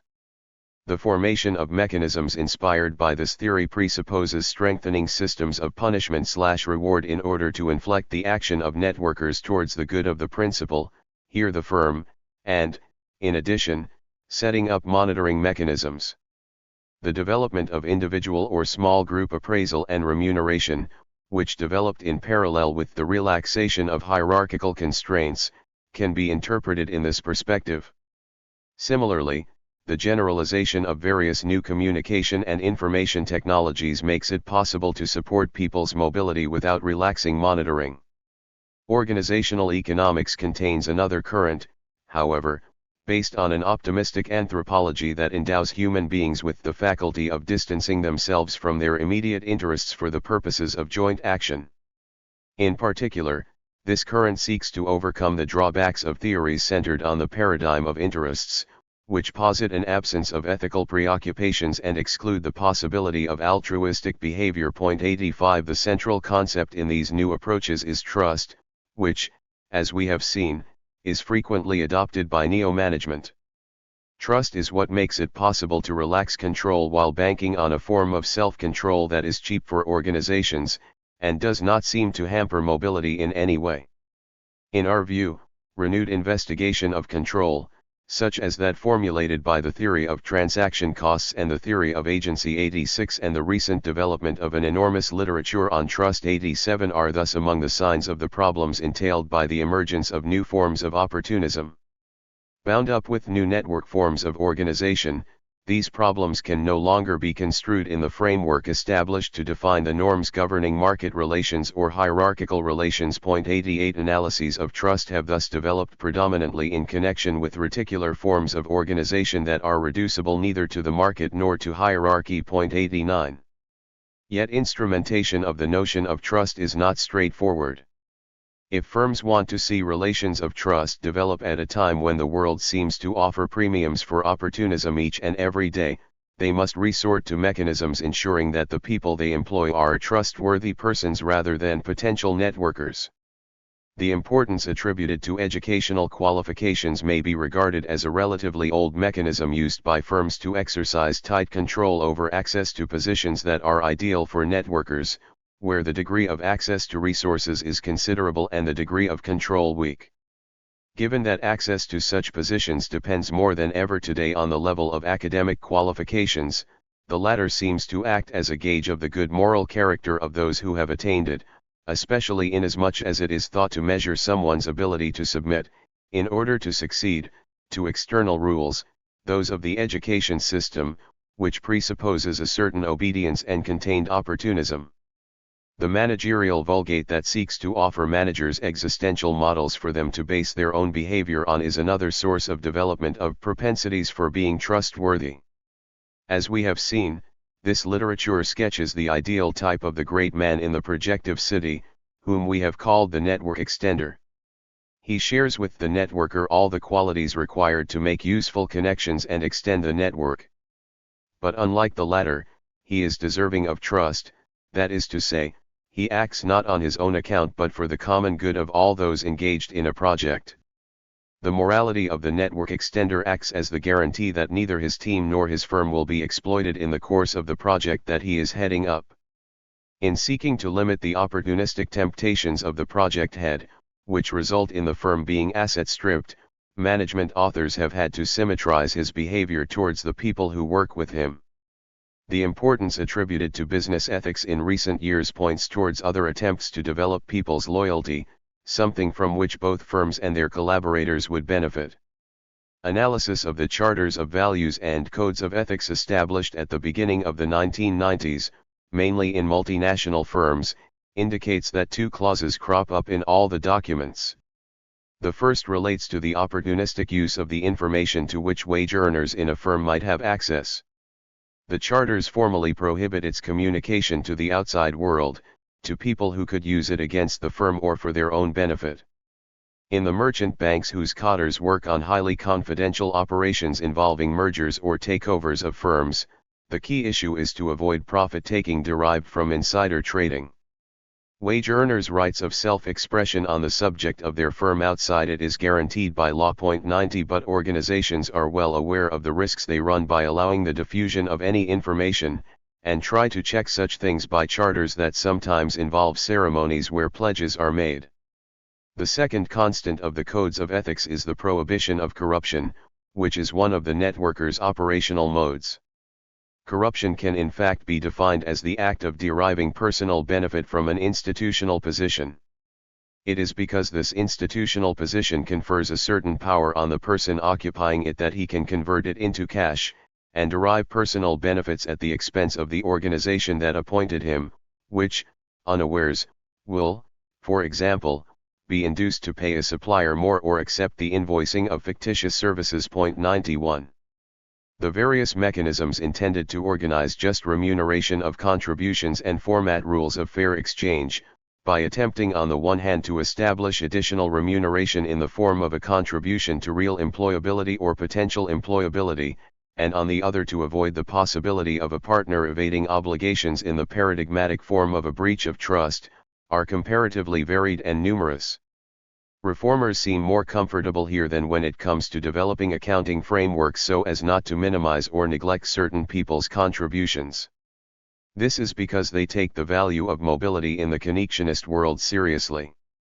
And with a view to not making structures inflexible, they naturally end up attributing responsibility to people, either by making their moral sense bear the whole burden of correct conduct, or by transferring responsibility for their social lot onto their cognitive capacities, codified and certified on the model of the normalization of objects. 92 This focus on individual connections and particular persons seems to distance them from the search for an overarching position that would make it possible to regulate justice not only at the level of each node, but over the network as a whole.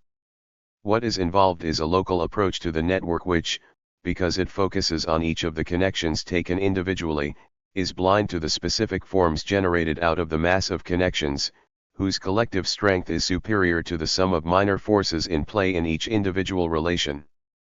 Towards equality of opportunity for mobility. The mechanisms studied in this section seek above all to offset the handicaps of certain people who, in the absence of compensation, will never be in a position to face a test where a capacity for mobility plays a significant role. For the connectionist test is fair only if everyone has a reasonable chance of tackling it with success, on condition that they make the requisite sacrifices. Certain people enjoy advantages related to their childhood, or their income. Thus, they have an advantage when it comes to connectionist tests not because they have made a sacrifice, but because they possess other resources. In these conditions, their victory cannot be legitimate. For it to be so, all those who do not enjoy the same resources must be given the opportunity to succeed despite everything. In the industrial world, if the testing of skills, which in France was based largely on educational success, was to be considered just, educational tests had to be regarded as measuring only scholarly performance, not the parent's economic resources or the child's social background. As is well known, this meritocratic exigency inspired a large number of critical works aimed at improving educational justice, and resulted in a number of reforms of the national education system. Reintegration mechanisms are an initial example of formulas that seek to equalize opportunities in a network world. Policies to combat poverty pertain to the mechanisms of projective city, not insofar as they aim to relieve poverty through public provision or social assistance, but because they are presented as more particularly intended to check exclusion by reintegrating people who have lost their links. The overriding objective of these mechanisms is to help people forge new links, and to this end they often employ social technologies that directly refer to network logics. The project is what integrates or reintegrates, what makes it possible to develop a minimum employability in people, that is to say, a capacity to take the test of connection to an initial project successfully, followed by the test of mobility, or connection to another project once the first one is finished. Otherwise, it would not be possible to understand how the idea has grown up, notably among social workers and in the framework of urban policies, that participation in any activity constructed in the form of a definite project, whatever it might be, cultural, sporting, social, is preferable in terms of integration to a lack of activity. The same could be said of the revenue minimum deinsertion. On the one hand, one of the virtues attributed to its implementation is that it brought to light miseries that were hitherto ignored because those who experienced them were so isolated, so utterly disconnected from any institution, so definitively expelled to the margins of social networks, that their sufferings remained beneath the threshold of visibility. On the other, one of the innovations introduced by the RMI was to make state aid conditional upon a policy of something in return. With this, promoters of the RMI intended to differentiate this benefit mechanism from assistance in the traditional sense. They believed that beneficiaries of the RMI contract a debt they can acquit only by doing everything in their power to reconstruct the links they have lost. Obtaining the RMI depends upon the decision of local integration commissions, made up of social workers, local government administrators, general advisors, heads of firms or officials of associations, who make granting the allowance dependent upon an integration contract specifying the efforts that the recipient is supposed to make to reintegrate herself. Reintegration primarily signifies obtaining regular work. But because in a large number of cases this objective is unrealistic, any project will be regarded as an endeavor if it aims to help arrest marginalization either directly, by recreating links with others, or even by doing the kind of work on oneself that is deemed to be a precondition for reconstructing links, for example, undertaking to stop drinking and, more generally, taking responsibility for one's health. 93. Equally pertinent with respect to the establishment of a projective city are all the grant-aided jobs aiming at professional integration, government-sponsored work contracts, local assignments, training courses, skills contracts, integration contracts, and so on, whose promoters, while accepting that their record in leading to stable employment is uneven, stress their beneficial aspects, not the least of which is to provide stability for some months, offer the opportunity to reconstruct. Projects. 94. Various extremely diverse actors have proliferated around these mechanisms since the mid-1980s, dependent upon the state or linked to the new humanitarian movement. These represent so many intermediaries for professional integration whose action, increasingly coordinated not in a hierarchical, planned fashion, but in the form of local networks of integration, is defined by reference to the topic of the network. The novelty of these mediating actors, by comparison with long-distance administrative interventions operating on populations defined in terms of criteria, is that they undertake action at a local level, taking account of the particularities of job seekers and potential suppliers. They seek to persuade employers and the unemployed to forge relations with one another, to create the requisite relations of trust for employment, by highlighting particular qualities that are discounted in general forms of qualification, such as educational diplomas, to which they prefer the development of skills like savoir-faire and interpersonal skills not contained in curricula for acquiring knowledge, but soon utilizable in a work situation, and by negotiating the content of the post with those in charge of firms. Much of the training dispensed by these types of bodies consists in developing in people cut off from the workplace a capacity to present themselves, to establish links, to make contacts, to obtain an appointment, and for this purpose to use communication tools, newspapers, Minitel, telephone. It also involves creating a network of firms actively engaged in the mechanisms of integration. 95 At issue is increasing the chances of the unemployed taking the new connectionist tests with success, by helping them to develop their capacity for mobility and linking up with others. But the designers of mechanisms are interested not only in those who, in respect of links, no longer possess any strength that they can mobilize, that is, the excluded, but also in all those who, less disadvantaged, still have the possibility of meeting new tests on condition that this specific strength is preserved. Here it is a question of developing the possibilities of mobility not only for the weak but for everyone. François-Aimé Duvernay's proposals for constructing new intermediaries in the labor market, particularly between schools and firms, but also between firms and the labor market, are part of the same spirit of putting the parties on an equal footing. 96 They would make it possible to reorganize what in this work we have called selection rounds, whose breakup over the last 30 years has resulted in very unequal recruitment tests since, when it comes to job switches made through intermediaries, a whole host of job seekers enter into competition for a few job offers, paving the way for discriminatory processes, while in the case of changes without mediation, they are not offered to people on an equal basis. In particular, thanks to their associations, the former pupils of the grandes écoles benefit from a network that is not available to the majority of university graduates. Associations of former pupils are, in addition, so many intermediaries on the labor market that university graduates do not possess. In Émile de Vernay's conception 97, the new intermediaries should operate face-to-face modes of selection, as opposed to selection from a distance by CV, which tends to utilize discriminatory variables and prevents assessment of people's real skills. The goal of other proposals is not only to allow occupational mobility, as in the case of the mechanisms of integration and recruitment mentioned hitherto, but also to offer everyone the autonomy and opportunities for personal development promised by the New World, that is to say, the possibility of involvement in a wide variety of projects, whatever they may be. Here it is a matter of equalizing opportunities for attaining the kind of good fortune afforded by the projective city. The notion of activity is thus proposed in an attempt to legitimate any type of project and mobility, not only those that take the form of work. In this perspective, the important thing is that people should be able to develop personally, and this, according to a number of reformers, is bound to develop their employability.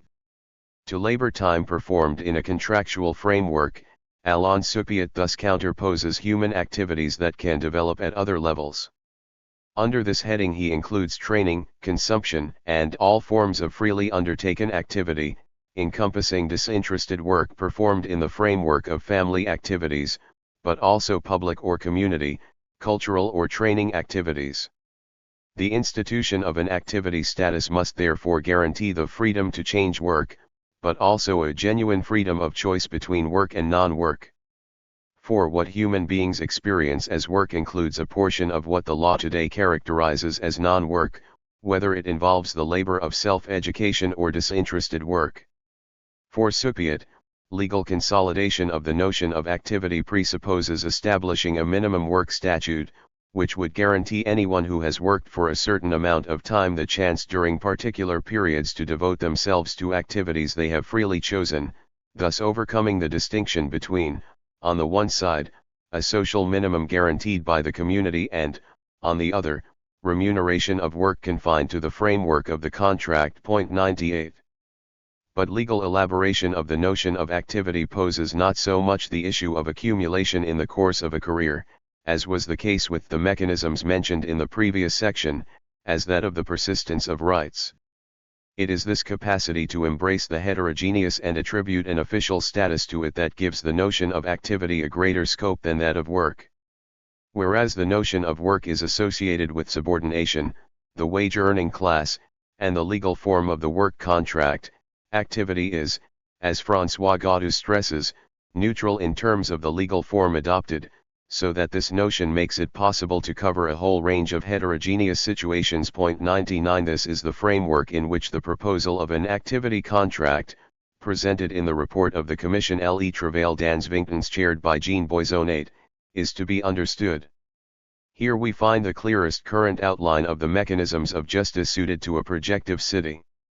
The report stresses the changes in the productive system, and particularly its network organization, and the necessity of altering the legal and institutional framework of work relations in order to face up to the current mutations in capitalism and permit, for example, a smooth transition from the status of wage earner to that of entrepreneur, change of occupation, location, and so on, in short, in order to facilitate people's circulation across a vast, varied, heterogeneous and changing space of activities. 100 An activity contract would encompass the work contract without leading to its disappearance.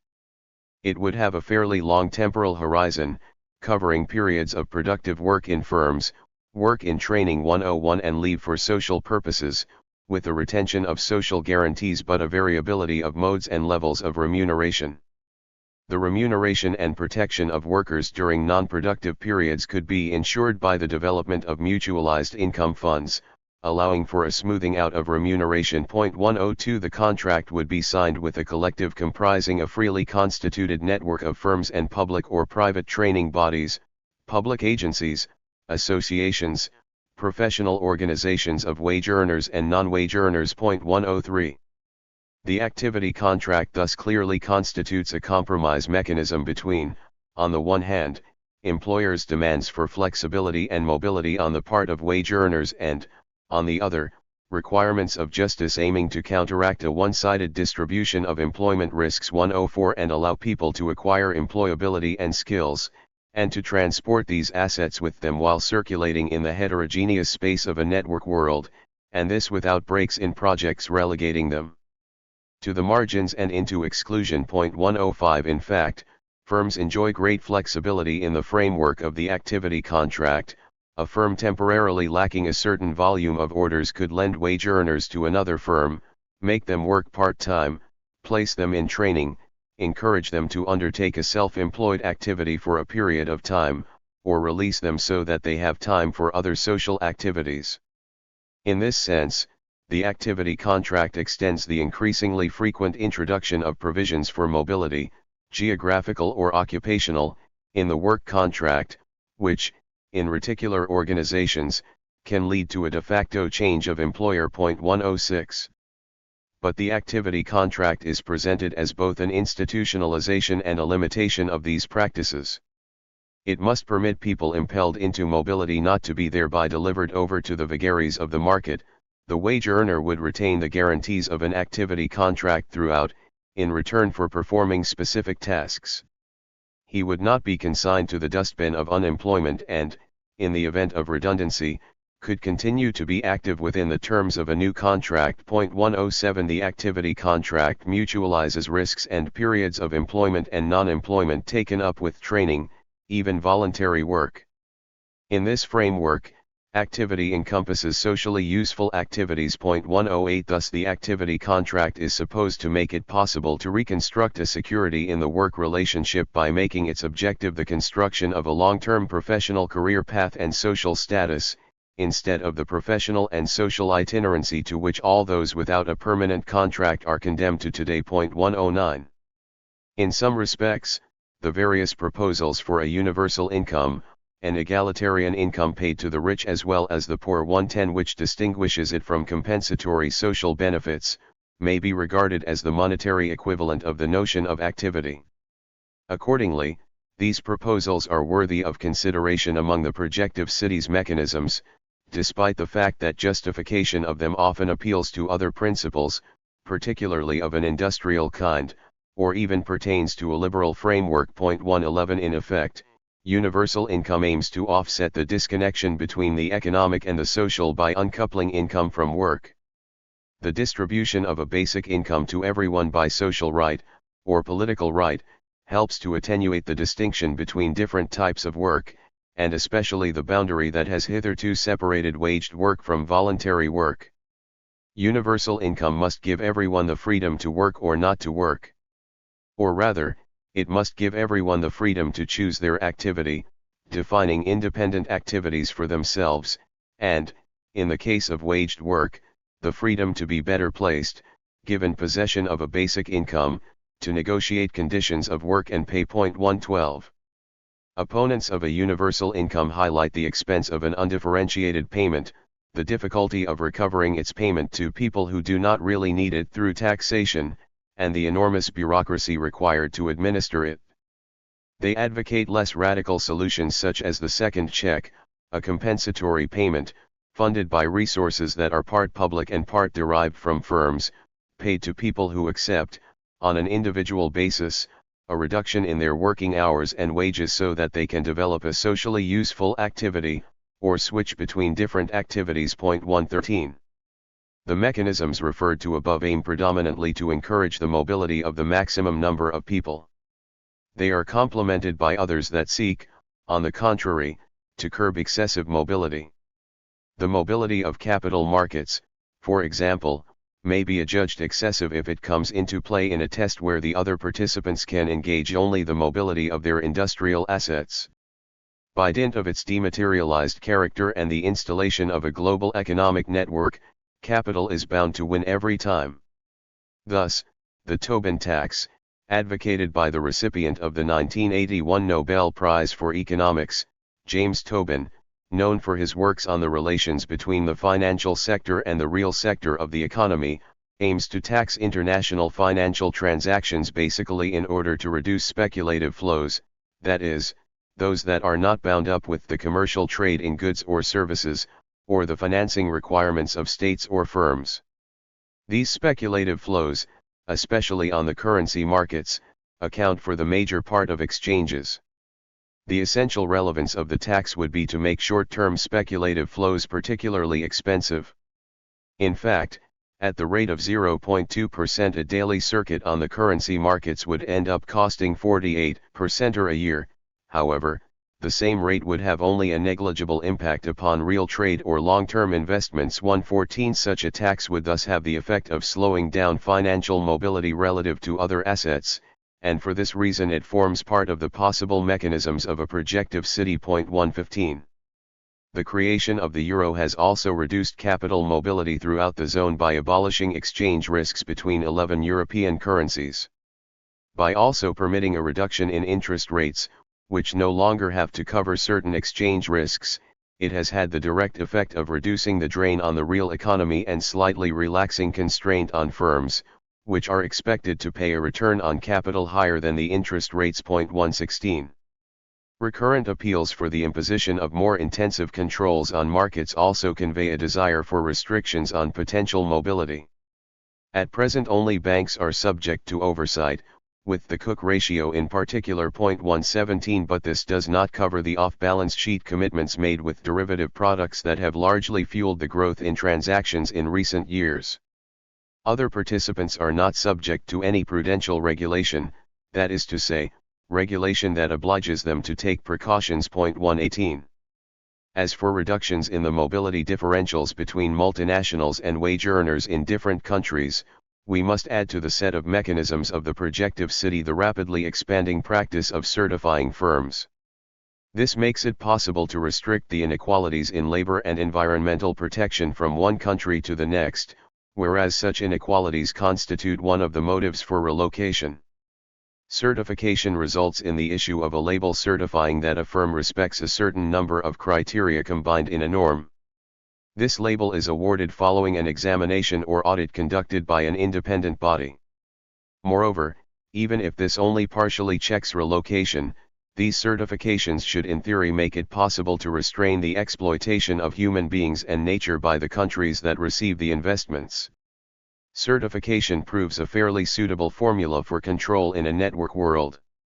It is based upon recurrent audits, systems charged with ensuring that practices within firms conform to a certain number of rules. Once the network heads have been certified, the tendency is to extend certification to the whole subcontracting chain. For in order to be credible in its certification, 119 a firm seeks to supply itself from suppliers who are themselves certified, in order to block the escape route of transferring controversial activities to less closely monitored subcontractors. Certification thus makes its way step by step, from link to link within the network. An environmental certification ISO 14000 exists and is developing rapidly, but its drawback is that it merely confirms that firms are organized to respect a country's environmental laws, and is not based on a global frame of reference. In the social sphere, a norm called SA 8000, aiming to guarantee basic rights for workers, was created in 1997, in dialogue with several international firms and organizations like Amnesty International. 120 But it is still too soon to tell whether it will have the same success as ISO 14000 or the model for both of them, the ISO 9000 quality norms. Conclusion: the place of law. Proposals for mechanisms which, in order to limit the abuses and dangers peculiar to the connectionist world, aim to inscribe the projective city in the domain of things and law have thus begun to flow. Reformists have been spurred into this by increased poverty, and under pressure from the social movements. Nevertheless, putting these mechanisms into practice, improving them as and when limitations and imperfections emerge, and the speed with which they will be tried out, will depend largely upon the strength of the critique to which the capitalist process is exposed and the pressure exerted on governments to use the weapon that belongs exclusively to them, the law. One sign of the formation of a new city is indeed the development of a specific system of law.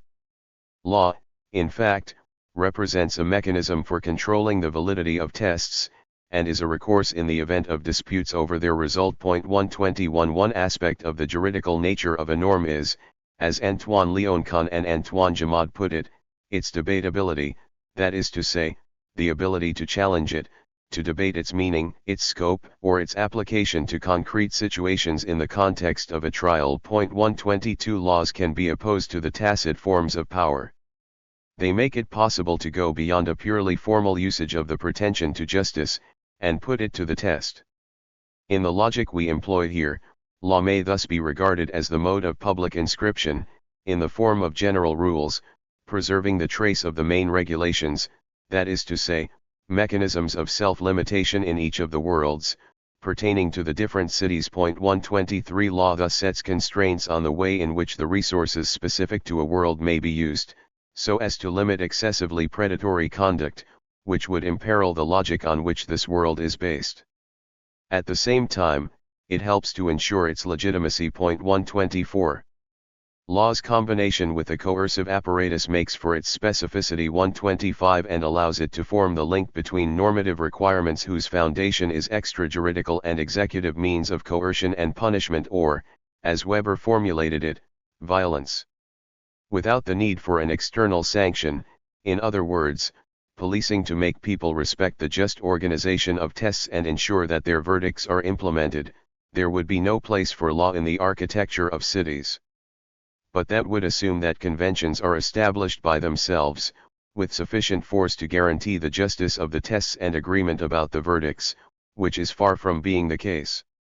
Thus, there is more likelihood of the legitimate order of cities being achieved if it has the backing of a legal order that must be abided by. Consequently, two different viewpoints may be brought to bear on law. In the first, the emphasis is put on the way in which it concludes tests that are deemed formally compliant, and thereby legitimates the inequalities which were apparent in them, favoring those whom these inequalities benefited. 126 In the second, the emphasis is placed on the way in which, repository, as it were, of the standard of the just test, it can serve as a recourse for those disadvantaged by a test, either because it is not based upon a legitimate principle of justice, or because its local conduct has contravened recognized valid procedures, or again because its unfavorable results are recorded ad aeternum and people are refused another chance to prove themselves. Without ignoring the limits of legal regulation, here we shall nevertheless stress the role of law in protecting the weakest. Moreover, displacements that circumvent the tests most solidly based on legal norms, by transferring the balance of forces into zones of less legal resistance, indicate a contrario the force of law. But it is insofar as law is not formalistic and regulated solely by an internal logic, but fulfills external normative requirements and relies on political definitions of the common good, that it can serve to limit the use which the strongest make of their strength. That is to say, in the framework developed here, it is thus that it can identify and curb displacements, by recalling the norm which, because it has been subject to categorization, opposes its inertia to the expansion of forces.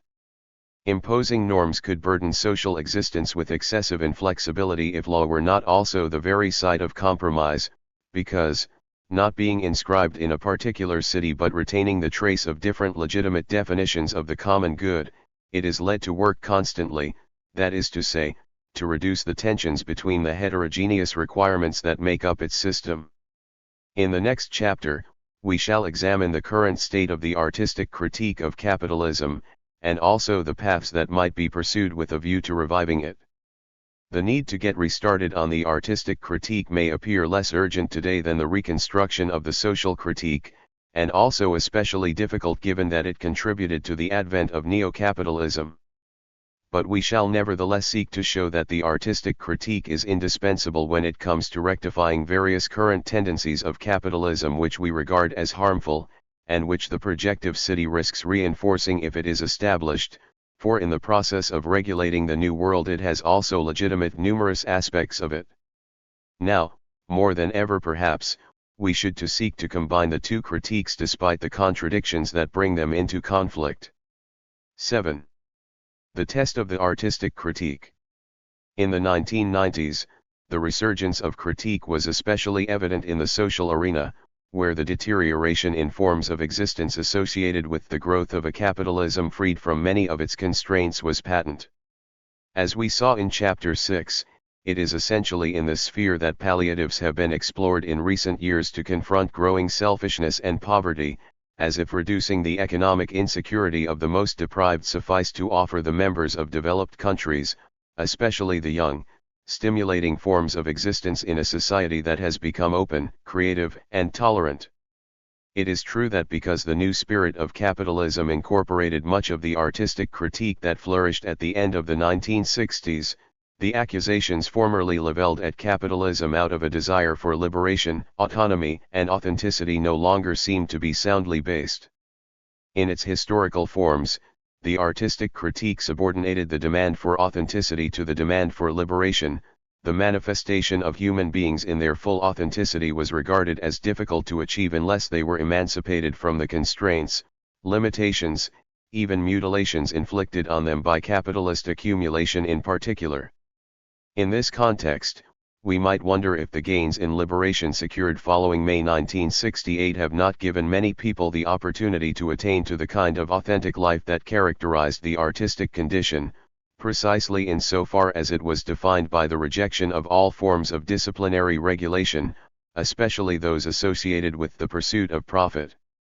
Liberation, and especially sexual liberation, autonomy in personal and emotional life, but also in work, creativity, unbridled self-fulfillment, the authenticity of a personal life as against hypocritical, old-fashioned social conventions, these might seem, if not definitively established, at least widely acknowledged as essential values of modernity. We may nevertheless wonder what it is about the new spirit of capitalism and the projective city that lends itself to a revival of this critique.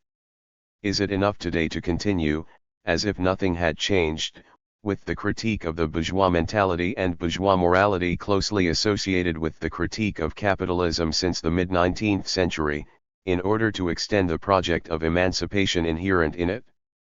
Must we not instead start out from different bases, that is to say, ask if the forms of capitalism which have developed over the last 30 years, while incorporating whole sections of the artistic critique and subordinating it to profit-making, have not emptied the demands for liberation and authenticity of what gave them substance, and anchored them in people's everyday experience? To pose this question, we must first of all set aside the aristocratic rejection of any democratization, denounced as a vulgarization, of the values of creativity, freedom, and authenticity on which the distinctively artistic lifestyle rested when it was still generally regarded as exceptional. In reaction to the opening of the 1970s, a hardline elitism of this variety resurfaced strongly in the 1980s, evincing, for example, contempt for illegitimate cultural forms and their practitioners' demand to be recognized as creative, and, more generally, scoffing at today's widespread aspirations to fulfilling work, doing something interesting, expressing oneself, being oneself, breaking new ground, and so on. What we shall do instead is to seek to bring out the potential for oppression contained in the new mechanisms of accumulation, and identify their perils for the possibility of authentic relationships, while taking the generalization of demands for liberation and authenticity as established. In order to ground the need for a remobilization of the artistic critique, we shall begin by tracking down signs that the sources of indignation behind it have not dried up, not only by seeking to identify what remains problematic about the new capitalism from the standpoint of the aspirations articulated by the artistic critique, but also by reference to phenomena that can be read as expressions of a revulsion at existence. If we are to see a revival of the artistic critique, it will be on the basis not only of an intellectual analysis of the phenomena associated with capitalism's current state, but of its conjunction with suffering that is diffuse, in the sense that those who experience it have difficulty pinning it down or attributing it to a source which can be denounced, and also the persistence of an aspiration to put an end to it. 1. The symptoms of an anxiety. The problems of concern to the artistic critique are less directly accessible than those relating to the social critique, which are visible in the growth of begging and the proliferation of homeless people, or legible in the increase in unemployment, job insecurity, and inequalities.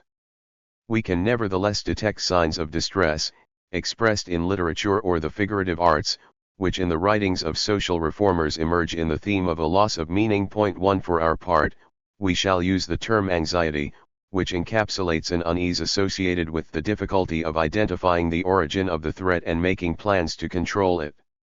No doubt it is in what Durkheim called the indicators of anomie that we must seek the trace of the anxieties created by the emergence of a connectionist world. Anomie in a connectionist world. The concept of anomie, which generally refers to the fading of the tacit norms and conventions regulating expectations, leading to a disintegration of social bonds, adequately describes a society in which, as we have sought to show, the former tests have been disrupted, while the new ones, established with the connectionist world, are poorly identified and minimally supervised. The distinctions introduced by Durkheim in Suicide allow for greater clarity about anomie. In particular, he differentiates between the effects of anomie and those of the growth of egoism, whereas egoistic suicide is situated on an axis whose other pole is occupied by altruistic suicide. Anomic suicide, deriving from the waning of rules and norms, is situated on an axis whose other pole is occupied by fatalistic suicide.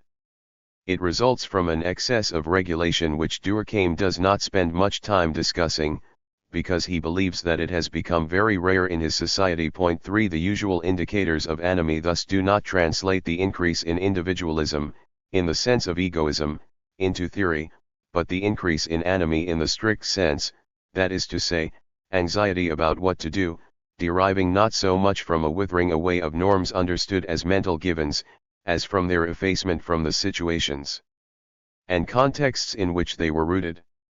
As we shall see, all the indicators in which Durkheim taught us to read the signs of anomie have been on the increase since the second half of the 1970s. This may be interpreted not only as a mechanical result of the growth in job insecurity and poverty, but also as the mark of an elimination of the purchase that people can have on their social environment, with a consequent fading of their belief in the future as a vanishing point which can orientate action and thus retrospectively confer meaning on the present. Now, in our view, this difficulty projecting oneself into the future, as expressed by the indicators of anomie 4, must be related to the experience of a connectionist world. The distress it creates can more specifically be attributed to the existence of a conflict between norms, prioritizing what coheres over time, and the human condition in a flexible world, where beings alter themselves according to the situations they encounter. If people, or a majority of them, did not value what is supposed to last, they would not suffer from the ruptures associated with separations, and despondency when they are confronted with the task of having to recreate what seemed settled. Moreover, this is the distress the projective city aims to assuage by conferring legitimacy on that which presents itself as transitory, and also by organizing the tests that accompany transition.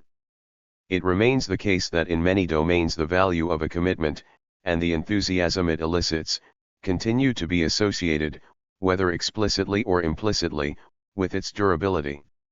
This is obviously valid for marriage, which is not contracted for a fixed term, but also for love affairs outside marriage. People accord more value to such affairs to the extent that they may be prolonged. At the very least, it is not customary to foresee their termination at the point of embarking on them. The same could be said of most of what are called personal relationships or friendships, whose charm derives from the fact that we look forward to seeing how they will turn out. Even in the sphere of work, where the temporary character of engagements is now an acknowledged fact, a satisfying experience usually prompts hopes of staying on.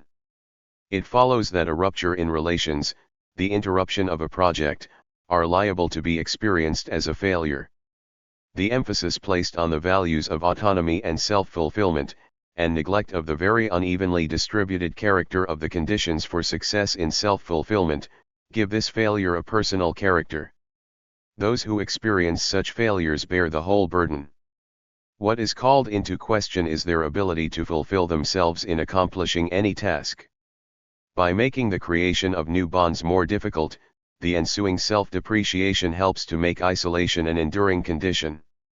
The various indicators of anomie referred to below clearly point towards the distress produced by anxieties bound up with the kind of liberation associated with capitalism's redeployment, which, closely linking autonomy with job insecurity, unquestionably makes projecting into the future more difficult.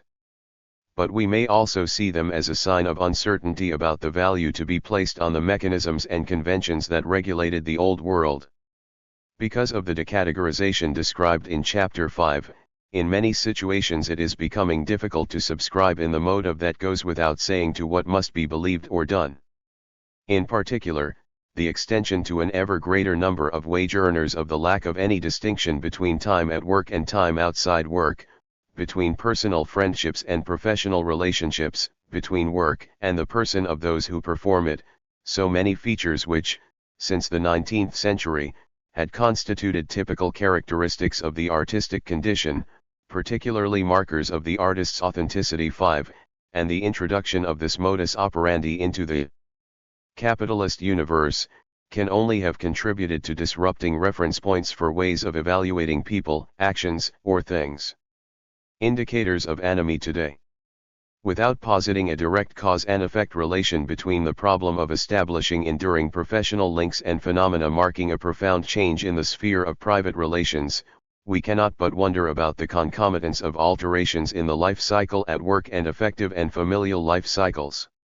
Late entry into working life and the substitution of ad hoc jobs for modes of integration that open up the prospect of a career have gone hand in hand with the development of short-term commitments in private life. This is indicated not only by the reduction in the number of marriages and the rise in divorce, but also by the growing fragility of relationships without legal documents defined as cohabitation. 6. Changing trends in suicide statistics seem to be even more relevant. As is well known, since they were established in the 19th century, they have displayed a strong correlation with matrimonial status, and with age, suicidal tendencies increasing regularly as people get older. The latter correlation, which until recently was very stable temporally and spatially, 7 has been interpreted in terms of people's relationship to the future. From this angle, it is the closing of the horizon of possibilities, the disappointment of aspirations, and the crumbling of social bonds as one gets older that are responsible for the intensification of suicidal tendencies. Now, in this respect, a lasting change in trends emerged at the turn of the 1970s and 1980s, marked by a general rise in the rate of male suicide, which increased by 45% between 1977 and 1985, followed by a drop up to 1990, and a new rise thereafter. 8 Moreover, the same years recorded a change in distribution according to age. A regular increase with age has been replaced by a bimodal distribution, with a first peak in the 35 to 44 age group, followed by a reduction for subsequent age groups, the tendency to suicide rising again after 75.9. The evolution in suicide rates and their age distribution is strongly correlated with other classic indicators of anomie: age at time of first marriage, primary marriage rate, rise in the youth unemployment rate, criminality, and so on. 10 According to Claudel, these changes are indicative less of a change in values than of a reconstruction of the life cycle, a redistribution of the social status open to the different stages of life, and a corresponding alteration in people's relation to time at different ages. The young and people in the prime of life have greater difficulty projecting themselves into the future on account of the uncertainty affecting all the relations attaching them to the world and others. This is especially the case with work relations because of unemployment and job insecurity, which contribute in turn to the loosening of family ties and the moral or physical isolation of individuals.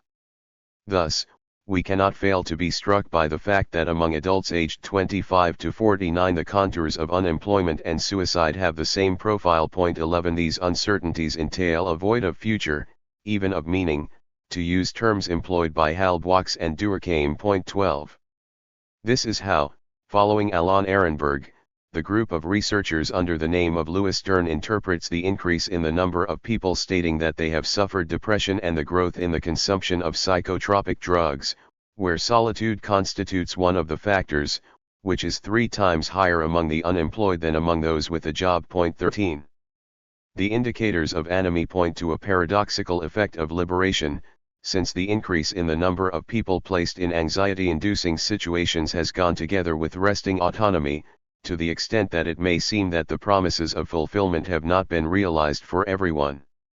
It seems to us that the same figures, betokening a kind of confusion about the meaning of everyday existence, can also be related to unease about how to formulate the question of authenticity in a connectionist world, that is to say, in particular, the issue of how to assess the inherent worth of people and things.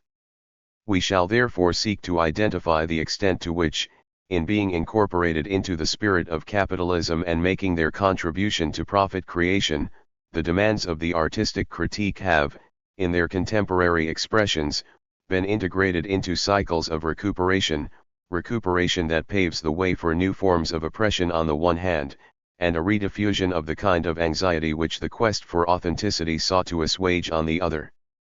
Thus, on the basis of demands for liberation and authenticity as expressed over the last 30 years, we shall examine the fate that has befallen them in a connectionist world.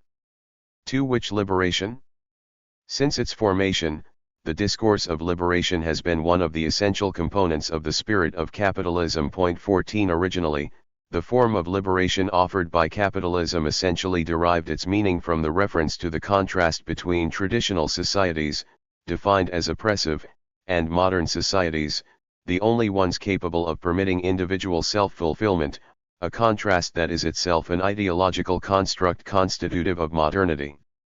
But in its subsequent formulations, the spirit of capitalism has been led to hold out a prospect of liberation that can also integrate critiques denouncing capitalist oppression, that is to say, the failure in practice to realize promises of liberation under the capitalist regime.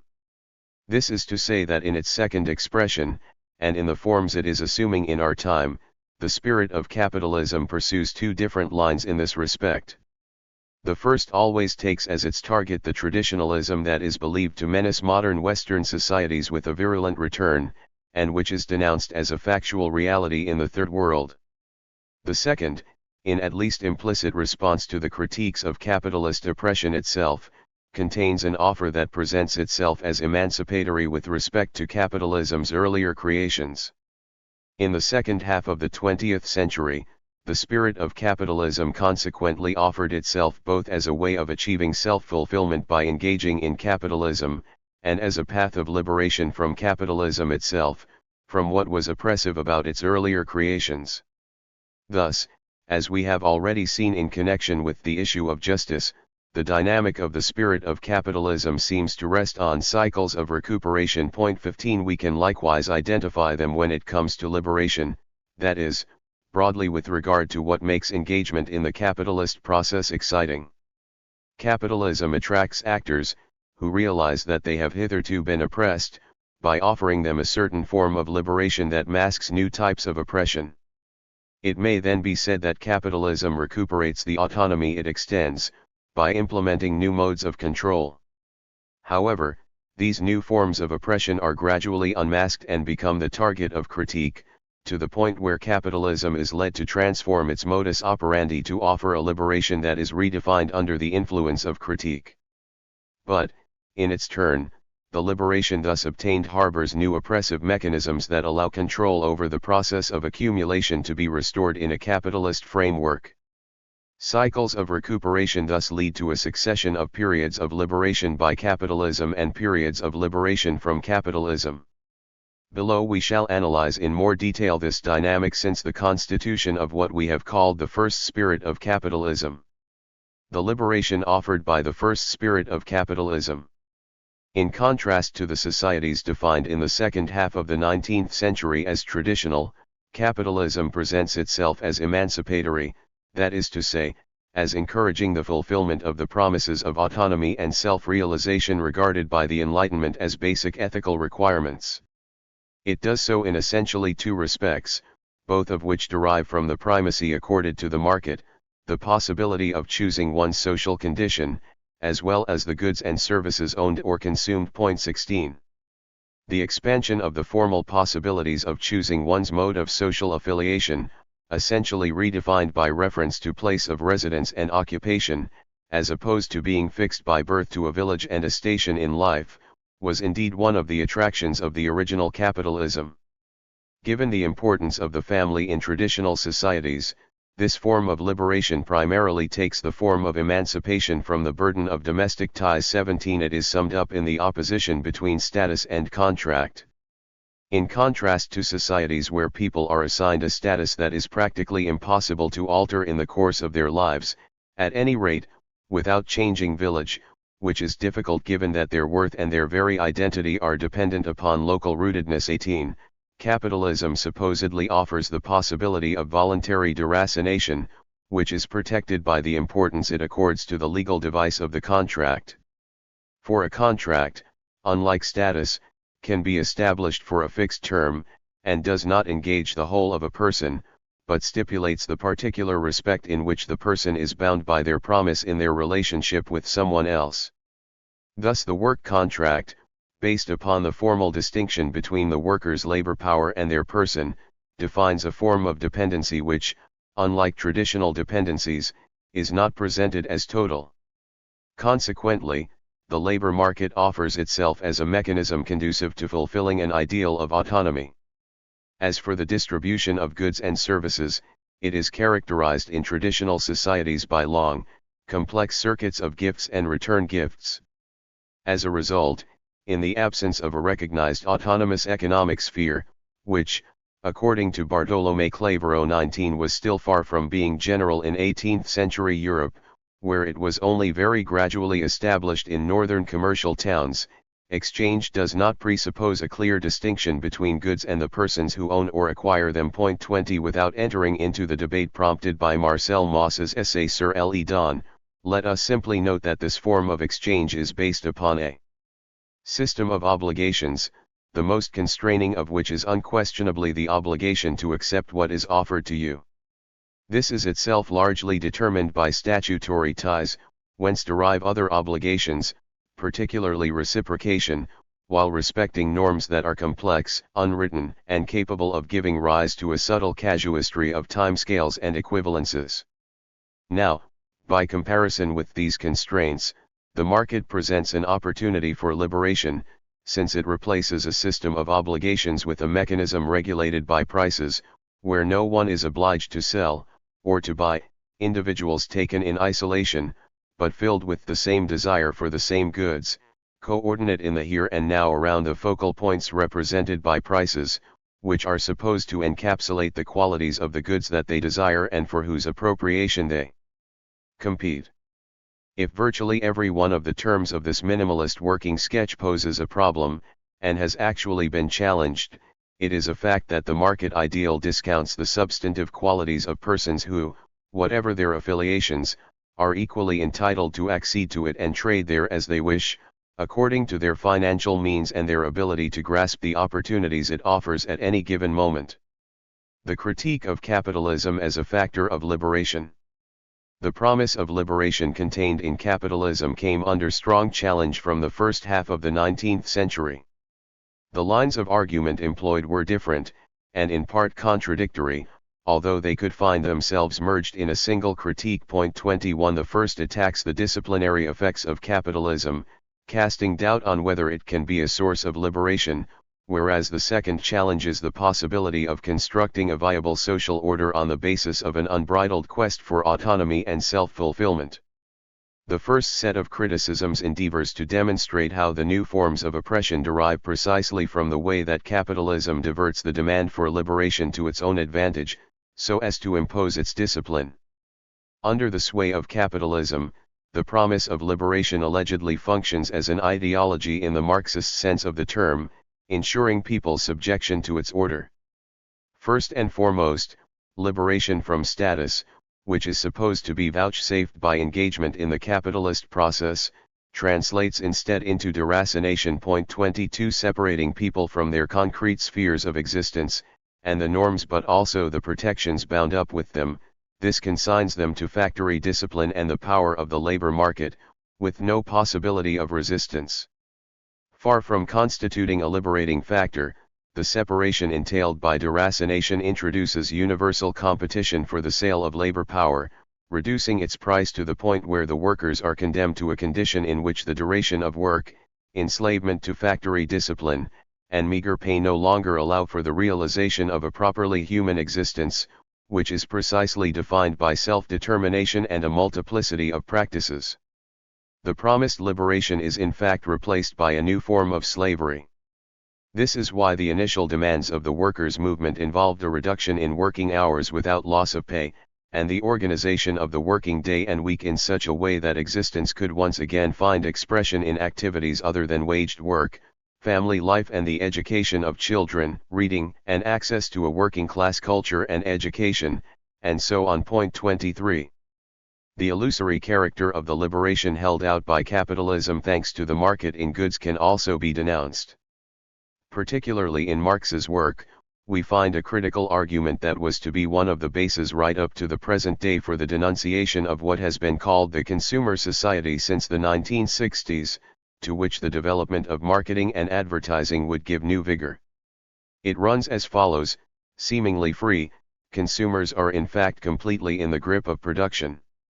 What they believe to be their own desires, emanating from their autonomous will as unique individuals, are, unbeknown to them, the product of a manipulation whereby the suppliers of goods enslave their imagination.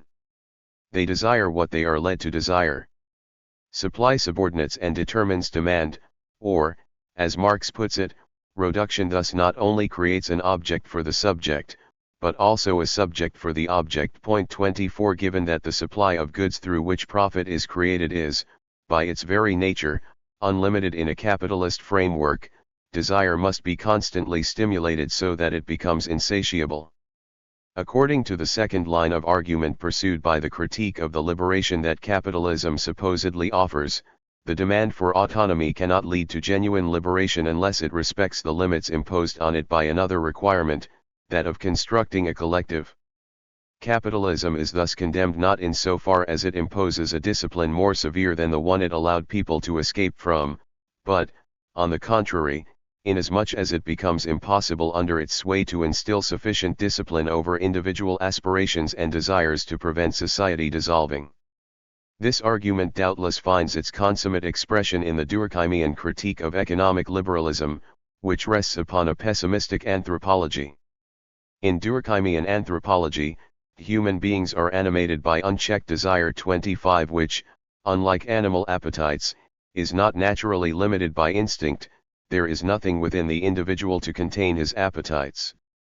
If they are not to become insatiable, they must therefore be contained by some force external to the individual. 26 For Durkheim, this force is collective representations and, to be more precise, moral representations, which derive from society, from social being, from the group as supra-individual instance of practical reason.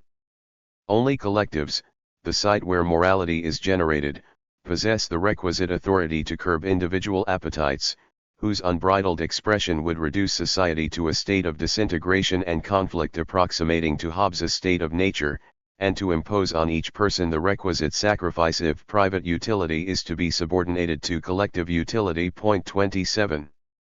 The emergence of the second spirit of capitalism is accompanied by a certain assimilation of these two sets of accusations, which challenge the oppressive character of capitalism associated with its first spirit on the one hand, and its inability to induce the formation of collectives capable of exercising normative constraints on individual appetites and egoism on the other.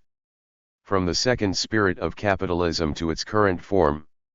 In order to emerge from what Wagner calls the first crisis of modernity 29, at the end of the 19th century and in the first third of the 20th, emphasis was placed, on the one hand, on mechanisms for stabilizing and coordinating actions, strengthening institutional boundaries and planning and bureaucratization, and, on the other, on an improvement in the living conditions of wage earners, an increase in their purchasing power, and the establishment of mechanisms of security thanks to which the welfare state was gradually constructed. Point 30.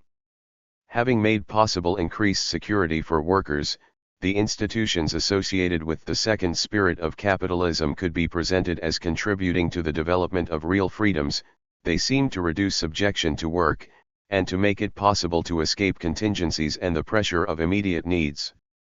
Security, frequently denounced in a liberal framework as a restriction of individual autonomy, especially when it derives from state action, can also be presented as the precondition for real liberation, that is to say, as the thing which allows people to live to the full in areas other than work. Moreover, to the extent that these new securities rested largely upon categorical mechanisms, they could serve as a focus for the emergence of new collective norms limiting destructive egoism. But the appeasement of critique was short-lived, lasting only as long as it took to discover the new forms of oppression characteristic of the kind of capitalism associated with the second spirit. From the end of the 1960s, the denunciation of capitalism for not redeeming its promises of liberation was renewed with vigor. Not only were hierarchical constraints rejected, for stipulating preferential relations and the channels through which they were to be established in favor of the freedom to construct any potentially enriching links, through systematic exploration of the network.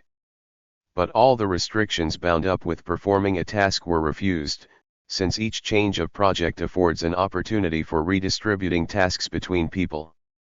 The crisis of governability in the 1960s and 1970s would find expression in the incorporation of these demands into capitalism and the construction of the new, so-called network capitalism, which served to ferment the emergence of the third spirit. Having reached this point in the history of demands for liberation and their recuperation by capitalism, can it be shown that the promises have once again not been kept, and that new forms of oppression have emerged? Imposed self-fulfillment and new forms of oppression. There is no question here of subscribing to a reactionary critique which, forgetting the intensity and validity of the denunciations of paternalism, the bureaucratization of organizations, and especially Taylorism, idealizes the forms of control associated with a Fordist mode of regulation. On the other hand, we cannot ignore those features of current forms of capitalism that tend to restrict and, to a certain extent, recuperate autonomy, which is not only presented as a possibility or right, but is as it were demanded of people, whose status is increasingly frequently assessed according to their capacity for self-fulfillment, elevated to the status of an evaluative criterion. All the mechanisms associated with the new spirit of capitalism, outsourcing, the proliferation of autonomous profit centers within firms, quality circles, or new forms of work organization, have in one sense clearly arrived to meet the demands for autonomy and responsibility that made themselves heard at the beginning of the 1970s in an oppositional register. Cadres released from their chains of hierarchy to take responsibility for autonomous profit centers or see projects through, as well as workers freed from the most fragmented forms of assembly line work, have indeed seen their level of responsibility enhanced, at the same time as their ability to act autonomously and demonstrate creativity has been recognized. But this recognition has not fulfilled all expectations, for several reasons.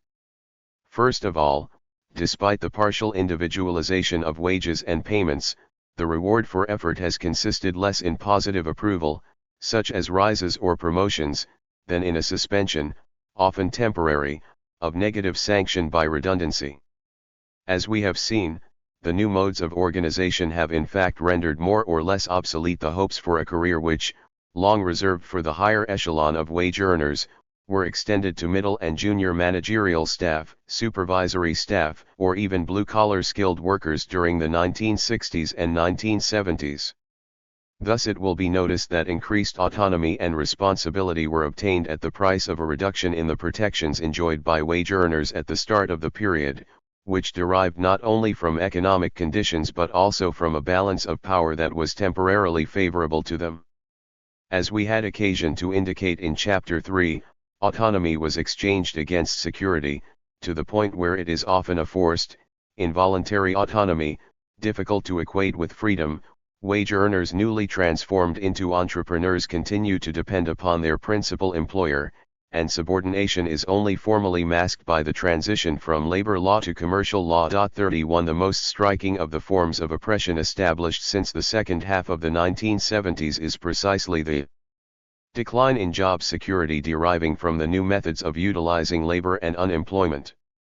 Furthermore, in a connectionist world, where it is understood that the project into which actors have managed to integrate themselves must necessarily come to an end, the time devoted to the anxious search for new engagements and new connections is superimposed on working time in the strict sense, encroaching on periods that could be devoted to other activities. Secondly, the work performed and the personal qualities mobilized invariably have a purely local visibility, with no generalizing mechanism making it possible to extend reputations far beyond the workplace. 32 As a result, in certain respects there is now less potential mobility because where national equivalences, like those measured by qualification systems, once operated, it is based in the main on networks of personal acquaintances. Finally, in the case of wage earners who have not been casualized, the fact that autonomy has been granted in exchange for the assumption of greater responsibility, or in the context of a general recasting of working methods, results in a paradox revealed by surveys into working conditions. Wage earners are simultaneously more autonomous and more constrained. 33 In Chapter 4, we discuss the intensification of work as a result of the disappearance of slack periods, the development of constraints weighing on workers, or of the monitoring facilitated by the new information technologies. As Michel Gaulic explains 34 In principle wage earners have a choice of operating methods, but by virtue of the intensification of work, they are in fact compelled to use the quickest way of working. Yet this is not necessarily the one that suits them best. He takes the example of a worker who has to manipulate heavy objects. If he has the time, he is going to choose a method of prehension adapted to his morphology, to possible muscular or rheumatoid problems. In a rush, he will have to choose the fastest way of doing things, and that is not necessarily the same thing. This development is reinforced by the proliferation in the number of people liable to issue work instructions or directions, the percentage of colleagues and people outside the firm being on the increase. 35 The growth in constraints has occurred in parallel with the development of wage earners' initiative. Thus, the percentage of wage earners who deal with an incident in their work themselves rose from 43% in 1987 to 54% in 1993. The figure is rising for all social categories. Thomas Kutrot also shows that firms which have adopted at least 3 organizational innovations offer more autonomy and versatility, but also more constraints than those that have adopted fewer. 36 Similarly, wage earners state that they are more often subject to tight deadlines, and can less frequently juggle with them. The creation of zones of autonomy at work really does allow workers to experience a dignity at work that was unheard of on the Taylorist assembly line. 37 But it is accompanied by numerous new constraints associated with the reduction in stocks, versatility, and the creation of responsibility for maintenance, which tend to increase the mental burdens. In addition, these new zones of autonomy are narrowly framed by procedural constraints. The activities undertaken in them are in fact increasingly often monitored by computer systems that not only define the relevant categories recognized by the system, but give them a prescriptive force, which leads to structuring tasks through grammars of action. 38 Moreover, there is no doubt that it was the computer revolution in control which helped to facilitate employers' conversion to the theme of autonomy. Given that enhanced autonomy is accompanied by a growth in self-control and teamwork, with a corresponding reinforcement of peer group control, it is even possible that workers are more highly controlled than they were previously. This is indicated in the study conducted by James Barker in a factory that introduced autonomous teams for the production of electrical circuits. One of the author's informants summarizes the situation as follows: when the boss wasn't around, I could sit and talk to my neighbor or do what I wanted. Now the whole team is around me and the whole team is observing what I'm doing. 39 The union representative at Peugeot interviewed by Michel Pialou stresses the same development. Numerous tasks previously undertaken by the bosses have been transferred to the team, which consequently exercises constant control over its members, notably as regards punctuality and attendance at work, prompting some workers not to take sick leave, at the expense of their health. When group bonuses are at stake, a kind of internal policing is established to crack down on those whose behavior imperils everyone's bonus. The cohesion of the group of workers is inevitably affected. Rope cohesion then was against the section heads, against the supervisors. Now the cohesion is workers against other workers. 40. On the basis these few indicators, the least that can be said is that Duras has not disappeared from the world of work. On the contrary, it turns out to be extremely significant, even if it operates in novel forms today. The new forms of management are associated with novel forms of control.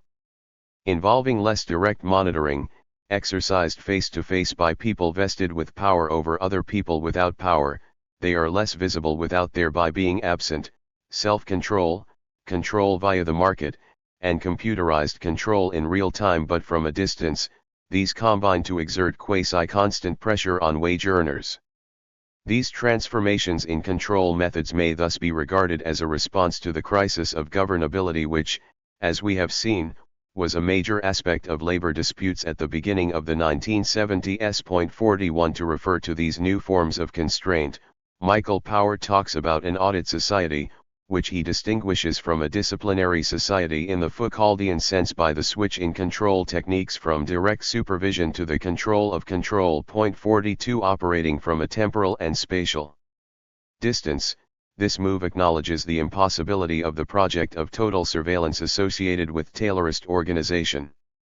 The Durkheimian critique of liberation as conceived by capitalism could also be revived, insofar as the network presents itself as the negation of categories to which people are attached on a permanent basis, and thanks to which they can construct collective norms setting limits on their individual passions. This thematic is illustrated today by Charles Taylor in particular. 43 Self-fulfillment possesses meaning only as the achievement of something. Yet, however diverse the things it might tend towards, it nevertheless remains dependent upon the existence of ends that are worth fulfilling. According to Taylor, these ends cannot be purely individual. In order to be legitimate and worth the sacrifices they demand, they must be inscribed in a collective. Self-fulfillment in an activity presupposes that aims imbued with value have been set outside the self. Consequently, the exigency of self-fulfillment in discontinuous projects makes the construction of a community wherein diverse actions can be harmoniously coordinated highly problematic. The idea of liberation can in fact be construed in at least two senses that are not equally mobilizable by the two lines of argument critical of capitalism as supposedly emancipatory. Thus it can be shown that the cycles of recuperation created in the framework of capitalism play on the confusion between these two different meanings, to the point where capitalism can seem to be making concessions and moving towards greater liberation, in the first sense of the term, while regaining a certain capacity for control and restricting access to liberation in the second sense. The two meanings of liberation on which its recuperation by capitalism plays. If capitalism does indeed incorporate an exigency of liberation in its self-description from the outset, the way it diverts it to support and stimulate the transformations that mark the development of the process of accumulation rests upon the confusion between two interpretations of the meaning of the term liberation. Liberation can be understood as deliverance from a condition of oppression suffered by a people, or as emancipation from any form of determination liable to restrict the self-definition and self-fulfillment of individuals. The first interpretation emphasizes historically situated forms of dependency wherein a collective suffers under the yoke of a group that dominates it. Construed in this sense, liberation is indissociably a political act of reappropriation of self-determination and a way of escaping cultural or religious oppression, but also, in a number of cases, some form of exploitation. It points towards specific alienations, in the sense that these are specific to a group or category unjustly suffering oppression which other groups do not suffer, when they are not the ones exercising the oppression. According to Michael Walzer, this interpretation has its origins in the biblical text of Exodus, and has accompanied radical political movements for 4 centuries, from the English Puritans of the 17th century to the Latin American communities grouped around liberation theology. Point 44. The second interpretation, which has been particularly evident since the mid-19th century in what we have called the artistic critique, inflects the project of liberation in the direction of an emancipation from all forms of necessity, whether these derive from settlement in a social environment stabilized by conventions, or are inherent in inscription in an objective world, or the possession of a particular body. It therefore points in the direction of generic alienations. Here demands for autonomy and self-fulfillment assume the form given them by Parisian artists in the second half of the 19th century, who made uncertainty a lifestyle and a value. 45 Being able to possess several lives and, correlatively, a multiplicity of identities. 46 Which also presupposes the possibility of freeing oneself from any endowment and rejecting any original debt. 47 Whatever its character. Viewed thus, liberation is predominantly conceived as setting free the oppressed desire to be someone else, not to be someone whose life plan has been conceived by others, to be who one wants to be, when one wants it. This leaves open the possibility of a multiplicity of identifications adopted in the way one adopts a look and, consequently, of escaping identitarian affiliation to a nation, region, ethnicity, and especially, at least from the mid-19th century to the mid-20th, the family, which is invariably conceived as bourgeois or petit bourgeois. Rejection of social inheritance as a condition of access to the artistic life. 48 And, in particular, rejection of membership of the provincial bourgeoisie, the trivial universe of notability and trade, and the adoption of a multiplicity of identities as a free choice or even a game, are recurrent experiences in late 19th and early 20th century literature. They appear in a multiplicity of figures: departing, tearing oneself away, journeying, wandering, drifting in the anonymity of great cities, conversion, treason, assertion of a usurped origin, the theater, par excellence of the multiplication of identities, of mystification, conspiracy, fraud, the dregs, where parallel lives can be led. It can prove difficult to distinguish between the 2 types of alienation. Thus, in the case of alienations bound up with sex, some may be regarded as specific if gender serves as a pretext for oppression by the other gender. Others will be deemed generic if they involve rebellion against differences of physical constitution. The case of class membership is even more complex, when, as in Marxist theory, the exploitation of one class by another is denounced, a specific alienation is being designated, but when the rebellion is against the constraints bound up with the exercise of a certain occupation or birth in a particular social milieu, a generic alienation is being pointed to, in the sense that individuals must be born somewhere and must have an occupation in their adult life. In fact, it is rare for demands for liberation not to merge the two, since the 2 forms of alienation are necessarily connected. Thus, the feminist movement, intent upon liberating women from the male yoke, has been led to denounce certain constraints bound up with women's physical constitution. Pregnancy and lesser bodily strength were the physical bases that made social oppression possible, hence the significance of liberating oneself from the generic alienation via the pill and abortion in order to abolish the specific alienation. In the case of alienations connected with membership of social categories, generic and specific alienation are mixed indiscriminately when class reproduction is highlighted. Thus, being born in a certain milieu contributes to the oppression people will suffer in the course of their life, and largely determines the type of work they undertake, and the fact that they will not be able to change it should they so wish.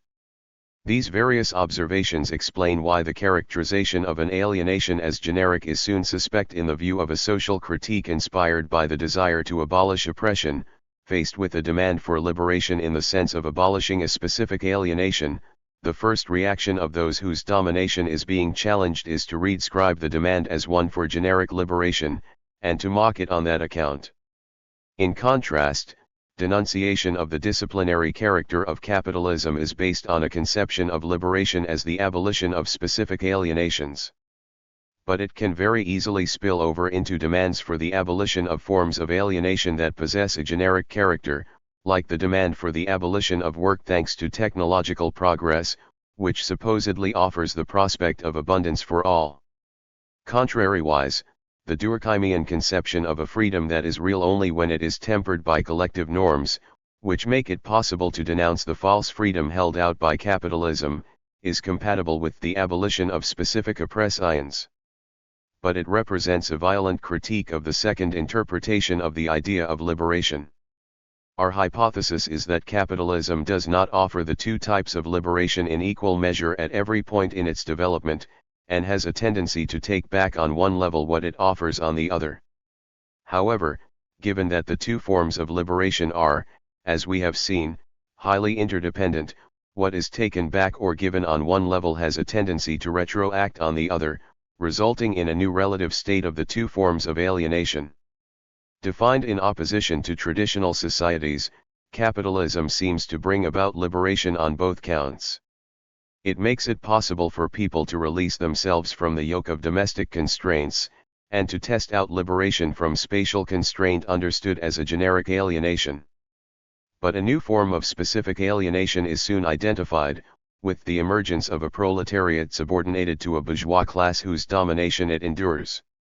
The proletarian nevertheless has the freedom of the vagrant, works one day and quits the next at will, to the extent that hunger affords him the leisure. The proletariat's generic liberation is checked by a specific oppression. What the second spirit of capitalism offered was primarily a particular liberation from the specific alienation of the proletariat. But this occurred at the price of a recoupment on the generic liberation conceded earlier. Job security and income from work were improved in exchange for working-class population settling, and the development of factory discipline. In addition to the security it brought, the organization of practices within the framework of the bureaucratized firm opened up another space for demands for generic liberation by allowing for a certain multiplication of identities. On the one hand, it made it possible to differentiate clearly between life outside work and life at work, between the person and the post held. On the other, especially for cotters, it offered the possibility of a career, that is to say, a change of duties in the course of one's life. In this context, duties were themselves defined in such a way as not to encroach unduly on people's unique qualities, by being indexed to established properties which, like educational qualifications, had been subject to social coding, resting in a number of instances on a state guarantee. In the critiques of the late 1960s and early 1970s, both types of demands were prevalent and, what is more, frequently amalgamated. Demands focused on the need to liberate both the working class from the specific alienation to which it remains subject, and human beings from types of oppression that emerged in a generic form. The multiplication of identities offered by the second spirit of capitalism was deemed still too restricted, the range of possible roles being particularly limited for women, whose access to the identities deriving from work was impeded. But among young cotters, whose stylized representation was one of the archetypes of the 1960s, voices invoking psychoanalysis and the liberation of desire were raised to demand a breach in the narrow framework of the conventions and practices associated with the second spirit of capitalism. It was largely the second demand for liberation that was to be recuperated by capitalism and called on to support transformations conducive to pursuit of the accumulation process and render them desirable. Now it was said that it was possible to change occupations as frequently as projects, and that all local ties and filiations could be severed because they were a source of inflexibility. It finally seemed as if the formal right to become who one wants to be, when one wants to be it, had been recognized. But these gains in liberation were made at the expense of demands of the first type.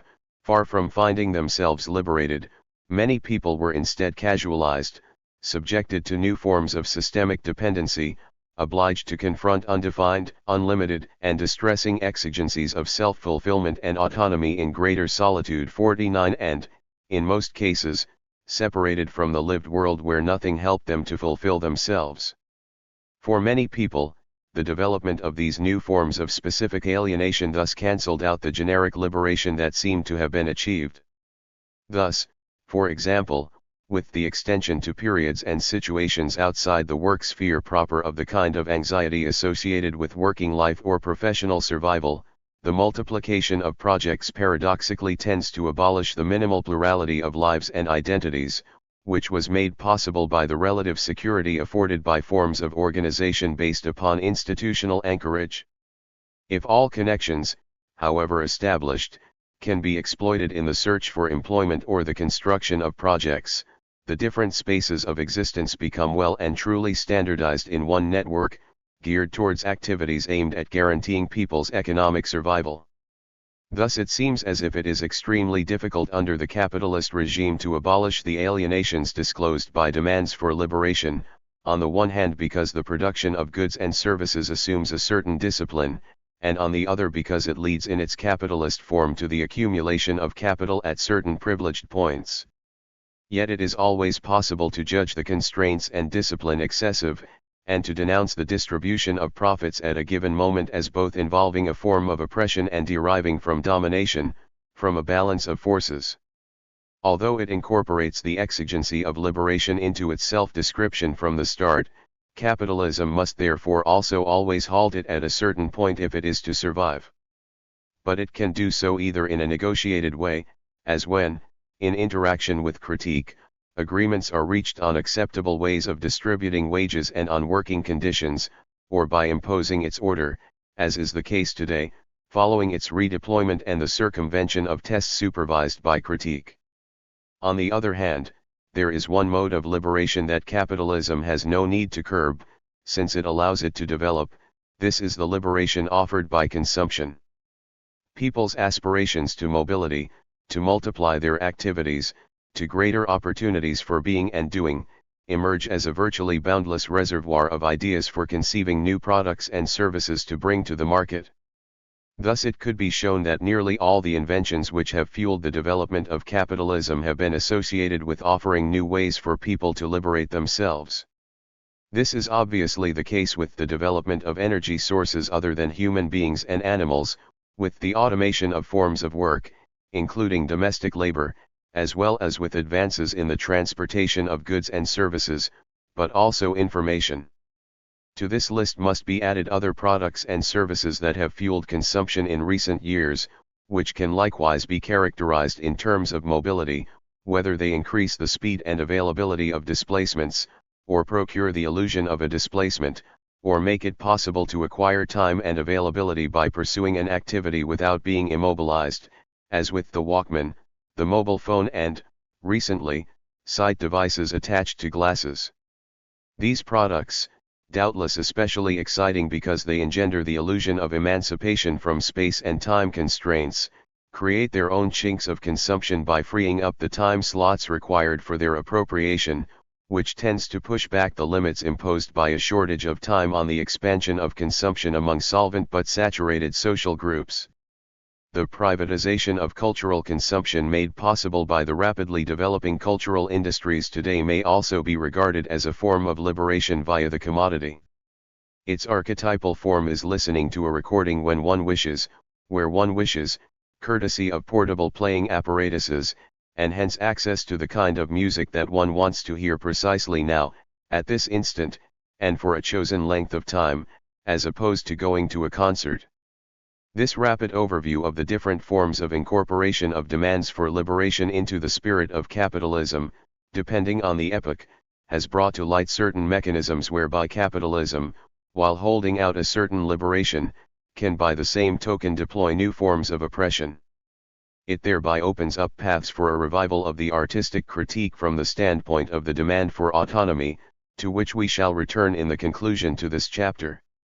In particular, these will have to take seriously capitalism's vocation to commodify desire, especially the desire for liberation, and hence to recuperate and supervise it.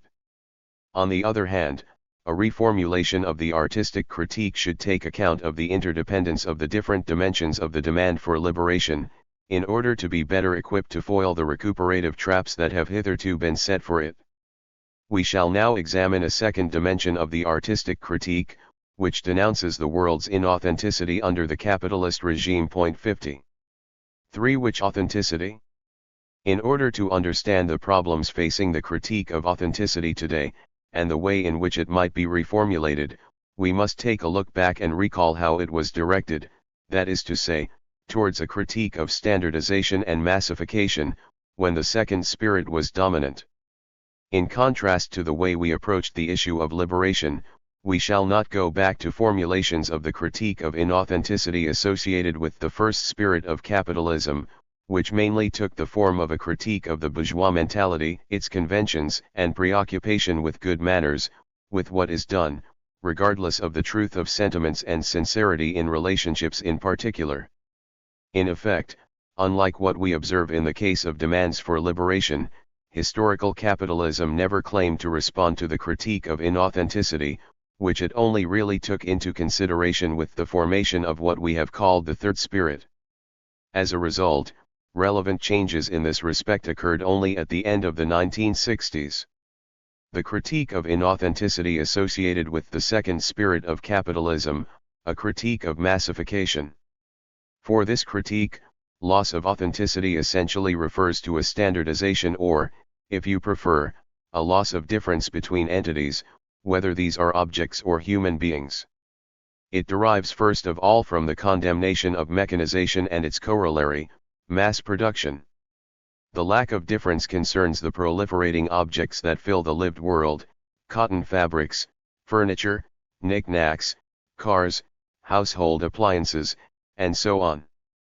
Technical objects or the products of technique, each of them has a distinct existence and is subject to personal appropriation. In another respect, however, each is utterly identical to all the others in the same series. Not only is there no difference between them, but each of them, in order to function, has to be used in precisely the same way. Hence denunciation of mass production does not occur without a correlative denunciation of the massification of human beings. The standardization of objects and operations effectively entails a similar standardization of uses and, consequently, of users, whose practices are therewith massified, without them necessarily wanting it or being aware of it. With the development of marketing and advertising at the end of the interwar period, and especially after the Second World War, this massification of human beings as users via consumption extends to what seems to be among the most particular, the most intimate, of the dimensions of persons, rooted in their interior being, desire itself, whose massification is denounced in turn. There is no longer any relevant distance between my desire for some particular object and someone else's desire for an identical object belonging to the same series. Between libidos too, difference is abolished. Similarly, in production, and especially in forms of organizing work of a tailorist type, the difference between human beings vanishes. Assembly line workers lose all particularity, since workers at the same post are completely interchangeable.